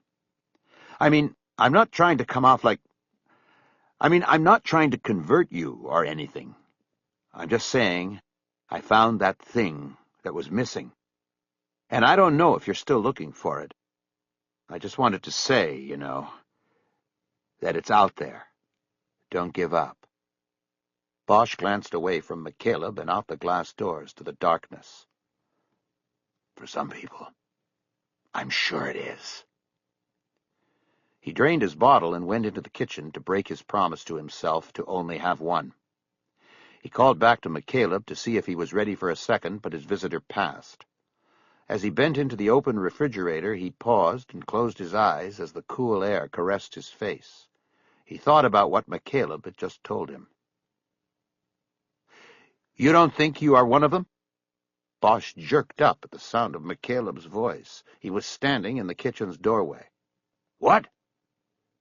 "You said it was out there for some people. You don't think you're one of them?" Bosch took a beer out of the refrigerator and slid it into the bottle opener mounted on the wall. He snapped the bottle open and drank deeply from it before answering. "What is this, Terry? 20 questions? You thinking of becoming a priest or something?" McCaleb smiled and shook his head. "Sorry, Harry. A new father, you know? I guess I want to tell the world, that's all." "That's nice.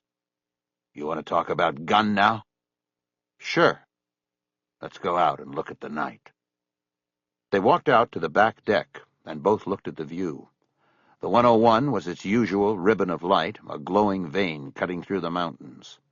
The sky was clear, the smog having been washed out by rain the week before.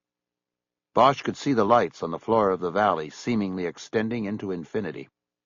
Closer to the house, there was only darkness held in the brush on the hillside below. He could smell the eucalyptus from below. It was always strongest after the rain. McCaleb was the first to speak. "You've got a nice place here, Harry. Nice spot. You must hate having to ride down into the plague every morning." Bosch looked over at him. "Not as long as I get a shot at the carriers every now and then. People like David Story, I don't mind that." "And what about the ones who walk away? Like Gunn?" "Nobody walks away, Terry. If I believed that they did, then I couldn't do this. Sure, we might not get every one of them, but I believe in the circle, the big wheel. What goes around comes around. Eventually. I might not see the hand of God too often like you do, but I believe in that." Bosch put his bottle down on the railing. It was empty, and he wanted another, but knew he had to put on the brakes. He'd need every brain cell he could muster in court the next day. He thought about a cigarette, and knew there was a fresh pack in a kitchen cabinet, but he decided to hold off on that, too. "Then I guess what happened with Gunn must be a confirmation of your faith in the big wheel theory." Bosch didn't say anything for a long time. He just stared out across the valley of light. "Yeah," he finally said. "I guess it does." He broke his stare away and turned his back on the view. He leaned against the railing and looked at McCaleb again. "So what about Gunn? I thought I told you everything there was to tell yesterday. You've got the file, right?" McCaleb nodded. "You probably did, and I do have the file. But I was just wondering if anything else came up. You know, if maybe our conversation jump-started your thinking on it." Bosch sort of laughed and picked up the bottle before remembering it was empty. "Terry, come on, man. I'm in the middle of a trial. I'm on the stand. I've been chasing down an AWOL wit. I mean, I stopped thinking about your investigation the minute I got up from the table at Cupid's. What exactly do you want from me?" "Nothing, Harry. I don't want anything from you that you don't have. I just thought it might be worth a shot, is all. I'm working on this thing and scratching around for anything. I thought maybe—" "Don't worry about it." "You're a weird guy, McCaleb. I'm remembering that now. The way you used to stare at crime scene photos. You want another beer?" "Yeah, why not?" Bosch pushed off the railing and reached over for his bottle and then McCaleb's. It was still at least a third full. He put it back down. "Well, finish that." He went into the house and got 2 more beers out of the refrigerator. This time McCaleb was standing in the living room when he came back from the kitchen. He handed Bosch his empty bottle, and Bosch wondered for a moment if he had finished it or poured the beer over the side of the deck. He took the empty into the kitchen, and when he came back, McCaleb was standing at the stereo studying a CD case. "This what's playing?" he asked. "Art Pepper Meets the Rhythm Section?" Bosch stepped over. "Yeah. Art Pepper and Miles's sidemen.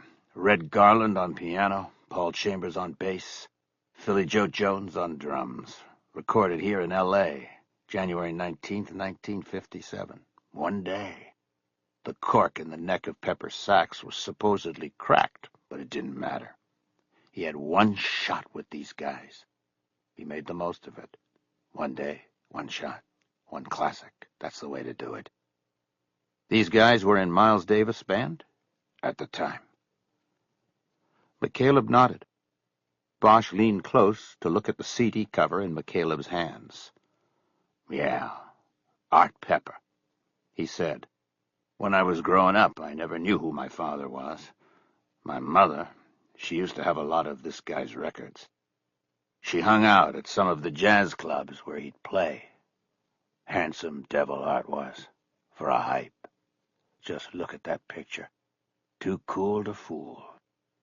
I made up this whole story about how he was my old man, and he wasn't around because he was always on the road and making records. Almost got to the point I believed it. Later on, I mean years later, I read a book about him. It said he was junk sick when they took that picture. He puked as soon as it was over and went back to bed. McCaleb studied the photograph on the CD. A handsome man leaning against a tree, his sax cradled in his right arm. Well, he could play, McCaleb said. Yeah, he could. Bosch agreed. Genius with a needle in his arm. Bosch stepped over and turned the volume up slightly. The song was Straight Life, Pepper's signature composition. Do you believe that? McCaleb asked. What, that he was a genius? Yeah, he was, with the sax. No. I mean, do you think that every genius, musician, artist, even a detective, has a fatal flaw like that? The needle in the arm? I think everybody's got a fatal flaw, whether they're a genius or not. Bosch turned it up louder. McCaleb put his beer down on top of one of the floor speakers. Bosch picked it up and handed it back. He used his palm to wipe the wet ring off the wood surface. McCaleb turned the music down. Come on, Harry, give me something. What are you talking about? I made the journey up here. Give me something on Gunn. I know you don't care about him. The wheel turned and he didn't walk away. But I don't like the way this one looked. This guy, whoever he is still out there. And he's going to do this again. I can tell. Bosch shook his shoulders like he still didn't care. All right, here's something. It's thin, but it might be worth a try. When he was in the tank, the night before he got put down and I checked in on him, I also talked with the Metro guys who brought him in on the deuce. They said they asked him where he'd been drinking, and he said he'd come out of a place called Nat's. It's on the boulevard about a block from Musso's and on the south side. Okay, I can find it, McCaleb said, a what-about-it tone in his voice. What's the connection? Well, see, Nat's was the same place he'd been drinking that night 6 years ago when I first made his acquaintance.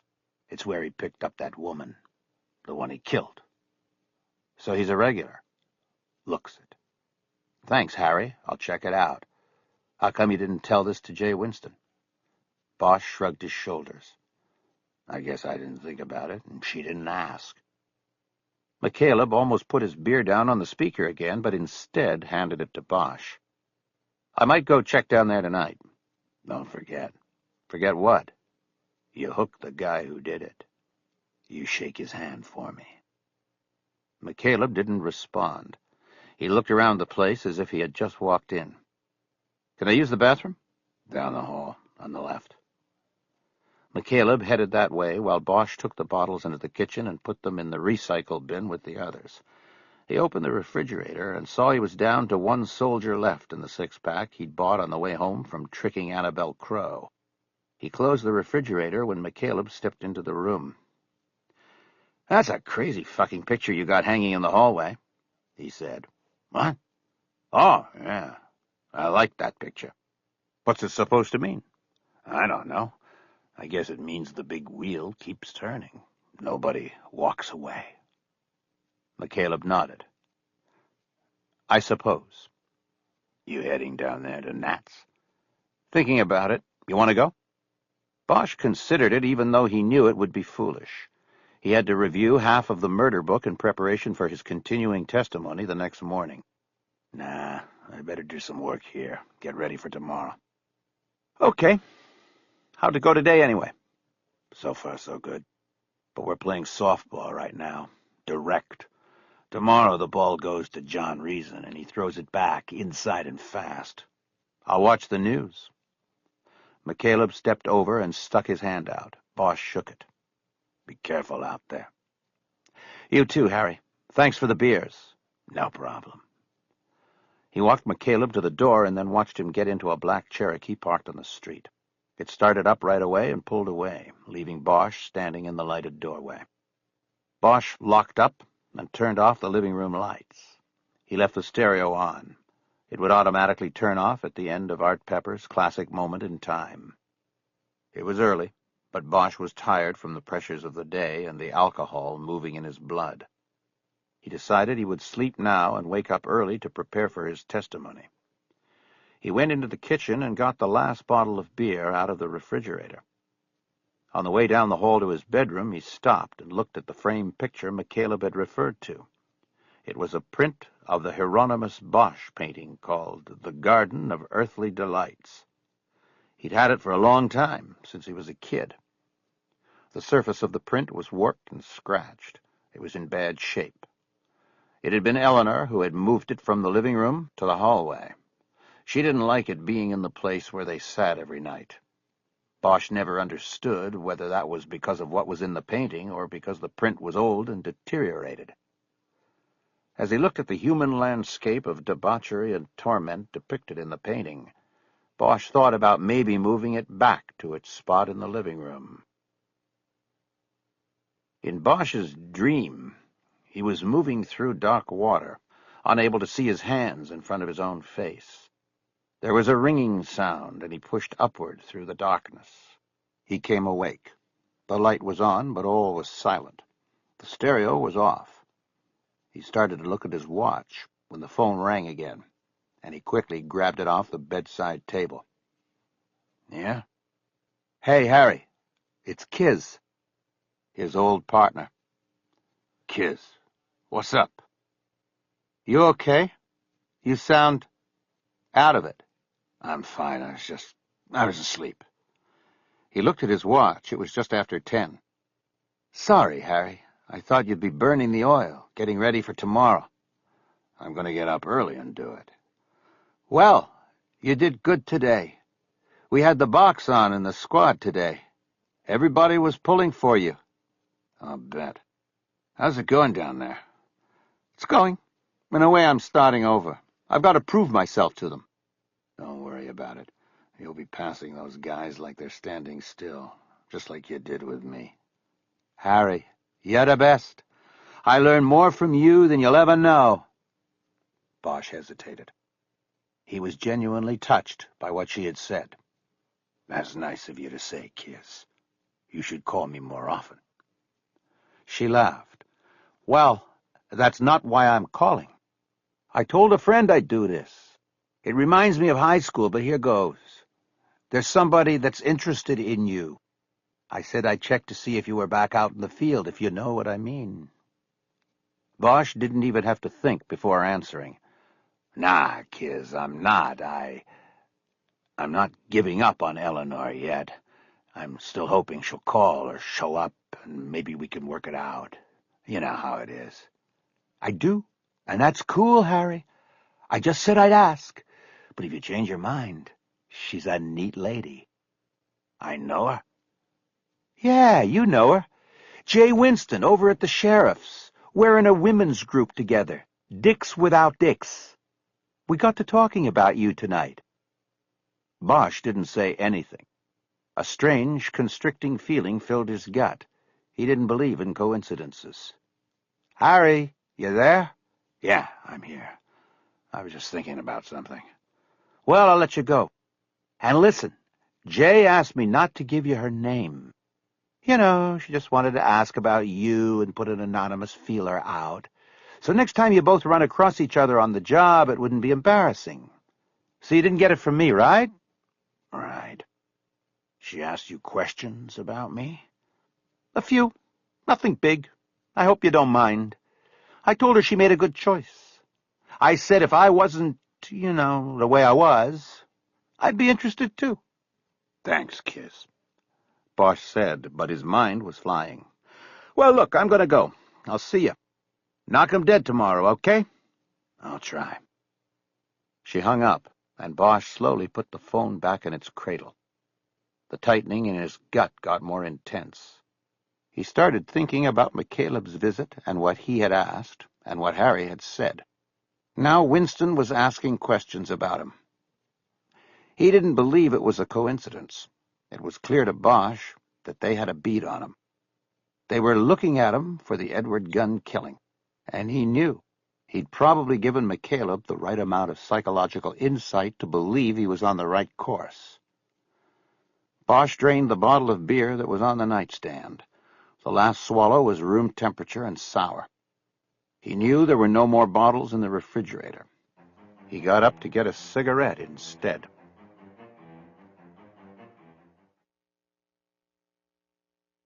Chapter 22. Nat's was a railroad car-sized bar that was like a lot of Hollywood haunts, favored during daylight hours by hardcore drinkers, during early evening hours by casual hookers and their clientele, and late at night by the black leather and tattoo crowd.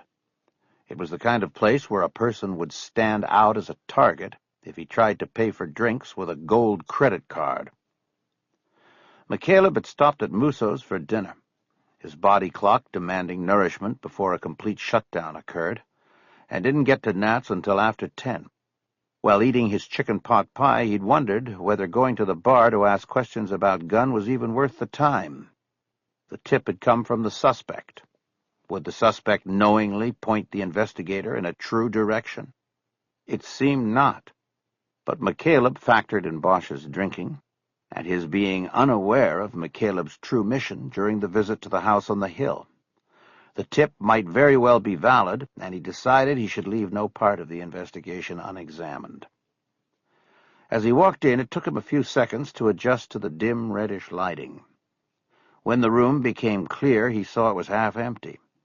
It was the time between the early evening crowd and the late-night group.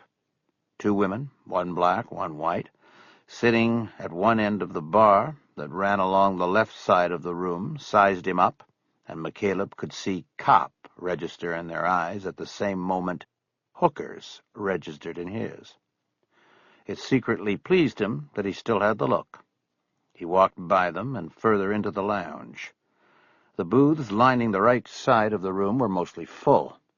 No one in these bothered to give him a glance.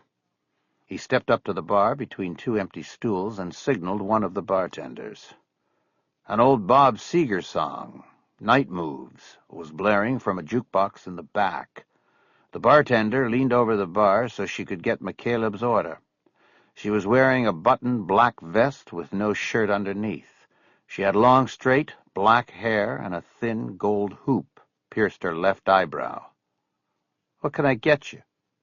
"Some information." McCaleb slid a driver's license picture of Edward Gunn across the counter. It was a 3x5 blow-up that had been in the files Winston had given him. The bartender looked at it for a moment, and then back up at McCaleb. "What about him? He's dead." "How do you know that?" She shrugged her shoulders. "I don't know. Word just got around, I guess. You a cop?" McCaleb nodded, lowered his voice so the music would cover it, and said, "Something like that." The bartender leaned further over the bar top so she could hear him. This position opened the top of her vest, exposing most of her small but round breasts. There was a tattoo of a heart wrapped in barbed wire on the left side. It looked like a bruise on a pear, not very appetizing. McCaleb looked away. "Edward Gunn," he said. "He was a regular, right?" "He came in a lot." McCaleb nodded. Her acknowledgment confirmed Bosch's tip. "You worked New Year's Eve?" She nodded. "You know if he came in that night?" She shook her head. "I can't remember. A lot of people were in here New Year's Eve. We had a party.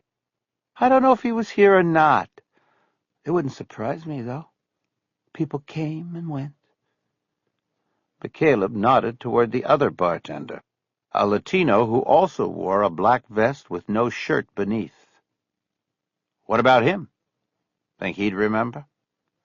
No, 'cause he only started last week. I'm breaking him in. A thin smile played on her face. McCaleb ignored it. Twisting the Night Away began playing, the Rod Stewart version. How well did you know Gunn? She let out a short burst of laughter. Honey, this is the kind of place where people don't exactly like to let on who they are or what they are. How well did I know him? I knew him, okay? Like I said, he came in. But I didn't even know his name until he was dead, and people started talking about him. Somebody said Eddie Gunn got himself killed, and I said, who the fuck is Eddie Gunn? They had to describe him. The whiskey rocks who always had the paint in his hair. Then I knew who Eddie Gunn was. McCaleb nodded. He reached inside his coat pocket and brought out a folded piece of newspaper. He slid it across the bar top. She leaned down to look, showing another view of her breasts. McCaleb thought it was intentional. That's the cop. The one from the trial, right? McCaleb didn't answer the question. The newspaper had been folded to a photo of Harry Bosch that had run that morning in the Los Angeles Times as an advance on the testimony expected to begin in the Story trial. It was a candid shot of Bosch standing outside the courtroom door. He probably didn't even know it had been taken. You seen him in here? Yeah, he comes in. Why are you asking about him? McCaleb felt a charge go up the back of his neck. When does he come in? I don't know. From time to time. I wouldn't call him a regular, but he'd come in, and he wouldn't stay long. A one-timer. One drink and out. She pointed a finger up and cocked her head to the side as she rifled through her interior files. She then slashed her finger down as if making a notch. Got it. Bottled beer. Ask for Anchor Steam every time because he always forgets we don't carry it. Too expensive. We'd never sell it. He then settles for the old 33. McCaleb was about to ask what that was when she answered his unspoken question. Rolling Rock. He nodded. Was he in here New Year's Eve? She shook her head. Same answer. I don't remember. Too many people, too many drinks, too many days since then. McCaleb nodded and pulled the newspaper back across the bar and put it in his pocket. He in some kind of trouble, that cop? McCaleb shook his head. One of the women at the end of the bar tapped the corner of her empty glass on the bar top and called to the bartender. "Hey, Miranda, you got paying customers over here." The bartender looked around for her partner. He was gone, apparently in the back room or the bathroom. Gotta go to work, she said. McCaleb watched her go to the end of the bar and make 2 fresh vodka rocks for the hookers. During a lull in the music, he overheard one of them tell her to stop talking to the cop so he would leave. As Miranda headed back toward McCaleb's position, one of the hookers called after her, "And stop giving him the freebie or he'll never leave." McCaleb acted like he didn't hear it. Miranda exhaled like she was tired when she got to him. "I don't know where Javier went. I can't be standing here talking to you all night." "Let me ask you one thing," he said. "You ever remember the cop being in here with Eddie Gunn at the same time, either together or apart?" She thought a moment and leaned forward.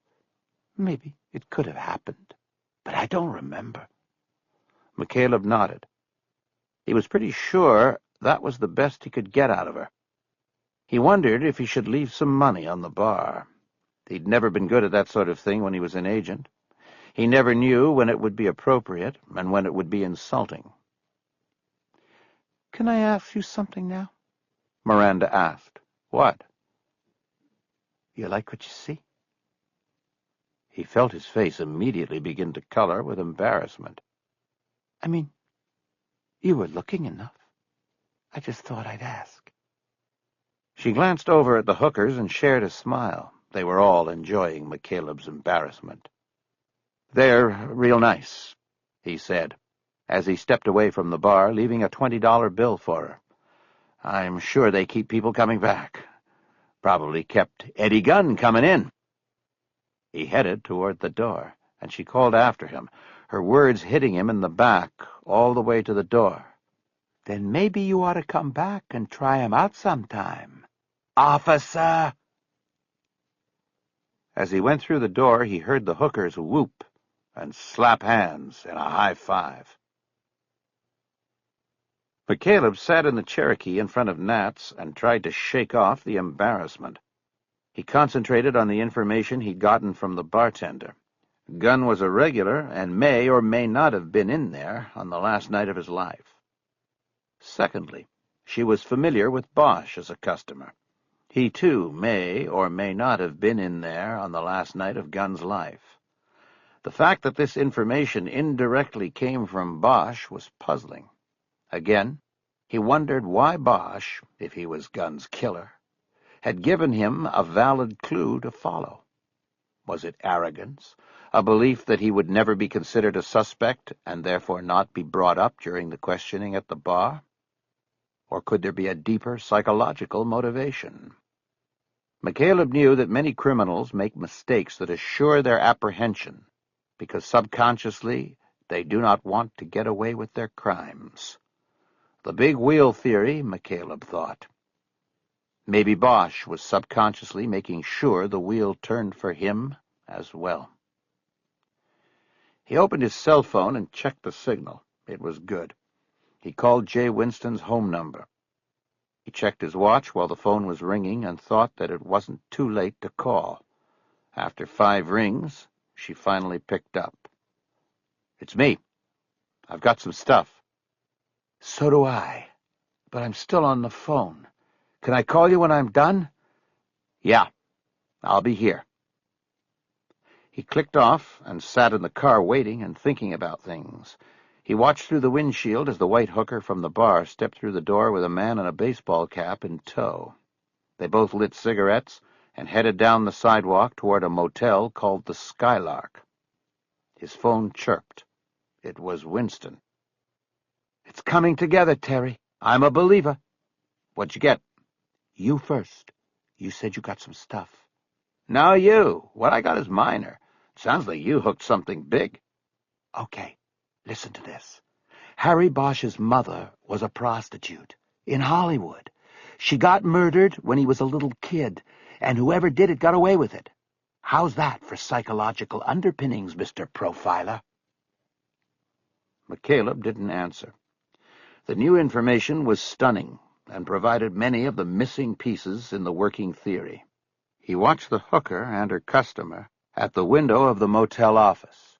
The man passed cash through and received a key. They went in through a glass door. "Gunn kills a prostitute and walks away," Winston said when he didn't respond. "Just like what happened with his mother." "How'd you find this out?" McCaleb finally asked. "I made that call we talked about to my friend Kiz.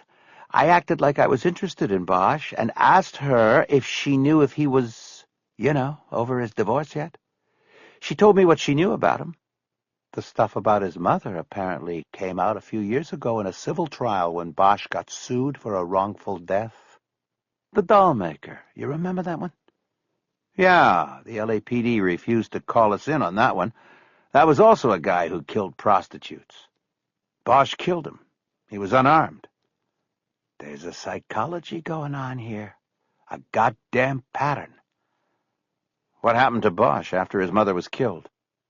"Kiz didn't really know. She called him an institutional man. It happened when he was 10 or 11. After that, he grew up in youth halls and foster homes. He went into the service and then the department. The point is, this is the thing we were missing.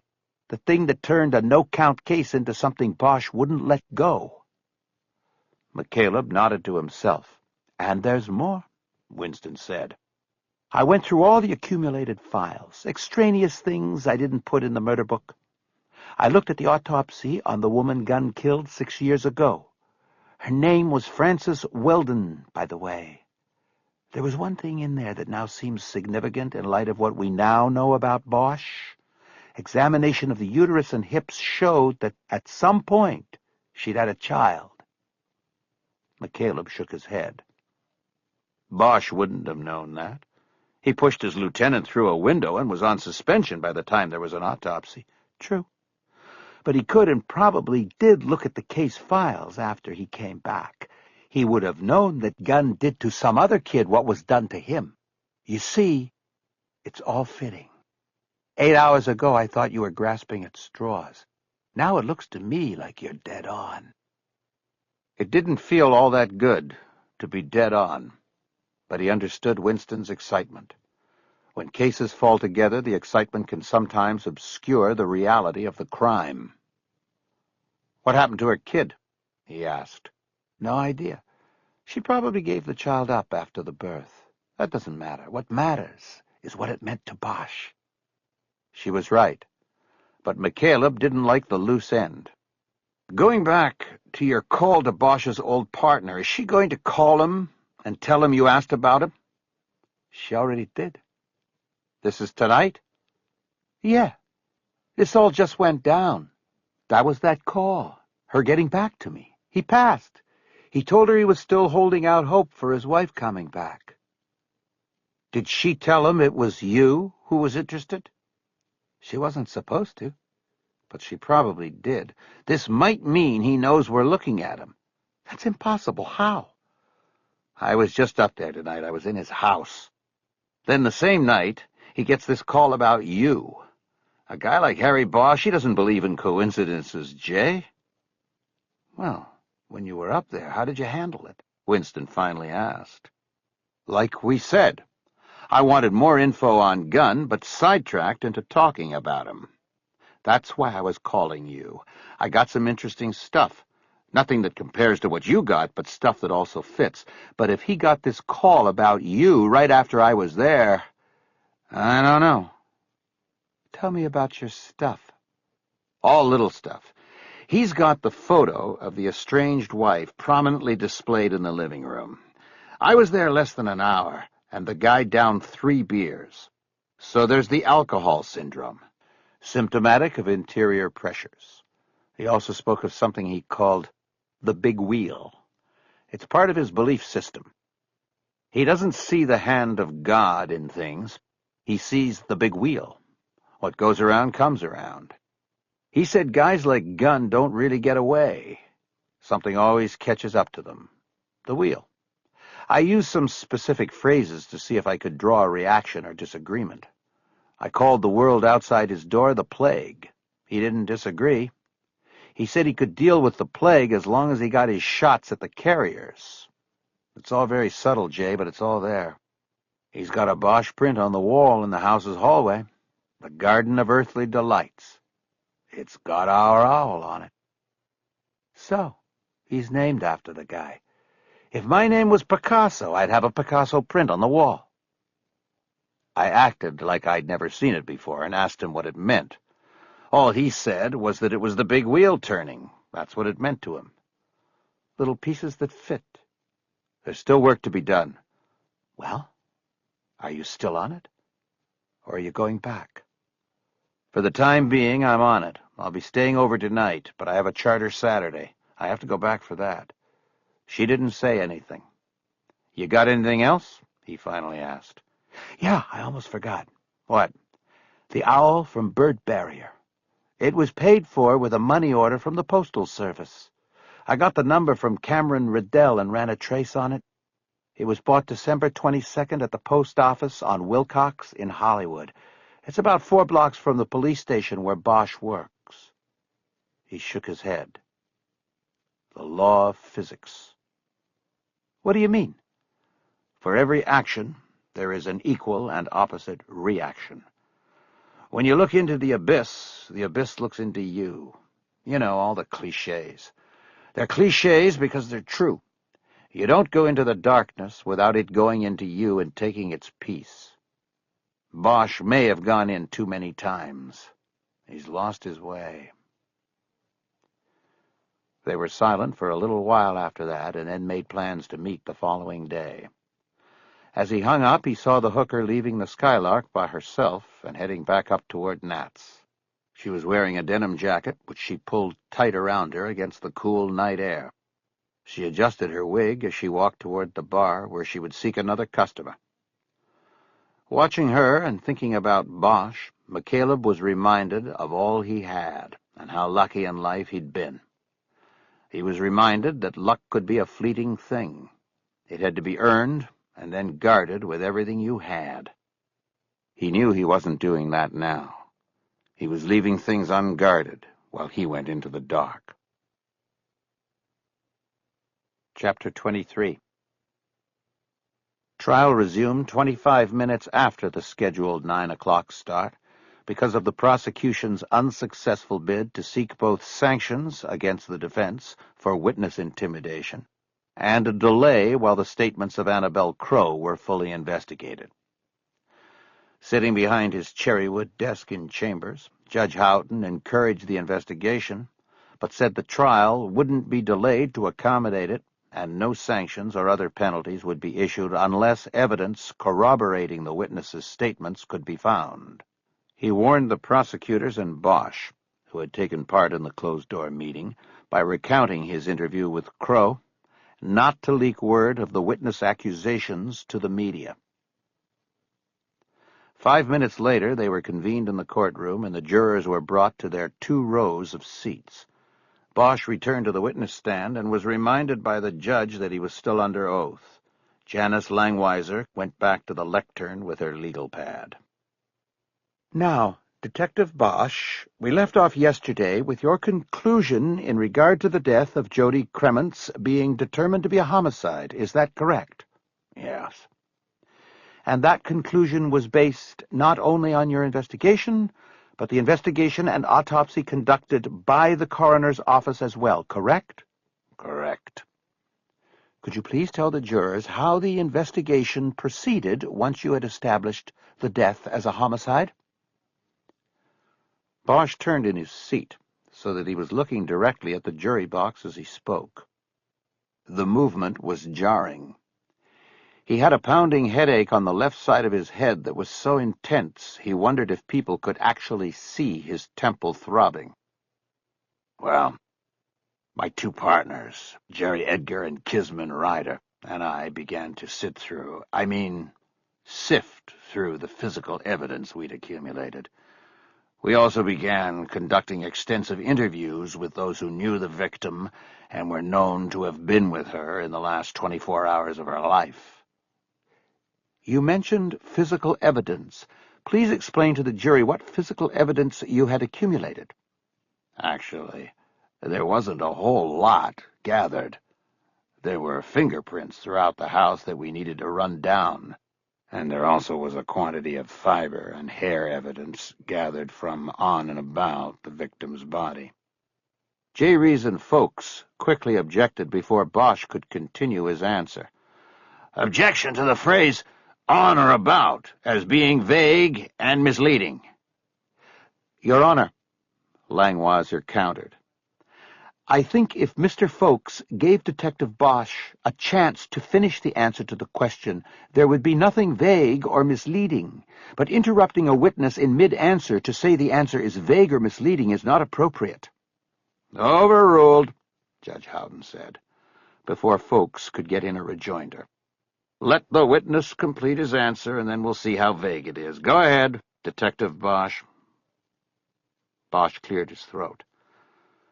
I was going to say that several samples of pubic hair, not— What is several, Your Honor?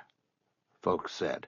My ongoing objection is to the lack of preciseness this witness is offering the jury. Bosch looked at Langweiser and saw how mad she was getting. Judge, she said, could we please have direction from the court as to when objections can be raised? Defense counsel is seeking to constantly interrupt the witness because he knows we are moving into an area that is particularly devastating to his— Ms. Langweiser, this isn't the time for closing arguments, the judge said, cutting her off. Mr. Folks, unless you are seeing a dire miscarriage of justice, I want objections stated either before a witness speaks or after he has completed at least a sentence. Your Honor, the consequences are dire here. The state is trying to take away my client's life, simply because his moral views are— Mr. Folks, the judge boomed, that goes for you, too, on the closing arguments. Let's continue the testimony, shall we? He turned to Bosch. Detective, continue, and try to be a little more precise in your answers. Bosch looked at Langweiser and saw her close her eyes momentarily. The judge's offhanded direction to Bosch had been what Folks was going for. A hint to the jurors that there might be vagueness, maybe even obfuscation, in the prosecution's case.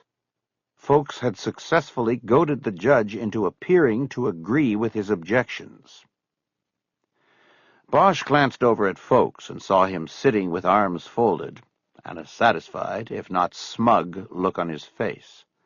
Bosch looked back down at the murder book in front of him. "Can I refer to my notes?" he asked.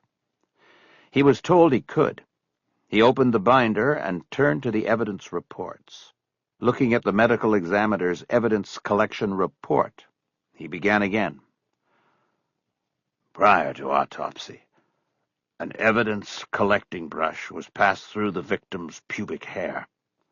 The comb collected 8 samples of pubic hair that subsequent laboratory testing showed to have come from someone other than the victim. He looked up at Langweiser. Were those pubic hairs from 8 different people? No. The lab tests identified them as coming from the same unknown person. And what did this indicate to you? That the victim likely had sexual relations with someone between the time of her last bathing and her death. Langweiser looked down at her notes. Was there any other hair evidence collected on the victim or at the scene of the crime, Detective? Bosch turned a page in the murder book. Yes, a single strand of hair measuring 2½ inches long was found entangled on the clasp of a gold necklace the victim wore around her neck. The clasp was located at the back of the victim's neck. This, too, was identified during lab analysis as coming from someone other than the victim. Going back for a moment to the pubic hair, were there any other indications or evidence collected from the body or the crime scene indicating the victim had engaged in sexual relations in the time between bathing and her death? No, there wasn't. No semen was collected from the vagina. Is there a conflict between that and the finding of the pubic hair? No conflict. It was simply an indication that a condom could have been used during the sex act. Okay, moving on, Detective. Fingerprints. You mentioned fingerprints were found in the house. Please tell us about that area of the investigation. Bosch turned to the fingerprint report in the binder. There were a total of 68 exemplars of fingerprints gathered inside the house where the victim was found. The victim and her roommate accounted for 52 of these. It was determined that the remaining 16 were left by a total of 7 people. And who were these people? Bosch read the list of names from the binder. Through questioning from Langweiser, he explained who each person was and how the detectives traced down when and why they had been in the house. They were friends of the roommates as well as family members, a former boyfriend, and a prior date. The prosecution team knew that the defense would attempt to go to town on the prints, using them as red herrings to bait the jury away from the facts of the case. So the testimony moved slowly as Bosch tediously explained the location and origin of each fingerprint found and identified in the house. He ended with testimony about a full set of fingerprints found on the headboard of the bed in which the victim was found. He and Langweiser knew that these were the prints that folks would get the most yardage out of, so Langweiser attempted to minimize the potential damage by having it revealed during her examination of the witness. How far from the victim's body were these prints located? Bosch looked at the report in the binder. 2.3 feet. Exactly where on the headboard? On the outside facing, between the headboard and the wall. Was there a lot of space there? About 2 inches. How would someone get their fingerprints there? Folks objected, saying it was outside Bosch's realm of expertise to determine how a set of fingerprints got anywhere, but the judge allowed the question. Only 2 ways I can think of, Bosch answered. They got there when the bed was not pushed up to the wall, or the man who left the prints had reached his fingers through the opening in the slats of the headboard and left them while holding on to that particular crossboard.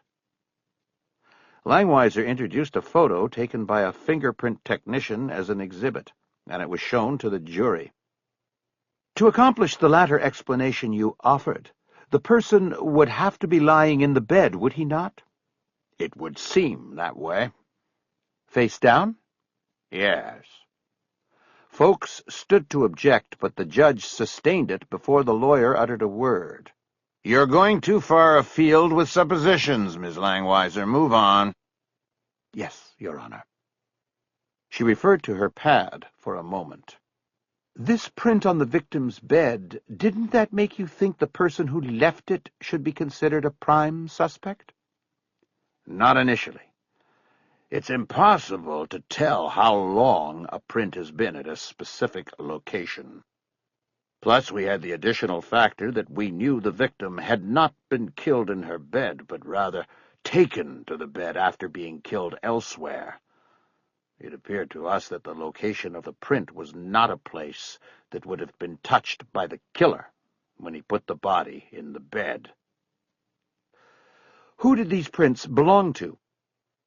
A man named Alan Weiss, who had dated Ms. Kremens on 3 prior occasions, the most recent date being 3 weeks before her death. Did you interview Alan Weiss? Yes, I did, along with Detective Edgar. Did he acknowledge ever being in the victim's bed? Yes, he did. He said he slept with her on that last occasion that he saw her, 3 weeks prior to her death. Did he say he touched the bedboard in the location you have shown us where the fingerprints were located?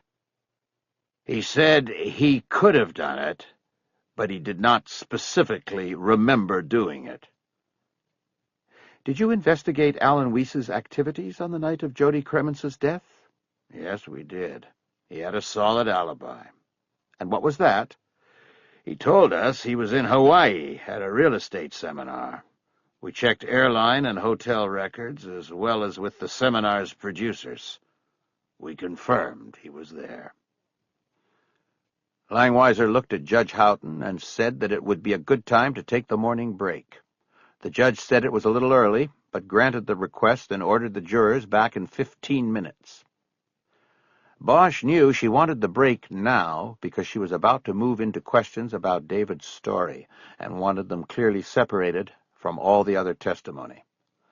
As he stepped off the witness stand and went back to the prosecution table, Langweiser was flipping through some files. She spoke to him without looking up. "What's wrong, Harry?" What do you mean? "You're not crisp, not like yesterday. Are you nervous about something?" No. Are you? Yeah, the whole thing. We've got a lot riding on this. I'll be crisper. I'm serious, Harry. So am I, Janice. He then walked away from the prosecution table and out through the courtroom. He decided he would get a cup of coffee at the second-floor cafeteria. But first he stepped into the restroom next to the elevators and went to one of the sinks to splash cold water on his face. He bent fully over the sink, careful not to get water on his suit. He heard a toilet flush, and when he straightened up and looked in the mirror, he saw Rudy Tefero pass behind him and go to the sink furthest away. Bosch bent down again and brought more water up and held it. Its chill felt good against his eyes and eased his headache. "What's it like, Rudy?" he asked without looking at the other man. "What's what like, Harry?" You know, doing the devil's bidding? You get any sleep at night?" Bosch walked over to the paper towel dispenser and tore off several sheets to dry his hands and face. DeFaro came over and tore off a towel and began drying his hands. "It's funny," DeFaro said. "The only time in my life I had trouble sleeping was when I was a cop. I wonder why that was." He balled the towel in his hands and threw it into the wastebasket. He smiled at Bosch and then walked out. Bosch watched him go, still rubbing his hands on the towels. Chapter 24. Bosch could feel the coffee working in his blood. The second wind was coming. The headache was easing. He was ready. This would be how they planned it, how they had choreographed it. He leaned forward to the microphone and waited for the questions. "Detective Bosch," Langweiser said from the lectern, "did there come a time when the name David Story came up in your investigation?" "Yes, almost immediately. We received information from Jane Gilly, who was Jody Cremens's roommate, that on the last night of Jody's life, she had a date with David Story." "Did there come a time when you questioned Mr. Story about that last night?" "Yes, briefly." "Why briefly, Detective Bosch? This was a homicide." "That was Mr. Story's choosing. We attempted several times to interview him on that Friday that the body was discovered, and the next day as well. He was difficult to locate. Finally, through his attorney, he agreed to be interviewed the next day, which was Sunday, on the condition that we come to him and conduct the interview in his office at Archway Studios. We reluctantly agreed to do it that way, but did so in the spirit of cooperation and because we needed to talk to this man. At that point, we were 2 days into the case and hadn't been able to talk to the last person known to have seen the victim alive. When we arrived at the office, Mr. Story's personal attorney, Jason Fleer, was there. We began interviewing Mr. Story, but in less than 5 minutes, his attorney terminated the interview." "Was this conversation tape-recorded?" "Yes, it was." Langweiser made the motion to play the recording, and it was approved by Judge Houghton over Folk's objection. Folks had asked the judge to simply allow jurors to read his already prepared transcripts of the short interview. But Langweiser objected to that, saying that she hadn't had time to check the transcripts for accuracy, and that it was important for the jurors to hear David Story's tone and demeanor. With the wisdom of Solomon, the judge ruled that the tape would be heard, and that the transcripts would be handed out anyway as an aid to the jurors. He encouraged Bosch and the prosecution team to read along as well, so they could check the transcript for accuracy. Bosch. "My name is Detective Hieronymus Bosch of the Los Angeles Police Department. I am accompanied by my partners, Detectives Jerry Edgar and Kisman Ryder. We are interviewing David Story in his offices at Archway Studios in regard to case number 00897. Mr. Story is accompanied by his attorney, Jason Fleer. Mr. Story? Mr. Fleer? Any questions before we begin?" "Fleer. No questions." "Bosch. Oh, and obviously we are recording this statement. Mr. Story, did you know a woman named Jody Cremens, also known as Donatella Spears?" Story. "You know the answer to that." Fleer. "David." Story. "Yes, I knew her. I was with her last Thursday night. It does not mean I killed her." Fleer. "David, please answer only the questions they ask you." Story. "Whatever." Bosch, can I continue? Fleer. "By all means, please." Story. "Yes, by all means, please." Bosch, you mentioned that you were with her on Thursday evening. This was a date? Story. Why ask things you already know the answer to? Yes, it was a date, if you want to call it that. Bosch, what do you want to call it? Story. Doesn't matter. Pause. Bosch, could you give us a framework of time that you were with her? Story. Picked her up at 7:30, dropped her off about midnight.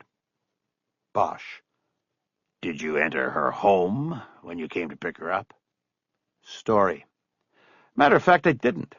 I was running very late and called on my cell phone to tell her to come outside because I didn't have time to come in. I think she wanted me to meet her roommate, another actress, no doubt, but I didn't have the time. Bosch, so when you pulled up she was waiting outside? Story. That's what I said. Bosch, 7:30 until midnight.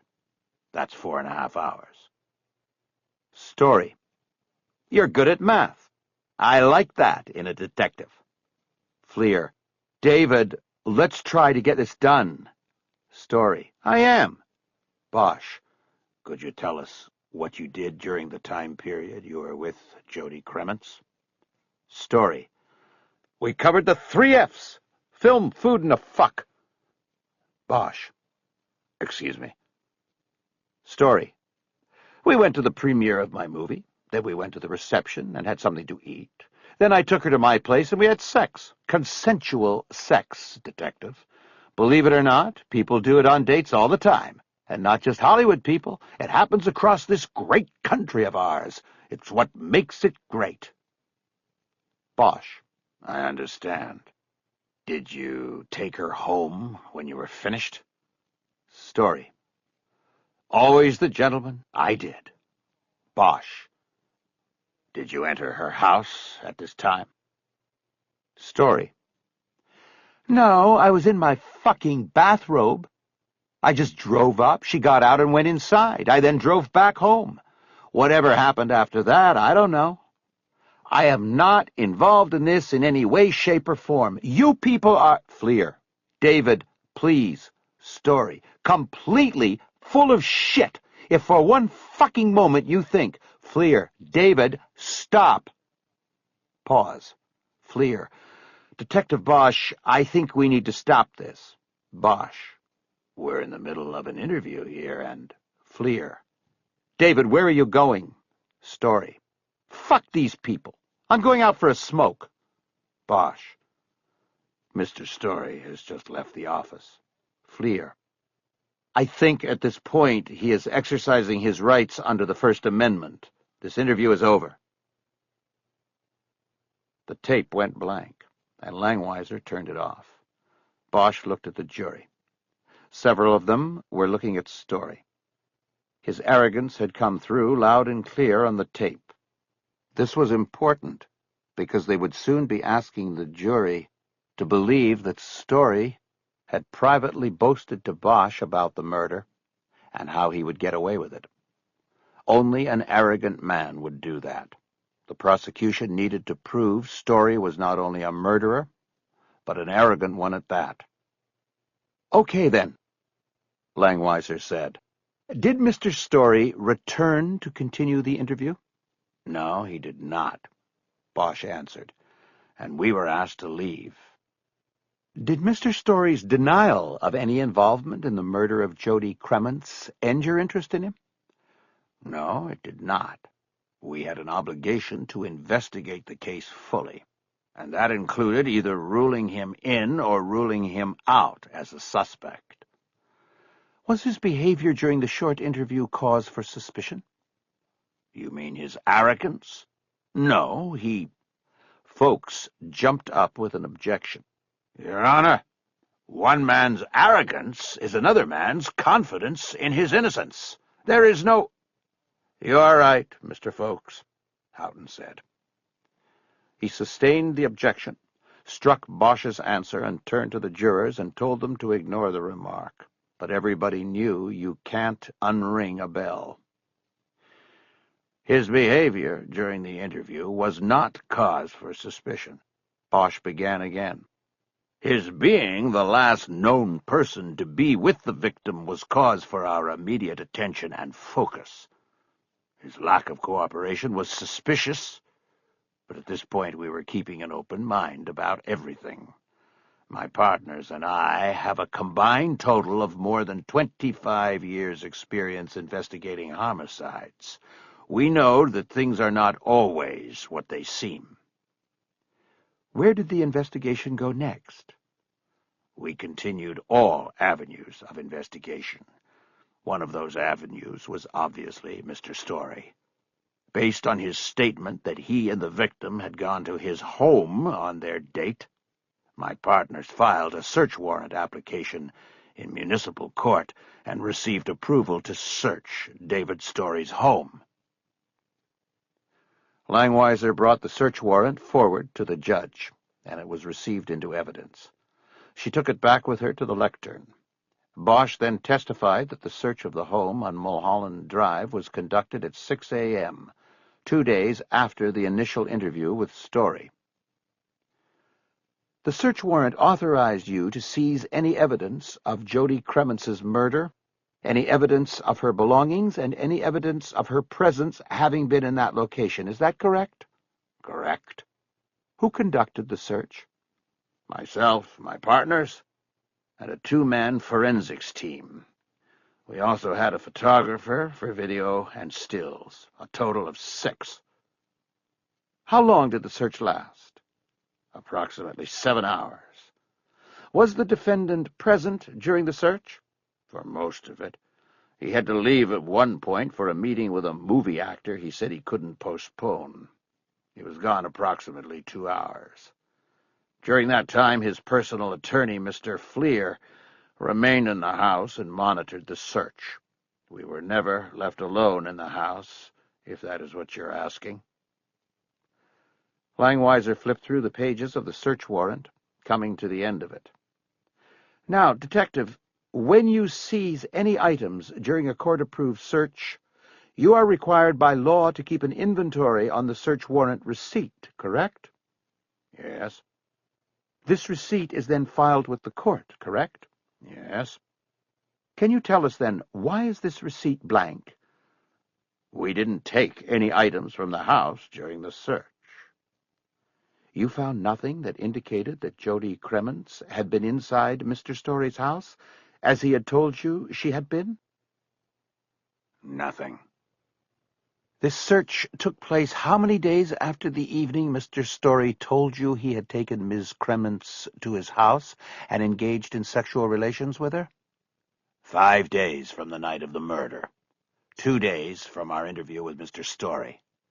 You found nothing in support of Mr. Story's statement? Nothing. The place was clean. Bosch knew she was trying to turn a negative into a positive, somehow trying to imply that the unsuccessful search was an indication of Story's guilt. Would you call this an unsuccessful search? No. Success doesn't enter into it. We were looking for evidence that would corroborate his statement, as well as any evidence of possible foul play relating to Ms. Cremence. We found nothing in the house indicative of this. But sometimes it's not what you find, it's what you don't. Can you explain that to the jury? Well, it's true we didn't take any evidence from the house, but we found something missing that would later become important to us. And what was that? A book. A missing book. How did you know it was missing if it wasn't there? In the living room of the house there was a large, built-in bookcase. Each shelf was full of books. On one shelf there was a space, a slot, where a book had been but was now gone. We couldn't find what book that might be. There were no books sitting out loose in the house. At the time, it was just a small thing. Someone had obviously taken a book from the shelf and not replaced it. It was just kind of curious to us that we couldn't figure out where or what it was. Langweiser offered 2 still photographs of the bookcase taken during the search as exhibits. Houghton accepted them over a routine objection from Folks. The photo showed the bookcase in its entirety, and a close-up of the second shelf with the open space between a book called The Fifth Horizon and a biography of the film director John Ford called Print the Legend. "Now, Detective," Langweiser said, "you said that at the time you didn't know if this missing book had any importance or bearing on the case, correct?" That is right. Did you eventually determine what book had been taken from the shelf? Yes, we did. Langweiser paused. Bosch knew what she was going to do. The dance had been choreographed. He thought of her as a good storyteller. She knew how to string it along, keep people hooked in, take them to the edge of the cliff, and then pull them back. "Well, let's take things in order," she said. "We'll come back to the book. Now, did you have occasion to talk to Mr. Story on the day of the search?" He mostly kept to himself and was on the phone most of the time. But we spoke when we first knocked on the door and announced the search. And then, at the end of the day, when I told him we were leaving and that we weren't taking anything with us. "Did you wake him up when you came at 6 in the morning?" Yes, we did. "Was he alone in the house?" Yes. "Did he invite you in?" Not at first. He objected to the search. I told him, "Excuse me, Detective. We might make this easier if we show it. You said there was a videographer with you. Was he running the camera when you knocked at 6 in the morning?" Yes, he was. Langweiser then made the appropriate motions to introduce the search video. It was accepted under objection from the defense. A large television was rolled into the courtroom and placed at center in front of a jury box. Bosch was used to identify the tape. The lights in the courtroom were dimmed, and it was played. The tape began with a focus on Bosch outside the red front door of a house. He identified himself and the address and the case number. He spoke quietly. He then turned and knocked sharply on the door. He announced it was the police and knocked sharply again. They waited. Bosch knocked on the door every 15 seconds until it was finally opened about 2 minutes after the first pounding. David Story looked out through the opening, his hair disheveled, his eyes showing exhaustion. "What?" he asked. "We have a search warrant here, Mr. Story," Bosch said. "It allows us to conduct a search of these premises." "You have to be fucking kidding." "No, we're not, sir. Could you step back and let us in? The sooner we're in, the sooner we're out." "I'm calling my lawyer." Story closed and locked the door. Bosch immediately stepped up and put his face close to the jamb. He called out loudly, "Mr. Story, you have 10 minutes. If this door is not open by 6:15, then we're going to take it down. We have a court-ordered search warrant, and we will execute it." He turned back to the camera and made the cut signal across his throat. The video jumped to another focus on the door. The time readout on the bottom corner now showed it was 6:13 a.m. The door opened and Story stepped back and signaled the search team in. His hair looked as though it had been combed with his hands. He was wearing black jeans and a black T-shirt. He was in bare feet. "Do what you have to do and get out. My lawyer's coming and he's going to watch you people. You break one fucking thing in this house and I'm going to sue the shit out of you. This is a David Surier house. You so much as put a scratch on one of the walls and it'll be your jobs. All of you." "We'll be careful, Mr. Story," Bosch said as he walked in. The cameraman was the last to enter the house. Story looked into the lens as if seeing it for the first time. "And get that shit off of me!" He made a motion, and the camera angle shot upward to the ceiling. It remained there while the voices of the videographer and Story continued off-camera. "Hey, don't touch the camera." "Then get it out of my face." "Okay, fine. Just don't touch the camera." The screen went blank, and the lights of the courtroom came back up. Langweiser continued the questioning. "Detective Bosch, did you or members of the search team have further conversation with Mr. Story after that?" "Not during the search. Once his lawyer got there, Mr. Story stayed in his office. When we searched his office, he moved into the bedroom. When he was leaving for his appointment, I questioned him briefly about that, and he left. That was about it, as far as it went during the search, and while we were inside the house." "What about at the end of the day, 7 hours later, when the search was completed? Did you speak to the defendant again?" "Yes, I spoke to him briefly at the front door. We were packed up and ready to leave. The lawyer had left, I was in my car with my partners. We were backing out when I realized I had forgotten about giving Mr. Story a copy of the search warrant. It's required by law, so I went back to his door and knocked on it. Did Mr. Story answer the door himself? Yes, he answered after about 4 hard knocks. I gave him the receipt and told him it was required. Did he say anything to you? Folks stood up and objected for the record, but the issue had already been disposed of in pre-trial motions and rulings. The judge noted the objection for the record and overruled it for the record. Langweiser asked the question again. Can I refer to my notes? Please. Bosch turned to the notes he had taken in the car right after the conversation.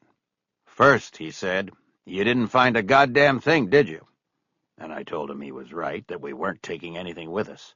He then said, because there was nothing to take. I nodded and was turning to leave when he spoke again. He said, hey, Bosch. I turned back and he leaned toward me and said, you'll never find what you're looking for. I said, oh, really? What is it that I am looking for? He didn't respond. He just looked at me and smiled. After a pause, Langweiser asked, was that the end of it? No. I sensed at that point that I might be able to bait him into saying more. I said to him, you did it, didn't you? He continued to smile, and then he slowly nodded, and he said, and I'll get away with it.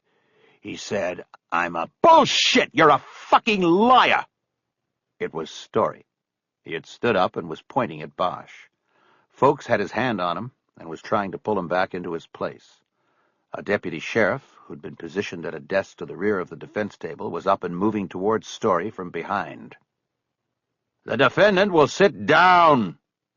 The judge boomed from the bench. At the same moment, he brought the gavel down. He's fucking lying! Deputy, sit him down! The deputy moved in, put both hands on Story's shoulders from behind, and roughly pulled him back down into his seat. The judge pointed another deputy toward the jury. Remove the jury! While the jurors were quickly hustled into the deliberation room, Story continued to struggle with the deputy and Folks. As soon as the jurors were gone, he seemed to relax his efforts, and then calmed. Bosch looked over at the reporters, trying to see if any of them had noted how Story's demonstration ended as soon as the jurors were out of sight. Mr. Story, the judge yelled from a standing position, that behavior and language is not acceptable in this courtroom. Mr. Folks, if you can't control your client, my people will. One more outburst, and I will have him gagged and chained to that chair. Am I clear on this? Absolutely, Your Honor. I apologize. That is a zero-tolerance rule. Any outburst from here on out, and he'll be shackled. I don't care who he is or who his friends are. Yes, Your Honor. We understand. I am taking 5 minutes, and then we'll start again. The judge abruptly left the bench, his feet resounding loudly as he quickly took the 3 steps down. He disappeared through a door to the rear hallway that led to his chambers. Bosch looked over at Langweiser, and her eyes betrayed her delight at what had just happened. To Bosch it was a trade-off. On one hand, the jurors saw the defendant acting angrily and out of control, possibly exhibiting the same rage that had led to murder. But on the other hand, he was registering his objection to what was happening to him in the courtroom, and that could register an empathic response from the jurors. Story only had to reach one of them in order to walk. Before the trial, Langweiser had predicted that they would draw Story into an outburst. Bosch had thought she was wrong. He thought Story was too cool and calculating. Unless, of course, the outburst was a calculated move. Story was a man who directed dramatic scenes and characters for a living. Bosch knew he should have seen that a time might come when he would be unwittingly used as a supporting actor in one of those scenes. Chapter 25. The judge returned to the bench 2 minutes after leaving, and Bosch wondered if he'd retreated to his chambers to put a holster on under the robes. As soon as he sat down, Houghton looked at the defense table. Story was sitting with his face somberly pointed down at the sketch pad in front of him. "Are we ready?" the judge asked. All parties murmured they were ready. The judge called for the jury, and they were brought in. most of them looking directly at Story as they entered. "Okay, folks, we're going to try this again," Houghton said. "The exclamations you heard a few minutes ago from the defendant are to be ignored. They are not evidence. They are not anything. If Mr. Story wants to personally deny the charges or anything else said about him in testimony, he'll get that chance." Bosch watched Langweiser's eyes dance. The judge's comments were his way of slapping back at the defense. He was setting up the expectation that Story would testify during the defense phase. If he didn't, then it could be a letdown for the jurors. The judge turned it back over to Langweiser, who continued her questioning of Bosch. "Before we were interrupted, you were testifying about your conversation with the defendant at the door to his house." "Yes."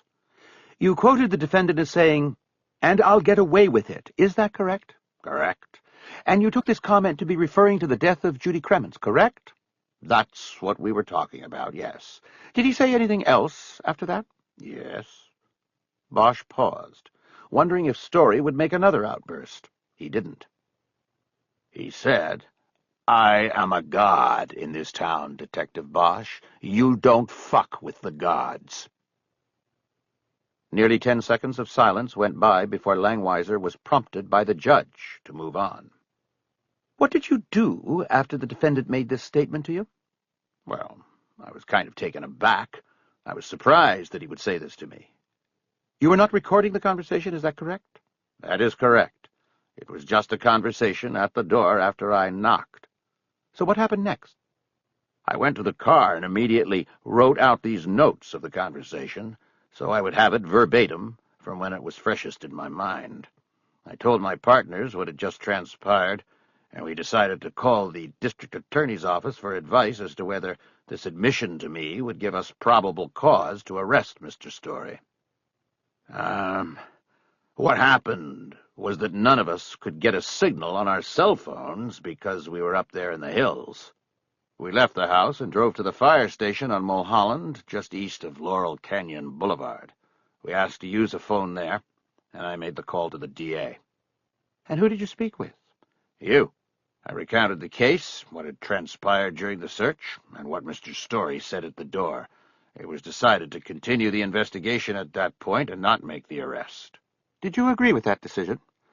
"Not at the time. I wanted to arrest him." "Did Mr. Story's admission change the investigation?"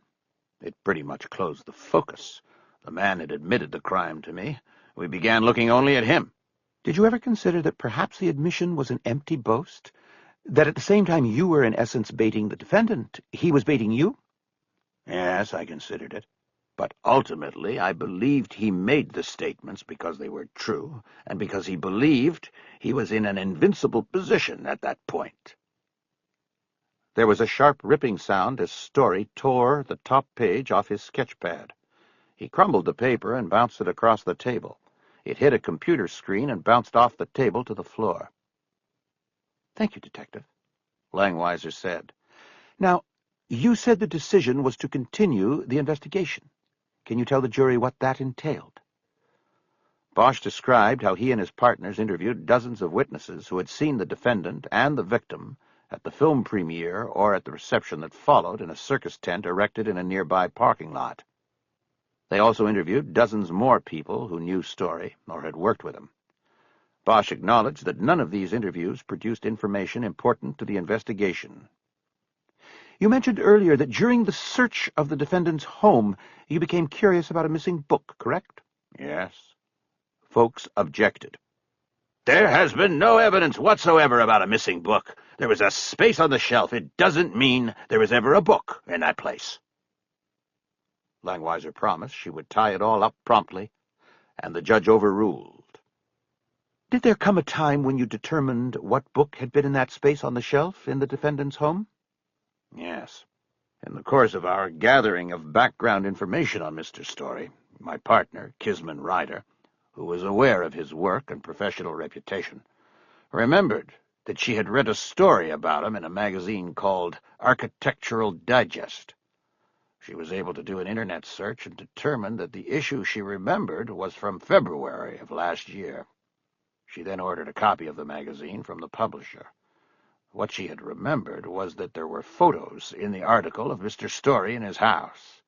She remembered his bookshelves because she's an avid reader, and was curious about what books this movie director would have on his shelves. Langweiser made a motion to introduce the magazine as her next exhibit. It was received by the judge, and Langweiser gave it to Bosch on the witness stand. "Is that the magazine your partner received?" "Yes." "Could you turn to the story on the defendant and describe the photograph on the opening page of the story?" Bosch flipped to a marker in the magazine. "It's a photograph of David Story sitting on the couch in the living room of his house. To his left are the bookshelves." "Can you read the titles of the books on the spines of the books?" "Some of them. They are not all clear." "When you received this magazine from the publisher, what did you do with it?" "We saw that not all of the books were clear. We contacted the publisher again and attempted to borrow the negative of this photo. We dealt with the editor-in-chief, who wouldn't allow the negatives out of the office. He cited media law and free press restraints." "So what happened next?" "The editor said he would even fight a court order. An attorney from the city attorney's office was called in and began negotiating with the magazine's lawyer. The result was that I flew to New York City and was allowed access to the negative in the photo lab in the Architectural Digest offices." "For the record, what date were you there?" "I took a red-eye on October 29th. I was at the magazine's office the following morning. It was a Monday, October 13th. "And what did you do there?" "I had the magazine's photo lab manager make blow-ups of the shot containing the bookshelves." Langweiser introduced 2 large blow-up photographs on hard backing as her next exhibits. After they were approved over unsustained objection, she put them on easels set in front of the jury. One showed the bookcase in full, while the other was a blow-up of one shelf. The image was grainy, but the titles on the spines of the books could be read. "Detective, did you compare these photos with those taken during the search of the defendant's house?" "Yes, we did." Langweiser asked permission to set up a 3rd and 4th easel, and to put blow-up photos taken during the search of the full bookcase and the shelf with the space for a missing book. The judge approved. She then asked Bosch to step down from the witness stand and use a pointer to explain what he found during his comparison study. It was obvious to anyone looking at the photos what he found, but Langweiser was painstakingly going through the motions so that no juror could be confused. Bosch put the pointer on the photo showing the open space in the shelved books. He then brought it over and put the tip on a book that was in the same spot. "When we searched the house on October 14th, there was no book here between The Fifth Horizon and Print the Legend. Here, in this photo, taken 10 months before, there is a book between The Fifth Horizon and Print the Legend." "And what is the title of that book?" "Victims of the Night." "Okay. And did you look at photos you had from the search of the full bookcase in order to see if this book, Victims of the Night, had been shelved elsewhere?" Bosch pointed to the October 14th blow-up of the entire bookcase. "We did. It's not there."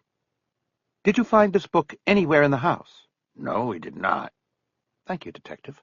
You can return to the witness stand now." Langweiser introduced a copy of Victims of the Night as an exhibit and handed it to Bosch. "Can you tell the jury what that is, Detective?" "It is a copy of Victims of the Night." "Is that the book that was on the defendant's shelf when his photograph was taken for Architectural Digest in January of last year?" "No, it's not. It's a copy of the same book. I bought it." "Where?" "A place called the Mysterious Bookshop on Beverly Boulevard in Los Angeles." "Why did you buy it there?" "I called around. It was the only place I could find that had it in stock." "Why was it so hard to find?" "The man at Mysterious Bookshop told me it was a small printing by a small publisher." "Did you read this book?" "Parts of it. It's mostly photographs of unusual crime scenes and accident scenes, that sort of thing." "Is there anything in there that struck you as unusual or perhaps relating to the killing of Jody Kremens?" "Yes. There's a photograph of a death scene on page 73 that immediately drew my attention." "Describe it, please." Bosch opened the book to a marker. He spoke as he looked at the full-page photograph on the right side of the book. "It shows a woman in a bed. She's dead. A scarf is tied around her neck and looped over one of the bars of the headboard. She's nude from the waist down. Her left hand is between her legs, and 2 of her fingers have penetrated the vagina." Can you read the caption beneath the photo, please? It says, "Autoerotic death. This woman was found in her bed in New Orleans, a victim of autoerotic asphyxia. It's estimated that around the world more than 500 people die from this accidental misadventure each year." Langweiser asked and received permission to place 2 more blow-up photos on the easels as exhibits. She placed them right over 2 of the bookshelf photos. Side by side, the photos were of Jody Cremens's body in her bed and the photo from Victims of the Night. Detective, did you make a comparison between the photo of the victim in this case, Jody Cremens, and the photo from the book? Yes, I did. I found them to be very similar. Did it appear to you that the body of Ms. Cremens could have been staged, using the photo from the book as a model or baseline? Yes, it did. Did you ever have occasion to ask the defendant what happened to his copy of the book, Victims of the Night? No. Since the day of the search of his home, Mr. Story and his attorneys have refused repeated requests for an interview. Langweiser nodded and looked at the judge. Your Honor, may I take these exhibits down and offer them to the court clerk? Please do, the judge responded. Langweiser made a show of taking the photos of the 2 dead women down first by folding them in toward each other like 2 sides of a mirror closing. It was a little thing, but Bosch saw the jurors watching. "Okay, Detective Bosch," Langweiser said, when the easels were cleared. "Did you make any inquiries or do any further investigation into autoerotic deaths?" Yes. I knew that if this case ever moved to a trial, that the classification of the death as a homicide staged to look like this sort of accident might be challenged. I was also curious about what that caption in the book said. Frankly, I was surprised by the figure of 500 deaths a year. I did some checking with the FBI and found that the figure was actually accurate, if not low. And did that cause you to do any further research? Yes, on a more local level. With Langweiser prompting, Bosch testified that he had checked through records at the medical examiner's office for deaths due to autoerotic asphyxia. His search went back 5 years. And what did you find? In those 5 years, 16 deaths in Los Angeles County classified as accidental death by misadventure had been attributed specifically to autoerotic asphyxia. And how many of these cases involved female victims? Only 1 case involved a female. Did you examine this case? Folks was up with an objection and this time asked for a sidebar conference. The judge allowed it, and the attorneys gathered at the side of the bench. Bosch couldn't hear the whispered conversation, but knew that Folks was most likely trying to stop the direction of the testimony. Langweiser and Kretzler had anticipated he would move once more to block any mention of Alicia Lopez in front of the jurors. It would likely be the pivotal decision in the trial, for both sides. After 5 minutes of whispered argument, the judge sent the lawyers back to their places and told the jurors that the issue before the court would take longer than anticipated. He adjourned for another 15-minute break. Bosch returned to the prosecution table. Something new? Bosch asked Langweiser. No, the same old argument. For some reason, the judge wants to hear it again. Wish us luck. The lawyers and the judge retreated to chambers to argue the point. Bosch was left at the table. He used his cell phone to check messages at his home and office. There was one message at work. It was from Terry McCaleb. He thanked Bosch for the tip from the night before. He said he got some good information at Nat's and that he'd be in touch. Bosch erased it and closed the phone, wondering what it was that McCaleb had picked up. When the lawyers returned through the rear door of the courtroom, Bosch read the judge's decision in their faces. Folks looked dour with his eyes downcast. Kretzler and Langweiser came back smiling. After the jurors were brought back and the trial resumed, Langweiser went directly in for the hit. She asked the court reporter to read back the last question before the objection. "Did you examine this case?" the reporter read. "Let's strike that," Langweiser said. "Let's not confuse the issue. Detective, the one female case of the 16 you found in the medical examiner's records, what was the name of the deceased in that case?" "Alicia Lopez." "Can you tell us a little bit about her?" "She was 24 and lived in Culver City. She worked as an administrative assistant to the vice president of production at Sony Pictures, also in Culver City. She was found dead in her bed on the 20th of May, 1998. She lived alone?" "Yes. "What were the circumstances of her death?" She was found in her bed by a co-worker who became concerned when she'd missed 2 days of work following the weekend without calling in. The coroner estimated she'd been dead 3 to 4 days by the time she was found. Decomposition of the body was extensive." "Ms. Langweiser," Judge Houghton interrupted, "it was agreed that you would lay foundation connecting the cases quickly." "I'm right there, Your Honor. Thank you. Detective, did anything about this case alert you or draw your attention in any way?" "Several things. I looked at photos taken at the death scene, and though decomposition was extensive, I was able to note that the victim in this case was in a posture closely paralleling that of the victim in the present case. I also noted that the ligature in the Lopez case was also used without a buffering, which was the same with the present case. I also knew from our backgrounding investigation of Mr. Story that at the time of Ms. Lopez's death, he was making a film for a company called Cold House Films, a company which was being financed in part by Sony Pictures." In the moment following his answer, Bosch noticed that the courtroom had become unusually still and silent.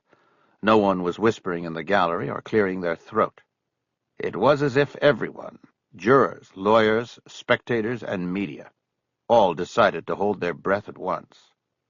Bosch glanced at the jurors and saw that almost all of them were looking at the defense table. Bosch looked there as well and saw Story, his face still aimed downward, silently seething. Langweiser finally broke the silence. "Detective, did you make further inquiries about the Lopez case?" "Yes. I spoke to the detective who handled it for the Culver City Police Department. I also made inquiries about Ms. Lopez's job at Sony." "And what did you learn about her that would have bearing on the present case?" "I learned that at the time of her death she was acting as a liaison between the studio and the field production of the film David Story was directing." "Do you recall the name of that film?" "The Fifth Horizon." "Where was it being filmed?" "In Los Angeles, mostly in Venice."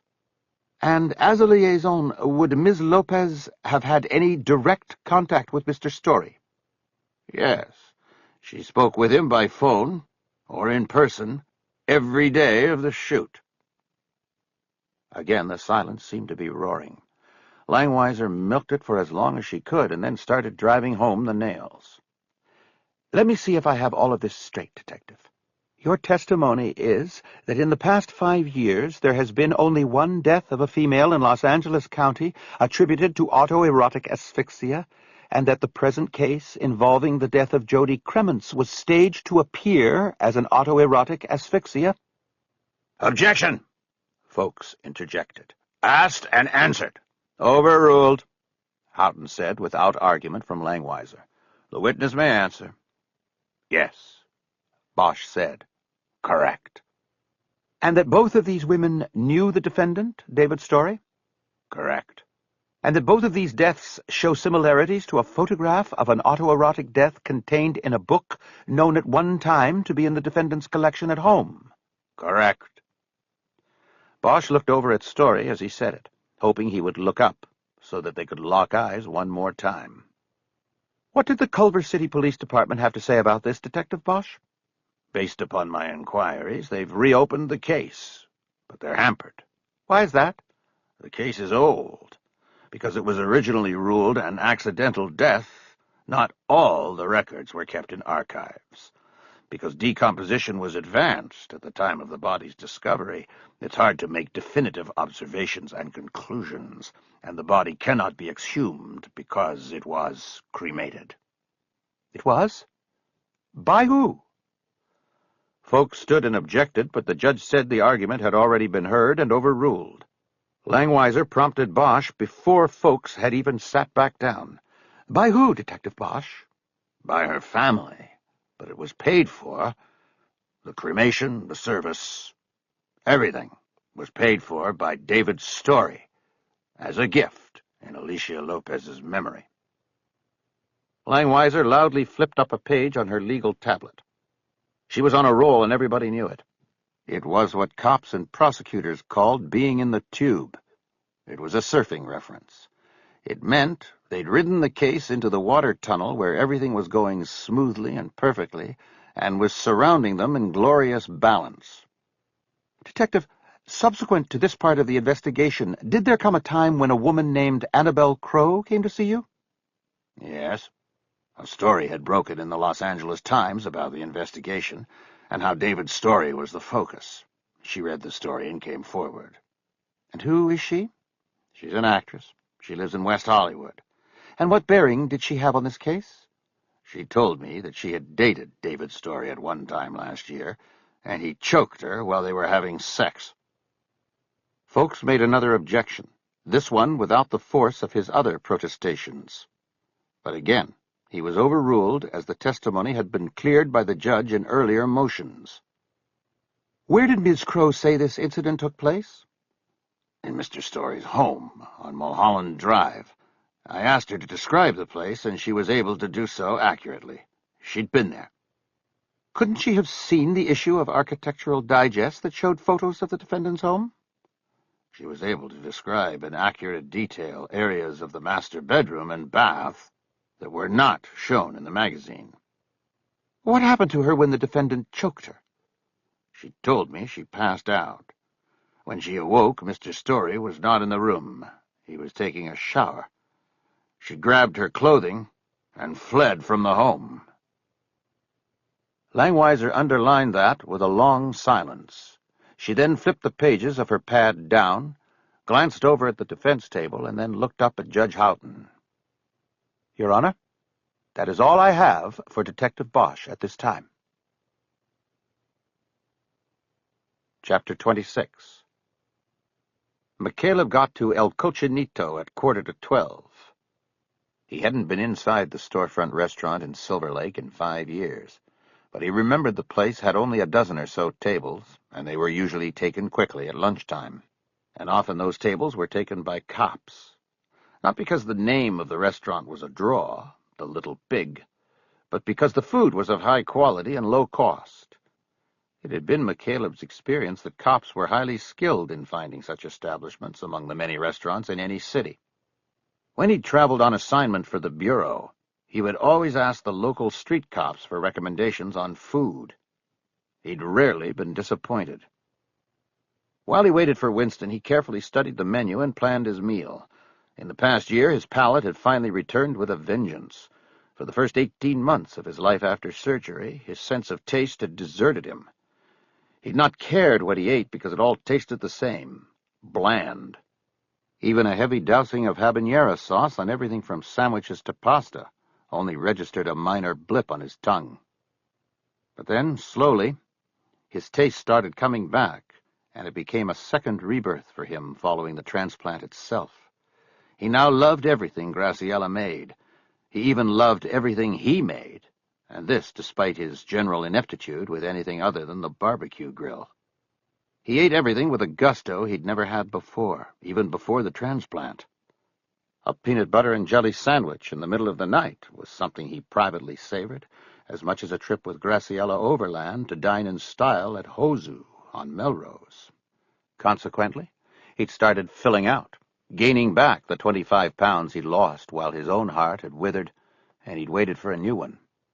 He was now back to his pre-illness weight of 180, and food intake, for the first time in 4 years, was something he had to watch. On his last cardio checkup, his doctor had taken notice and raised a warning. She told him that he had to slow down the intake of calories and fat. but not at this lunch. He'd been waiting a long time for a chance to come to this place. Years earlier, he'd spent a good bit of time in Florida on a serial case, and the only good that had come out of it was his love of Cuban food. When he later transferred to the Los Angeles field office, it was hard to find a Cuban restaurant that compared with the places where he'd eaten in Ybor City outside of Tampa. Once, on an L.A. case, he came across a patrol cop, who he learned was of Cuban descent. McCaleb asked him where he went to eat when he wanted real home cooking. The cop's answer was El Cochinito, and McCaleb quickly became a regular. McCaleb decided that studying the menu was a waste of time, because he'd known all along what he wanted. Lechon asada with black beans and rice, fried bananas and yucca on the side, and don't bother telling the doctor. He just wished Winston would hurry up and get there so he could place his order. He put the menu aside and thought about Harry Bosch. McCaleb had spent most of the morning on the boat watching the trial on television. He thought Bosch's performance on the witness stand had been outstanding. The revelation that Story had been linked to another death was shocking to McCaleb and apparently to the media horde as well. During the breaks, the talking heads in the studio were beside themselves with excitement over the prospect of this new fodder. They cut at one point to the hallway outside the courtroom, where J. Reason Folks was being peppered with questions about these new developments. Folks, for probably the only time in his life, was not commenting. The talking heads were left to speculate about this new information and to comment on the methodical yet thoroughly gripping procession of the prosecution's case. Still, watching the trial only caused uneasiness within McCaleb. He had a difficult time coming to terms with the idea that the man he watched so capably describe the aspects and moves of a difficult investigation was also the man he was investigating. The man his gut instincts told him had committed the same kind of crime he was now involved in prosecuting. At noon, their agreed-upon meeting time, McCaleb looked up from his thoughts to see J. Winston come through the restaurant's front door. She was followed by two men. One was black and one was white, and that was the best way to differentiate between them because they wore almost identical gray suits and maroon ties. Before they even got to his table, McCaleb knew they were bureau men. Winston had a look of washed-out resignation on her face. "Terry," she said before sitting down, "I want you to meet a couple guys." She indicated the black agent first. "This is Don Twilley, and this is Marcus Friedman. They're with the bureau." All three of them pulled out chairs and sat down. Friedman sat next to McCaleb, Twilley directly across from him. Nobody shook hands. "I've never had Cuban food before," Twilley said as he pulled a menu from the napkin stand. "Is it good here?" McCaleb looked at him. "No, that's why I like to eat here."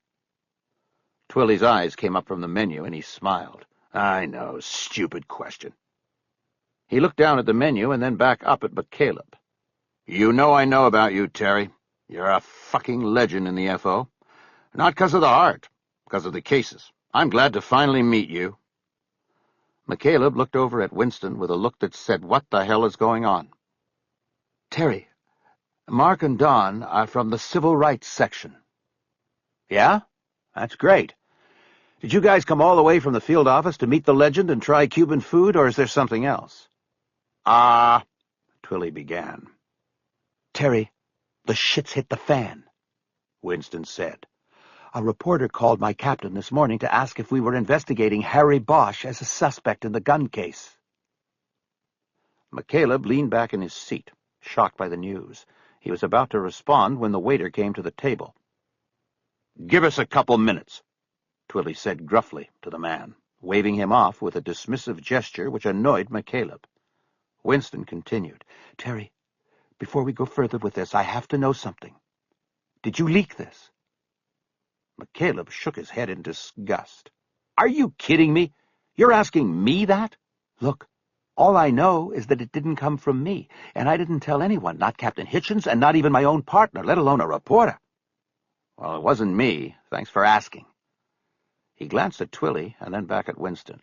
He hated having this dispute with Jay in front of them. "What are these guys doing here?" he asked. Then looking at Twilley again, he added, "What do you want?" They're taking over the case, Terry. Winston answered. And you're out. McCaleb looked back at Winston. His mouth opened a little before he realized how he looked, and closed it. What are you talking about? I'm out? I'm the only one in. I've been working this as... I know, Terry, but things are different now. After the reporter called Hitchens, I had to tell him what was happening, what we'd been doing. He threw a fit, and after he was done throwing a fit, he decided the best way to handle this was to go to the Bureau with it. The Civil Rights Section, Terry, Twilly said. Investigating cops is our bread and butter. We'll be able to... Fuck you, Twilly. Don't try that bureau rap with me. I used to be in the club, remember? I know how it goes. You guys will come in, piggyback my trail, and then waltz Bosch past the cameras on the way to the lockup. Is that what this is about? Friedman said. Getting the credit? You don't have to worry about that, Terry, Twilly said. We could put you in front of the cameras if that's what you want. It's not what I want. And don't call me Terry. You don't even fucking know me. He looked down at the table, shaking his head. Fuck! I've been waiting to come back to this place for a long time, and now I don't even feel like eating. Terry, Winston said, not offering anything else. What? You're going to tell me this is right? No, it's not right or wrong. It's just the way it is. The investigation is official now. You're not official. You knew this could happen from the start. He reluctantly nodded. He brought his elbows up onto the table and put his face into his hands. Who was the reporter? When Winston didn't answer, he dropped his hands and looked pointedly at her. Who? A guy named Jack McAvoy. He works for the New Times, an alternative weekly that likes to stir up shit. I know what it is. You know McAvoy? Twilly asked. McCaleb's cell phone began to chirp. It was in the pocket of his jacket, draped over his chair. It got caught in the pocket as he tried to get it out. He anxiously struggled with it because he assumed it would be Graciela. Other than Winston and Buddy Lockridge, he'd only given the number to Brass Doran in Quantico, and he'd finished his business with her. He finally answered after the fifth chirp. Hey, Agent McCaleb, it's Jack McAvoy from the New Times. You got a couple minutes to talk? McCaleb looked across the table at Twilly, wondering if he could hear the voice on the phone. Actually, I don't. I'm in the middle of something here. How'd you get this number? Information on Catalina. I called the number and your wife answered. She gave me your cell. That a problem? No problem, but I can't talk now. When can we talk? It's important. Something's come up that I really want to talk. Just call me later, in an hour. McCaleb closed the phone and put it down on the table. He looked at it, half expecting McAvoy to call back right away. Reporters were like that. Terry, everything all right? He looked up at Winston. Yeah, fine. My charter tomorrow. He wanted to know about the weather. He looked at Twilly. What was your question again? Do you know Jack McAvoy, the reporter who called Captain Hitchens? McCaleb paused, looking at Winston and then back at Twilly. Yeah, I know him. You know I know him. That's right. The poet case. You had a piece of that. A small piece. When was the last time you talked to McAvoy? Well, that would have been, let's see... That would have been a couple of days ago. Winston visibly stiffened. McCaleb looked over at her. Relax, would you, Jay? I ran into McAvoy at the Story trial. I went up there to talk to Bosch. McAvoy's covering it for New Times, and he said hello. I hadn't talked to him in 5 years. And I did not tell him what I was doing or what I was working on. In fact, at the time I saw him, Bosch wasn't even a suspect. Well, did he see you with Bosch? I'm sure he did. Everybody did. There's as much media up there as there was for O.J. Did he specifically mention me to your captain? If he did, Hitchens didn't tell me. All right, then. If it wasn't you and it wasn't me, where else did the leak come from? That's what we are asking you, Twilly said. Before we come into this case, we want to know the lay of the land and who's talking to who. McCaleb didn't reply. He was getting claustrophobic. Between the conversation and Twilly being in his face, and the people standing around in the small restaurant waiting for tables, he was beginning to feel like he couldn't breathe. What about this bar you went to last night? Friedman asked. McCaleb leaned back and looked over at him.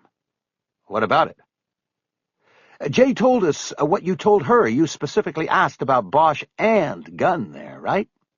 Yeah, right. And what? You think the bartender then jumped on the phone and called the New Times and asked for Jack McAvoy? All because I showed her a picture of Bosch? Give me a fucking break. Hey, it's a media-conscious town. People are plugged in. People sell stories, info, data all the time. McCaleb shook his head, refusing to buy into the possibility that the bartender in the vest had enough intelligence to put together what he was doing and to then make a call to a reporter. Suddenly, he realized who did have the intelligence and information to do it. Buddy Lockridge. And if it had been him, it might as well have been McCaleb who leaked the story. He felt sweat start to warm his scalp as he thought about Lockridge hiding down on the lower deck while he'd made his case against Bosch to Winston. "Did you have anything to drink while you were in the bar? I hear you take a mess of pills every day. Mixing that with alcohol, you know, loose lips sink ships." Twilly had asked the question, but McCaleb looked sharply at Winston. He was stung by a sense of betrayal by the whole scene, and at how quickly things had shifted. But before he could say anything, he saw the apology in her eyes, and he knew she wished things had been handled differently. He finally looked back at Twilly. "You think maybe I mixed a few too many drinks and pills, Twilly, that it? You think I started shooting my mouth off in the bar?" "I don't think that. I'm just asking, okay? No reason to get defensive here. I'm just trying to figure out how this reporter knows what he thinks he knows." "Well, figure it out without me." McCaleb pushed his chair to get up. "Try the lechon asada," he said. "It's the best in the city." As he began to get up, Twilly reached across the table and grabbed his forearm. "Come on, Terry, let's talk about this," Twilly said. "Terry, please," Winston said. McCaleb pulled his arm loose from Twilly's grip and stood up. He looked over at Winston. "Good luck with these guys, Jay. You'll probably need it." Then he looked down at Friedman, and then Twilly. "And fuck you guys very much." He made his way through the crowd of people waiting and out the front door. Nobody followed him. He sat in the Cherokee parked on Sunset and watched the restaurant while letting the anger slowly leach out of his body. On one level, McCaleb knew the moves Winston and her captain were making were the right moves. But on another, he didn't like being moved out of his own case. A case was like a car. You could be driving it, or riding in the front or back. Or you could be left on the side of the road as the car goes by. McCaleb had just gone from having his hands on the wheel to thumbing it from the side of the road, and it hurt. He began to think about Buddy Lockridge and how he would handle him. If he determined that it had been Buddy who had talked to McAvoy after eavesdropping on McCaleb's briefing of Winston on the boat, then he would cleanly sever all ties to him. Partner or not, he wouldn't be able to work with Buddy again. He realized that Buddy had the number to his cell phone and could have been the one who gave it to McAvoy. He got the phone out and called his home. Graciela answered, Fridays being one of her half-days at the school. "Graciela, did you give my cell number to anybody lately?" "Yes, a reporter who said he knew you and needed to speak with you right away. Jack something." "Why? Is something wrong?" "No, nothing's wrong. I was just checking." "Are you sure?" McCaleb got a call-waiting beep. He looked at his watch. It was 10 to 1. McAvoy wasn't supposed to call back until after 1. "Yes, I'm sure," he told Graciela. "Look, I've got another call. I'll be home by dark tonight. I'll see you then." He switched to the other call.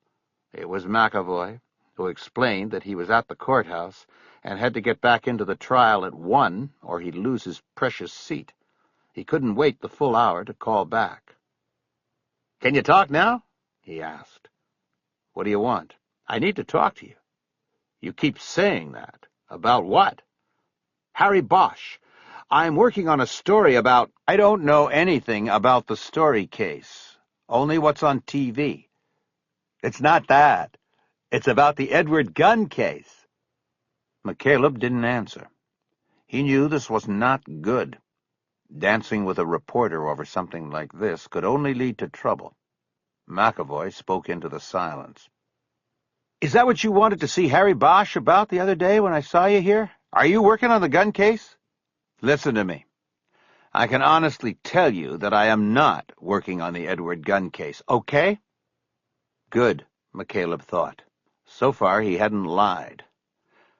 Were you working on the case? For the sheriff's department? Can I ask you something? Who told you this? Who said I was working this case? I can't answer that. I have to protect my sources.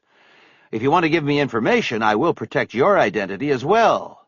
But if I give up a source, I'm fucked in this business.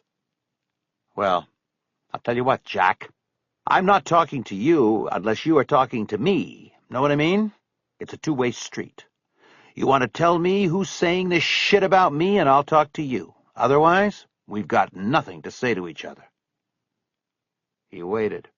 McAvoy said nothing. I thought so. Take it easy, Jack. He closed the phone. Whether McAvoy had mentioned his name or not to Captain Hitchens, it was clear that McAvoy was tapped into a credible pipeline of information. And again, McCaleb narrowed it down to one person besides himself and Jay Winston. God damn it, he said out loud in the car. A few minutes after 1, he watched Jay Winston come out of El Cochinito. McCaleb was hoping for the chance to corner her and talk to her alone, maybe tell her about Lockridge. But Twilly and Friedman followed her out, and all three got into the same car, a bureau car. McCaleb watched them pull out into traffic and drive off in the direction of downtown. He got out of the Cherokee and went back into the restaurant. He was starved. There were no tables available, so he made an order to go. He'd eat in the Cherokee. The old woman who took his order looked up at him with sad brown eyes. She said it has been a busy week, and the kitchen had just run out of lechon asada. Chapter 27. John Reason surprised the spectators, the jurors, and probably most of the media when he reserved his cross-examination of Bosch until the defense's case began. But it was anticipated by the prosecution team. If the defense strategy was to shoot the messenger, that messenger was Bosch, and the best place from which to take the shot was during the presentation of the defense's side. That way, Folk's attack on Bosch could be part of an orchestrated attack on the entire case against David's story. Following a lunch break during which Bosch and the prosecutors were relentlessly pursued by the media with questions about Bosch's testimony, the prosecution began to move quickly with the momentum gained in the morning's session. Kretzler and Langweiser took turns examining a series of witnesses with short stays on the stand. The first of these was Claudia Corazon, chief of the medical examiner's office. Under Kretzler's questioning, she testified to her findings during the autopsy and put Jody Cremens's time of death at some point between midnight and 2 a.m. on Friday, October 13th. She also gave corroborating testimony on the rarity of autoerotic deaths involving female victims. Once more, folks reserved the right to question the witness during the defense phase of the trial. Corazon was dismissed after less than half an hour on the stand. Now that his own testimony was completed, as far as the prosecution's case went, it was not vital for Bosch to be in the courtroom every moment of the trial. While Langweiser called the next witness, a lab tech who would identify the hair samples gathered from the victim's body as belonging to Story, Bosch walked Corazon to her car. They'd been lovers many years before in what current culture would term a casual relationship. But while there may not have been any love involved, there had been nothing casual about it to Bosch. In his view, it had been two people who looked at death every day, pushing it away with the ultimate life-affirming act. Corazon had broken it off after she was named to the top slot in the coroner's office. Their relationship since that point had been strictly professional, though Corazon's new position reduced her time in the autopsy suites, and Bosch didn't see her often. The Jody Kremens case was different. Corazon instinctively knew it might become a case that drew the bead of the media horde, and took the autopsy herself. It had paid off. Her testimony would be seen across the nation, and probably around the globe. She was attractive, smart, skilled, and thorough. That half-hour on the stand would be like a half-hour commercial for lucrative jobs as an independent examiner or commentator. Bosch knew one thing about her from his time with her. Claudia Corazon always had her eye on the next step.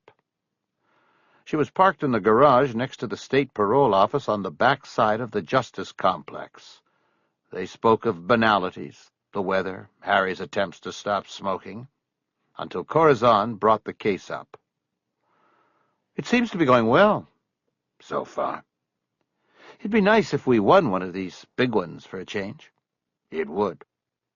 "I watched you testify this morning. In my office I had the TV on. You did very well, Harry." He knew her tone. She was leading to something.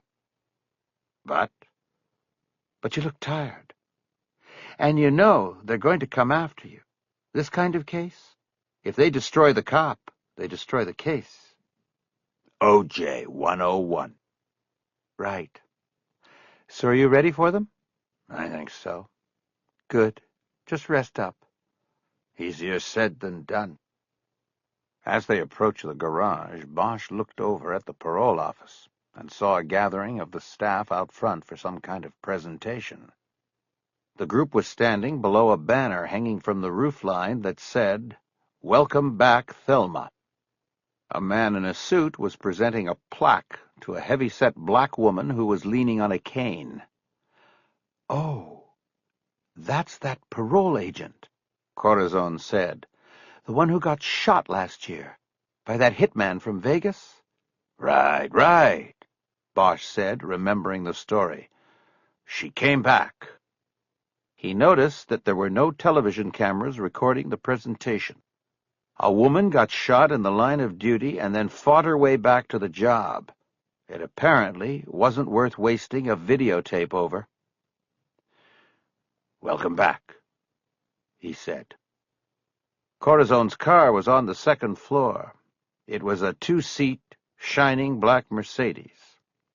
"I see the outside work must be going pretty well," Bosch said. Corazon nodded.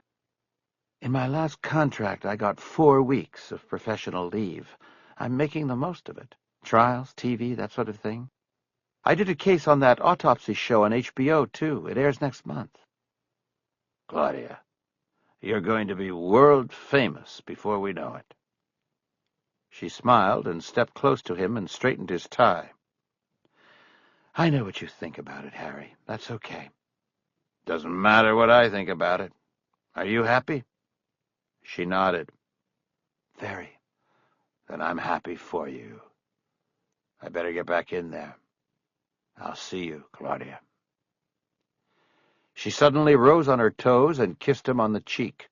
It had been a long time since he'd gotten one of those.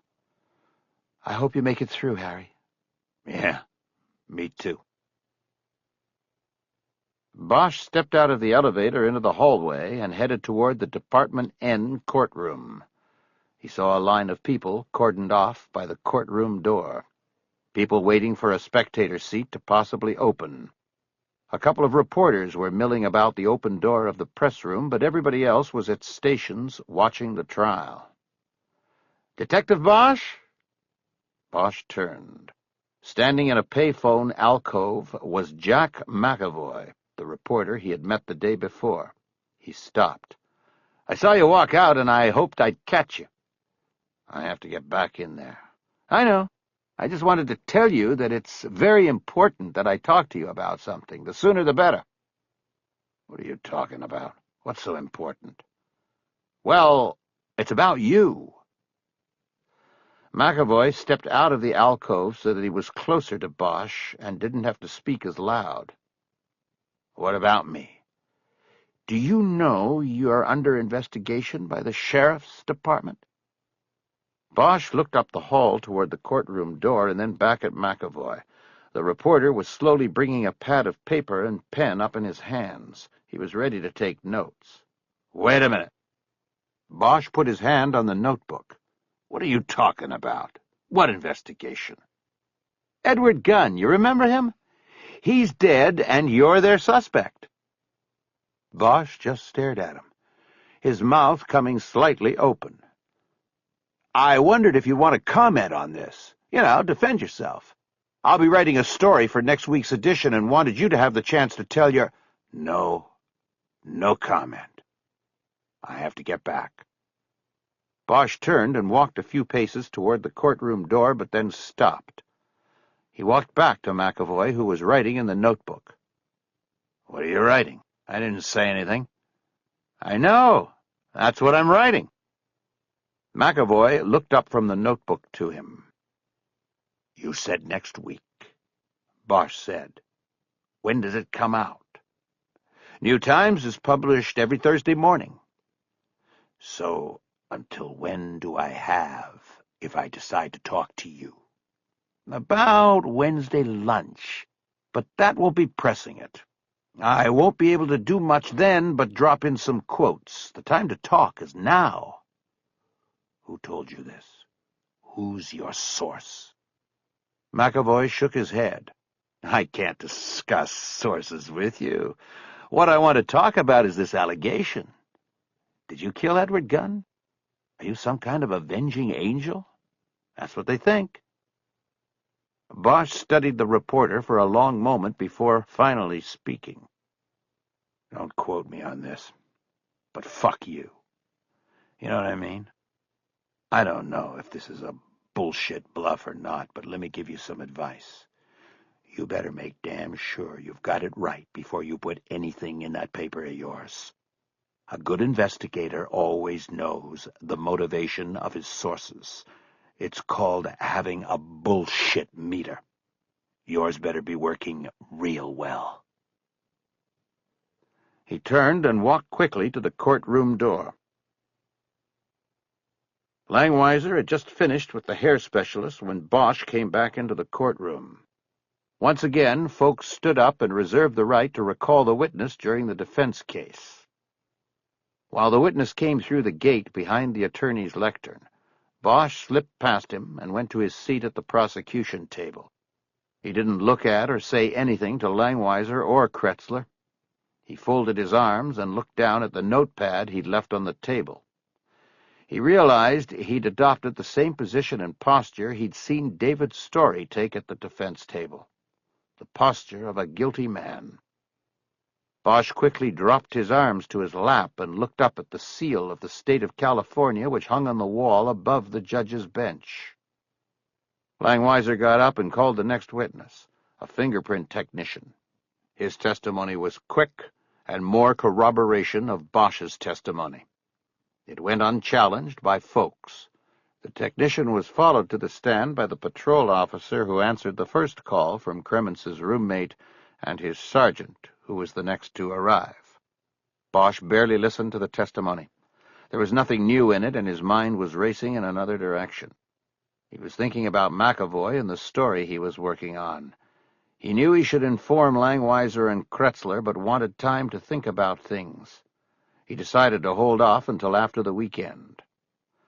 The victim's roommate, Jane Gilly, was the first witness to appear who was not part of the law enforcement community. She was tearful and sincere in her testimony, confirming details of the investigation already revealed by Bosch, but also adding more personal bits of information. She testified about how excited Jody Krementz had been at the prospect of dating a major Hollywood player, and how the both of them had spent the day before her date getting manicures, pedicures, and hairstylings.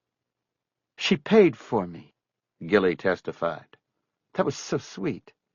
Her testimony put a very human face on what so far had been an almost antiseptic analysis by law enforcement professionals of a murder. When Gilly's examination by Langweiser was concluded, folks finally broke with his pattern and announced he had a few questions for the witness. He stepped to the lectern without any notes.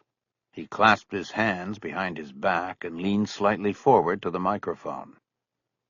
"Now, Miss Gilly, your roommate was an attractive young woman, wasn't she?" Yes, she was beautiful. "And she was popular. In other words, did she date a lot of fellows?" Gilly nodded hesitantly. She went out? "A lot, a little. How often?" It would be hard to say. I wasn't her social secretary, and I have my own boyfriend." "I see. Then let's take, say, the 10 weeks prior to her death. How many of those 10 weeks would you say went by without Jody going out on a date?" Langweiser stood up and objected. "Your Honor, this is ridiculous. It has nothing to do with the night of October 12th going into the morning of the 13th. "Ah, but, Your Honor, I think it does," Folks responded. "And I think Ms. Langweiser knows it does. Now, if you allow me a little bit of string here, I will be able to quickly tie it up." Houghton overruled the objection and told Folks to ask the question again. "In the 10 weeks prior to her death, how many weeks went by without Jody Cremens having a date with a man?" "I don't know. Maybe one, maybe none." "Maybe none," Folks repeated. "And, Miss Gilly, how many of those weeks would you say your roommate had at least 2 dates?" Langweiser objected again, but was overruled again. "I don't know the answer," Gilly said. "A lot of them." "A lot of them," Folks repeated. Langweiser rose and asked the judge to direct Folks not to repeat the witness's answer unless it was in the form of a question. The judge complied, and Folks went on as if he'd not been corrected at all. "Were these dates all with the same fella?" "No, different guys, mostly. A few repeats." "So she liked to play the field, is that correct?" "I guess so." "Is that a yes or no, Miss Gilly?" "It's a yes." "Thank you. In the 10 weeks prior to her death, weeks in which you said she most often had at least 2 dates, how many different men did she see?" Gilly shook her head in exasperation. I have no idea. I didn't count them. Besides, what does this have to do? Thank you, Miss Gilly. I would appreciate it if you would just answer the questions I posed to you. He waited. She said nothing. Now, did Jody ever encounter difficulties when she stopped dating a man, when she moved on to the next? I don't know what you mean. I mean, were all the men happy not to have a return engagement? Sometimes they'd get mad if she didn't want to go out again. Nothing serious. No threats of violence? She wasn't afraid of anyone? Not that she told me about. Did she tell you about every man she dated? No. Now, on these dates, did she often bring the men back to the home you two shared? Sometimes. Did they stay over? Sometimes, I don't know. You often weren't there, is that correct? Yes. I often stayed at my boyfriend's. Why is that? She made a short laugh. Because I love him. Well, did you ever stay together overnight at your home? I don't remember him ever staying over. Why is that? I guess because he lives alone. It was more private. Isn't it true, Miss Gilly, that you stayed overnight several times a week at your boyfriend's home? Sometimes. So what? And that this was because you were unhappy with your roommate's constant procession of overnight guests? Langweiser stood up. Your Honor, that's not even a question. I object to its form and content. Jody Cremens' lifestyle is not on trial here. David's story is on trial for her murder, and it's not fair for the defense to be allowed to go after someone who— Okay, Miss Langweiser, that's enough, Judge Houghton said. He looked over at Folks. Mr. Folks, that's about all the string I'm going to allow you to run with in that direction. Miss Langweiser makes her point. I want you to move on with this witness. Folks nodded. Bosch studied him. He was a perfect actor.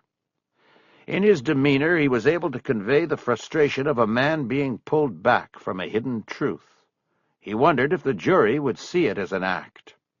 "Very well, Your Honor," he said, putting the frustration into the inflection of his voice. "I have no further questions for this witness at this time." The judge adjourned for the afternoon break of 15 minutes. Bosch ushered Gilly through the reporters, down the elevator and out to her car. He told her she'd done very well and handled Folks' cross-examination perfectly. He then joined Kretzler and Langweiser in the second-floor DA's office where the prosecution team had a temporary office during the trial. There was a small coffee maker in the room, and it was half filled with coffee brewed during the morning break. There wasn't enough time for a fresh brew, so they all drank the stale coffee while Kretzler and Langweiser considered the progress of the day. "I think the she's a whore defense is going to backfire on them big time," Langweiser said. "They have to have more than that." "He's just trying to show there were a lot of men," Kretzler said. "And it could have been any of them. The shotgun defense. You shoot a lot of pellets, and one's bound to hit the target. It's still not going to work. I'll tell you one thing. With John Reason reserving on all of these wits, we're moving really quickly. He keeps this up, we're going to finish our case Tuesday or Wednesday." "Good. I can't wait to see what they've got." "I can," Bosch interjected. Langweiser looked at him. "Oh, Harry, you've weathered these storms before." "Yeah, but I've got a bad feeling about this one." "Don't worry about it," Kretzler said. "We're going to kick their ass across the courtroom. We're in the tube, man, and we ain't coming out." They put their 3 styrofoam cups together in a toast. Bosch's current partner, Jerry Edgar, and former partner, Kisman Ryder, testified during the afternoon session. Both were asked by the prosecutors to recall the moments after the search of David Story's home when Bosch got into the car and reported to them that Story had just bragged of committing the crime. Their testimony was solidly in tandem with Bosch's own testimony and would act to buttress the case against defense assaults on Bosch's character. Bosch also knew that the prosecutors hoped to gain additional credence with the jury because both Edgar and Ryder were black. 5 members of the jury and 2 alternates were black. In a time when the veracity of any white police officer in Los Angeles would fall under suspicion by black jurors, having Edgar and Ryder join a line of solidarity with Bosch was a plus. Ryder testified first, and Folks passed on cross-examination. Edgar's testimony mirrored hers, but he was asked additional questions because he delivered the second search warrant issued in the case. This one was a court order seeking hair and blood samples from David Story. It was approved and signed by a judge while Bosch was in New York, following the Architectural Digest lead, and Ryder was on a Hawaiian vacation planned before the murder. With a patrol officer in tow, Edgar once again appeared at Story's house at 6 a.m. with the warrant. He testified that Story kept them waiting outside while he contacted his lawyer, who by now was the criminal defense attorney J. Reason Folks. Once Folks was apprised of the situation, he told Story to cooperate, and the suspect was taken to Parker Center in downtown, where samples of his pubic hair, scalp hair, and blood were collected by a lab nurse. "Did you at any point during this traveling time and collection process question the defendant about the crime?" Kretzler asked. "No, I did not," Edgar responded. "Before we left his residence, he gave me his phone, and I spoke to Mr. Folks. He told me his client did not wish to be questioned or harassed, as he put it, in any way. So we basically drove in silence, at least on my part. And we didn't talk at Parker Center either. When we were finished, Mr. Folks was there, and he drove Mr. Story home." "Did Mr. Story make any unsolicited comments to you during the time he was with you?" "Just one." "And where was that?" In the car while we were driving to Parker Center. And what did he say? He was looking out the window and just said, "You people are fucked if you think I'm going down for this." And was this piece of conversation tape recorded? Yes, it was. Why is that? Because of his earlier admission to Detective Bosch, we thought there was a chance he might go ahead and make another statement like that. On the day I served the hair and blood warrant, I used a car borrowed from the narcotics unit. It's a car they use for making street buys. It's wired for sound. Did you bring the tape from that day with you, Detective? Yes. Kretzler introduced the tape as evidence. Folks objected, saying that Edgar had already testified as to what was said and the audio wasn't necessary. Again, the judge overruled, and the tape was played.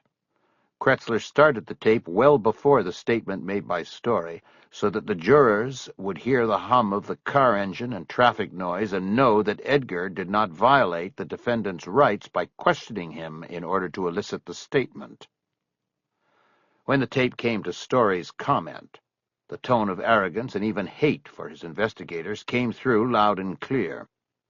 Wanting that tone to be what carried the jurors into the weekend, Kretzler ended his questioning of Edgar. Folks, perhaps understanding the ploy, said he would have a brief cross-examination. He proceeded to ask Edgar a series of innocuous questions that added little to the record in favor of the defense or disfavor of the prosecution. At precisely 4:30 p.m., he ended the cross-examination, and Judge Houghton promptly recessed for the weekend. As the courtroom emptied into the hallway, Bosch looked around for McAvoy but didn't see him. Edgar and Ryder, who had hung around after her testimony, came up to him. "Harry, how about we go get a drink?" Ryder said. "How about we go get drunk?" Bosch replied. Chapter 28. They waited until 10:30 Saturday morning for their charter clients to arrive, but no one showed. McCaleb was sitting silently on the gunwale in the stern, doing a slow burn over everything. The missing charter, his dismissal from the case, the most recent phone call from Jay Winston, everything. Before he'd left the house, Winston had called to apologize for how things had gone the day before. He feigned indifference and told her to forget about it. And he still didn't tell her about Buddy Lockridge overhearing them on the boat 2 days earlier. When Jay said Twilly and Friedman decided it would be best if he returned the copies of all the documents relating to the case, he told her to tell them they could come get them if they wanted them. He said he had a charter and had to go. They abruptly said goodbyes and hung up. Raymond was bent over the stern, fishing with a little spinner reel McCaleb had gotten him after they moved to the island. He was looking through the clear water at the moving shapes of the orange Garibaldi fish 20 feet below. Buddy Lockridge was sitting in the fighting chair reading the Metro section of the Los Angeles Times. He seemed as relaxed as a summer wave. McCaleb hadn't yet confronted him with his suspicions that he was the leak. He'd been waiting for the right moment. "Hey, Terror, you see this story?" Lockridge said. "About Bosch giving his testimony yesterday in Van Nuys court?" "Nope." "Man, what they're hinting at here is that this director's a serial killer. Sounds like one of your old cases. And here the guy on the witness stand putting the finger on him as a—" "Buddy, I told you don't talk about that. Or did you forget what I said?" "Okay, sorry. I was just saying if this ain't irony, I don't know what is, that's all." "Fine, leave it at that." McCaleb checked his watch again. The client should have been there at 10. He straightened up and went to the salon door. "I'll make some calls," he said. "I don't want to be waiting around all day for these people." At the little chart table in the boat's salon, he opened a drawer and took out the clipboard where they attached the charter reservations. There were only 2 pages on it, the current day's charter and a reservation for the following Saturday. The winter months were slow. He looked at the information on the top sheet. He was unfamiliar with it because Buddy had taken the reservation. The charter was for 4 men from Long Beach. They were supposed to come over Friday night and stay at the Zane Grey. A 4-hour charter, 10 to 2 on Saturday, and then they'd take a late ferry back to Overland. Buddy had taken the organizer's home number and the name of the hotel, as well as a deposit of half the charter fee. He looked on the list of hotels and phone numbers taped to the chart table and called the Zane Grey first. He quickly learned that no one with the charter organizer's name, the only one of the 4 names McCaleb had, was staying at the hotel. He then called the man's home number and got his wife. She said her husband wasn't home. "Well, we're kind of waiting for him on a boat over here on Catalina. Do you know if he and his friends are on their way?" There was a long silence. "Ma'am, you there?" Yes. It's just that they're not going fishing today. They told me they canceled that trip. They're out golfing right now. I can give you my husband's cell phone if you'd like. You could talk—" "That's not necessary, ma'am. Have a nice day." McCaleb closed his phone. He knew exactly what had happened. Neither he nor Buddy had checked the answering service that handled calls to the phone number they'd placed on their charter ads in various phone books and fishing publications. He called the number now, punched in the code, and sure enough, there had been a message waiting since Wednesday. The party canceled the charter. They'd reschedule later. "Yeah, sure," McCaleb said. He erased the message and closed the phone. He felt like throwing it through the glass slider at Buddy's head, but he tried to calm himself. He walked into the little galley and got a quart carton of orange juice out of the cooler. He took it out with him to the stern. "No charter today," he said before taking a long drink from the carton. "Why not?" Raymond asked, his disappointment obvious. McCaleb wiped his mouth on the sleeve of his long-sleeved T-shirt. They canceled. Lockridge looked up from the newspaper, and McCaleb hit him with a laser stare. "Well, we keep the deposit, right?" Buddy asked. "I took a $200 deposit on Visa." "No, we don't keep the deposit because they canceled on Wednesday. We've both been too busy, I guess, to check the charter line like we're supposed to." "Ah, fuck! That's my fault." "Buddy, not in front of the boy. How many times do I have to tell you that?" Sorry. McCaleb continued to stare at him. He hadn't wanted to talk about the leak to McAvoy until after the charter because he needed Buddy's help running a 4-man fishing party. Now it didn't matter. Now was the time. "Raymond," he said while still staring at Lockridge, "do you still want to earn your money?" "Yeah." "You mean yes, don't you?" "Yeah, I mean yes. "Okay, then reel in, hook your line, and start taking these rods in and put them in the rack. Can you do that?" "Sure." The boy quickly reeled in his line, took off his bait, and threw it into the water. He attached the hook to one of the rod's eyelets and then leaned it in the corner of the stern so he could take it home with him. He liked to practice his casting technique on the rear deck of the house, dropping a rubber practice weight onto the roofs and backyards below. Raymond started taking the deep-sea rods out of the holders, where Buddy had placed them in preparation for the charter. 2 by 2, he took them into the salon and put them in the overhead racks. He had to stand on the couch to do it, but it was an old couch in dire need of a new slipcover, and McCaleb didn't care about it. "Something wrong, Tara?" Buddy tried. "It's just a charter, man. We knew it was going to be slow this month." "It's not the charter, Bud." "Then what? The case?" McCaleb took a smaller gulp of juice and put the carton down on the gunnel. "You mean the case I'm not on anymore?" "I guess. I don't know. You're not on it anymore? When did that—" "No, Buddy. I'm not on it. And there's something I want to talk to you about." He waited for Raymond to move another set of rods into the salon. "You ever read the New Times, Buddy?" "You mean that free weekly?" "Yeah, that free weekly. The New Times, Buddy. Comes out every Thursday. There's always a stack in the laundry building at the marina. In fact, why am I asking this? I know you read the New Times." Lockridge's eyes suddenly fell to the deck. He looked crestfallen with guilt. He brought one hand up and rubbed his face. He kept it over his eyes when he spoke. "Terry, I'm sorry. I never thought it would get back to you. What happened?" "What's the matter, Uncle Buddy?" It was Raymond in the door of the salon. "Raymond, would you go inside and close that door for a few minutes?" McCaleb said. "You can put on the TV. I need to talk to Buddy by myself." The boy hesitated, staring the whole time at Buddy covering his face. "Raymond, please, and take this back to the cooler." The boy finally stepped out and took the orange juice carton. He went back in and slid the door closed. McCaleb looked back at Lockridge. "How could you not think it would get back to me?" "I don't know. I just thought nobody would know." "Well, you were wrong, and it's caused me a lot of trouble. But most of all, it's a fucking betrayal, Buddy. I just can't believe you would do something like this."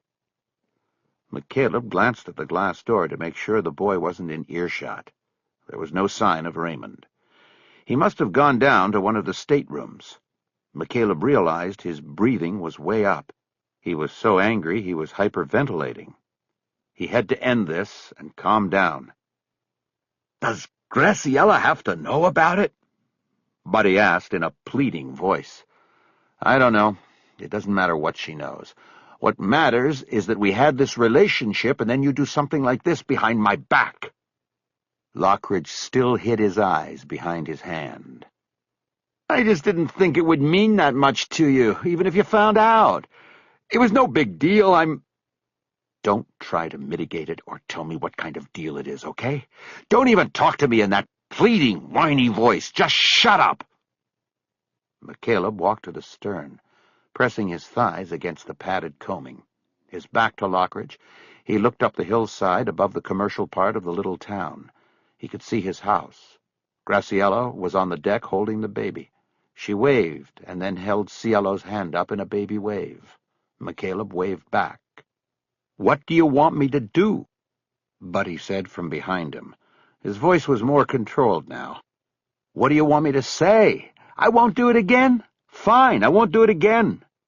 McCaleb didn't turn around. He continued looking up at his wife and his daughter. "It doesn't matter what you won't do again. The damage is done. I have to think about this. We're partners as well as friends, or we were, at least. All I want now is for you to just go. I'm going inside with Raymond.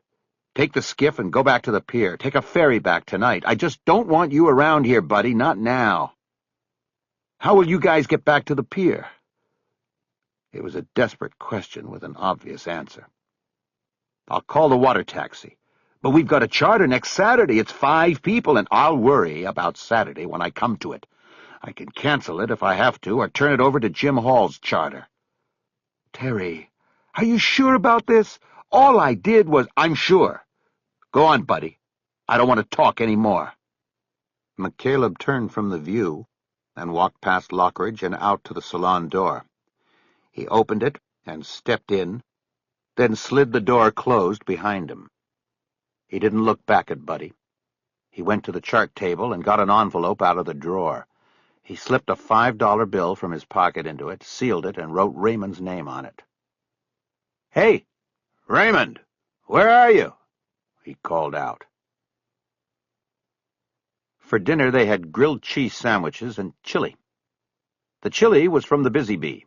McCaleb had picked it up on his way up from the boat with Raymond. McCaleb sat across the table from his wife, with Raymond to his left and the baby to his right in a jumper seat perched on the table. They were eating inside, as an evening fog had enshrouded the island in a chilly grip. McCaleb remained morosely quiet through the meal, as he'd been through much of the day. When they'd come back early, Graciela decided to keep her distance. She took Raymond for a hike in the Wrigley Botanical Garden in Avalon Canyon. McCaleb was left with the baby, who fussed most of the day. He didn't mind, though. It took his mind off of things. Finally, at dinner, there was no avoiding each other. McCaleb had made the sandwiches, so he was the last to sit down. He'd barely begun eating when Graciela asked him what his trouble was. "Nothing," he said. "I'm fine." Raymond said you and Buddy had an argument. Maybe Raymond should mind his own business. He looked at the boy as he said this, and Raymond looked down at his food. That's not fair, Terry, Graciela said. She was right. McCaleb knew it. He reached over and tousled the boy's hair. It was so soft. He liked doing it. He hoped the gesture conveyed his apology. I'm off the case because Buddy leaked it to a reporter. What? I came up with a suspect, a cop. Buddy overheard me telling Jay Winston about my findings. He turned around and told a reporter. The reporter turned around and started making calls. Jay and her captain think I was the leak. That doesn't make sense. Why would Buddy do that? I don't know. He didn't say. Actually, he did say. He said he didn't think I'd care or that it mattered, words to that effect. That was today on the boat. He gestured toward Raymond, meaning this was the tense conversation he had caught part of and told Graciela about. Well, did you call Jay and tell her it was him? No, it doesn't matter. It came through me. I was dumb enough to let him on the boat. Can we talk about something else? I'm tired of thinking and talking about this. Fine, Terry. What else do you want to talk about?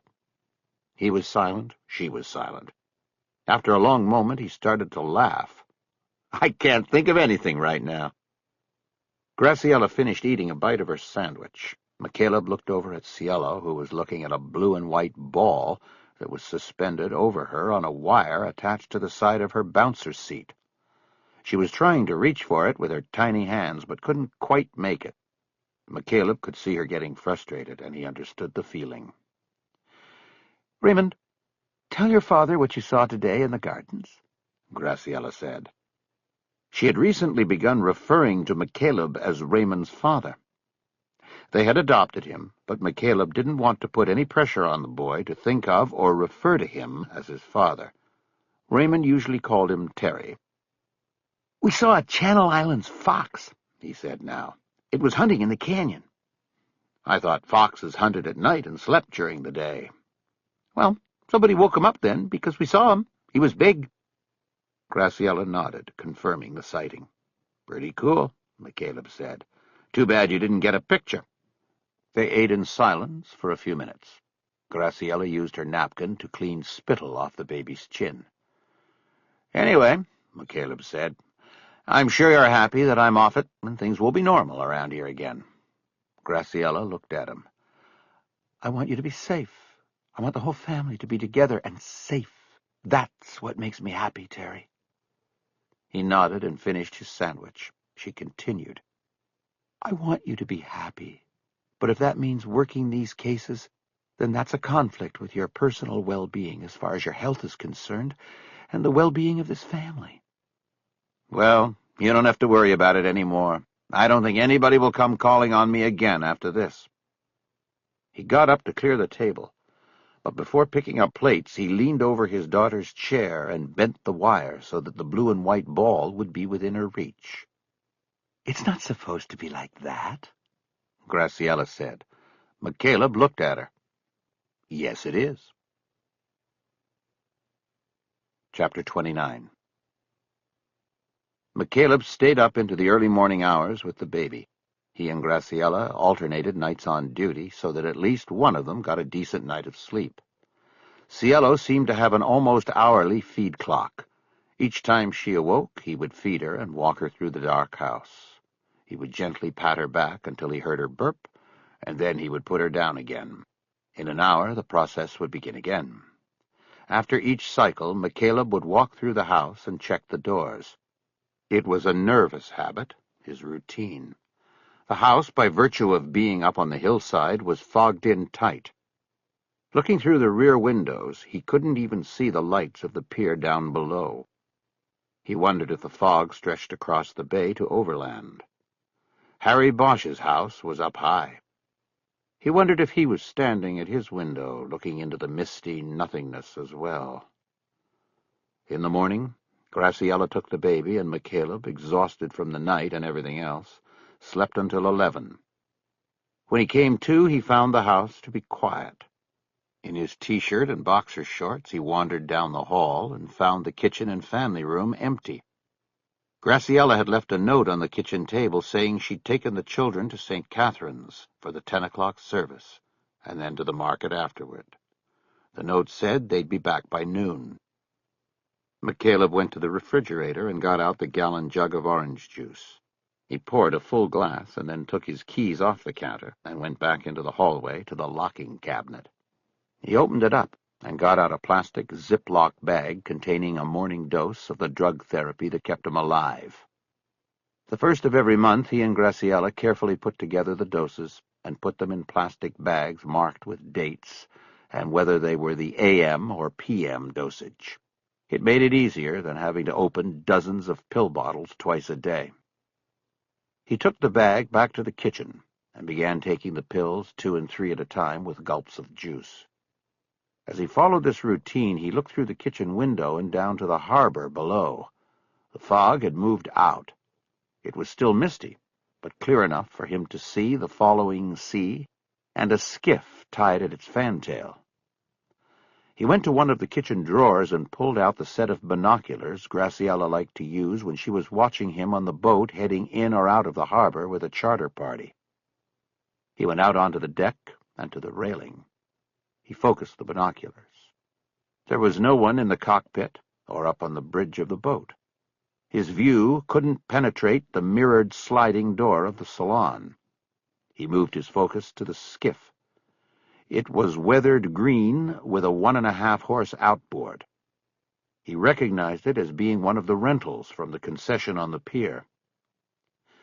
McCaleb went back inside and left the binoculars on the counter while he swiped the remaining pills into his hand. He took them and the orange juice back to the bedroom.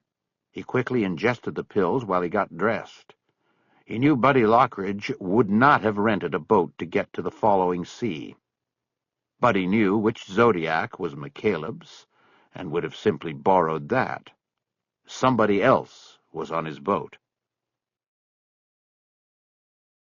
It took him 20 minutes to walk down to the pier because Graciela had the golf cart.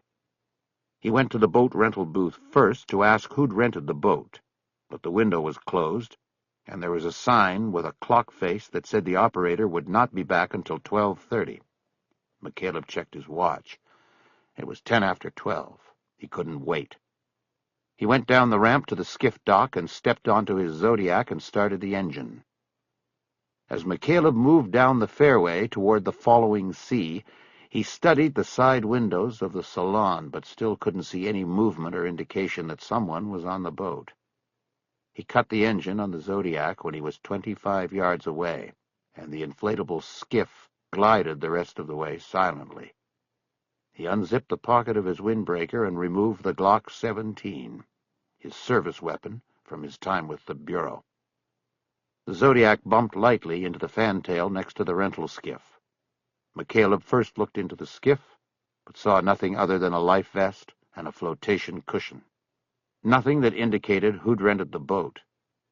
He stepped onto the fantail and, while crouched behind the stern, wrapped the Zodiac's line around one of the rear cleats.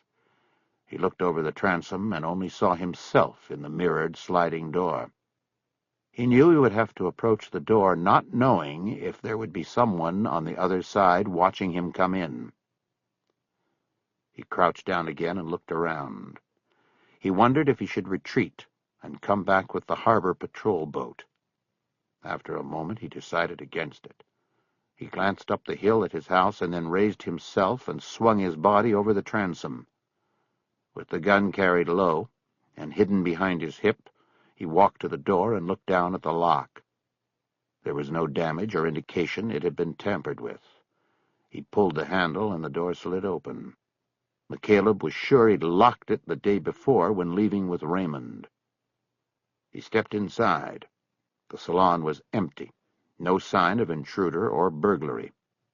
He slid the door closed behind him and listened. The boat was silent. There was the sound of water lapping against the outside surfaces, and that was it. His eyes moved toward the steps leading to the lower deck staterooms and the head. He moved that way, raising the gun in front of him now. On the second of the 4 steps down, McCaleb hit a cracked board that sighed with his weight. He froze and listened for a response. There was only silence, and the relentless sound of water against the sides of the boat. At the bottom of the stairs was a short hallway with 3 doors. Directly ahead was the forward stateroom, which had been converted into an office and file storage room. To the right was the master's stateroom. To the left was the head. The door to the master's stateroom was closed, and McCaleb couldn't remember if it had been that way when he'd left the boat 24 hours earlier. The door to the head was wide open, and hooked on the inside wall so it wouldn't swing and slam when the boat was moving. The office door was partially open and swaying slightly with the movement of the boat.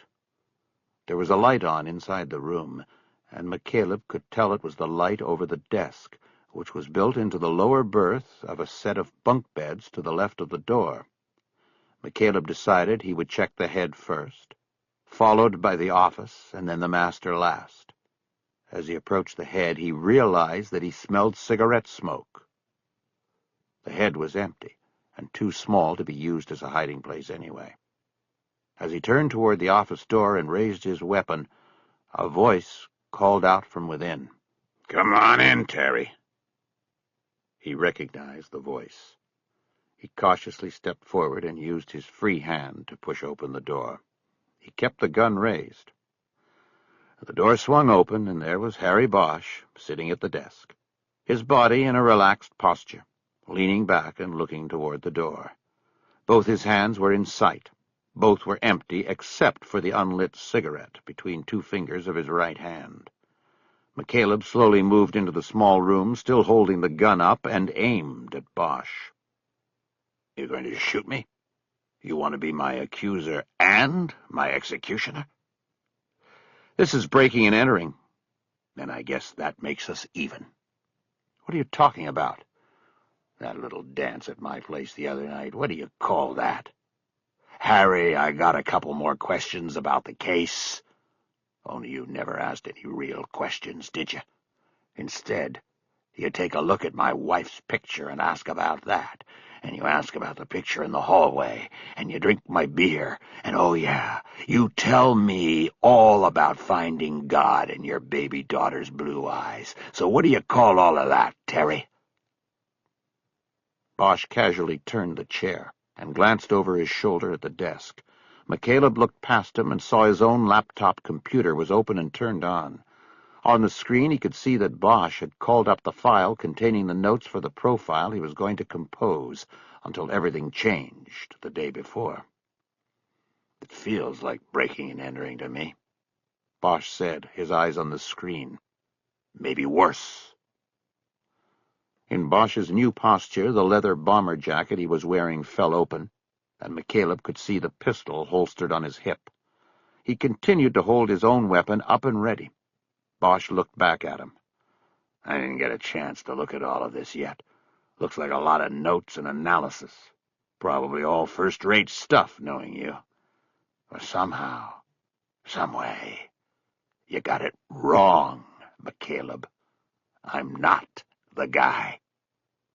McCaleb slowly slid back into the lower berth of the opposite set of bunks. He held the gun with a little less precision now. He sensed there was no immediate danger from Bosch. If he'd wanted to, he could have ambushed him as he'd come in. "You shouldn't be here, Harry. You shouldn't be talking to me." "I know. Anything I say can and will be used against me in a court of law.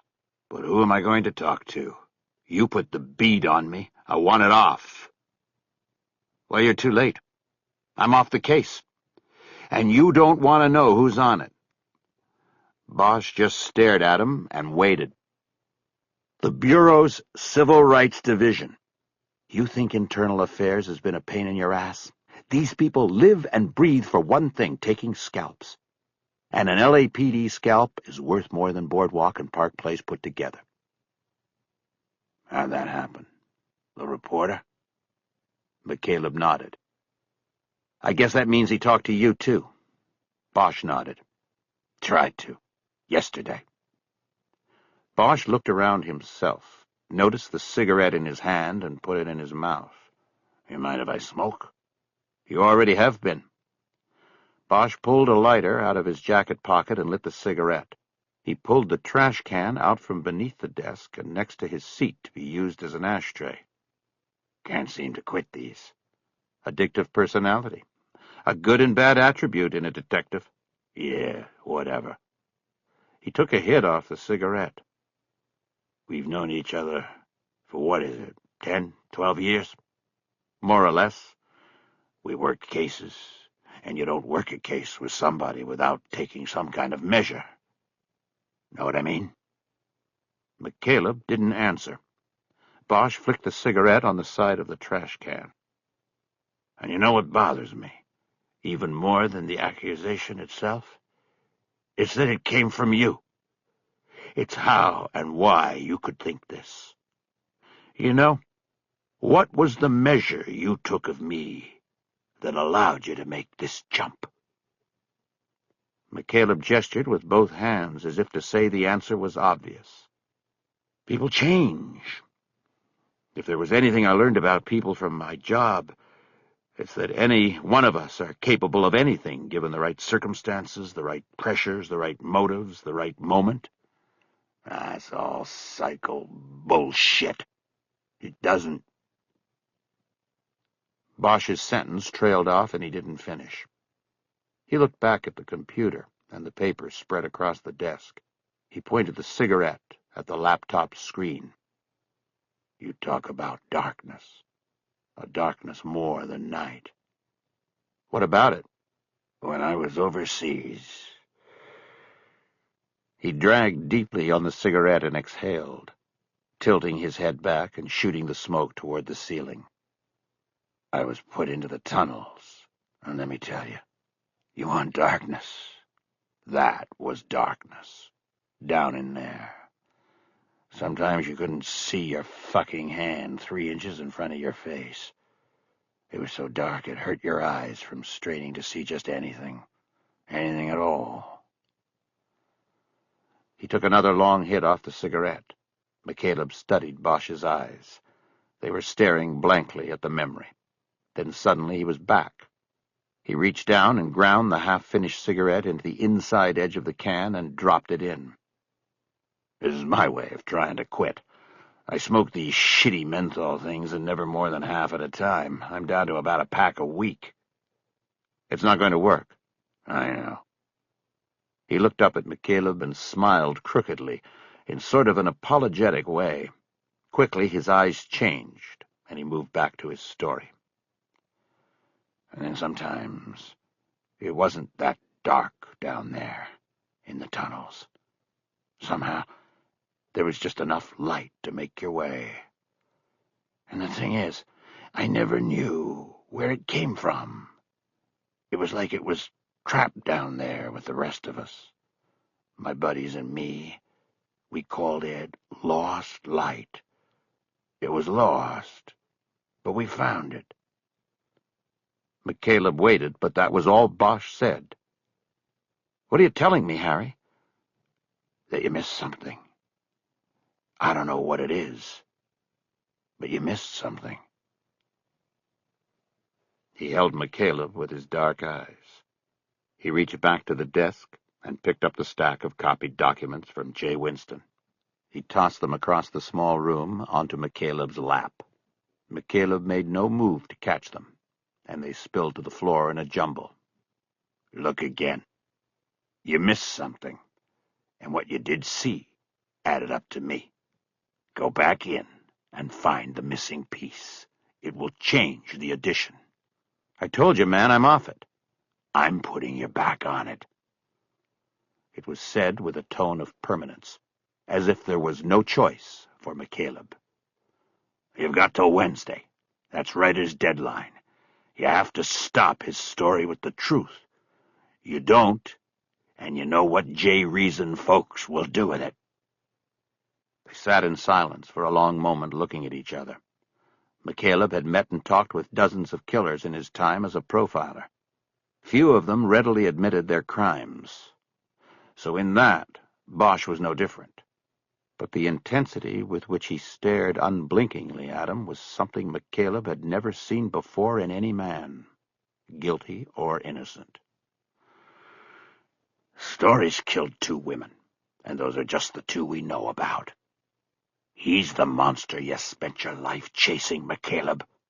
And now you're giving him the key that unlocks the door to the cage. He gets out, he'll do it again. You know his kind. You know he will. McCaleb could not compete with Bosch's eyes. He looked down at the gun in his hands. "What made you think I would listen? That I would do this?" he asked. Like I said, you take somebody's measure. I got yours, McCaleb. You'll do this, or the monster you set free will haunt you the rest of your life.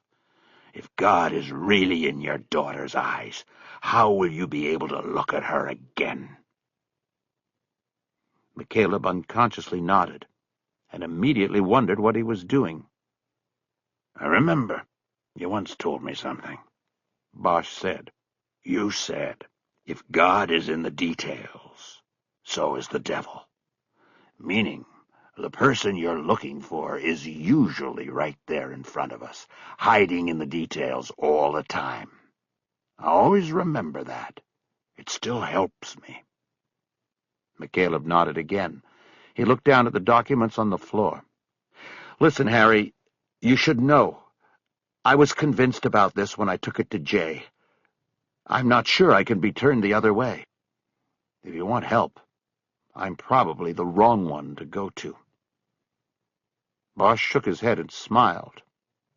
"That's exactly why you're the right one. If you can be convinced, the world can be convinced." "Yeah? Where were you on New Year's Eve? Why don't we start with that?" Bosch shook his shoulders. "Home." "Alone?" Bosch shook his shoulders again and didn't answer. He stood up to go. He put his hands in the pockets of his jacket. He went through the narrow door first and up the steps to the salon. McCaleb followed, now holding the gun at his side. Bosch slid the door open with his shoulder. As he stepped out onto the cockpit, he looked up at the cathedral of the hillside. Then he looked at McCaleb. "So all that talk at my place about finding God's hand, was that bullshit? Interview technique or something? A statement designed to get a response that could fit into a profile?" McCaleb shook his head. "No bullshit." "Good. I was hoping it wasn't." Bosch climbed over the transom to the fantail. He untied his rental boat and got in and sat down on the rear bench. Before starting the engine, he looked once more at McCaleb and pointed to the back of the boat. "The following sea. What's that mean?" "My father named the boat. It was his originally. The following sea is the wave that comes up behind you, that hits you before you see it coming. I guess he named the boat as a sort of warning. You know, always watch your back." Bosch nodded. "Overseas, we used to tell each other, watch 6. Now McCaleb nodded. "Same thing." They were silent a moment. Bosch put his hand on the boat motor's pull handle, but didn't start the engine. "You know the history of this place, Terry? I'm talking about back before the missionaries came." "No, do you?" "A little. I used to read a lot of history books when I was a kid. Whatever they had in the library. I liked local history. L.A. mostly, and California. I just liked reading it. We took a field trip here from the youth hall once, so I read up on it." McCaleb nodded. "The Indians that lived out here, the Gabrielinos, were sun worshippers," Bosch said. "The missionaries came and changed all of that. In fact, they were the ones who called them Gabrielinos. They called themselves something else, but I don't remember what it was. But before all that happened, they'd been here, and they worshipped the sun. It was so important to life on the island, I guess they figured it had to be a god." McCaleb watched Bosch's dark eyes scan across the harbor. And the mainland Indians thought of the ones out here as these fierce wizards who could control weather and waves through worship and sacrifices to their god. I mean, they had to be fierce and strong to be able to cross the bay so they could trade their pottery and sealskins on the mainland. McCaleb studied Bosch, trying to get a bead on the message he was sure the detective was trying to convey. "What are you saying, Harry?" Bosch shrugged his shoulders. "I don't know. I guess I'm saying that people find God where they need him to be. In the sun, in a new baby's eyes, in a new heart." He looked at McCaleb, his eyes as dark and as unreadable as the painted owl's. "And some people," McCaleb began, "find their salvation in truth, in justice, in that which is righteous." Now Bosch nodded and offered his crooked smile again. "That sounds good." He turned and started the engine with one pull. He then mock-saluted McCaleb and pulled away, angling the rental boat back toward the pier. Not knowing the etiquette of the harbor, he cut across the fairway and between unused mooring buoys. He didn't look back. McCaleb watched him all the way. A man all alone on the water in an old wooden boat. And in that thought came a question. Was he thinking about Bosch or himself? Chapter 30.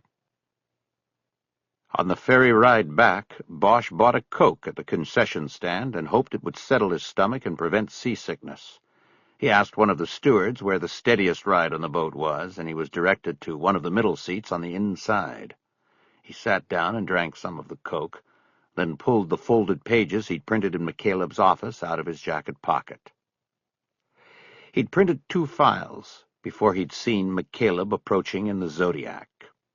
One was titled Scene Profile, and the other was called Subject Profile. He'd folded them into his jacket and disconnected the portable printer from the laptop before McCaleb entered the boat. He'd only had time to glance at them on the computer and now began a thorough reading. He took the scene profile first. There was only 1 page. It was incomplete and appeared to be simply a listing of McCaleb's rough notes and impressions from the crime scene video. Still, it gave an insight into how McCaleb worked. It showed how his observations of a scene turned into observations about a suspect. Scene. 1. Ligature. 2. Nude. 3. Head wound. 4. Tape/gag. Cave. 5. Bucket. 6. Owl. Watching over. Highly organized, detail-oriented. Statement, the scene is his statement. He was there. He watched the owl. Exposure equals victim humiliation equals victim hatred, contempt. Bucket, remorse. Killer, prior knowledge of victim. Personal knowledge, previous interaction. Personal hatred. Killer inside the wire. What is the statement? Bosch reread the page and then thought about it. Though he didn't have full knowledge of the crime scene from which McCaleb's notes were drawn, he was impressed by the leaps in logic McCaleb had made. He'd carefully gone down the ladder to the point that he concluded that Gunn's killer was someone he knew, that it was someone who would be found inside the perimeter wire that circled Gunn's existence. It was an important distinction to make in any case. Investigative priorities were usually set upon the determination of whether the suspect being sought had intersected with the victim only at the point of the killing or before. McCaleb's read on the nuances of the scene were that the killer was someone known to Gunn, that there was a prelude to this final and fatal crossing of killer and victim. The second page continued the listing of shorthand notes that Bosch assumed McCaleb planned to turn into a fleshed-out profile. As he read, he realized that some of the word groupings were phrases McCaleb had taken from him. Suspect. Bosch. Institutional. Youth Hall, Vietnam, LAPD. Outsider. Alienation. Obsessive. Compulsive. Eyes. Lost. Loss. Mission man. Avenging angel. The big wheel always turning. Nobody walks away. What goes around comes around. Alcohol. Divorce. Wife? Why? Alienation/obsession. Mother. Cases. Justice system? Bullshit. Carriers of the plague. Guilt? Harry equals Hieronymus. Owl equals evil. Evil equals gun. Death of evil equals release stressors. Paintings, demons, devils, evil. Darkness and light, the edge. Punishment. Mother, justice, gun. God's hand, police, Bosch. Punishment equals God's work. A darkness more than night, Bosch. Bosch wasn't sure how to interpret the notes. His eyes were drawn to the last line, and he repeatedly read it, unsure what it was that McCaleb was saying about him. After a while, he carefully folded the page closed and sat still for a long moment. It felt somehow surrealistic to be sitting there on the boat, having just tried to interpret someone else's notes and reasons as to why he should be considered a murder suspect. He felt himself getting queasy, and realized he might be getting seasick. He gulped down the rest of the Coke and got up. He put the pages back into his jacket pocket. Bosch headed toward the front of the boat and pushed through the heavy door to the bow. The cool air blasted him immediately. He could see the dim outline of the mainland in the distance. He kept his eyes on the horizon and breathed in deeply. In a few minutes, he started feeling better. Chapter 31. McCaleb sat on the old couch in the salon thinking about his encounter with Bosch for a long time. It was the first time, in all his experiences as an investigator, that a murder suspect had come to him to enlist his aid. He had to decide if it had been the act of a desperate or sincere man, or possibly something else. What if McCaleb hadn't noticed the rental skiff and come to the boat? Would Bosch have waited for him? He went down to the front stateroom and looked at the documents spread on the floor. He wondered if Bosch had intentionally tossed them so that they would fall to the floor and become mixed up. Had Bosch taken something? He went to the desk and studied his laptop. It was not attached to the printer, but he knew that didn't mean anything. He closed the file that was on the screen and opened the Print Manager window. He clicked the Jobs file and saw that 2 files had been printed that day, the scene and suspect profiles. Bosch had taken them. McCaleb imagined Bosch riding on the express back across, sitting by himself, and reading what McCaleb had written about him. It made him feel uncomfortable. He didn't think any suspect he'd ever profiled had read the report McCaleb had put together on him. He shook it off and decided to occupy his mind with something else. He slid off the chair to his knees and began picking up the murder book reports, putting them into a neat pile first before worrying about putting them back in order. Once he had the mess cleaned up, he sat down at the desk, the reports in a squared-off pile in front of him. McCaleb took a blank page of typing paper out of a drawer and wrote on it with the thick black marker he used for labeling cardboard boxes containing his files. You missed something. He took a piece of tape off a dispenser on the desk and taped the page to the wall behind the desk. He looked at it for a long time. Everything Bosch had said to him came down to that one line. He now had to decide if it was true, if it was possible, or if it was the last manipulation of a desperate man. He heard his cell phone begin to chirp. It was in his jacket pocket, which he'd left on the couch in the salon. He hustled up the stairs and grabbed the jacket. When he reached into the pocket, his hand closed around his gun. He then tried the other pocket and got the phone. It was Graciela. "We're home," she said. "I thought you'd be here. I thought maybe we could all go down to lunch at El Encanto." McCaleb didn't want to leave the office or his thoughts about Bosch.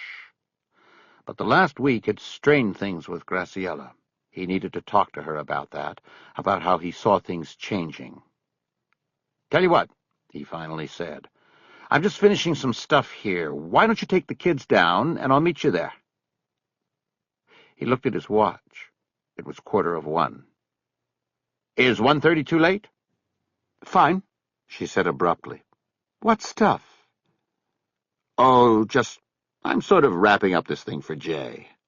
"I thought you told me you were off it."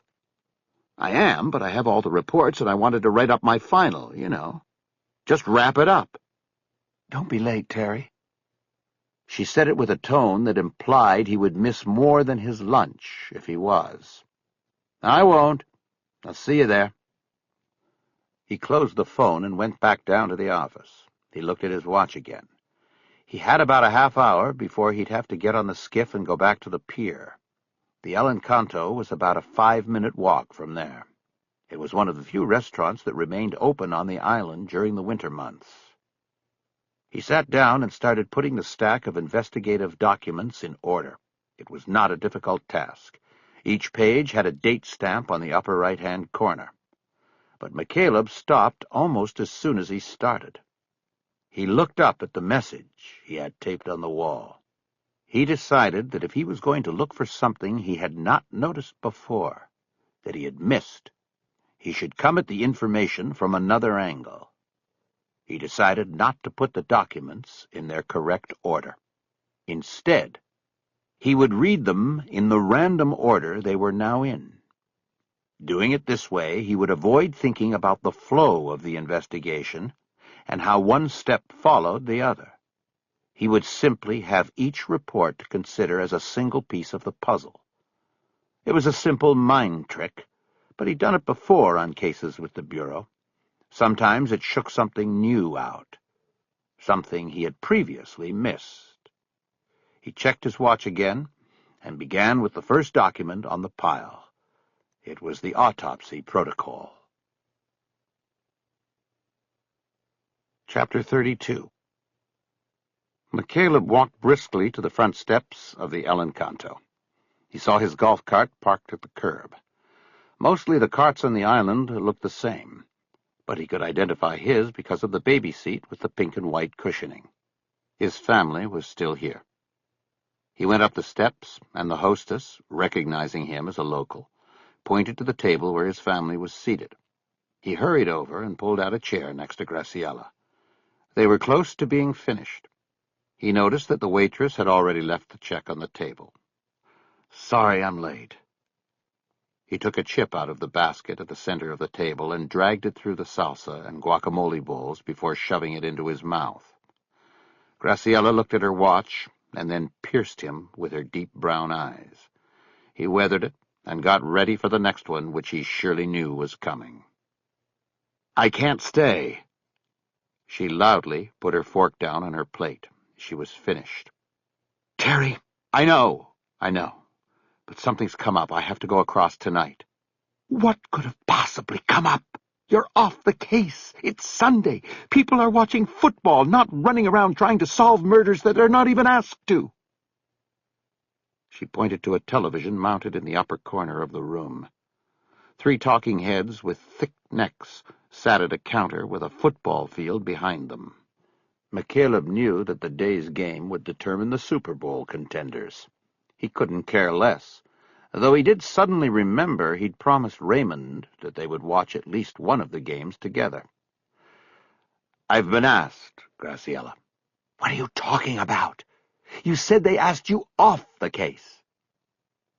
He told her about discovering Bosch on the boat that morning and what he'd asked McCaleb to do. And this is the guy you told Jay probably did it? McCaleb nodded.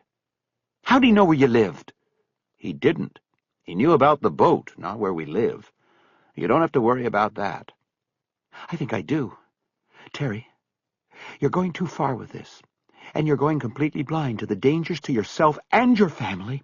I think... Really? I think... He stopped and reached into his pocket and pulled out 2 quarters. He turned to Raymond. "Raymond, are you finished eating?" Yeah.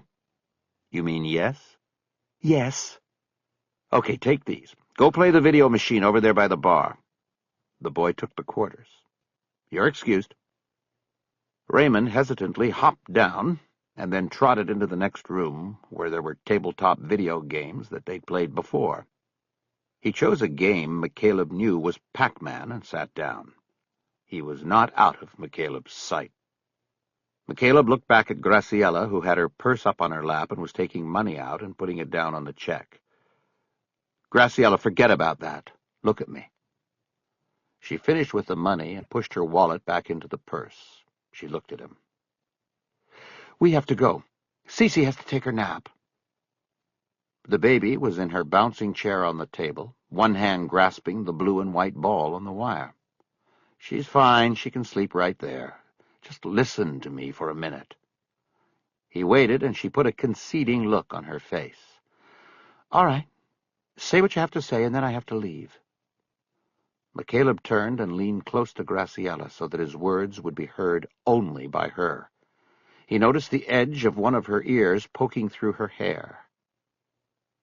"We're heading toward a big problem here, aren't we?" Graciela nodded, and immediately the tears came down her cheeks. It was as if his saying the words out loud had knocked down the thin defensive mechanism she'd constructed inside to protect herself and her marriage. McCaleb pulled the unused napkin out from beneath his silverware setting and handed it to her. He then put his hand on the back of her neck and pulled her toward him and kissed her on the cheek. Over the top of her head he saw Raymond watching them with a scared look on his face. "We've talked about this, Gracie," he began. "You have it in your head that we can't have our home and our family and everything else if this is what I do. The problem is in that word, if. That's the mistake here, because there is no if here. It's not if this is what I do. It is what I do. And I've gone too long thinking otherwise, trying to convince myself of something else." More tears came, and she held the napkin to her face. She cried silently, but McCaleb was sure people in the restaurant had noticed, and were watching them instead of the television above them. He checked on Raymond and saw the boy was back to playing the video game. "I know," Graciela managed to say. He was surprised by her acknowledgement. He took it as a good sign. "So then what do we do?" "I'm not talking about just now in this case. I mean, for now and forever. What do we do?" "Gracie, I'm tired of trying to be what I'm not and of ignoring the thing inside that I know is what I'm truly all about. It took this case to finally make me realize it and admit it to myself." She didn't say anything. He wasn't expecting her to. "You know how I love you and the kids. That's not the issue. I think I can have both, and you think I can't.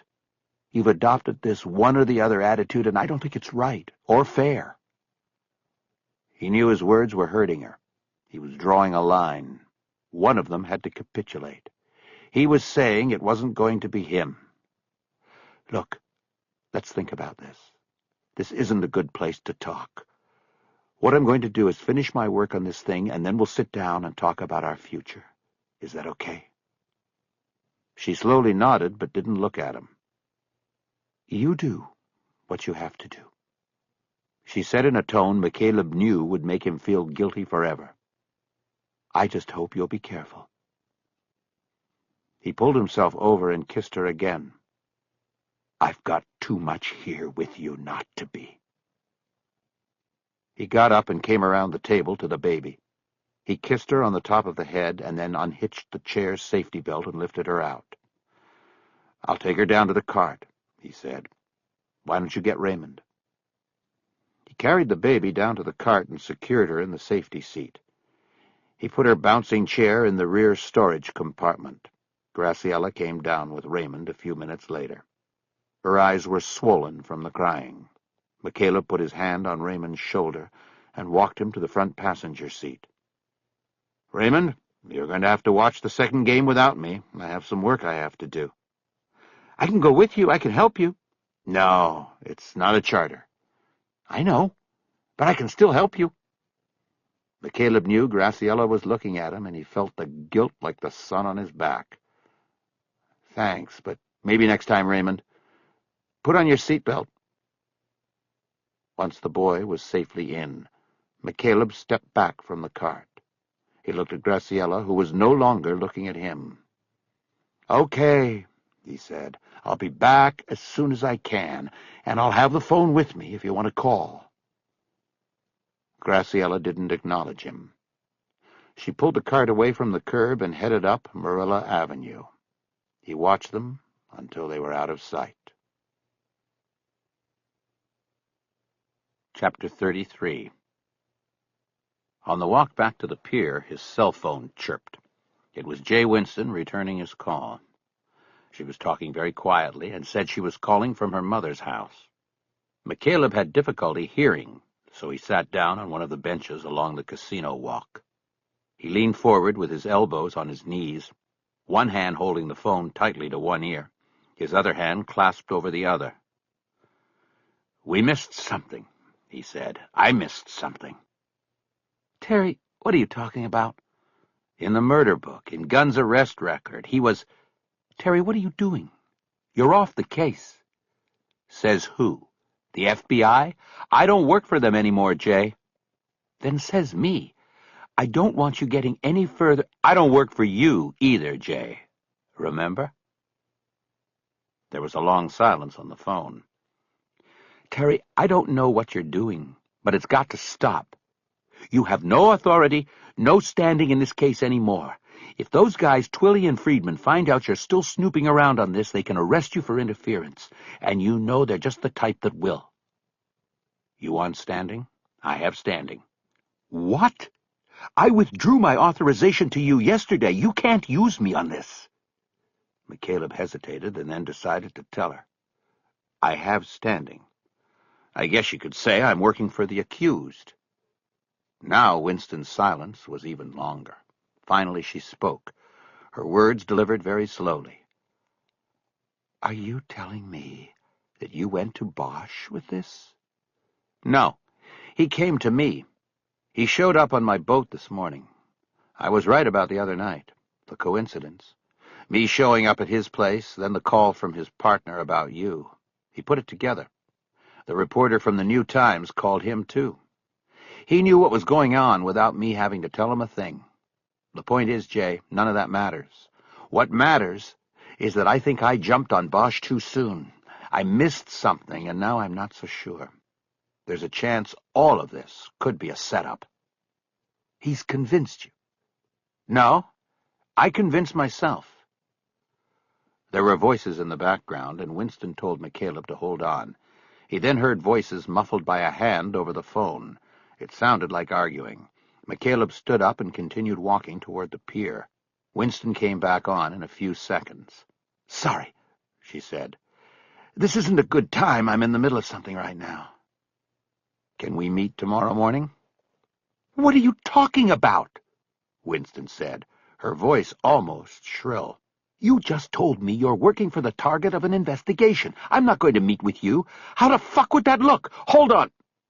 He heard her muffled voice apologizing for her language to someone. Then she came back on the line. "I really have to go. Look, I don't care how it would look. I'm interested in the truth, and I thought you would be too. You don't want to meet me, fine, don't meet me. I've got to go myself. Terry, wait. He listened. She said nothing. He sensed that she was distracted by something there. What, Jay? What is this thing you said we missed?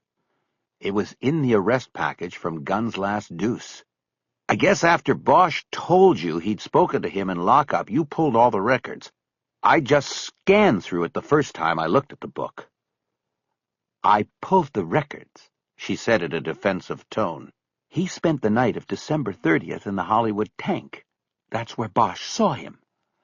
And he bonded out in the morning, 7:30. Yeah. Okay, I don't get it. Look who bailed him out.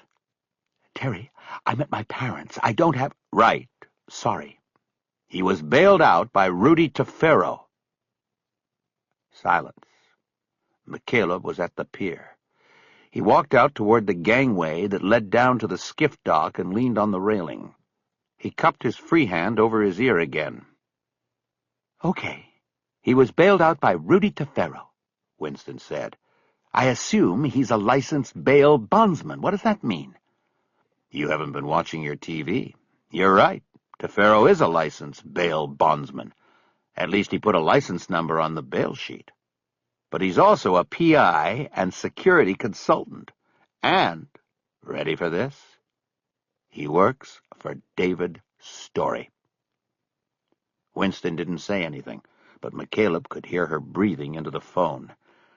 Terry, I think you better slow down. You're reading too much into this. No coincidences, Jay. What coincidence? The man's a bail bondsman. It's what he does. He gets people out of jail. I'll bet you a box of donuts his office is right across the street from Hollywood Station with all the others. He probably bails every third drunk and fourth prostitute out of the tank there. You don't believe it's that simple, and you know it. Don't tell me what I believe. This was when he was in the middle of preparing for Story's trial. Why would Tefero come over and write a deuce ticket himself? Because maybe he's a one-man show, and maybe, like I said, all he had to do was cross the street. I don't buy it. And there's something else. On his booking slip, it says Gunn got his one phone call at 3 a.m. The number's on the slip. He called his sister in Long Beach. Okay, what about it? We knew that. I called her today and asked if she'd called a bondsman for him. She said no.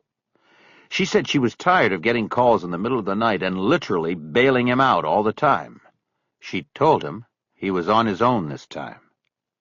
So he went with Tefero. What about it? How'd he get him? He already used his call. Winston had no answer for that. They were both silent for a while. McCaleb looked out across the harbor. The yellow taxi boat was moving slowly down one of the fairways, empty except for the man at the wheel. Men alone in their boats, McCaleb thought. What are you going to do? Winston finally asked. Where are you going with this? I'm coming back across tonight. Can you meet me in the morning? Where? When? The tone of her voice revealed that she was put out by the prospect of a meeting. 7:30. Out front at the Hollywood Station. There was a pause, and then Winston said, wait a minute, I can't do this. If Hitchens gets wind of it, that will be the end. He'll ship me out to Palmdale. I'll spend the rest of my career pulling bones out of the desert sand. McCaleb was ready for that protest. You said the Bureau guys want the murder book back, right? You meet me. I'll have it with me. What's Hitchens going to say about that? There was silence as Winston considered this. Okay, that'll work. I'll be there. Chapter 34. When Bosch got home that evening, he found the message light on his phone machine was blinking. He pushed the button and listened to 2 messages, one from each of the prosecutors on the Story case. He decided to call Langweiser back first. As he punched her number into the phone, he wondered what urgency had caused both members of the prosecution team to call him. He thought maybe they'd been contacted by the FBI agents McCaleb had mentioned, or possibly by the reporter. "What's up?" he asked when Langweiser answered. "With both of you guys calling me, I know it must be big and bad." "Harry, how are you?" "Hanging in.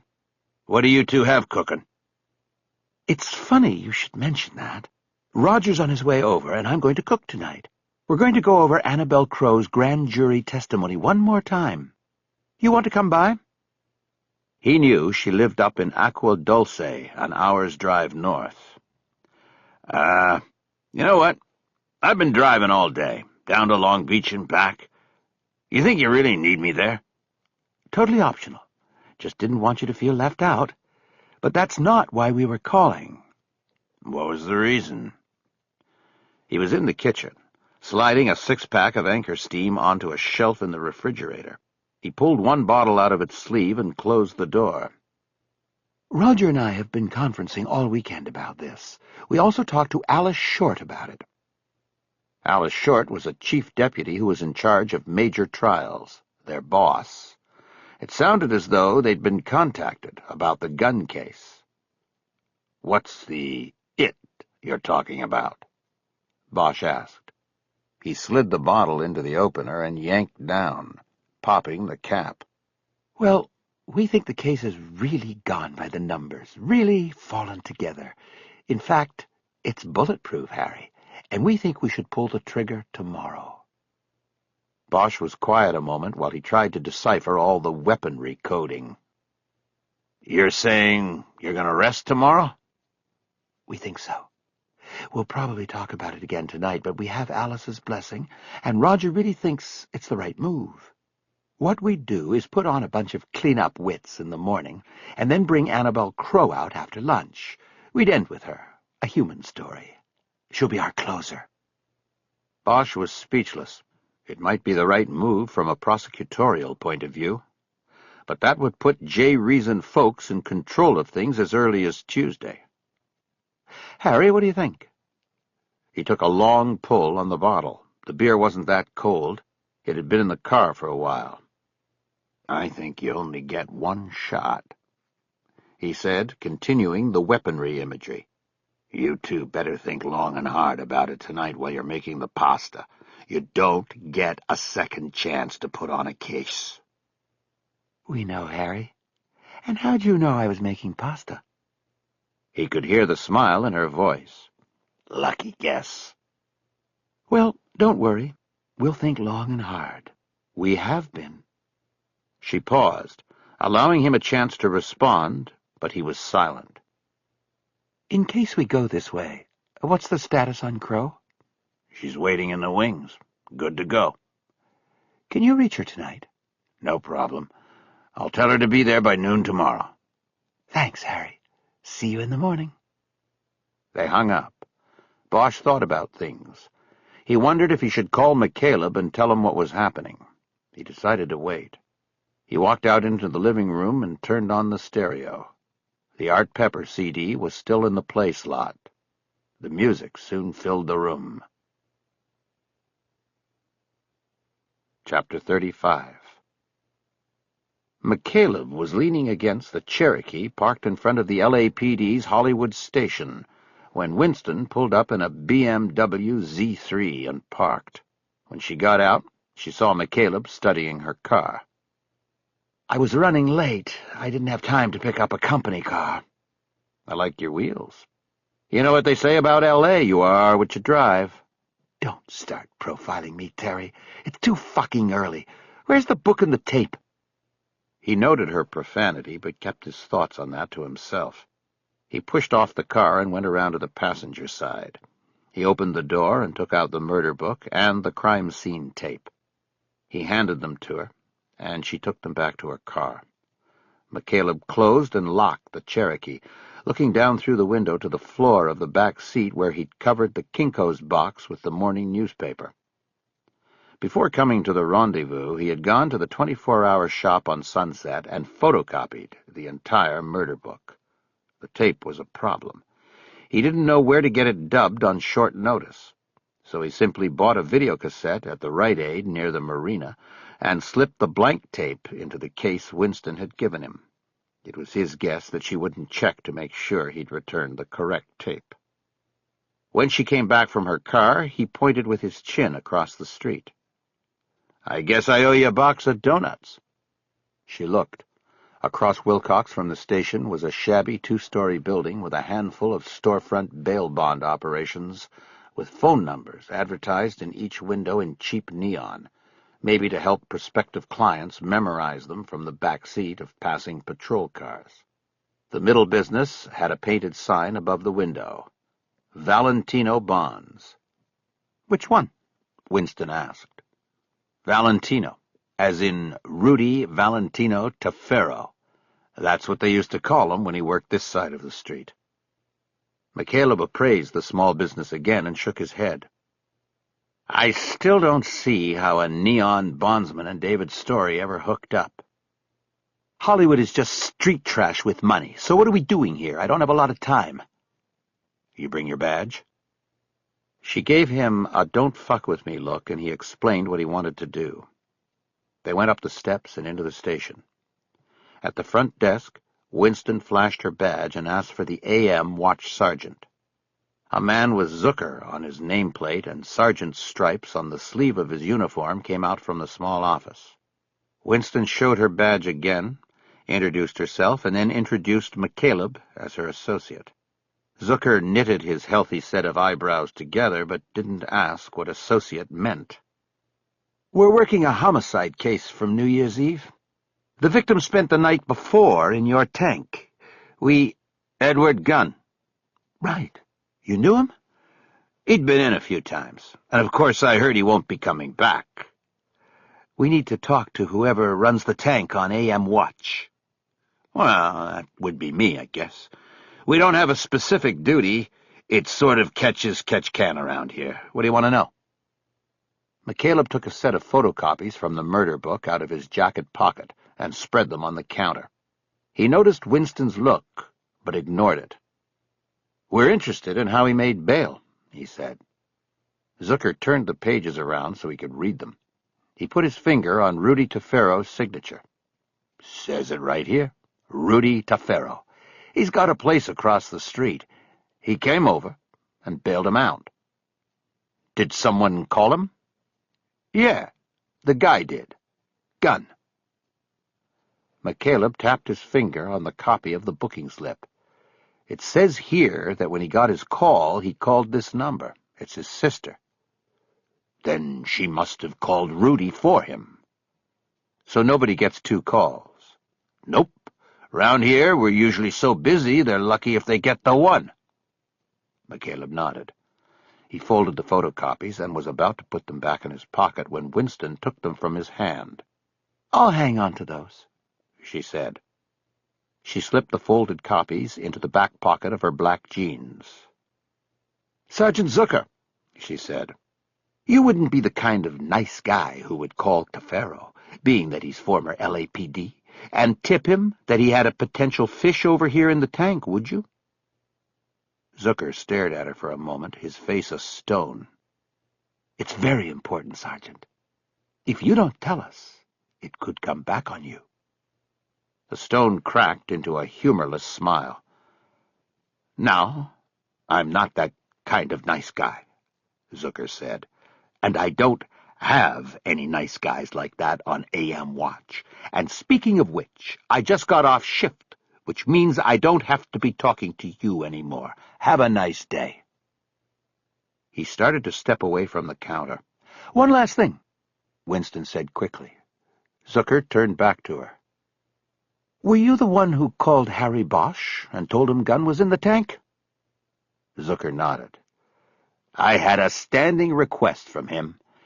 Any and every time Gunn was brought in here, Bosch wanted to know about it. He'd come in and talk to the guy, try to get him to say something about that old case. Bosch wouldn't give up on it." "It says Gunn wasn't booked until 2:30, McCaleb said. "You called Bosch in the middle of the night?" "That was part of the deal. Bosch didn't care what time it was, and actually the procedure was that I would page him and then he'd call in." "And that's what happened that last night?" "Yeah. I paged, and Bosch called in. I told him we had Gunn again, and he came down to try to talk to him. I tried to tell him to wait until morning because the guy was on his ass drunk. Gunn, I mean. But Harry came down anyway. Why are you asking so much about Harry Bosch?"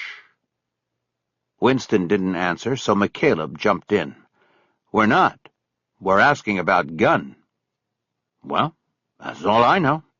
Can I go home now? It's been a long one." "Aren't they all?" Winston said. "Thank you, Sergeant." They stepped away from the counter and walked out to the front steps. "What do you think?" Winston asked. "He sounded legit to me, but you know what? Let's watch the employee lot for a few minutes." "Why?" "Humor me. Let's see what the sergeant drives home." "You're wasting my time, Terry."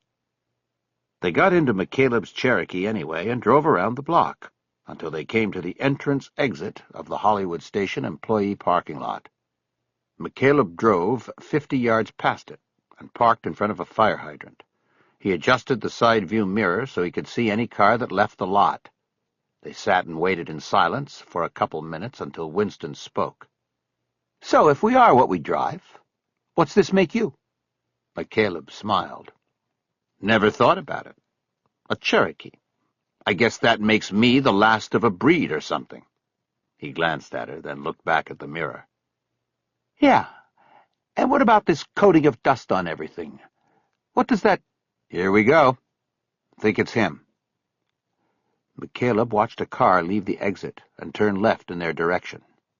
"Coming this way." Neither of them moved. The car drove up and stopped right next to them. McCaleb looked over casually, and his eyes met Zucker's.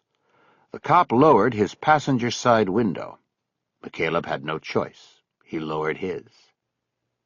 "You're parked in front of a plug there, Detective. Don't get a ticket." McCaleb nodded.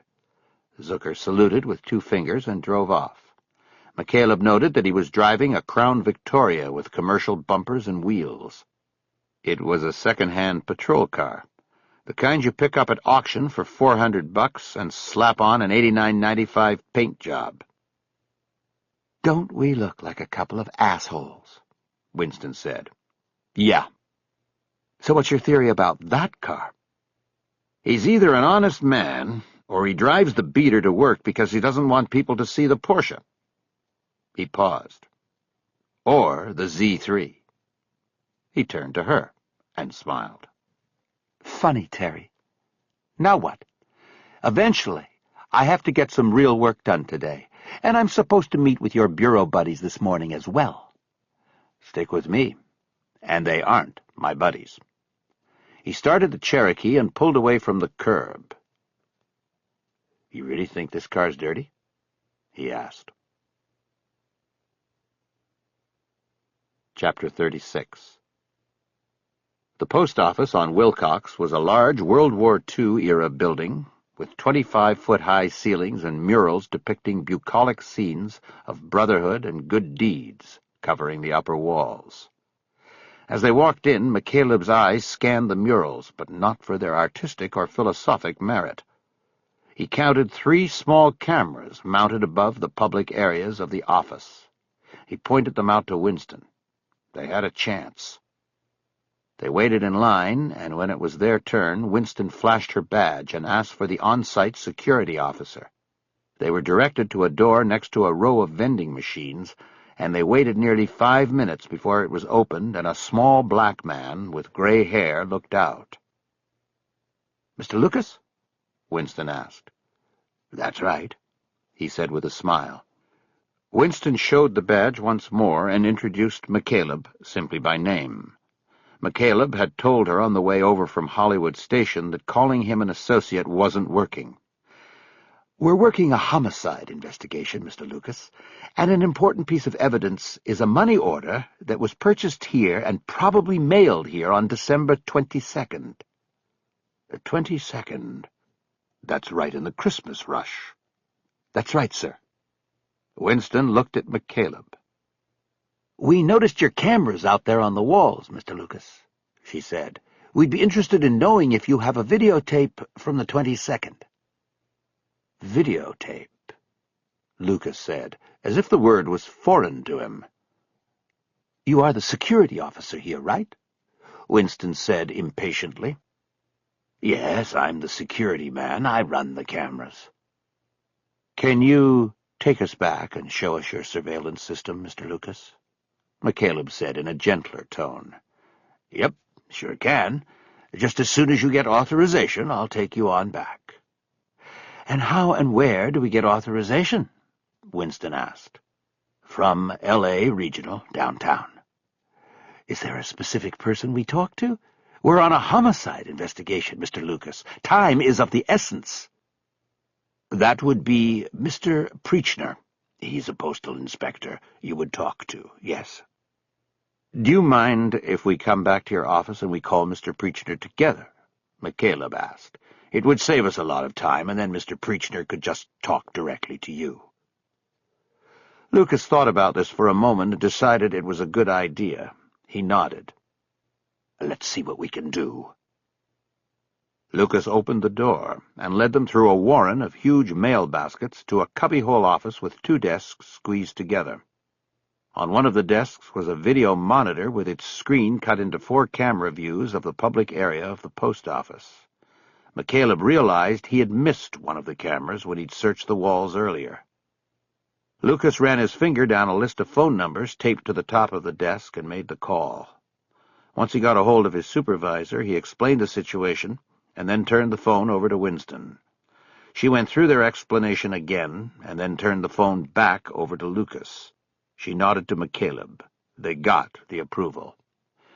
Okay, then, Lucas said after hanging up. Let's see what we've got here. He reached to his hip and pulled up a ring of keys on a retractable wire attached to his belt. He went to the other side of the office and unlocked a closet door.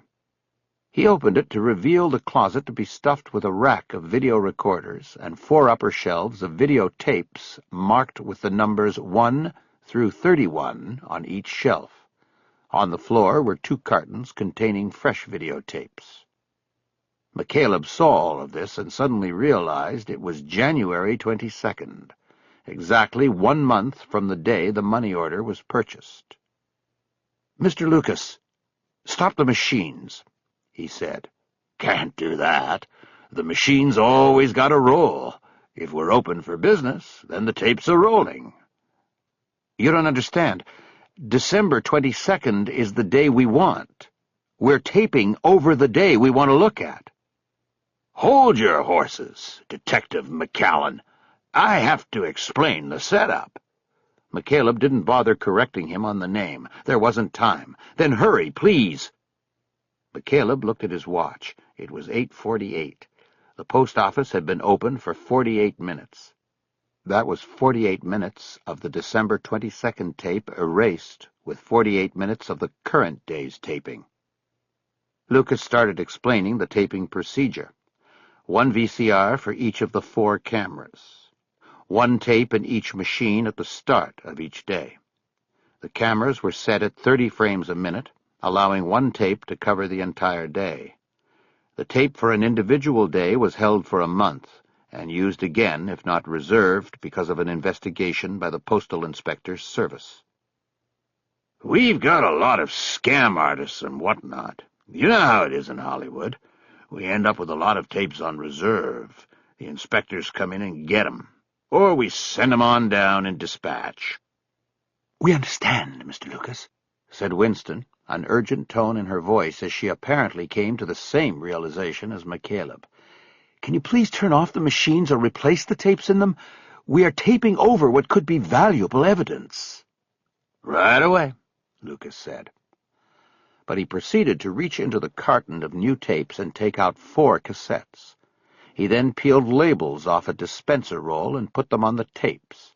He took a pen from behind his ear and wrote the date and some sort of coding on the labels. Then finally he started popping tapes out of the VCRs and replacing them with the new cassettes. Now, how do you want to do this? These tapes are post office property. They're not leaving the premises. I can set you up over here at the desk. I've got a portable TV with built-in VCR if you want to use it. Are you sure we just can't borrow them for the day? Winston said. I could have them back by— Not without a court order. That's what Mr. Preachner told me. That's what I'm going to do. Then I guess we don't have a choice, Winston said, looking at McCaleb and shaking her head in frustration. While Lucas went to get the TV, McCaleb and Winston decided that McCaleb would stay and watch the videotape while Winston went to her office for an 11 a.m. meeting with the bureau men, Twilly and Friedman. She said she wouldn't be mentioning McCaleb's new investigation or the possibility that his earlier focus on Bosch may have been an error. She would return the copied murder book and crime scene tape. I know you don't believe in coincidence, but that's all you have at the moment, Terry. You come up with something on the tape, and I'll bring it to the captain, and we'll blow Twilly and Friedman out of the water. But until you have it, I'm still in the doghouse and need something more than a coincidence to look anywhere other than at Bosch. What about the call to Tefero? What call? Somehow he knew Gunn was in the tank, and he came and bailed him out, so they could kill him that night and pin it on Bosch. I don't know about that call. If it wasn't Zucker, it was probably somebody else in the station he's got a sweetheart deal with. And the rest of what you just said is pure speculation without a single fact backing it up. I think it's— Stop, Terry. I don't want to hear it until you have something backing it up. I'm going to work. As if on cue, Lucas came back pushing a cart with a small television on top of it. I'll set you up with this, he said. Mr. Lucas, I need to go to an appointment, Winston said. My colleague is going to look at the tapes. Thank you for your cooperation. Happy to be of service, ma'am. Winston looked at McCaleb. Call me. You want me to drive you back to your car? It's just a few blocks. I'll walk it. He nodded. Happy hunting, she said. McCaleb nodded. She had said that to him once before on a case that had not turned out so happily for him. Chapter 37. Langweiser and Kretzler told Bosch they were going ahead with the plan to rest their case by the close of the day. We got him, Kretzler said, smiling and enjoying the adrenaline ride that came with making the decision to pull the trigger. By the time we're done, he'll be tied down 9 ways till Sunday. We've got Hendricks and Crow today. We've got everything we need. Except motive, Bosch said. Motive is not going to be important with a crime that's obviously the work of a psychopath, Langweiser said. Those jurors aren't going to go back into their little room at the end of this and say, yeah, but what was his motive? They're going to say this guy is a sick fuck and— Her voice dropped to a whisper when the judge entered the courtroom through the door behind the bench. We're going to put him away.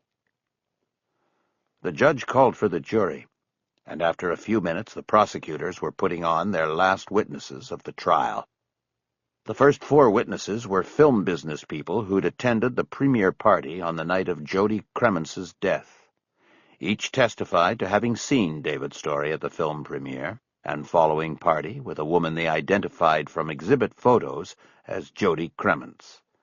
The 4th witness, a screenwriter named Brent Wiggin, testified that he'd left the premiere party a few minutes before midnight, and that he waited at the valet stand for his car along with David's story and a woman he also identified as Jody Cremence. Why are you so sure it was just a few minutes before midnight, Mr. Wiggin? Kretzler asked. It was, after all, a party. Were you watching the clock? One question at a time, Mr. Kretzler, the judge barked. Sorry, Your Honor. Why are you so sure it was a few minutes before midnight, Mr. Wiggin? Because I was watching the clock, actually, Wiggin said. My watch, that is. I do my writing at night. I'm most productive from midnight until 6, so I was watching the clock, knowing I had to get back to my house at close to midnight or I'd fall behind in my work. Would that also mean you were not drinking alcoholic beverages at the premiere party? That is correct. I wasn't drinking because I didn't want to become tired or have my creativity dampened. People don't usually drink before they go to work at a bank or as a plane pilot. Well, I guess most of them don't. He paused until the titters of laughter subsided. The judge looked annoyed but didn't say anything. Wigan looked like he was enjoying his moment of attention. Bosch started feeling uneasy. "I don't drink before I go on the job," Wigan finally continued. "Writing is a craft, but it's also a job, and I treat it as such." "So are you crystal clear in your memory and identification of who David Story was with at a few minutes before midnight?" "Absolutely." "And David Story, you personally already knew him, correct?" "Yes, that's true. For several years." "Have you ever worked for David Story on a film project?" "No, I haven't, but not for lack of trying." Wigan smiled ruefully. This part of the testimony, right down to the self-deprecating comment, had been carefully planned by Kretzler earlier. He needed to limit the potential for damage to Wigan's testimony by walking him through the weak spots on direct. "What do you mean by that, Mr. Wigan?" "Oh, I would say that in the last 5 years or so I've pitched film projects to David directly, or to people in his production company maybe 6 or 7 times. He never bought any of them." He hiked his shoulders in a sheepish gesture. "Would you say this created a sense of animosity between you two?" "No, not at all. At least not on my part. That's the way the Hollywood game is played. You keep pitching, and hopefully somebody eventually bites. It helps to have a thick skin, though." He smiled and nodded to the jury. He was giving Bosch a full set of the creeps. He wished Kretzler would end it before they lost the jury. "Thank you, that's all, Mr. Wigan," Kretzler said, apparently getting the same vibes as Bosch. Wigan's face seemed to fall as he realized his moment was ending. But then Folks, who had passed on cross-examining the first 3 witnesses of the day, stood up and went to the lectern. "Good morning, Mr. Wigan." "Good morning." Wigan raised his eyebrows in a what-do-we-have-here look. "Just a few questions.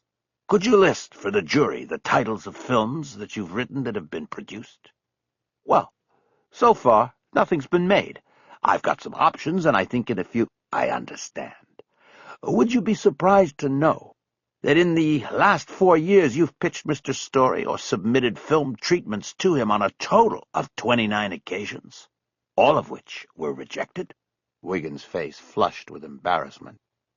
"Well, I guess that could be true. I don't really know. I don't keep a record of my rejections, as Mr. Story apparently does."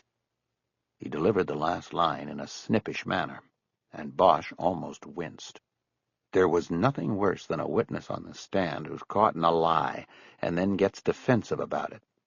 Bosch glanced at the jury. Several of them were not looking at the witness, a sign that they were as uncomfortable as Bosch. Folks moved in for the kill. "You were rejected by the defendant on 29 occasions, and yet you say to the jury that you bear him no malice. Is that correct, sir?" "That's just business as usual in Hollywood. Ask anyone." "Well, Mr. Wigan, I'm asking you. Are you telling this jury that you bear this man no ill will, when he's the same man who has constantly and repeatedly said to you your work is not good enough?" Wigan almost mumbled his answer into the microphone. "Yes, that's true." "Well, you're a better man than me, Mr. Wigan," Folks said. "Thank you, Your Honor. Nothing further at this time." Bosch could feel a good bit of the air go out of the prosecution's balloon. With 4 questions in less than 2 minutes, Folks had put Wigan's entire credibility into question. And what was so absolutely perfect about the defense attorney's skillful surgery was that there was little Kretzler could do on redirect to resuscitate Wigan. The prosecutor at least knew better than to try and perhaps dig the hole deeper. He dismissed the witness, and the judge broke for the mid-morning break of 15 minutes. After the jury was out and people started working their way out of the courtroom, Kretzler leaned across Langweiser to whisper to Bosch. "We should have known that this guy was going to blow up," he said angrily. Bosch just looked around to make sure no reporters were within earshot. He leaned toward Kretzler. "You're probably right. he said. "But 6 weeks ago you were the one who said he would do the vetting on Wigan. He was your responsibility, not mine. I'm going to get coffee." Bosch got up and left the two prosecutors sitting there. After the break, the prosecutors decided they needed to immediately come back strong after the disastrous cross-examination of Wigan. They dropped plans to have another witness testify about seeing Story and the victim together at the premiere party, and Langweiser called a home security technician named Jamal Hendricks to the stand.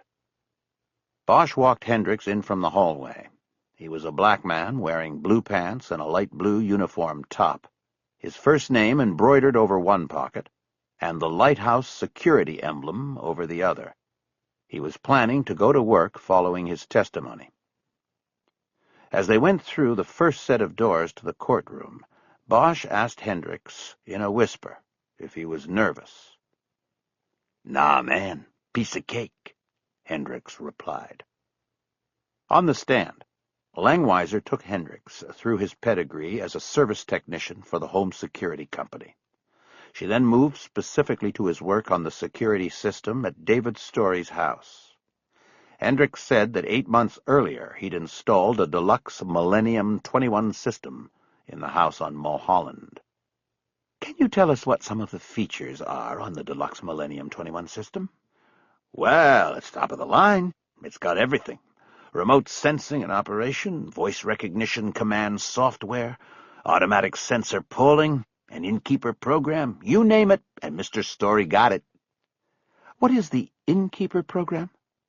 "Essentially, it's operation recording software. It lets you know what doors or windows have been opened and when the system has been turned on and off, what personal codes were used and whatnot. It keeps track of the whole system. It's primarily used in commercial industrial applications, but Mr. Story wanted a commercial system and it came included." "So he didn't specifically ask for the innkeeper program?" "I don't know about that. I didn't sell him the system. I only installed it." "But he could have had this program and not known about it." "Anything's possible, I guess." "Now, did there come a time when Detective Bosch called Lighthouse Security and asked for a technician to meet him at Mr. Story's home?" "Yeah, he made the call, and it was given to me because I'd installed the system. I met him there at the house. This was after Mr. Story'd been arrested and was in lockup. Mr. Story's lawyer was there, too." "When was that exactly?" "That was November 11th. "What did Detective Bosch ask you to do?" "Well, first he showed me a search warrant. It allowed him to collect information from the system's chip." "And did you help him with that?" "Yeah. I downloaded the innkeeper data file and printed it out for him." Langweiser first introduced the search warrant, the third executed during the investigation, as an exhibit. Then she introduced the printout Hendricks had just testified about. "Now, Detective Bosch was interested in the innkeeper records for the evening of October 12th going into the morning of October 13th. Is that correct, Mr. Hendricks?" "Right." "Can you look at the printout and read the entries for that time period?" Hendricks studied the printout for several seconds before speaking. "Well, it says the interior door leading to the garage was opened and the alarm system was engaged by Mr. Story's voice print at 7:09 the night of the 12th. Then nothing happened until the next day, the 13th. At 12:12 a.m., the alarm system was disengaged by Mr. Story's voice print, and the interior garage door was opened again. He then put the alarm back on once he was in the house." Hendricks studied the printout before continuing. "The system remained at status until 3:19 when the alarm was shut off. The interior garage door was then opened and the alarm system was engaged once more by Mr. Story's voice print. Then 42 minutes later, at 4:01 a.m., the alarm was disengaged by Mr. Story's voice print, the garage door was opened, and the alarm system was engaged again. There was no other activity until 11 a.m. when the alarm was disengaged by the voice print of Batilda Lockett." "Do you know who Batilda Lockett is?" "Yes. When I installed the system, I set up her voice acceptance program. She's Mr. Story's executive assistant. Langweiser asked permission to set up an easel with a board displaying the times and activities Hendricks had just testified to. It was approved over objection, and Bosch helped Langweiser set up the display. The poster board had 2 columns on it, showing the record of the house alarm's engagement and the usage of the door between the house and the garage. Alarm, October 12th, 7:09 p.m., engaged by D. Story. Interior garage door, opened, closed. Alarm, October 13th, 12:12 a.m., disengaged by D. Story. Interior garage door, opened, closed. October 13th, 12:12 a.m., engaged by D. Story. October 13th, 3:19 a.m., disengaged by D. Story. Interior garage door, opened, closed. October 13th, 3:19 a.m., engaged by D. Story. October 13th, 4:01 a.m., disengaged by D. Story. Interior garage door, open, closed. October 13th, 4:01 a.m., engaged by D. Story. Langweiser continued her questioning of Hendricks. Does this illustration accurately reflect your testimony about the alarm system in David Story's home on the evening of October 12, going into October 13? The technician looked at the poster carefully and then nodded. Is that a yes? It's a yes. Thank you. Now, because these activities were instigated with the system's recognition and approval of David Story's voice print, are you telling the jury that this is the record of David Story's comings and goings during the time period in question? Folks objected, saying the question assumed facts, not in evidence. Houghton agreed and told Langweiser to rephrase or ask another question. Her point made with the jury, she moved on. Mr. Hendricks, if I had a tape recording of David Story's voice, could I play it into the Millennium 21 station microphone and receive clearance to engage or disengage the alarm? No. There are 2 fail-safe mechanisms. You must use a password recognized by the computer, and you must say the date. So you need voice, password, correct date, or the system won't accept the command. What was David Story's password? I don't know. It's private. The system is set so that he can change his password as often as he likes. Langweiser looked at the poster on the easel. She went up and took a pointer off the easel's ledge. She used it to underline the entries for 3:19 and 4:01 in the morning. Can you tell from these entries whether someone with Mr. Story's voice left the house at 3:19 and returned at 4:01, or if it was the other way around? Someone came in at 3:19 and then left at 4:01? Yes, I can. How is that? The system also records which transmitter stations are used to engage and disengage the system. In this house, the stations are set on either side of 3 doors. You know, outside and inside the door. The 3 are the front door, the door to the garage, and one of the doors to the rear deck. The transmitters are on the outside and the inside of each door. Whatever one is used gets recorded in the innkeeper program. Can you look at the printout from Mr. Story's system that you looked at earlier and tell us what transmitters were used during the 3:19 and 4:01 entries? Hendricks studied his paperwork before answering. Yes. At 3:19, the exterior transmitter was used. That means somebody was in the garage when they turned the alarm on in the house. Then at 4:01, the same exterior transmitter was used to turn the alarm off. The door was then opened and closed. Then the alarm was turned back on from the inside. So someone came home at 4:01, is that what you're saying? Yes, right. And the system computer registered this someone as David Story, correct? It identified his voice, yes. And this person would have had to have used Mr. Story's password and given the correct date as well? Yes, that's right. Langweiser said she had no further questions. Folks told the judge he had a quick cross-examination. He bounded to the lectern and looked at Hendricks.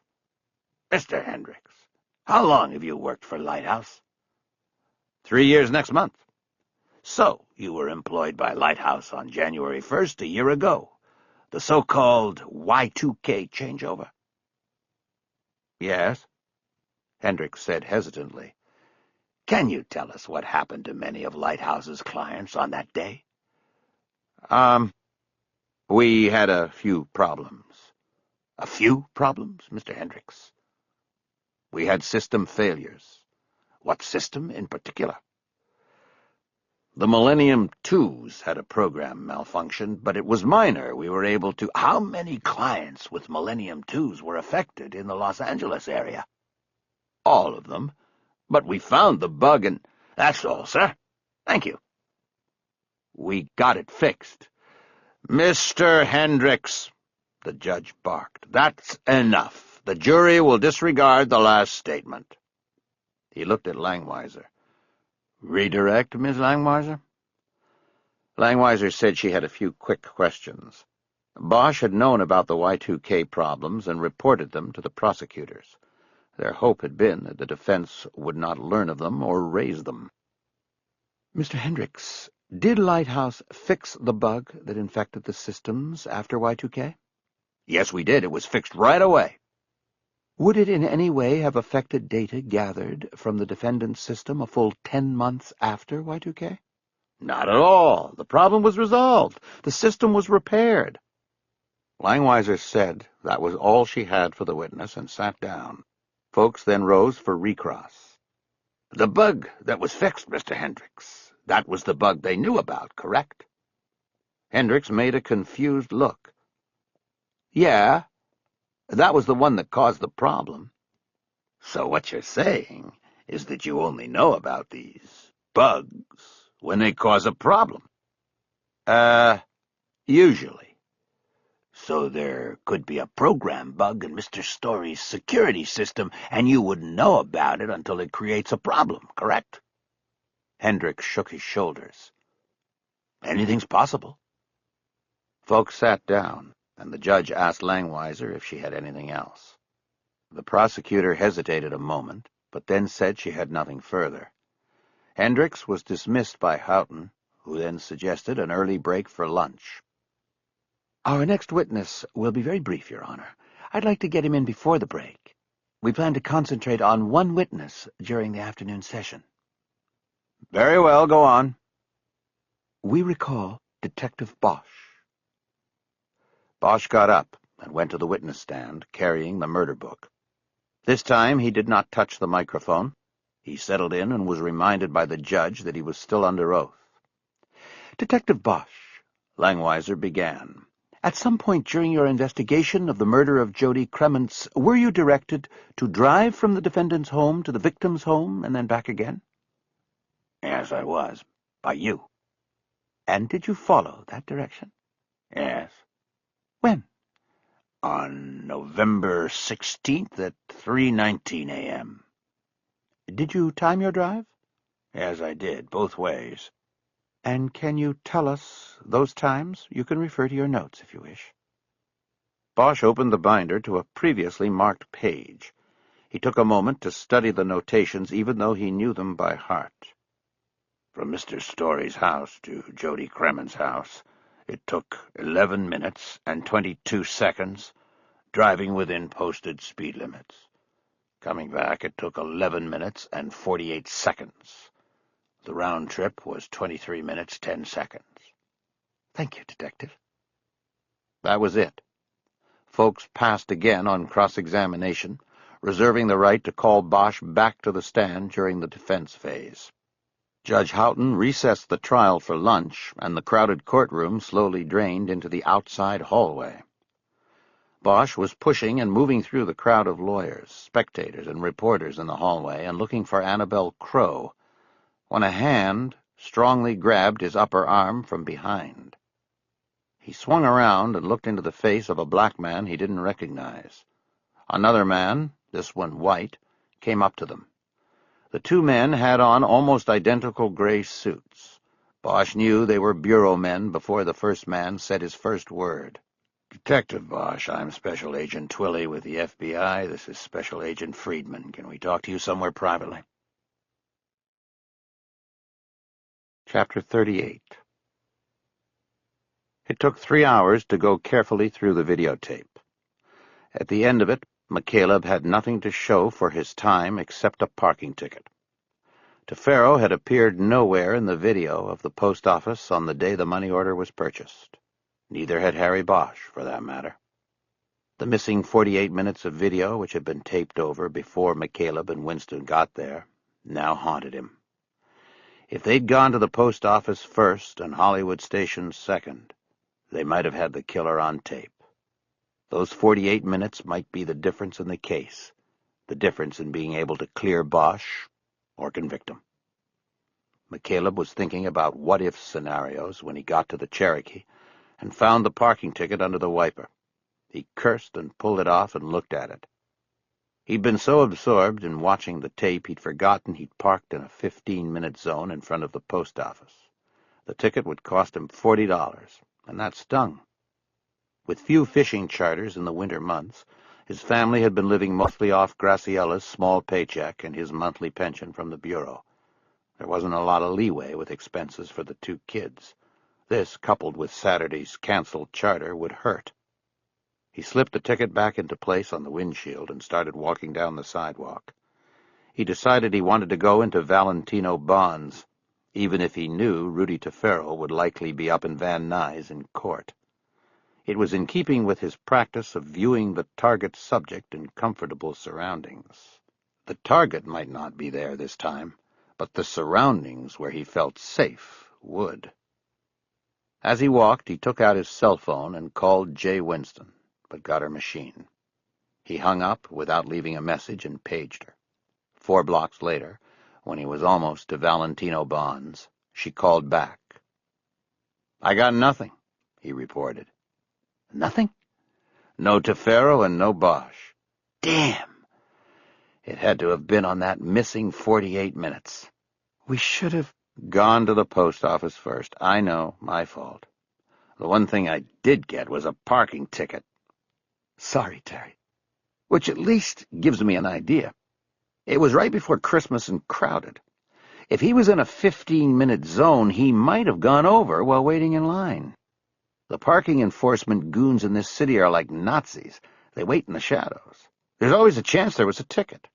It should be checked." "Son of Sam?" "Right." She was referring to the New York City serial killer who was tripped up in the 1970s by a parking ticket. "I'll take a shot at it. See what I can do." "What are you going to do?" "I'm about to check out Valentino Bonds." "Is he there?" "He's probably up in court. I'm going to go up there next, see if I can talk to Bosch about all of this." "Better be careful. Your colleagues from the Bureau said they were going up to see him at lunch. They might still be around when you get there." "What? They're expecting Bosch to be so impressed by their suits that he confesses or something?" "I don't know. Something like that. They were going to brace him, get some stuff on the record, and then go find the contradictions. You know, routine word trap." "Harry Bosch is not routine. They're wasting their time." "I know. I told him. But you can't tell an FBI agent anything. You know that." He smiled.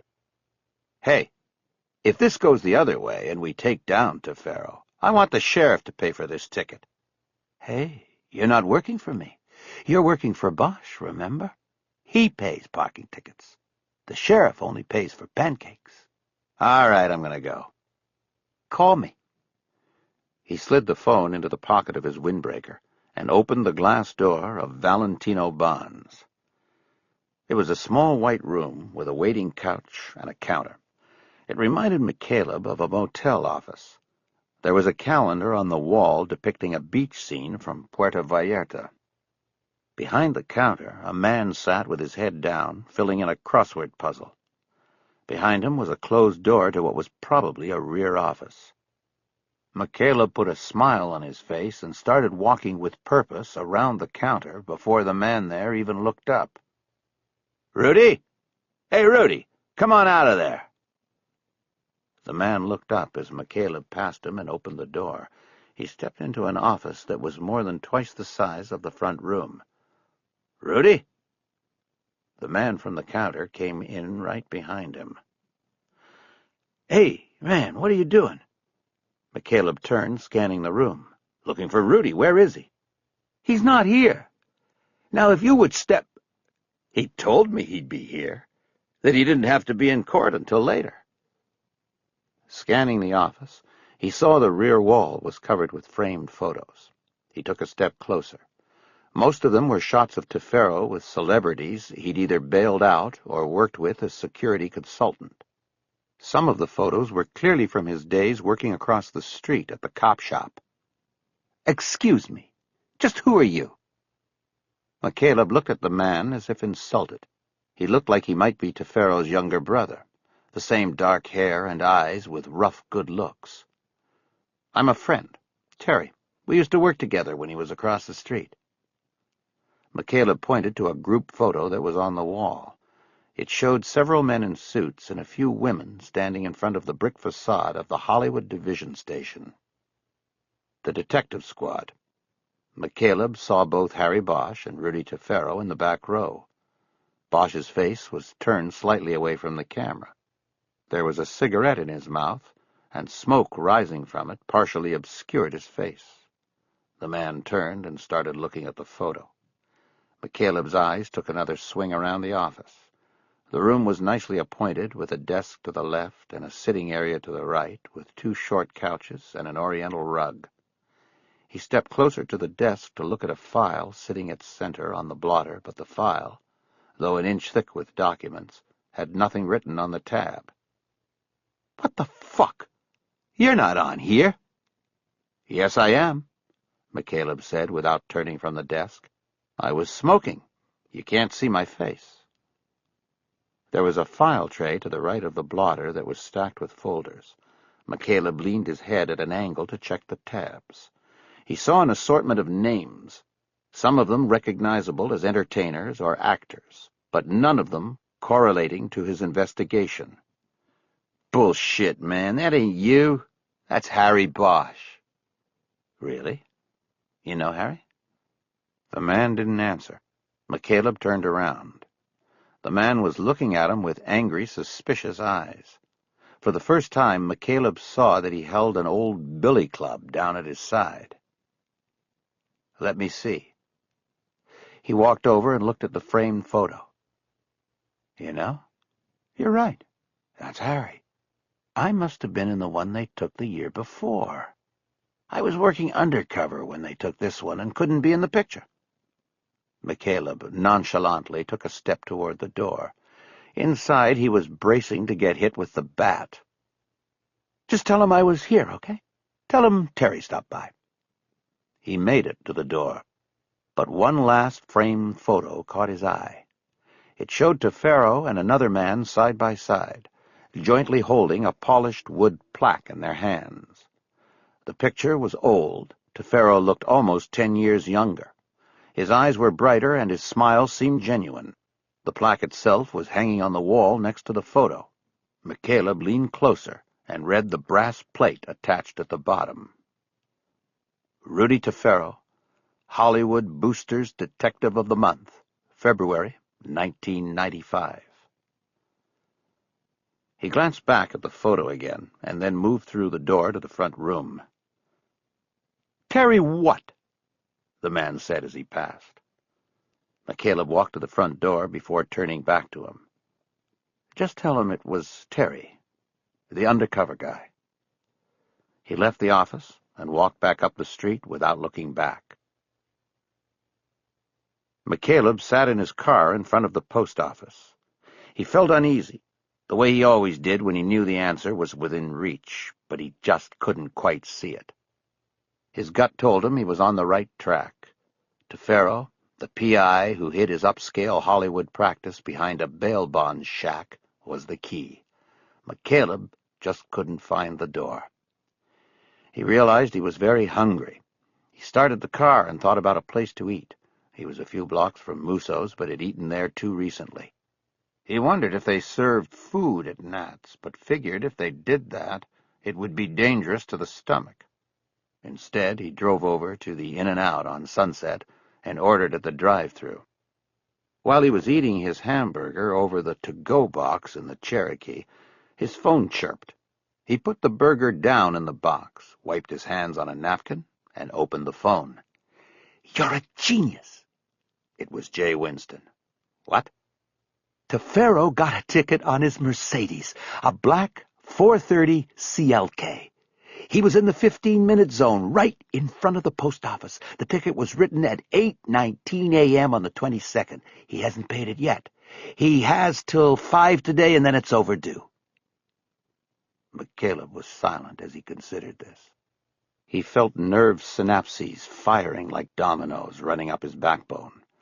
The ticket was a hell of a break. It proved absolutely nothing, but it told him that he was absolutely following the correct path. And sometimes knowing you are on the right path was better than having the proof. His thoughts jumped to his visit to Tefero's office and the photographs he'd seen. "Hey, Jay, did you get a chance to look up anything on the case with Bosch's old lieutenant?" "I didn't have to go looking. Twilley and Friedman already had a file on it with them today. Lieutenant Harvey Pounds. Somebody beat him to death about 4 weeks after he had that altercation with Bosch over gun. Because of the bad blood, Bosch was a likely suspect, but he apparently was cleared, by the LAPD at least. The case is open but inactive. The Bureau kind of watched from afar and has kept an open file, too. Twilley told me today that there are some people in the LAPD who think Bosch was cleared on it a little too quickly." "Oh, and I bet Twilley loves that." "He does. He already has Bosch down for it. He thinks gun is only the tip of the iceberg with Harry." McCaleb shook his head, but immediately moved on. He couldn't dwell on other people's foibles and motivations. There was a lot to think about and plan for with the investigation at hand. "By the way, do you have a copy of the parking ticket?" he asked. "Not yet. It was all phone work, but it's being faxed. The thing is, you and I know what it means, but it's a long way off from being proof of anything." "I know, but it will make a good prop when the time comes." "When the time comes for what?" "To make our play. We'll use Tefero to get to Story. You know that's where this is heading." "We? You've got it all planned out, don't you, Terry?" "Not quite, but I'm working on it." He didn't want to have an argument with her about his role in the investigation. "Listen, my lunch is getting cold here," he said. "Well, excuse me. Go ahead and eat." "Call me later. I'm going up to see Bosch later on. Anything from Twilley and Friedman on that?" "I think they're still up there with him." "All right, check you later."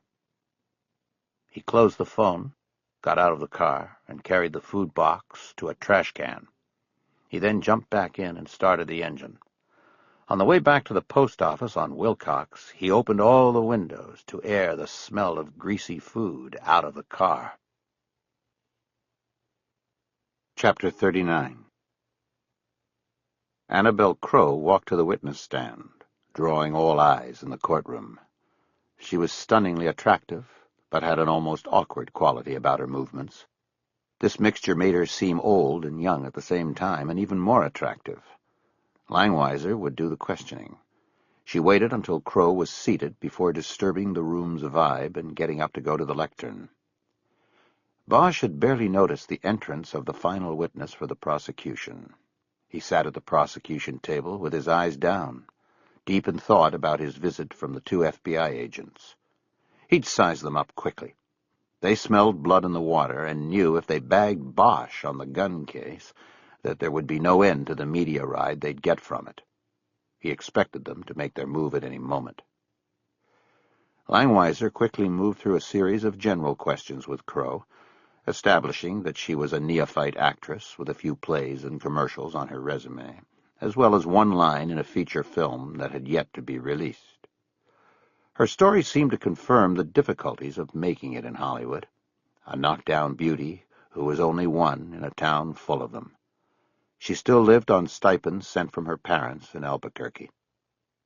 Langweiser moved on to more salient testimony, keying in on the night of April 14th of the previous year, when Annabelle Crowe went out on a date with David Story. After quickly drawing brief descriptions of the dinner and drinks the couple enjoyed at Dantana's in West Hollywood, Langweiser moved to the latter half of the evening, when Annabelle accompanied Story to his home on Mulholland Drive. Crowe testified that she and Story shared a whole pitcher of margaritas on the back deck of his house before they went to his bedroom. "And did you go willingly, Miss Crowe?" "Yes, I did." "You engaged in sexual relations with the defendant?" "Yes, I did." "And this was consensual sexual intercourse?" "Yes, it was." "Did anything happen that was unusual once you began having sexual relations with the defendant?" "Yes. He started to choke me." "He started to choke you. How did that occur?" "Well, I guess I closed my eyes at one point, and it felt like he was changing positions or moving. He was on top of me, and I felt his hand slide behind my neck, and he sort of lifted my head off the pillow. Then I felt him slide something down." She stopped and put her hand to her mouth as she appeared to fight to maintain her composure. "Take your time, Miss Crowe." The witness looked as though she was genuinely trying to hold back tears. She finally dropped her hand and picked up her cup of water. She sipped from it, and then looked up at Langweiser, a new resolve in her eyes. "I felt him slide something down over my head and around my neck. I opened my eyes, and he was tightening a necktie around my neck." She stopped and took another sip of water. "Can you describe this necktie?" "It had a pattern. It was blue diamonds on a field of purple. I remember it exactly." "What happened when the defendant pulled the tie tightly around your neck?" "It was choking me," Crowe replied shrilly, as if the question was stupid and the answer was obvious. "He was choking me, and he kept moving in me, and I tried to fight him, but he was too strong for me." "Did he say anything at this time?" "He just kept saying, 'I have to do this, I have to do this.' And he was breathing really hard, and he kept on having sex with me. His teeth were clenched tight when he said it. She stopped again, and this time single tears slid down both her cheeks, one slightly behind the other. Langweiser went to the prosecution table and took a box of tissues from her spot. She held them up and said, "Your Honor, may I?" The judge allowed her to approach the witness with the tissues. Langweiser made the delivery and then went back to the lectern. The courtroom was silent save for the crying sounds of the witness. Langweiser broke the moment. "Miss Crowe, do you need a minute?" "No, I'm fine. Thank you." "Did you pass out when the defendant choked you?" "Yes." "What do you remember next?" "I woke up in his bed." "Was he there?" "No, but I could hear the shower running in the bathroom next to the bedroom." "What did you do?" "I got up to get dressed. I wanted to leave before he came out of the shower." "Were your clothes where you'd left them?" "No. I found them in a bag, like a grocery bag, by the bedroom door. I put on my underwear." "Did you have a purse with you that night?" "Yes, that was in the bag, too, but it was opened. I looked inside, and he had taken the keys out. Folks objected, saying the answer assumed facts not in evidence, and the judge sustained it. "Did you see the defendant take your keys out of your purse?" Langweiser asked. "Well, no, but they had been inside my purse. I didn't take them out." "Okay, then someone you didn't see because you were unconscious on the bed, took your keys out, is that correct?" "Yes." Okay. Where did you find your keys after you realized they were not in your purse? They were on his bureau next to his own keys. Did you finish getting dressed and leave? Actually, I was so scared I just grabbed my clothes and my keys and my purse and I ran out of there. I finished getting dressed when I got outside. I then ran down the street. How did you get home? I got tired of running, and so I walked on Mulholland for a long time until I came to a fire station with a payphone out front. I used it to call a cab, then I went home. Did you call the police when you got home? I didn't. Why not, Miss Crow? Well, two things. When I got home, David was leaving a message on my machine and I picked up. He apologized and said he got carried away. He told me he thought the choking was going to increase my satisfaction while we had sex. Did you believe him? I don't know. I was confused. Did you ask him why he had put your clothes in a bag? Yes. He said he thought he was going to have to take me to the hospital if I didn't wake up by the time he was out of the shower. Did you ask him why he thought he should take a shower before taking an unconscious woman in his bed to the hospital? I didn't ask that. Did you ask him why he didn't call for paramedics? No, I didn't think of that. What was the other reason you did not call the police? The witness looked down at her hands, which were grasping each other in her lap. Well, I was embarrassed.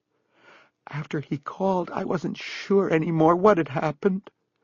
You know, whether he had tried to kill me or was trying to satisfy me more. I don't know. You always hear about Hollywood people and weird sex. I thought maybe I don't know, just being uncool and square about it. She kept her eyes down, and 2 more tears went down the slopes of her cheeks. Bosch saw a drop hit the collar of her chiffon blouse and leave a wet mark. Langweiser continued in a very soft tone. When did you contact the police about what happened that night with you and the defendant? Annabel Crow responded in a softer tone.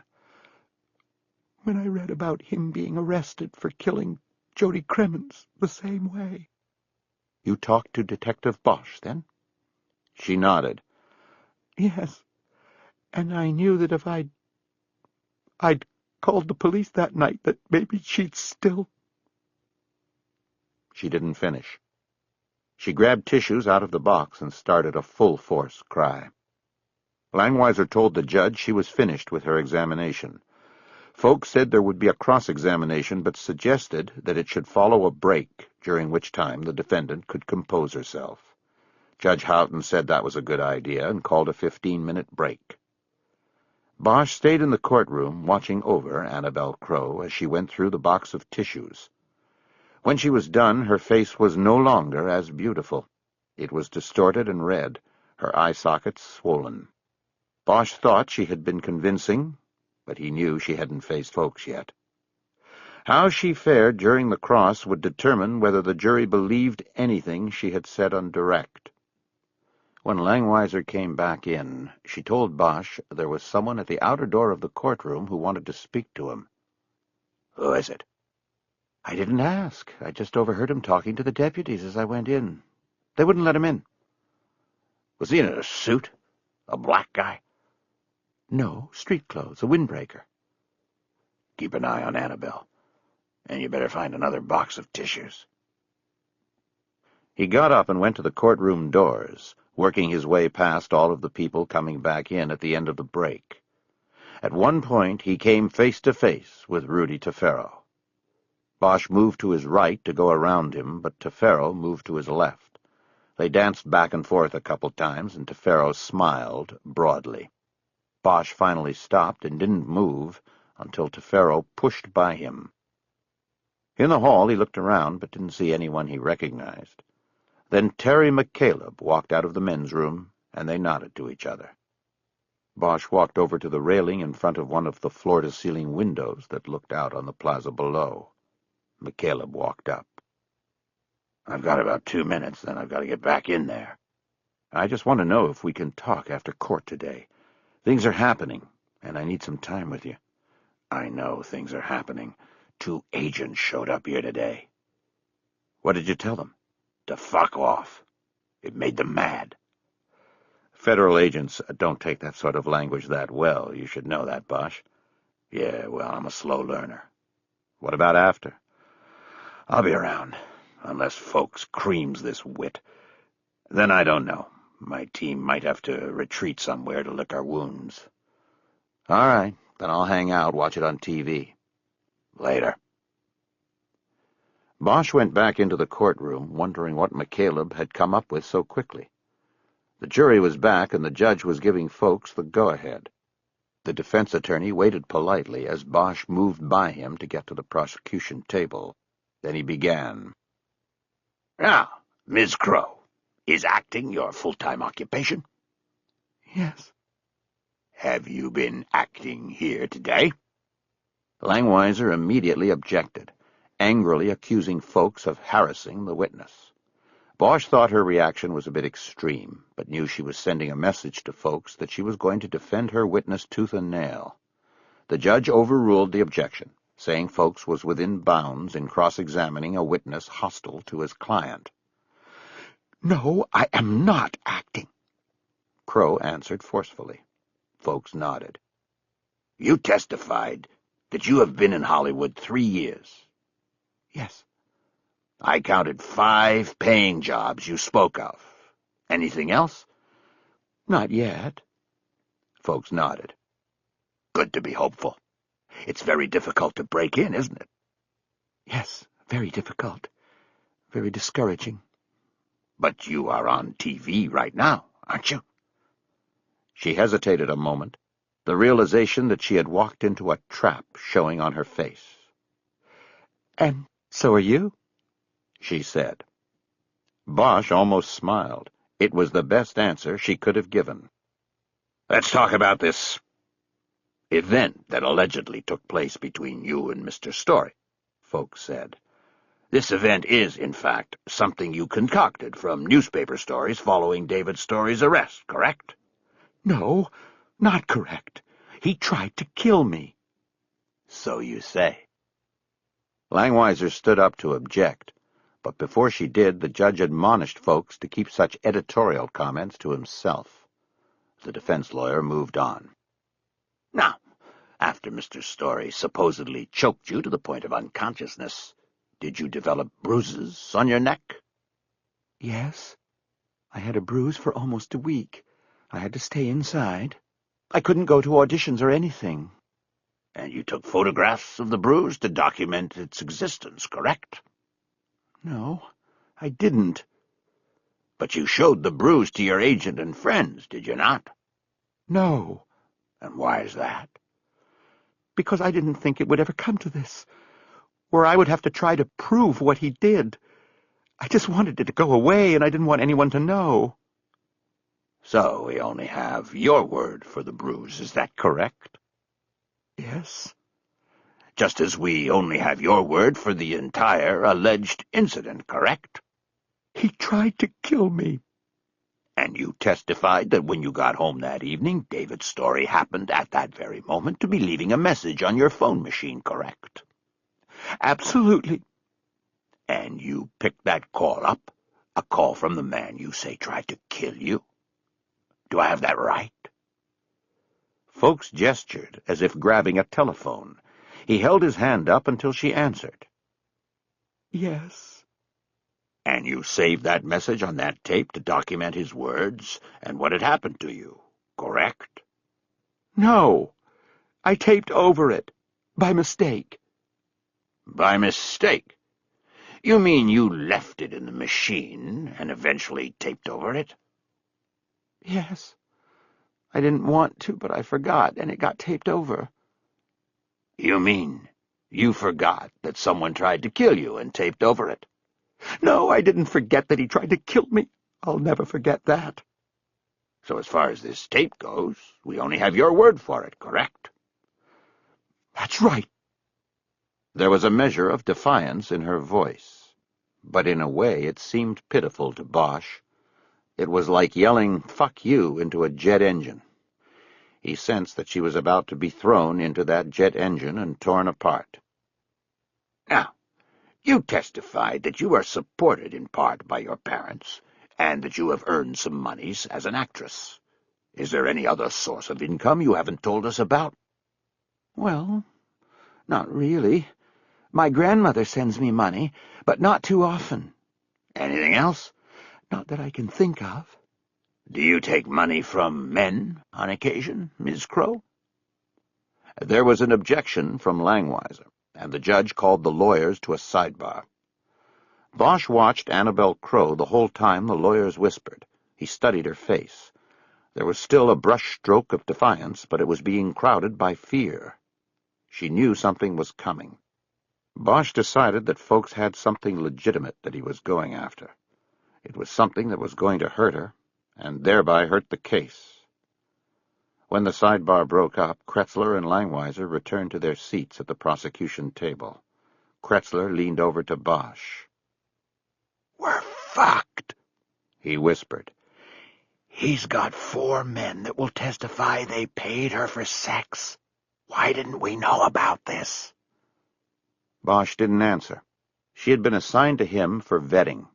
He'd questioned her at length about her personal life and had run her prints for an arrest record. Her answers and the computer run were clean. If she'd never been popped for prostitution, and she denied any criminal activities to Bosch, there wasn't much else he could have done. Back at the lectern, folks rephrased the question. "Miss Crow, have you ever taken money from men in exchange for sex?" No, absolutely not. That is a lie. "Do you know a man named Andre Snow?" Yes, I do. "If he were to testify under oath that he paid you for sexual relations, would he be lying?" Yes, he would. Folks named 3 other men, and they went through the same loop of Crow, acknowledging that she knew them, but denying she had ever sold them sex. "Then have you ever taken money from these men, but not for sex?" Folks asked in a false tone of exasperation. Yes, on occasion. But it had nothing to do with whether we had sex or not. Then what did it have to do with? Them wanting to help me. I considered them friends. Did you ever have sex with them? Annabel Crow looked down at her hands and shook her head. Are you saying no, Ms. Crow? I'm saying that I didn't have sex with them every time they gave me money. They didn't give me money every time we had sex. One thing had nothing to do with the other. You're trying to make it look like something it's not. I'm just asking questions, Ms. Crow, as it's my job to do. As it's your job to tell this jury the truth. After a long pause, folks said he had no further questions.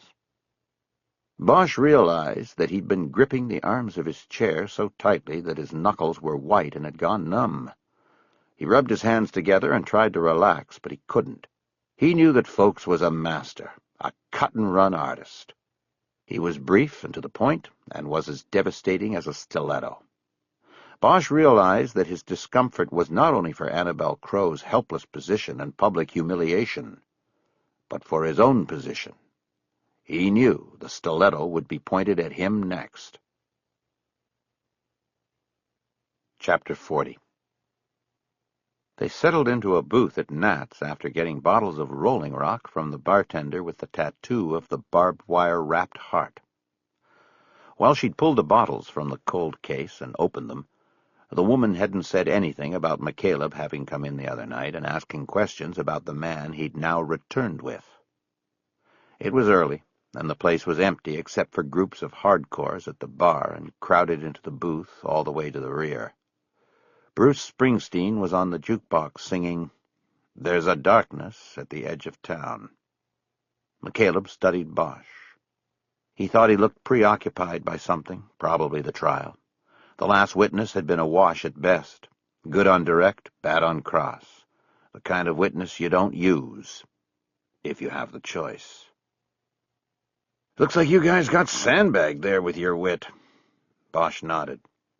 My fault. I should have seen it coming. I looked at her and thought she was so beautiful she couldn't possibly... I just believed her. I know what you mean. Last time I trust a face. You guys still look like you're in good shape.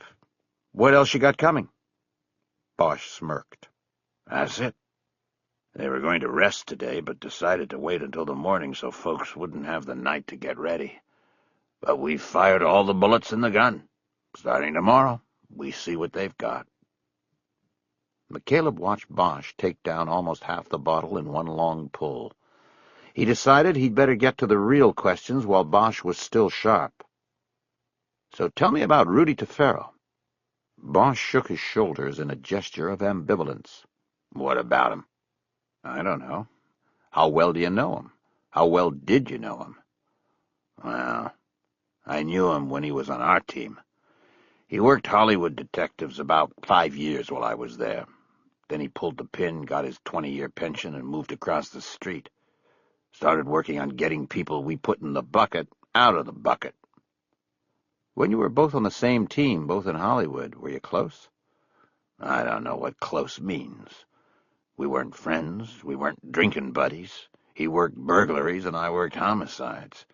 What are you asking so much about him for? What's she got to do with... He stopped and looked at McCaleb, the wheels obviously turning inside. Rod Stewart was now singing Twisting the Night Away. Are you fucking kidding me? Bosch finally asked. You're looking at... Let me just ask some questions, McCaleb interjected. Then you can ask yours. Bosch drained his bottle and held it up until the bartender noticed. No table service, guys, she called over. Sorry. Fuck that, Bosch said. He slid out of the booth and went to the bar. He came back with 4 more rocks, though McCaleb had barely begun to drink his first one. Ask away, Bosch said. Why weren't you too close? Bosch put both elbows on the table and held a fresh bottle with both hands. He looked out of the booth and then at McCaleb. 5, 10 years ago, there were 2 groups in the Bureau, and to a large extent, it was this way in the department, too. It was like the saints and the sinners, 2 distinct groups. The born-agains and the born-againsts. Something like that. McCaleb remembered. It had become well known in local law enforcement circles a decade earlier that a group within the LAPD known as the born-agains had members in key positions and was holding sway over promotions and choice assignments. The group's numbers, several hundred officers of all ranks, were members of a church in the San Fernando Valley where the department's deputy chief in charge of operations was a lay preacher. Ambitious officers joined the church in droves, in hopes of impressing the deputy chief and enhancing their career prospects. How much spirituality was involved was in question, but when the deputy chief delivered his sermon every Sunday at the 11 o'clock service, the church would be packed to standing room only, with off-duty cops casting their eyes fervently on the pulpit. McCaleb had once heard a story about a car alarm going off in the parking lot during an 11 o'clock service. The hapless hype rummaging through the vehicle's glove compartment soon found himself surrounded by 100 guns, pointed by off-duty cops. I take it you were on the sinners team, Harry. Bosch smiled and nodded. Of course. And Tefero was on the saints. Yeah, and so was our lieutenant at the time, a paper pusher named Harvey Pounds. He and Tefero had their little church thing going, and so they were tight. I think anybody who was tight with Pounds, whether because of church or not, wasn't somebody I was going to gravitate toward, if you know what I mean. And they weren't going to gravitate toward me. McCaleb nodded. He knew more than he was letting on to. Pounds was the guy who messed up the gun case, he said. The one you pushed through the window. He's the one. Bosch dropped his head and shook it in self-disgust. Was Tefero there that day? Tefero? I don't know. Probably. Well, wasn't there an IAD investigation with witness reports? Yeah, but I didn't look at it. I mean, I pushed the guy through a window in front of the squad. I wasn't going to deny it. And later, what, a month or so? Pounds ends up dead in the tunnel up in the hills. Griffith Park, yeah. And it's still open. Bosch nodded. Technically. You said that before. What does that mean? It means it's open, but nobody's working it. The LAPD has a special classification for cases like it, cases they don't want to touch. It's what's called closed by circumstances other than arrest. And you know those circumstances? Bosch finished his second bottle, slid it to the side, and pulled a fresh bottle in front of him. You're not drinking, he said. You're doing enough for both of us. Do you know those circumstances? Bosch leaned forward. Listen, I'm going to tell you something very few people know about, okay? McCaleb nodded. He knew better to ask a question now. He would just let Bosch tell it. Because of that window thing, I went on suspension. When I got tired of walking around my house, staring at the walls, I started investigating an old case, a cold case, a murder case. I went freelancing on it, and I ended up following a blind trail to some very powerful people. But at the time, I had no badge, no real standing. So a few times, when I made some calls, I used Pound's name. You know, I was trying to hide what I was doing. If the department found out you were working a case while on suspension, things would have gotten worse for you. Exactly. So I used his name when I made what I thought were some routine, innocuous calls. But then one night, somebody called Pounds up and told him that they had something for him, some urgent information. He went to the meet, by himself. Then they found him later in that tunnel. He'd been beaten pretty bad, like they tortured him. Only he couldn't answer their questions because he was the wrong guy. I was the one who had used his name. I was the one they wanted. Bosch dropped his chin to his chest and was silent for a long moment. I got him killed, he said without looking up. The guy was a purebred asshole, but my actions got him killed. Bosch suddenly jerked his head up and drank from his bottle. McCaleb saw his eyes were dark and shiny. They looked weary. Is that what you want to know, Terry? Does that help you? McCaleb nodded. How much of this would Tefero have known? Nothing. Could he have thought you were the one who called Pounds out that night? Maybe. There were people who did and probably still do, but what does it mean? What's it got to do with gun? McCaleb took his first long drink of beer. It was cold, and he felt the chill in his chest. He put the bottle down and decided it was time to give something back to Bosch.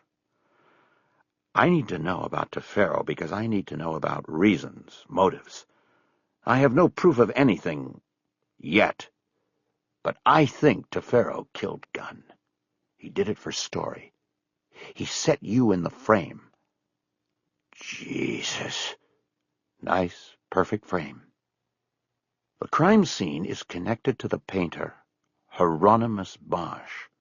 The painter is connected to you as his namesake, and then you are connected to Gunn.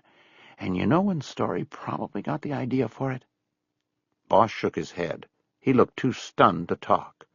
The day you tried to interview him in his office. You played the tape in court last week. You identified yourself on it by your full first name. I always do.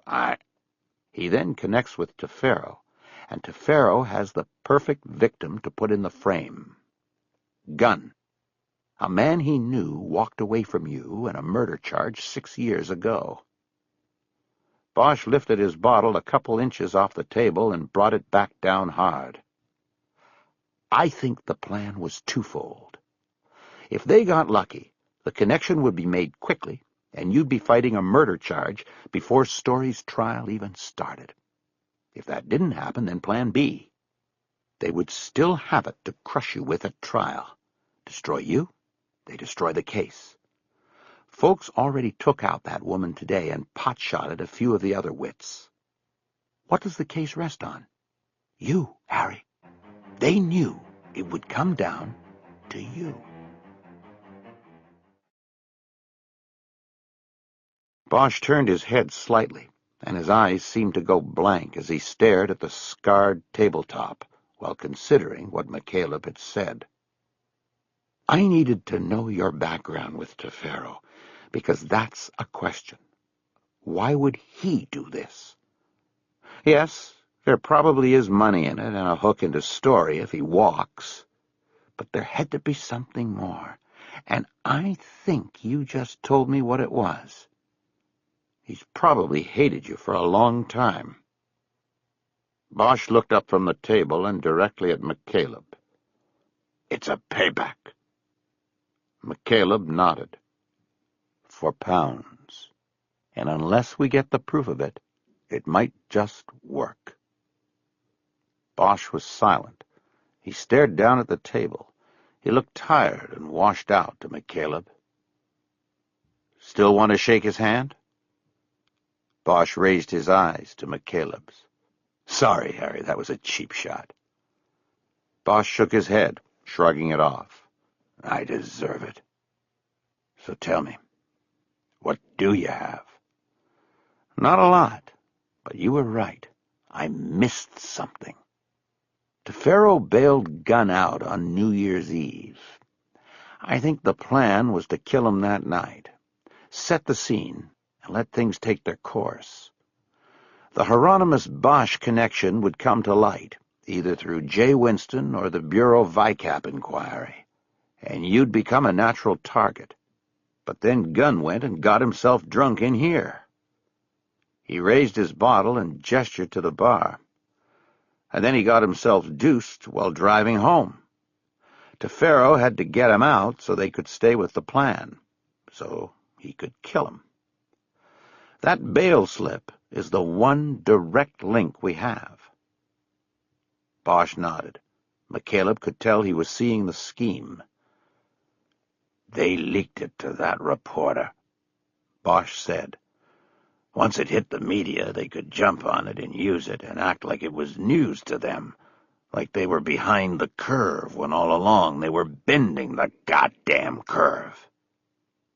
McCaleb nodded hesitantly. He didn't bring up Buddy Lockridge's admission because it threw a jam into the working theory. What? Bosch asked. Nothing. I'm just thinking. You've got nothing other than Tefero posting the bail? A traffic ticket. And that's it for now.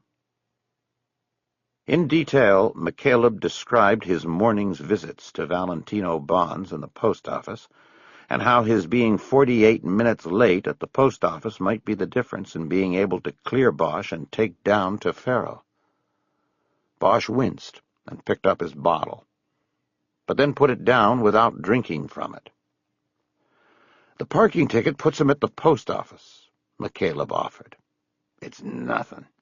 He's got an office 5 blocks away. He could claim it was the only parking place he could find. He could say he lent his car to somebody. It's nothing. McCaleb didn't want to concentrate on what they didn't have. He wanted to fill in pieces.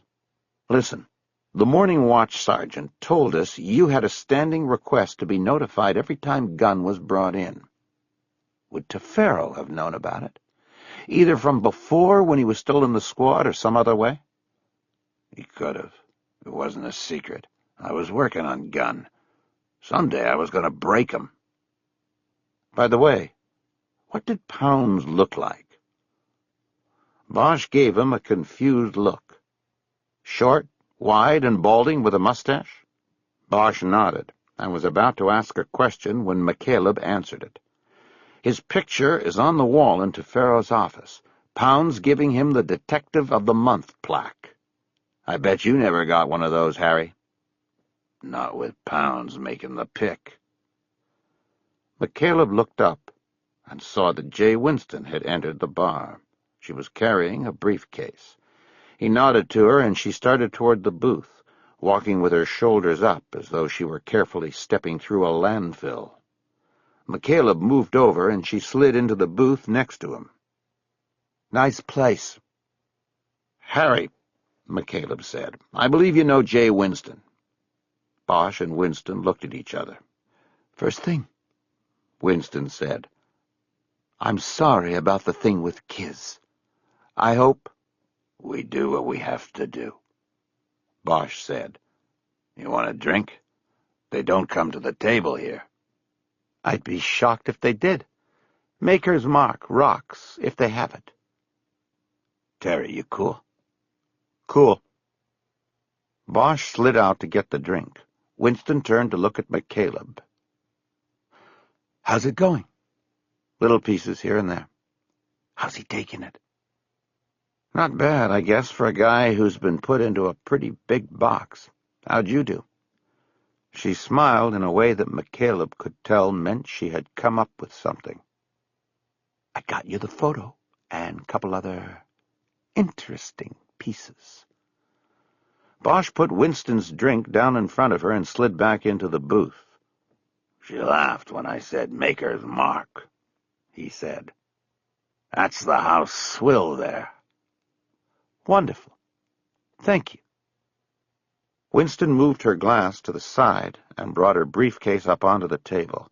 She opened it, removed a file, and then closed the briefcase and put it back on the floor next to the booth. McCaleb watched Bosch, watching her. There was an expectant look on his face. Winston opened the file and slid a 5x8 photo of Rudy Tefero over to McCaleb. "That's from his bonding license. It's 11 months old." She then referred to a page of typed notes. "I went to county lockup and pulled everything on Story. He was held there until they transferred him to Van Nuys jail for the trial. During his stay in county, he had 19 visits from Tefero. The first 12 visits coming during the first 3 weeks he was there. During that same period, folks only visited him 4 times. A lawyer in Folk's office visited an additional 4 times, and Story's executive assistant, a woman named Batilda Lockett, visited 6 times. That's it. He was meeting with his investigator more often than his lawyers." "That's when they planned it," McCaleb said. She nodded and then smiled in that same way again. "What?" McCaleb asked. "Just saving the best for last." She brought her briefcase back up and opened it. "The jail keeps records of all property and possessions of inmates, things that were brought in with them, things approved and passed to them by visitors. There is a notation in Story's records that his assistant, Batilda Lockett, was allowed to give him a book during the 2nd of her 6 visits. According to the property report, it was called The Art of Darkness. I went to the downtown library and checked it out." From her briefcase she took a large, heavy book with a blue cloth cover. She started opening it on the table. There was a yellow post-it sticking out as a marker. "It's a study of artists who use darkness as a vital part of the visual medium, according to the introduction." She looked up and smiled as she got to the post-it. "It has a rather long chapter on Hieronymus Bosch, complete with illustrations." McCaleb lifted his empty bottle and clicked against her glass, which she still hadn't touched. He then leaned in, along with Bosch, to look at the pages. "Beautiful," he said. Winston turned the pages. The book's illustrations of Bosch's work included all of the painting from which pieces of the crime scene could be traced. The stone operation, the 7 deadly sins with the eye of God, the Last Judgment, and the Garden of Earthly Delights. "He planned the thing right there from his cell," McCaleb marveled. "Looks like it," Winston said. They both looked at Bosch, who was nodding his head almost imperceptibly. "Now your turn, Harry," McCaleb said. Bosch looked perplexed. "My turn at what?" "At making good luck." McCaleb slid the picture of Tefero across the table and nodded toward the bartender. Bosch slid out and took the photo to the bar. "We're still just dancing around the edges," Winston said as they both watched Bosch question the bartender about the photo. "We've got little pieces, but that's it." "I know," McCaleb said. He couldn't hear what was being said at the bar. The music was too loud. Van Morrison singing, "The Wild Night is Coming." Bosch nodded to the bartender and came back to the booth. "She recognizes him. Drinks Kahlua and cream, of all things. She can't put him here with gun, though." McCaleb shrugged his shoulders in a no-big-deal gesture. It was worth the shot. "You know where this is going, don't you?" Bosch said, his eyes shifting from McCaleb's to Winston's and then back. "You're going to have to make a play. It's going to be the only way. And it's got to be a damn good play, because my ass is on the line." McCaleb nodded. "We know," he said. "When? I'm running out of time." McCaleb looked at Winston. It was her call. "Soon," she said. "Maybe tomorrow. I haven't gone into the office with this yet. I have to finesse my captain on it, because last he knew, Terry here was banished and I was working with the Bureau on you. I also have to get a DA involved, because when we make the move, we'll have to move fast. If it all works out, I say we take Tefero in tomorrow night and make the play to him." Bosch looked down at the table with a rueful smile. He slid an empty bottle back and forth between his hands. "I met those guys today. The agents." "I heard. You didn't exactly assure them of your innocence. They came back all hot and bothered." Bosch looked up. "So what do you need from me on this?" "We need you to sit tight," Winston said. "We'll let you know about tomorrow night." Bosch nodded. "There's one thing," McCaleb said. "The exhibits from the trial, do you have access to them?" "During court, yeah. Otherwise they stay with the clerk. Why?" "Because Story obviously had existing knowledge of the painter Hieronymus Bosch. He had to have recognized your name during that interview and known what he could do with it. So I'm thinking that book his assistant brought him in jail had to be his own. He told her to bring it to him." Bosch nodded. "The picture of the bookcase." McCaleb nodded. "You got it. I'll let you know." Bosch looked around the place. "Are we done here?" "We're done," Winston said. "We'll be in touch." She slid out of the booth, followed by Bosch and McCaleb.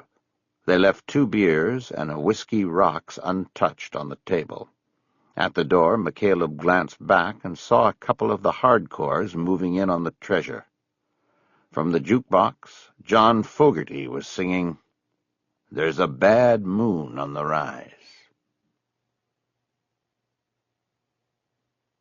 Chapter 41. The chill off the water worked its way into McCaleb's bones. He shoved his hands deep into the pockets of his windbreaker and turtled his neck as far down into the collar as he could, as he carefully made his way down the ramp to the Cabrillo Marina docks. Though his chin was down, his eyes were alert and scanning the docks for unusual movement. Nothing caught his attention. He glanced at Buddy Lockridge's sailboat as he passed. Despite all of the junk, surfboards, bikes, gas grill, an ocean kayak, and other assorted equipment and debris, crowding the deck, he could see the cabin lights were on. He walked quietly on the wood planking. He decided that whether Buddy was awake or not, it was too late, and McCaleb was too tired and cold to deal with his supposed partner. Still, as he approached the following sea, he couldn't help but move his mind over the sharp-edged anomaly in his working theory on the case. Back at the bar, Bosch had been correct when he deduced that someone from the Story camp had to have leaked the story of the gun investigation to the New Times. McCaleb knew that the only way the current case theory hung together was if Tefero, or maybe Folks, or even Story from jail, had been Jack McAvoy's source. The problem was that Buddy Lockridge had told McCaleb that he had leaked the investigation to the weekly tabloid. Now the only way, at least as it appeared to McCaleb, that this could work would be if both Buddy and someone in Story's defense group leaked the same information to the same media source. And this, of course, was a coincidence that even a believer in coincidence would have a difficult time accepting. McCaleb tried to put it out of his mind for the moment. He got to the boat, looked around again, and stepped down into the cockpit. He unlocked the slider and went in, turning on the lights. He decided that in the morning he would go over and question Buddy more carefully about what he had done and who he had talked to. He locked the door and put his keys and the videotape he'd been carrying down on the chart table. He immediately went to the galley and poured a large glass of orange juice. He then turned the upper deck lights off and took the juice with him down to the lower deck, where he went into the head and quickly began his evening pill ritual. As he swallowed the pills and orange juice, he looked at himself in the small mirror over the sink. He thought about what Bosch had looked like, the weariness clearly set deep in his eyes. McCaleb wondered if he would get the same look in a few years, after a few more cases. When he was finished with his medicine routine, he stripped off his clothes and took a quick shower, the water feeling ice-cold because the water heater hadn't been on since he had crossed in the boat the day before. Shivering, he went into the master cabin and put on a pair of boxer shorts and a sweatshirt. He was dead tired, but once he got into the bed, he decided he should write a few notes about his thoughts on how J. Winston should run the play with Tefero. He reached down to the nightstand's drawer, where he kept pens and scratch pads. When he opened it, he found a folded newspaper crammed into the small drawer space.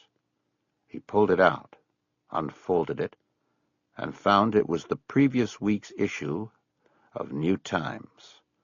The pages had been folded backwards so that the rear advertising section was at the front.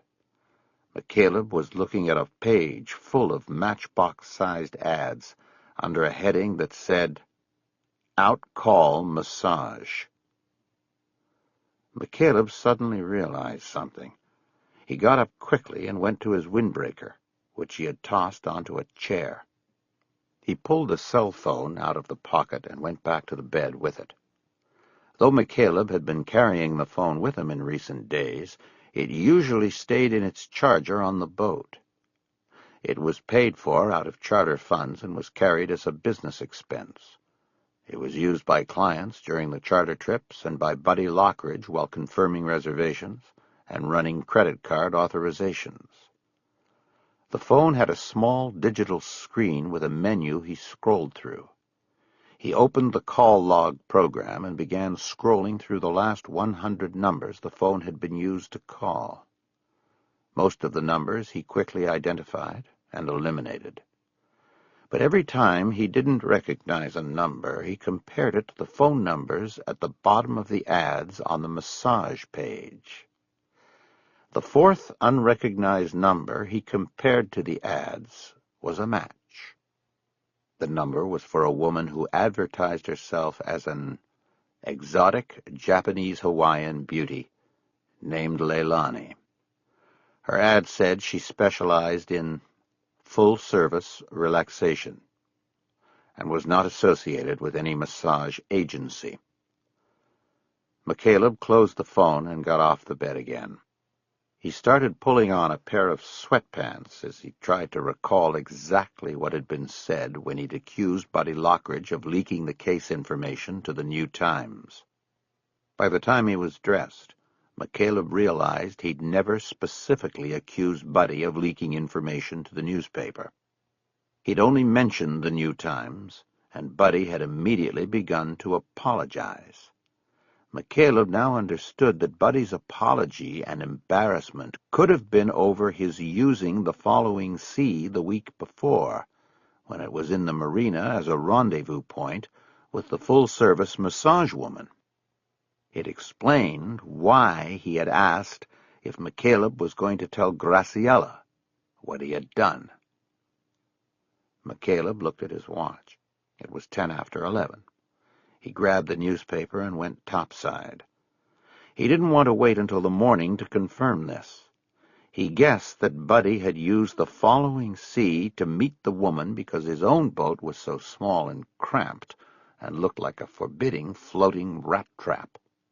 There was no master cabin, just one open space that was as crowded with junk as the deck above. If Buddy had the following sea available to him, he would have used it. In the salon, he didn't bother turning on the lights. He leaned over the couch and looked out the window to the boat's left.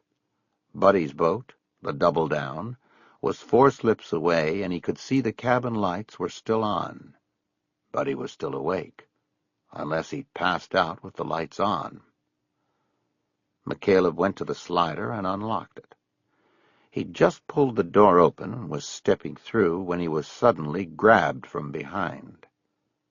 Before he understood what was happening, an arm came over his right shoulder and in front of him. It bent at the elbow, and his neck was shoved into the V it formed by his attacker's other forearm. The triangle this created closed like a vice on both sides of his neck, compressing the carotid arteries that carried oxygenated blood to his brain. McCaleb had an almost clinical understanding of what was happening. He began to struggle. He brought his arms up and tried to dig his fingers under the forearm and biceps on either side of his neck, but it was no use. He was already weakening. He was dragged back away from the door and into the darkness of the salon. He reached his left hand back to the point where his attacker's right hand gripped his left forearm, the weak point of the triangle. But he had no leverage and was losing power quickly.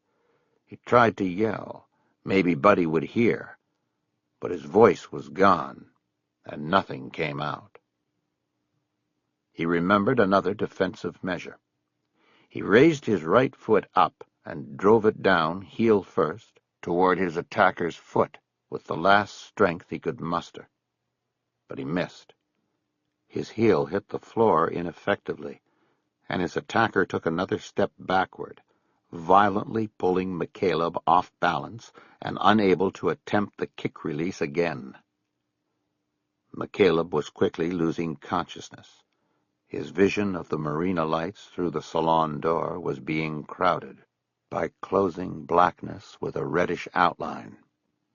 His last thoughts were that he was in the grip of a classic chokehold, the kind taught at police departments across the country until too many deaths resulted from its use. Soon even that thought drifted away, and he saw no lights. The darkness moved in and took him. Chapter 42. McCaleb came awake to tremendous muscular pain in his shoulders and upper legs. When he opened his eyes, he realized he was lying chest down across the master cabin's bed. His head was lying flat on the mattress, his left cheek down, and he was staring at the headboard. It took him a moment before he remembered that he had been on his way to visit Buddy Lockridge when he'd been attacked from behind. He became completely conscious and tried to relax his aching muscles, but realized he couldn't move. His wrists were bound behind his back, and his legs were bent backward at the knees and were being held in that position by someone's hand. He lifted his head off the mattress and tried to turn. He couldn't get the angle. He dropped back to the mattress and turned his head to the left. He lifted up once again and turned to see Rudy Tefero standing next to the bed, smiling at him. With one gloved hand he was holding McCaleb's feet, which were bound at the ankles and folded back toward his thighs. Comprehension rushed over him. McCaleb realized he was naked, and that he was bound and held in the same posture as he had seen the body of Edward Gunn. The reverse fetal pose from the painting by Hieronymus Bosch. A cold chill of terror exploded in his chest. He instinctively flexed his leg muscles. Tefero was ready for it. His feet barely moved, but he heard 3 clicks behind his head and became aware of the ligature around his neck. "Easy," Tefero said. "Easy now. Not yet." McCaleb stopped his movement. Tefero continued to press his ankles down toward the back of his thighs. "You've seen the setup before," Tefero said matter-of-factly. "This one's a little different. I strung together a bunch of snap cuffs, like every L.A. cop carries around in the trunk of his car." McCaleb understood the message. The plastic strips first invented to bundle cables together, but found to be useful by police agencies faced with occasional social unrest and the need to make mass arrests. A cop can carry one set of handcuffs, but hundreds of snap cuffs. String them around the wrists, slide the end through the lock. Tiny grooves in the plastic strip click and lock as the tie gets tighter. The only way to remove it is to cut it off. McCaleb realized that the clicking sound he'd just heard had been a snap cuff tightening around his neck. "So you be careful now," Tefero said. "Hold real steady." McCaleb put his face down into the mattress. His mind was racing, looking for the way out. He thought if he could engage Tefero, he might buy some time. But time for what? "How'd you find me?" He spoke into the mattress. "Easy enough. My little brother followed you from my shop and got your plate. You should look around more often. Make sure you aren't being followed." "I'll remember that." He understood the plan. It would look like Gunn's killer had gotten McCaleb when he had gotten too close. He turned his head again so he could see Tefero. "It's not going to work, Tefero," he said. "People know. They're not going to buy that it was Bosch." Tefero smiled down at him. "You mean Jay Winston? Don't worry about her. I'm going to go pay her a visit when I'm done here with you. 8801 Willoughby, Apartment 6, West Hollywood. She was easy to find, too." He raised his free hand and waved the fingers as though he were playing the piano or typing. "Let your fingers do the walking through the voter's registration. I've got it on a CD-ROM. She's a registered Democrat, if you can believe it. A homicide cop who votes Democrat. Wonders never cease. There are others. The FBI's on this. They're on Bosch, not me. I saw them today at the courthouse." He reached down and ticked one of the snap cuffs strung from McCaleb's legs to his neck. "And these, I'm sure, will help bring them directly to Detective Bosch." He smiled at the genius of his own plan, and McCaleb knew his thinking was sound. Twilly and Friedman would go after Bosch like a pair of dogs chasing either side of a car. "Hold steady now." Tefero let go of his feet and moved out of his sight. McCaleb strained to keep his legs from unfolding. Almost immediately he felt the muscles in his legs start to burn. He knew he didn't have the strength to hold them for long. "Please." Tefero returned to view. He was holding a plastic owl in both hands, a delighted smile on his face. "Took this one off one of the boats down the dock. A little weathered, but it'll work out nice. Gonna get another one for Winston." He looked around the room as if looking for a place for the owl. He settled on a shelf above the built-in bureau. He placed the owl there, looked back at McCaleb once, and then adjusted it so the plastic bird's gaze was upon him. "Perfect," he said. McCaleb closed his eyes. He could feel his muscles vibrating with the strain. An image of his daughter appeared in his mind. She was in his arms. Her eyes were watching him over the bottle and telling him not to worry or be afraid. It soothed him. He concentrated on her face and somehow thought he could even smell her hair. He felt tears going down his face, and his legs started to give way. He heard the clicking of the cuffs, and Tefero grabbed his legs and held them. "Not yet." Something hard banged off McCaleb's head and thudded on the mattress next to him. He turned his face and opened his eyes, and saw it was the videotape he had gone back to borrow from Lucas, the post office security officer. He looked at the post office emblem of the flying eagle on the sticker Lucas had put on the tape for him. "I hope you don't mind, but while you were sleeping off the chokehold, I took a look at the tape on your VCR. I couldn't find anything on it. It's blank. Why is that?" McCaleb felt a pang of hope. He realized that the only reason he wasn't already dead was because of the tape. Tefero had found it, and it raised too many questions. It was a break. McCaleb tried to think of a way to turn it further to his advantage. The tape was supposed to be blank. They were going to use it as a prop when they brought Tefero in and tried to play him. It would have been part of a bluff. They would hold it up and tell him they had him on tape sending the money order. But they actually wouldn't play it. Now McCaleb thought he might be able to still use it, but in reverse. Tefero shoved down hard on his ankles, so hard they came close to touching McCaleb's buttocks. McCaleb groaned from the stress on his muscles. Tefero eased back.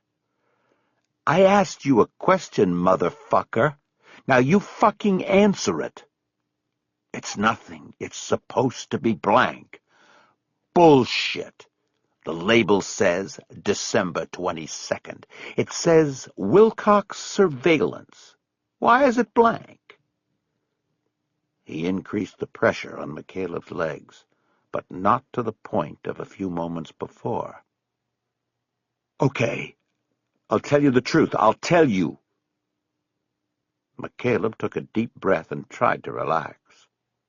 In the moment his body was still, when the air was held in his lungs, he thought he detected a movement of the boat that was out of rhythm with the gentle rise and fall cycle of the marina's wake.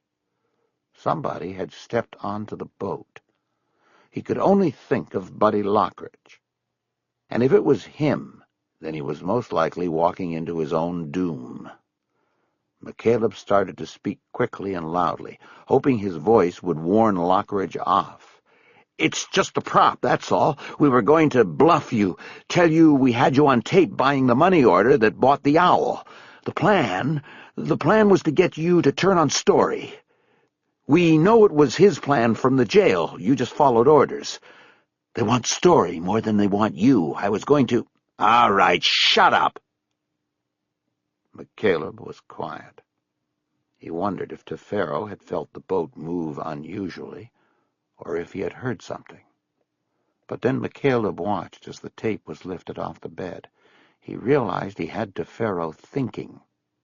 After a long moment of silence, Tefero finally spoke. "I think you're full of shit, McCaleb. I think this tape is out of one of those multiplex surveillance systems they use. It won't read on a regular VCR. If it didn't seem that every muscle in his body was screaming in pain, McCaleb might have smiled. He had Tefero. He was helplessly hog-tied on the bed, but he was playing his captor. Tefero was second-guessing his own plan. "Who else has copies?" Tefero asked. McCaleb didn't answer. He started thinking that he'd been wrong about the boat's movement. Too much time had gone by. There was no one else on board. Tefero rapped the tape hard on the back of McCaleb's head. "I said, who else has copies?" There was a new note in the tone of his voice. One part confidence had been removed and replaced with one equal part fear that there was a flaw in his perfect plan. "Fuck you," McCaleb said. "You do what you have to do with me. Either way, you'll be finding out who's got copies soon enough." Tefero pushed down on his legs and leaned over him. McCaleb could feel his breath close to his ear. "Listen to me, you fucking—" There was a sudden, loud crash from behind McCaleb. "Don't fucking move!" a voice called. In the same instant, Tefero stood up and let go of McCaleb's legs. The sudden release of pressure, coupled with the jarring noise, made McCaleb startle and involuntarily flex his muscles at once. He heard the zipping sound of snap cuffs clicking in several places of his bindings. In chain reaction, the cuff around his neck pulled tight and locked. He tried to raise his legs, but it was too late. The cuff was set. It was biting into his neck. He had no air. He opened his mouth, but not a sound came out. Chapter 43. Harry Bosch stood in the doorway of the boat's downstairs cabin and pointed his gun at Rudy Tefero. His eyes widened as he took in the whole room. Terry McCaleb was naked on the bed, his arms and legs bound behind him. Bosch saw that several snap cuffs had been linked together and used to bind his wrists and ankles, while a leader ran from his ankles and under his wrists to a loop around his neck. He couldn't see McCaleb's face, but saw the plastic was digging tightly into his neck and the skin was a dark rouge. He was strangling. "Turn around!" he yelled at Tefero. "Get back against the wall." "He needs help, Bosch. I said get back against the fucking wall, now!" He raised the gun to Tefero's chest level to drive home the order. Tefero raised his hands and started turning to the wall. Okay, I'm turning around." As soon as Tefero had turned, Bosch moved quickly into the room and shoved the big man up against the wall. He glanced at McCaleb. He could see his face now. It was getting redder. His eyes were opened and bugged. His mouth was opened in a desperate but fruitless bid for air. Bosch pushed the barrel of his gun into Tefero's back and reached his other hand around him to check for a weapon. He pulled a handgun out of his belt and then stepped back. He looked at McCaleb again and knew he didn't have any time. The problem was controlling Tefero and getting to McCaleb to cut him free. He suddenly knew what needed to be done. He stepped back and brought his hands together so that the guns were side by side. He raised them over his head and brought the butts of both guns down violently into the back of Tefero's head. The big man pitched forward, going face first into the wood-paneled wall, and then dropping to the floor motionless. Bosch turned and dropped both guns onto the bed and quickly pulled out his keys. Hold on. His fingers scrabbling, He pulled the blade out of the penknife attached to the keychain. He reached to the plastic cuff embedded around McCaleb's neck, but couldn't get his fingers underneath it. He shoved McCaleb onto his side and quickly worked his fingers under the cuff at the front of his neck. He slipped the blade in and sliced through the cuff, the point of the knife just nicking the skin beneath it. A horrible sound came from McCaleb's throat as he gulped air into his lungs and tried to speak at the same time. The words were unintelligible, lost in the instinctive urgency for oxygen intake. "Shut up and breathe!" Bosch yelled. "Just breathe!" There came an interior rattling sound with each breath McCaleb took. Bosch saw a vibrant red line running the circumference of his neck. He gently touched McCaleb's neck, wanting to feel for possible damage to the trachea or larynx or the arteries. McCaleb roughly turned his head on the mattress and tried to move away. "Just cut me loose!" The words made him cough violently into the mattress, his whole body shaking from the trauma. Bosch used the knife to cut his hands free and then his ankles. He saw red ligature marks on both sets of limbs. He pulled all the snap cuffs away and threw them on the floor. He looked around and saw the sweatpants and shirt on the floor. He picked them up and threw them onto the bed. McCaleb was slowly turning back to face him, his face still as red as a new potato. You saved. Don't talk." There was a groan from the floor, and Bosch saw Tefero start moving as he began to regain consciousness. Bosch stepped over and stood straddling him. He took his handcuffs off his belt, bent down, and then violently pulled Tefero's arms behind his back to cuff him. While he worked, he talked to McCaleb. "Hey, you want to take this guy out? Tie him to the anchor and drop him over the side. It'd be fine by me. I wouldn't even blink about it." McCaleb didn't respond. He was pulling himself into a sitting position. Finished with the cuffing process, Bosch straightened up and looked down at Tefero, who'd now opened his eyes. "Stay still, shithead, and get used to those cuffs. You're under arrest for murder, attempted murder, and general conspiracy to be an asshole. I think you know your rights, but do yourself a favor and don't say a word until I get the card out and read it to you." The moment he was done speaking, Bosch became aware of a creaking sound coming from the hallway. In that second, he realized someone had used his words as cover to get close to the doorway. Things seemed to drop into a slow-motion sense of clarity.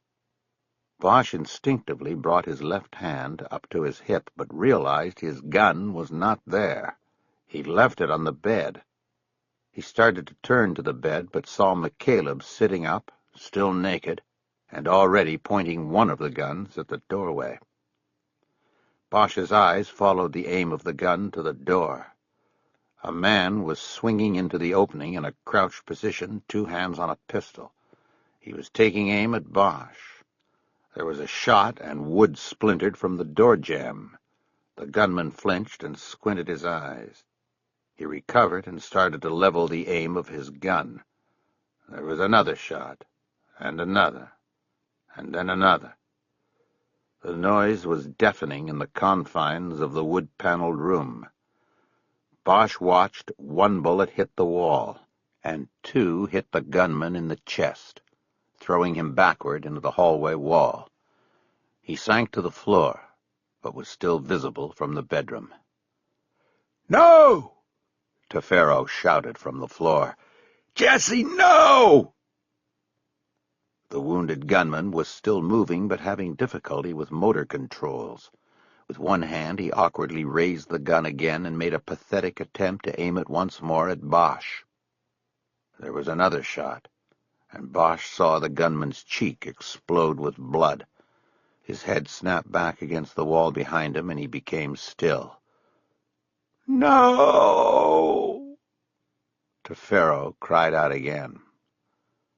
And then there was silence. Bosch looked at the bed. McCaleb still held the gun aimed at the door. A cloud of blue gunpowder smoke was rising into the center of the room. The air smelled acrid and burned. Bosch picked his gun up off the bed and went out to the hallway. He squatted down next to the gunman, but didn't need to touch him to know he was dead. During the shooting, he thought he recognized him as Tefero's younger brother who worked in the bail bonds office. Now most of his face was gone. Bosch got up and went into the head to grab a tissue. He then used it to take the gun out of the dead man's grip. He carried it back into the master cabin and put it down on the nightstand. The gun McCaleb had used was now lying on the bed. McCaleb stood on the other side of the bed. He had the sweatpants on and was pulling the shirt over his head. Once his head came through, he looked at Bosch. Bosch nodded. "Looks like we're even," he said. Tefero worked his way up into a sitting position against the wall. Blood had run out of his nose and down around both sides of his mouth. It looked like a grotesque Fu Manchu. Bosch guessed that his nose had been broken when he'd gone face first into the wall.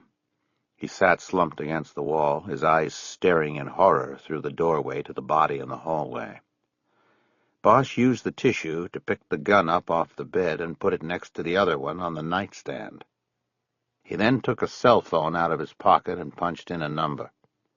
While he waited for the call to connect, he looked at Tefero. "You got your little brother killed, Rudy," he said. "That's too bad." Tefero lowered his eyes and started crying. Bosch's call was answered at Central Dispatch. He gave the address of the marina and said he was going to need a homicide team from the officer-involved shooting unit. He would need a coroner's crew and techs from Scientific Investigation Division to respond as well. He told the dispatcher to make all notifications by landline. He didn't want the media to get wind of the incident off a police scanner until the time was right. He closed the phone and held it up for McCaleb to see. "You want an ambulance? You should get checked out." "I'm fine." "Your neck looks like it could—" "I said I'm fine." Bosch nodded. "Suit yourself." He came around the bed and stood in front of Tefero. "I'm going to get him out of here, put him in the car."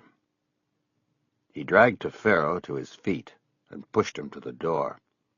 As he passed his brother's body in the hallway, Tefero let out a loud, animal-like wail, a kind of sound Bosch was surprised to hear coming from such a big man. "Yeah, it's too bad," Bosch said without a note of sympathy in his voice. "The kid had a bright future helping you kill people and getting people out of jail." He shoved Tefero toward the steps up to the salon. On the way up the gangway to the parking lot, Bosch saw a man standing on the deck of a sailboat cluttered with rafts and surfboards and other junk. The man looked at Bosch, and then Tefero, and then back to Bosch. His eyes were wide, and it was clear he recognized them, probably from the trial coverage on TV. "Hey, I heard shots. Is Terry okay?" "He's going to be fine." "Can I go talk to him?" "Better not. The cops are coming. Let them handle it." "Hey, you're Bosch, aren't you? From the trial?" "Yeah, I'm Bosch." The men said nothing else. Bosch kept moving with Tefero. When Bosch came back onto the boat a few minutes later, McCaleb was in the galley drinking a glass of orange juice. Behind him and down the steps, the splayed legs of a dead man were visible. "A neighbor of yours out there asked about you." McCaleb nodded. "Buddy." That's all he said. Bosch looked out the window and back up at the parking lot. He thought he could hear sirens in the distance, but thought it might just be the wind playing sound games. "They're going to be here any minute," he said. "How's the throat?" I hope you can talk, because we're going to have a lot of explaining to do. It's fine. Why were you here, Harry? Bosch put his car keys down on the countertop. He didn't answer for a long moment. I just sort of guessed you might be drawing a bead, that's all. How so? You busting in on his brother at the office this morning. I figured that if he followed you, he might have gotten a plate or something they could trace to you here. McCaleb looked pointedly at him. And what? You were hanging out in the marina and saw Rudy, but not little brother? No, I just drove down and cruised around a little. I saw Rudy's old Lincoln parked up there in the lot and figured something was going on. I never saw the little brother. He must have been hiding somewhere and watching. I'm thinking he was on the docks, looking for an owl he could take off a boat to use at Winston's. They were improvising tonight. Bosch nodded. Anyway, I was looking around and saw the door open on your boat and decided to check it out. I thought it was too cold a night, and you were too careful a guy to sleep with the door open like that. McCaleb nodded. Bosch now heard the unmistakable sound of approaching sirens and looked out the window and across the docks to the parking lot. He saw 2 patrol cars glide in and stop near his slickback where Tefero was locked in the back. They killed the sirens, but left the blue lights flashing. I better go meet the boys in blue, he said. Chapter 44. For most of the night they were separated and then questioned again. Then the interrogators switched rooms, and they heard the same questions once more from different mouths. 5 hours after the shooting on the following sea, the doors were opened, and McCaleb and Bosch stepped out into a hallway at Parker Center. Bosch came up to him then. You okay? Tired, yeah. McCaleb watched him put a cigarette in his mouth, but not light it. I'm heading out to the sheriff's, Bosch said. I want to be there. McCaleb nodded. I'll see you there. They stood side by side behind the one-way glass, squeezed in next to the videographer. McCaleb was close enough to smell Bosch's menthol cigarette breath and the glove-box cologne he had seen him put on in his car while driving behind him out to Whittier. He could see the faint reflection of Bosch's face in the glass, and he realized he was looking through it into what was happening in the next room. On the other side of the glass was a conference table with Rudy Tefero seated next to a public defender named Arnold Prince. Tefero had white tape spread across his nose and cotton in both nostrils. He had 6 stitches in the crown of his head which couldn't be seen because of his full head of hair. Paramedics had treated him for a broken nose and the head laceration at Cabrillo Marina. Across from Tefero sat Jay Winston. To her right was Alice Short from the DA's office. To her left was Deputy Chief Irvin Irving of the LAPD and Donald Twilley of the FBI. The early morning hours had been spent with all law enforcement agencies remotely involved in the investigation, jockeying for the best position to take advantage of what all players knew to be a major case. It was now 6:30 in the morning, and time to question the suspect. It had been decided that Winston would handle the questioning, it being her case from the beginning, while the other 3 looked on and were available to her for advice. She began the interview by stating the date, time, and identities of those in the room. She then read Tefero his constitutional rights and had him sign an acknowledgment form. His attorney then said that Tefero would not be making a statement at the present time. That's fine, Winston said, her eyes on Tefero. I don't need him to talk to me. I want to talk to him. I want to give him an idea of what he's facing here. I don't want there to be any regrets down the line over miscommunications or his passing up the one opportunity to cooperate that he'll be given. She looked down at the file in front of her and opened it. McCaleb recognized the top sheet as a DA's office complaint form. Mr. Tefero, Winston began. I want you to know that this morning we are charging you with the first-degree murder of Edward Gunn on January 1st of this year, the attempted murder of Terry McCaleb on this date, and the murder of Jesse Tefero, also on this date. I know you know the law, but I am compelled to explain the last charge. Your brother's death occurred during the commission of a felony. Therefore, under California law, you, as his co-conspirator, are held responsible for his death. She waited a beat, staring into Tefero's seemingly dead eyes. She went back to reading the complaint. Further, you should know that the district attorney's office has agreed to file a count of special circumstances in regard to the murder of Edward Gunn. To wit, murder for hire. The addition of special circumstances will make it a death penalty case. Alice? Short leaned forward. She was an attractive but petite woman in her late 30s with big, engaging eyes. She was the deputy chief in charge of major trials. It was a lot of power in such a small body, especially when contrasted with the size of the man across the table from her. "Mr. Tefero, you were a policeman for 20 years, she said. You, more than most, know the gravity of your actions. There is not a case I can think of that cries out more for the death penalty. We will ask a jury for it, and I have no doubt we will get it." Her rehearsed part of the play finished, Short leaned back in her chair and deferred to Winston. There was a long silence while Winston stared at Tefero and waited for him to look back at her. Eventually, his eyes came up and held on hers. "Mr. Tefero, you've been around, and you've even been in the opposite position in rooms just like this before. I don't think we could play a game on you if we had a year to work it out. So no game, just the offer. A one-time offer that will be rescinded permanently when we walk out of this room. It comes down to this." The focus of Tefero's eyes had dropped to the table again. Winston leaned forward and looked up into them. "Do you want to live, or do you want to take your chances with the jury? It's as simple as that. And before you answer, there are a few things to consider.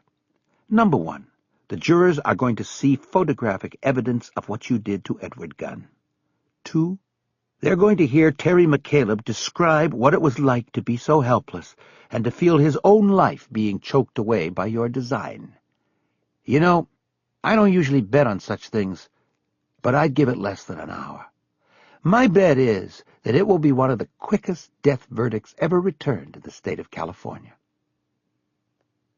Winston pulled back and closed the file in front of her. McCaleb found himself nodding. She was doing very well. "We want your employer," Winston said. "We want physical evidence that will link him to the gun case. I have a feeling that someone like you would take precautions before carrying out such a scheme. Whatever it is, we want what you have." She looked at Short, and the prosecutor nodded, her way of saying well done. Almost half a minute went by. Finally, Tefero turned to his attorney and was about to whisper a question. Then he turned back to Winston. "Fuck it, I'll ask myself. Without acknowledging a fucking thing here. What if you drop the special circumstances? What am I facing?" Winston immediately burst out laughing and shook her head. McCaleb smiled. "Are you kidding?" Winston asked. "What am I facing? Man, you are going to be buried in concrete and steel. That's what you are facing. You are never, ever going to see the light of day again. Deal? No deal. That is a given and non-negotiable." Tefero's attorney cleared his throat. "Ms. Winston, this is hardly a professional manner in which—" "I don't give a shit about my manner. This man is a killer. He's no different from a hitman except— No, he's worse. He used to carry a badge, and that makes it all the more despicable. So this is what we'll do for your client, Mr. Prince. We'll take guilty pleas to the murder of Edward Gunn and the attempted on Terry McCaleb. Life without on both counts. Non-negotiable. We'll no-bill the charge on his brother. Maybe it will help him live with it better if he doesn't carry the charge. I don't really care. What I care about is that he understands that his life, as he knows it, is over. He's gone, and he can either go to death row or supermax, but he's going to one of them and not coming back. She looked at her watch. You've got about 5 minutes, and then we're out of here. You don't want the deal? Fine. We'll take both of them to trial. Story might be a long shot, but there's no question about Mr. Tefero here. Alice is going to have prosecutors knocking down her door, sending her flowers and chocolates. Every day is going to be Valentine's Day, or Valentino's Day, as the case may be. This one's a ticket to Prosecutor of the Year. Prince brought a slim briefcase up onto the table and slid his legal pad into it. He hadn't written a word on it. "Thank you for your time," he said. "I think what we'll do is proceed to a bail hearing and go from there with discovery and other matters." He pushed his chair back and stood up. Tefero slowly raised his head and looked at Winston, his eyes badly bloodshot from the hemorrhaging of his nose. "It was his idea to make it look like a painting," he said. "David Story's idea." There was a moment of stunned silence, and then the defense attorney sat down heavily and closed his eyes in pain. "Mr. Tefero," Prince said, "I am strongly advising—" "Shut up!" Tefero barked. "You little pissant! You're not the one facing the needle." He looked back at Winston. "I'll take the deal, as long as I don't get charged with my brother." Winston nodded. Tefero turned to Short and pointed his finger and waited. She nodded. "Deal," she said. "One thing," Winston said quickly. "We're not going into this with your word against his. What else have you got?" Tefero looked at her, and a thin, dead smile cracked across his face. In the viewing room, Bosch stepped closer to the glass. McCaleb saw his reflection more clearly on the glass. His eyes stared unblinking. "I've got pictures," Tefero said. Winston hooked her hair behind her ear and narrowed her eyes. She leaned across the table. "Pictures? What do you mean? Photographs? Photographs of what?" Tefero shook his head. "No, pictures. He drew pictures for me while we were in the attorney visiting room in jail, drawings of what he wanted the scene to look like, so it would look like the painting." McCaleb gripped his hands into fists at his sides. "Where are the drawings?" Winston said. Tefero smiled again. "Safe deposit box, City National Bank, Sunset and Doheny. The keys on the ring that was in my pocket." Bosch brought his hands up and slapped them together. "Bang!" he exclaimed, loud enough that Tefero turned and looked toward the glass. "Please," the videographer whispered. "We're taping." Bosch went to the door of the little room and stepped out. McCaleb followed. Bosch turned and looked at him. He nodded.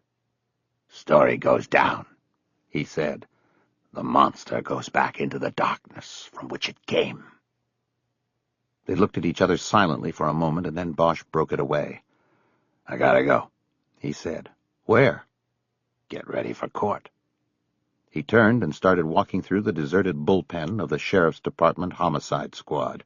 McCaleb saw him bang a fist on a desk and then punch it into the air above him. McCaleb went back into the viewing room and watched the interview continue. Tefero was telling the assemblage in the interview room that David Story had demanded that the killing of Edward Gunn take place on the first morning of the new year. McCaleb listened for a while and then thought of something. He stepped out of the observation room and into the bullpen. Detectives were now filtering in to start the day of work. He went to an empty desk and tore a page off of a notepad on top. He wrote, "Ask about the Lincoln," on it. He folded it and took it to the door to the interview room.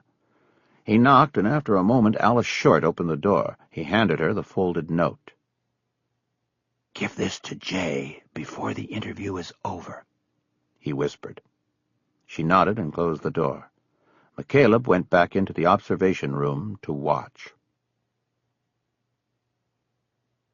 Chapter 45. Freshly showered and shaved, Bosch stepped off the elevator and headed toward the doors to the Division N courtroom. He walked with purpose. He felt like he was a true prince of the city. He'd taken only a few strides when he was accosted by McAvoy, who stepped out of an alcove like a coyote that had been waiting in a cave for his unsuspecting prey. But nothing could dent Bosch's demeanor. He smiled as the reporter fell into stride with him. "Detective Bosch, have you thought any more about what we talked about? I've got to start writing my story today." Bosch didn't slow his pace. He knew that once he got into the courtroom, he wouldn't have a lot of time. "Rudy Tefero," he said. "Excuse me?" "He was your source. Rudy Tefero. I figured it out this morning." "Detective, I told you that I can't reveal—" "Yeah, I know. But see, I'm the one who's revealing it. Anyway, it doesn't matter." "Why not?" Bosch suddenly stopped. McAvoy walked a few steps past and then came back. "Why not?" he asked again. "Today's your lucky day, Jack. I've got 2 good tips for you." "Okay. What?" McAvoy started pulling a notebook from his back pocket. Bosch put his hand on his arm to stop him. "Don't take that out. The other reporters see that. They'll think I'm telling you something." He gestured up the hall to the open door of the media room, where a handful of reporters were loitering and waiting for the day's court session to begin. "Then they'll come over, and I'll have to tell them." McAvoy left the notebook in place. "Okay. What are the tips?" "First of all, you're full of shit in that story. In fact, your source was arrested this morning for the murder of Edward Gunn, as well as the attempted murder of Terry McCaleb." "What? He got—" "Wait. Let me talk. I don't have a lot of time." He waited, and McAvoy nodded. "Yeah, Rudy got popped. He killed Gunn. The plan was to put it on me and spring it on the world during the defense case." "Are you saying that Story was a part of—" "Exactly. Which brings me to tip number 2, and that is, if I were you, I would be in that courtroom today long before the judge comes in and starts things. You see those guys standing down there? They're going to miss it, Jack. You don't want to be like them." Bosch left him there. He nodded to the deputy on the courtroom door and was allowed in. 2 deputies were walking David Story to his place at the defense table as Bosch came into the courtroom. Folks was already there, and Langweiser and Kretzler were seated at the prosecution table. Bosch looked at his watch as he came through the gate. He had about 15 minutes before the judge would take the bench and call for the jury. He went to the prosecution table but remained standing. He leaned down and put both palms on the table and looked at the 2 prosecutors. "Harry, you ready?"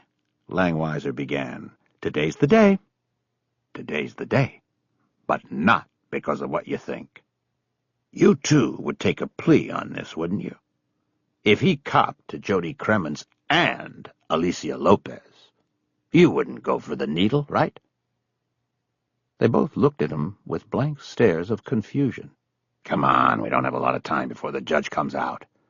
What if I could go over there and in 5 minutes get you 2 murder ones? Alicia Lopez's family would love you for it. You told them you didn't have a case." "Harry, what are you talking about?" Langweiser said. "We floated a plea, twice. Folks shot it down both times." "And we don't have the evidence on Lopez," Kretzler added. "You know that. The grand jury passed. Nobody, no—" "Listen, you want the plea or not? I think I can go over there and get it. I arrested Rudy Tefero for murder this morning. It was a setup orchestrated by Story to get to me. It backfired, and Tefero's taking a deal. He's talking." "Jesus Christ," Kretzler said. He said it too loud. Bosch turned and looked over at the defense table. Both Folks and Story were looking at them. Just past the defense table, he saw McAvoy take a seat in the media gallery that was closest to the defense table. No other reporters had come in and sat down yet. "Harry, what are you talking about?" Langweiser said. "What murder?" Bosch ignored the questions. "Let me go over there," Bosch said. "I want to look in Story's eyes when I tell him." Kretzler and Langweiser looked at each other. Langweiser shook her shoulders and waved her hands in exasperation. "Worth a try. We were only holding death as an ace in the hole." "Okay, then," Bosch said. "See if you can get the clerk to buy me some time with the judge." Bosch stepped around the defense table and stood in front of it, so he could look equally at Folks and Story. Folks was writing something on a legal pad. Bosch cleared his throat, and after a few moments the defense attorney slowly looked up. "Yes, Detective? Shouldn't you be at your table preparing for—" "Where's Rudy Tefero?" Bosch looked at Story as he asked it. Folks looked behind him to the seat against the rail where Tefero normally sat during court sessions. "I'm sure he's on his way," he said. "We have a few minutes." Bosch smiled. "On his way? Yeah, he's on his way. Up to Supermax at Corcoran. Maybe Pelican Cove if he's lucky. I really wouldn't want to be a former cop doing my time in Corcoran." Folks seemed unimpressed. "Detective, I don't know what you're talking about. I am trying to prepare a defense strategy here because I think the prosecution is going to fold its tent today, so if you don't mind." Bosch looked at Story when he responded. "There is no strategy. There is no defense. Rudy Tefero was arrested this morning. He's been charged with murder and attempted murder. I'm sure your client can tell you all about it, Counselor. That is, if you didn't know already."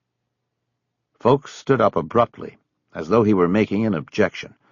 "Sir, it is highly irregular for you to come to the defense table and—" "He cut a deal about 2 hours ago. He's laying it all out." Again, Bosch ignored Folks and looked at Story. "So here's the deal. You've got about 5 minutes to go over there to Langweiser and Kretzler and agree to plead to murder one on Kremens and Lopez." "This is preposterous. I'm going to complain to the judge about this." Bosch now looked at Folks. "You do that, but it doesn't change things. 5 minutes." Bosch stepped away but went to the clerk's desk in front of the judge's bench. The exhibits were lying stacked on a side table. Bosch looked through them until he found the poster he wanted. He slid it out and carried it with him back to the defense table. Folks was still standing, but bending down so Story could whisper in his ear. Bosch dropped the poster, containing the blow-up photo of the bookcase in Story's house, on the table. He tapped his finger on 2 of the books on an upper shelf. The titles on the spines were clearly readable. One title was The Art of Darkness, and the other book was merely titled Bosch. "There's your prior knowledge, right there." He left the exhibit on the defense table and started to walk back to the prosecution table. But after 2 steps he came back and put his palms down flat on the defense table. He looked directly at Story. He spoke in a voice that he knew would be loud enough for McAvoy to hear in the media gallery. "You know what your big mistake was, David?"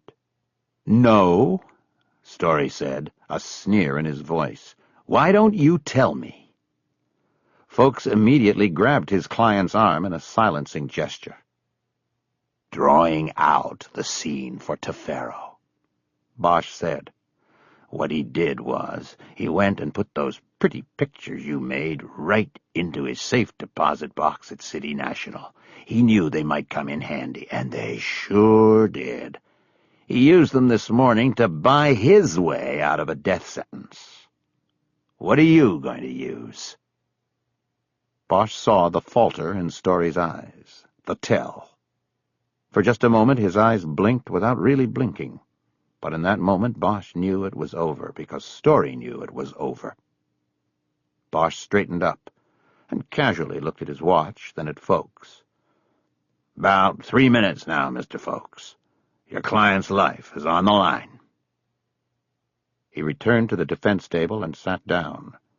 Kretzler and Langweiser leaned toward him and urgently whispered questions, but Bosch ignored them. Let's just see what happens. Over the next 5 minutes, he never once looked over at the defense table. He could hear muffled words and whispers, but couldn't make out any of it. The courtroom filled with spectators and members of the media. Nothing came from the defense table. At precisely 9 a.m., the door behind the bench opened, and Judge Houghton bounded up the steps to his spot. He took his seat and glanced at both the prosecution and defense tables. "Ladies and gentlemen, are we ready for the jury?" "Yes, Your Honor," Kretzler said.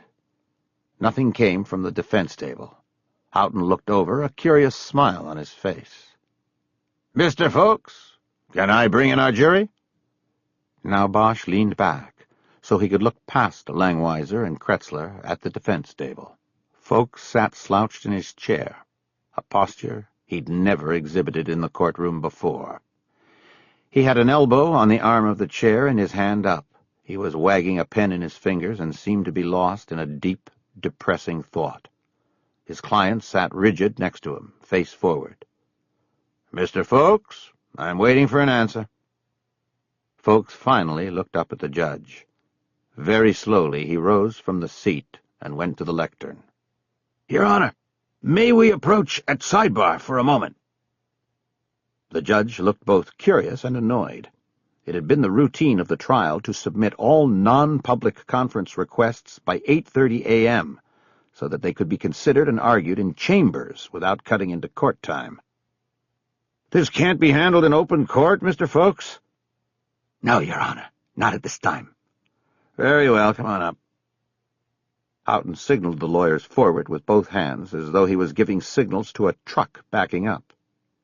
The attorneys approached the side of the bench and huddled with the judge. From his angle, Bosch could see all of their faces, and he didn't need to hear what was being whispered. Folks looked ashen, and after a few words, Kretzler and Langweiser seemed to grow in stature. Langweiser even glanced over at Bosch, and he could read the victory message in her eyes. He turned and looked over at the defendant. He waited, and David's story slowly turned, and their eyes locked one final time. Bosch didn't smile. He didn't blink. He didn't do anything but hold the stare.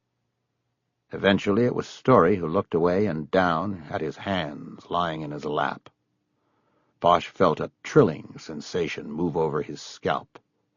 He'd felt it before, times when he had glimpsed the normally hidden face of the monster. The sidebar conference broke up, and the two prosecutors came back quickly to the table, excitement clearly showing in their strides and on their faces. By contrast, J. Reason Folks moved slowly to the defense table. "That's all, Folks," Bosch said under his breath.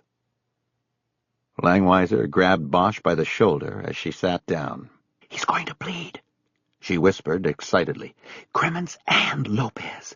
When you went over there, did you say consecutive or concurrent sentencing?" "I didn't say either." "Okay. We just agreed on concurrent, but we're going into chambers to work it out. We need to formally charge Story with Lopez first. You want to come in and make the arrest?" "Whatever, if you want me to." Bosch knew it was just a legal formality. Story was already in custody. "You deserve it, Harry. We want you to be there." "Fine." The judge tapped his gavel once and drew the courtroom's attention. The reporters in the media gallery were all leaning forward in their seats. They knew something big was going on. "We'll stand in recess until 10 o'clock, the judge announced.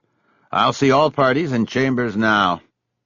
He stood up and quickly went down the 3 stairs to the rear door before the deputy had time to call, "All rise."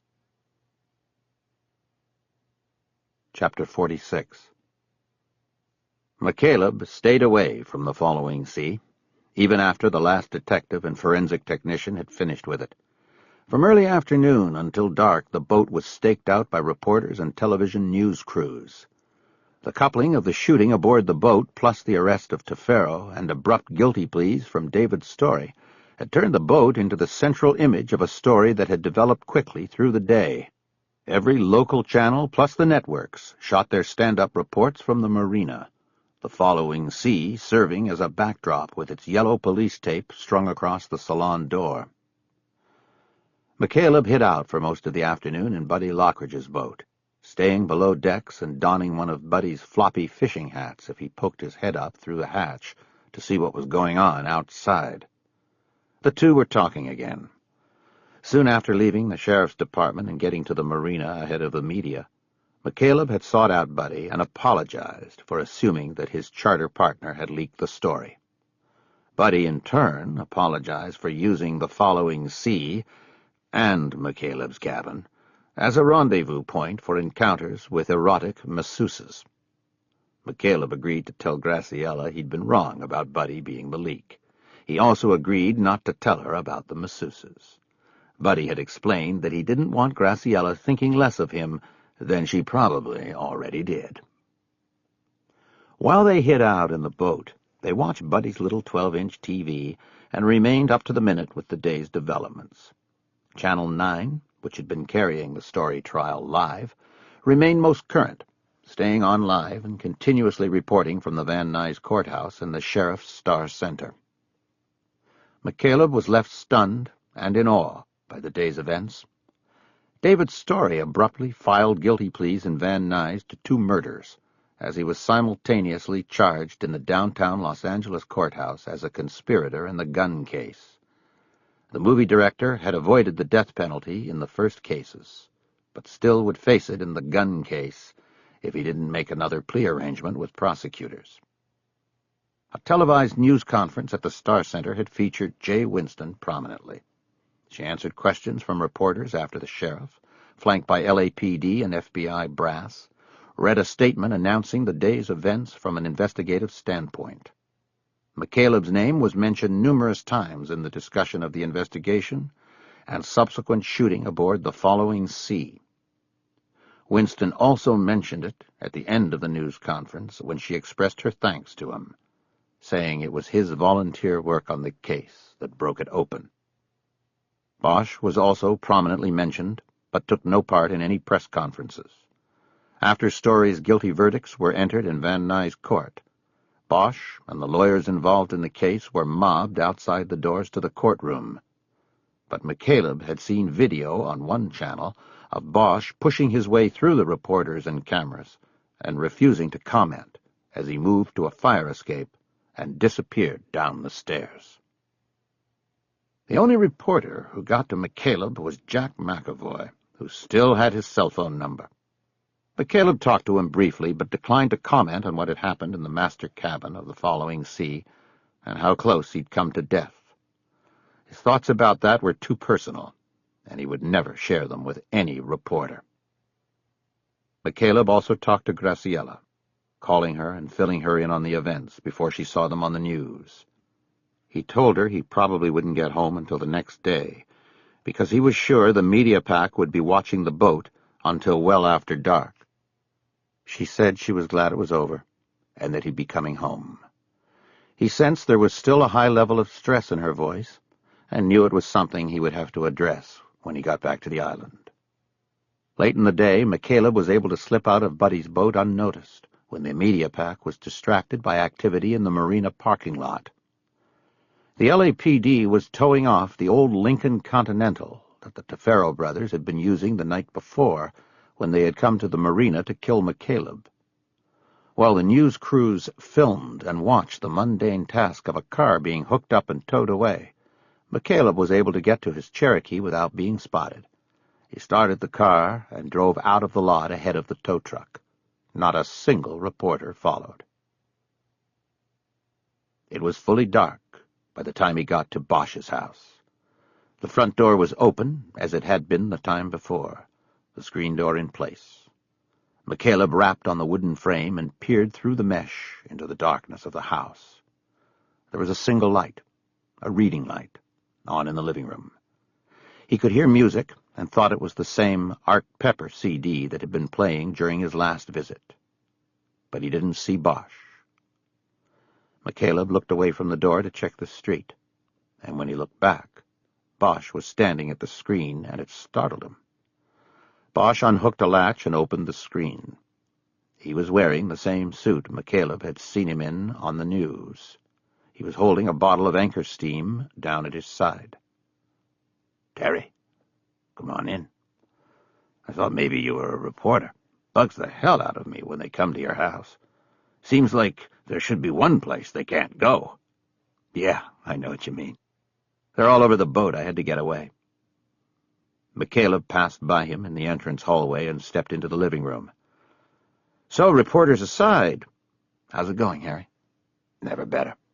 A good day for our side. How's your neck doing?" "Sore as hell, but I'm alive." "Yeah, that's what's important. Want a beer?" That would be good." While Bosch got the beer, McCaleb went out to the rear deck. Bosch had the deck lights off, making the lights of the city more brilliant in the distance.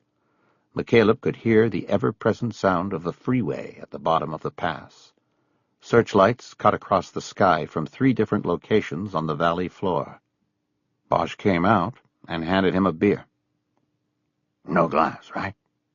"No glass." They looked out into the night and drank their beers silently for a little while. McCaleb thought about how he should say what he wanted to say. He was still working on it. "The last thing they were doing before I left was hooking up to Farrow's car," he said after some time. Bosch nodded. "What about the boat? They finished with it?" "Yeah, they're done." "Is it a mess? They always leave things a mess." "Probably. I haven't been inside. I'll worry about it tomorrow." Bosch nodded. McCaleb took a long draw on his beer and put the bottle down on the railing. He had taken too much. It backed up in his throat and burned his sinuses. "Okay?" Bosch asked. "Yeah, fine." He wiped his mouth with the back of his hand. "Harry, I came up to tell you I'm not going to be your friend anymore." Bosch started to laugh, but then stopped. "What?" McCaleb looked at him. Bosch's eyes were still piercing in the darkness. They'd caught a speck of reflected light from somewhere, and McCaleb could see the 2 pinpoints holding on him. "You should have hung around a little longer this morning while Jay interviewed Tefero." "I didn't have the time." "She asked him about the Lincoln, and he said it was his undercover car. He said he used it on jobs when he didn't want there to be any chance of a trace. It has stolen plates on it, and the registration's phony." "Makes sense, a guy like that having a car for the wet work." "You don't get it, do you?" Bosch had finished his beer. He was leaning with his elbows on the railing. He was peeling the label off the bottle and dropping the little pieces into the darkness below. "No, I don't get it, Terry. Why don't you tell me what you're talking about?" McCaleb picked up his beer, but then put it back down without drinking any more. "His real car, the one he used every day, is a Mercedes 430 CLK. That was the one he caught the ticket with, for parking at the post office when he sent the money order." "Okay, the guy had 2 cars, his secret car and his show car. What does it mean?" "It means you knew something you shouldn't have known." "What are you talking about?" "Knew what?" "Last night I asked you why you came onto my boat. You said you saw Tefero's Lincoln and knew there was something wrong. How did you know that Lincoln was his?" Bosch was silent for a long moment. He looked out into the night and nodded. "I saved your life," he said. "I saved yours." "I said we were even. Leave it at that, Terry." McCaleb shook his head. It felt like there was a fist in his stomach pushing up into his chest, trying to get to his new heart. "I think you knew that Lincoln, and knew it meant trouble for me because you had watched Tefero before. Maybe on a night he was using the Lincoln. Maybe on a night he was watching Gunn and setting up the hit. Maybe on the night he made the hit. You saved my life because you knew something, Harry." McCaleb was quiet for a moment, giving Bosch an opportunity to say something in his defense. That's a lot of maybes, Terry. Yeah, a lot of maybes and one guess. My guess is that somehow you knew, or you figured out back when Tefero hooked up with Story, that they would have to come after you in court. So you watched Tefero, and you saw him draw the bead on Gunn. You knew what was going to happen, and you let it happen. McCaleb took another long drink of beer and put the bottle back down on the railing. A dangerous game, Harry. They almost pulled it off. But I guess if I hadn't come along, you would have figured out some way of pointing it back at them. Bosch continued to stare out into the darkness and say nothing. The one thing I hope is that you weren't the one who tipped Tefero that Gunn was in the tank that night. Tell me you didn't make that call, Harry. Tell me you didn't help get him out so they could kill him like that. Again, Bosch said nothing. McCaleb nodded. You want to shake somebody's hand, Harry? Shake your own. Bosch dropped his gaze and looked down into the darkness below the deck. McCaleb watched him closely and saw him slowly shake his head. We do what we have to do, Bosch said quietly. Sometimes you have choices.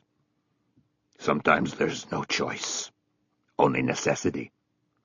You see things happening, and you know they're wrong, but somehow they're also right.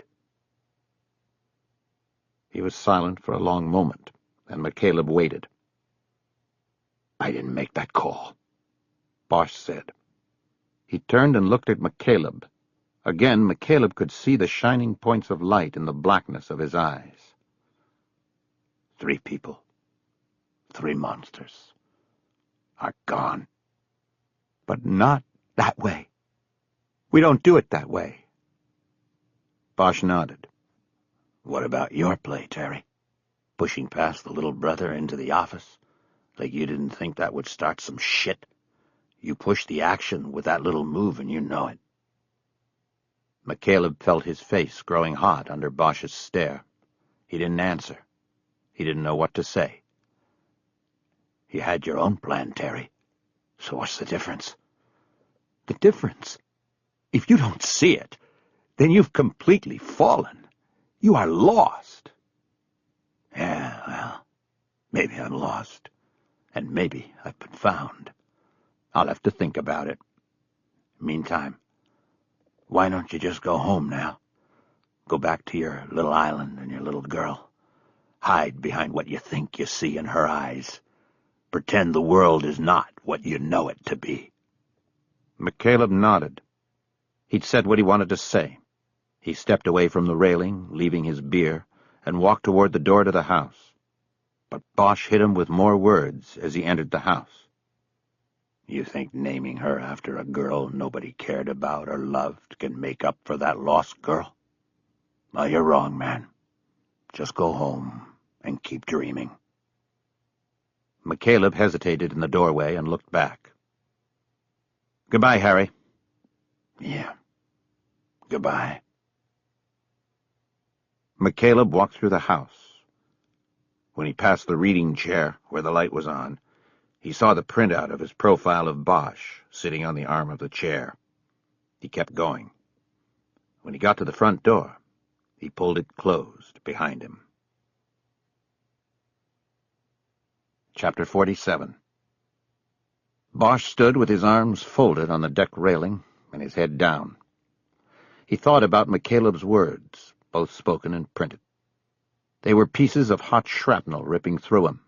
He felt a deep tearing of his interior lining. It felt as though something within had seized him and was pulling him into a black hole, that he was imploding into nothingness. What did I do? He whispered. What did I do? He straightened up and saw the bottle on the railing, its label gone. He grabbed it and threw it as far as he could out into the darkness. He watched its trajectory. He could follow its flight because of moonlight reflecting on the brown glass. He heard the glass explode when the bottle impacted in the brush on the rocky hillside below. He saw McCaleb's half-finished beer and grabbed it. He pulled his arm back, wanting to throw this one all the way to the freeway. Then he stopped. He put the bottle back on the railing and went inside. He grabbed the printed profile off the arm of the chair and started ripping the 2 pages apart. He went to the kitchen, turned the water on, and put the pieces into the sink. He flicked on the garbage disposal and pushed the pieces of paper into the drain. He waited until he could tell by the sound that the paper had been chewed into nothing and was gone. He turned off the disposal and just watched the water running into the drain. Slowly, his eyes came up, and he looked through the kitchen window and out through the Cahuenga Pass. The lights of Hollywood glimmered in the cut, a mirror reflection of the stars of all galaxies everywhere. He thought about all that was bad out there. A city with more things wrong than right. A place where the earth could open up beneath you and suck you into the blackness. A city of lost light. His city. It was all of that, and still, always still, a place to begin again. His city. The city of the second chance. Bosch nodded and bent down. He closed his eyes, put his hands under the water and brought them up to his face.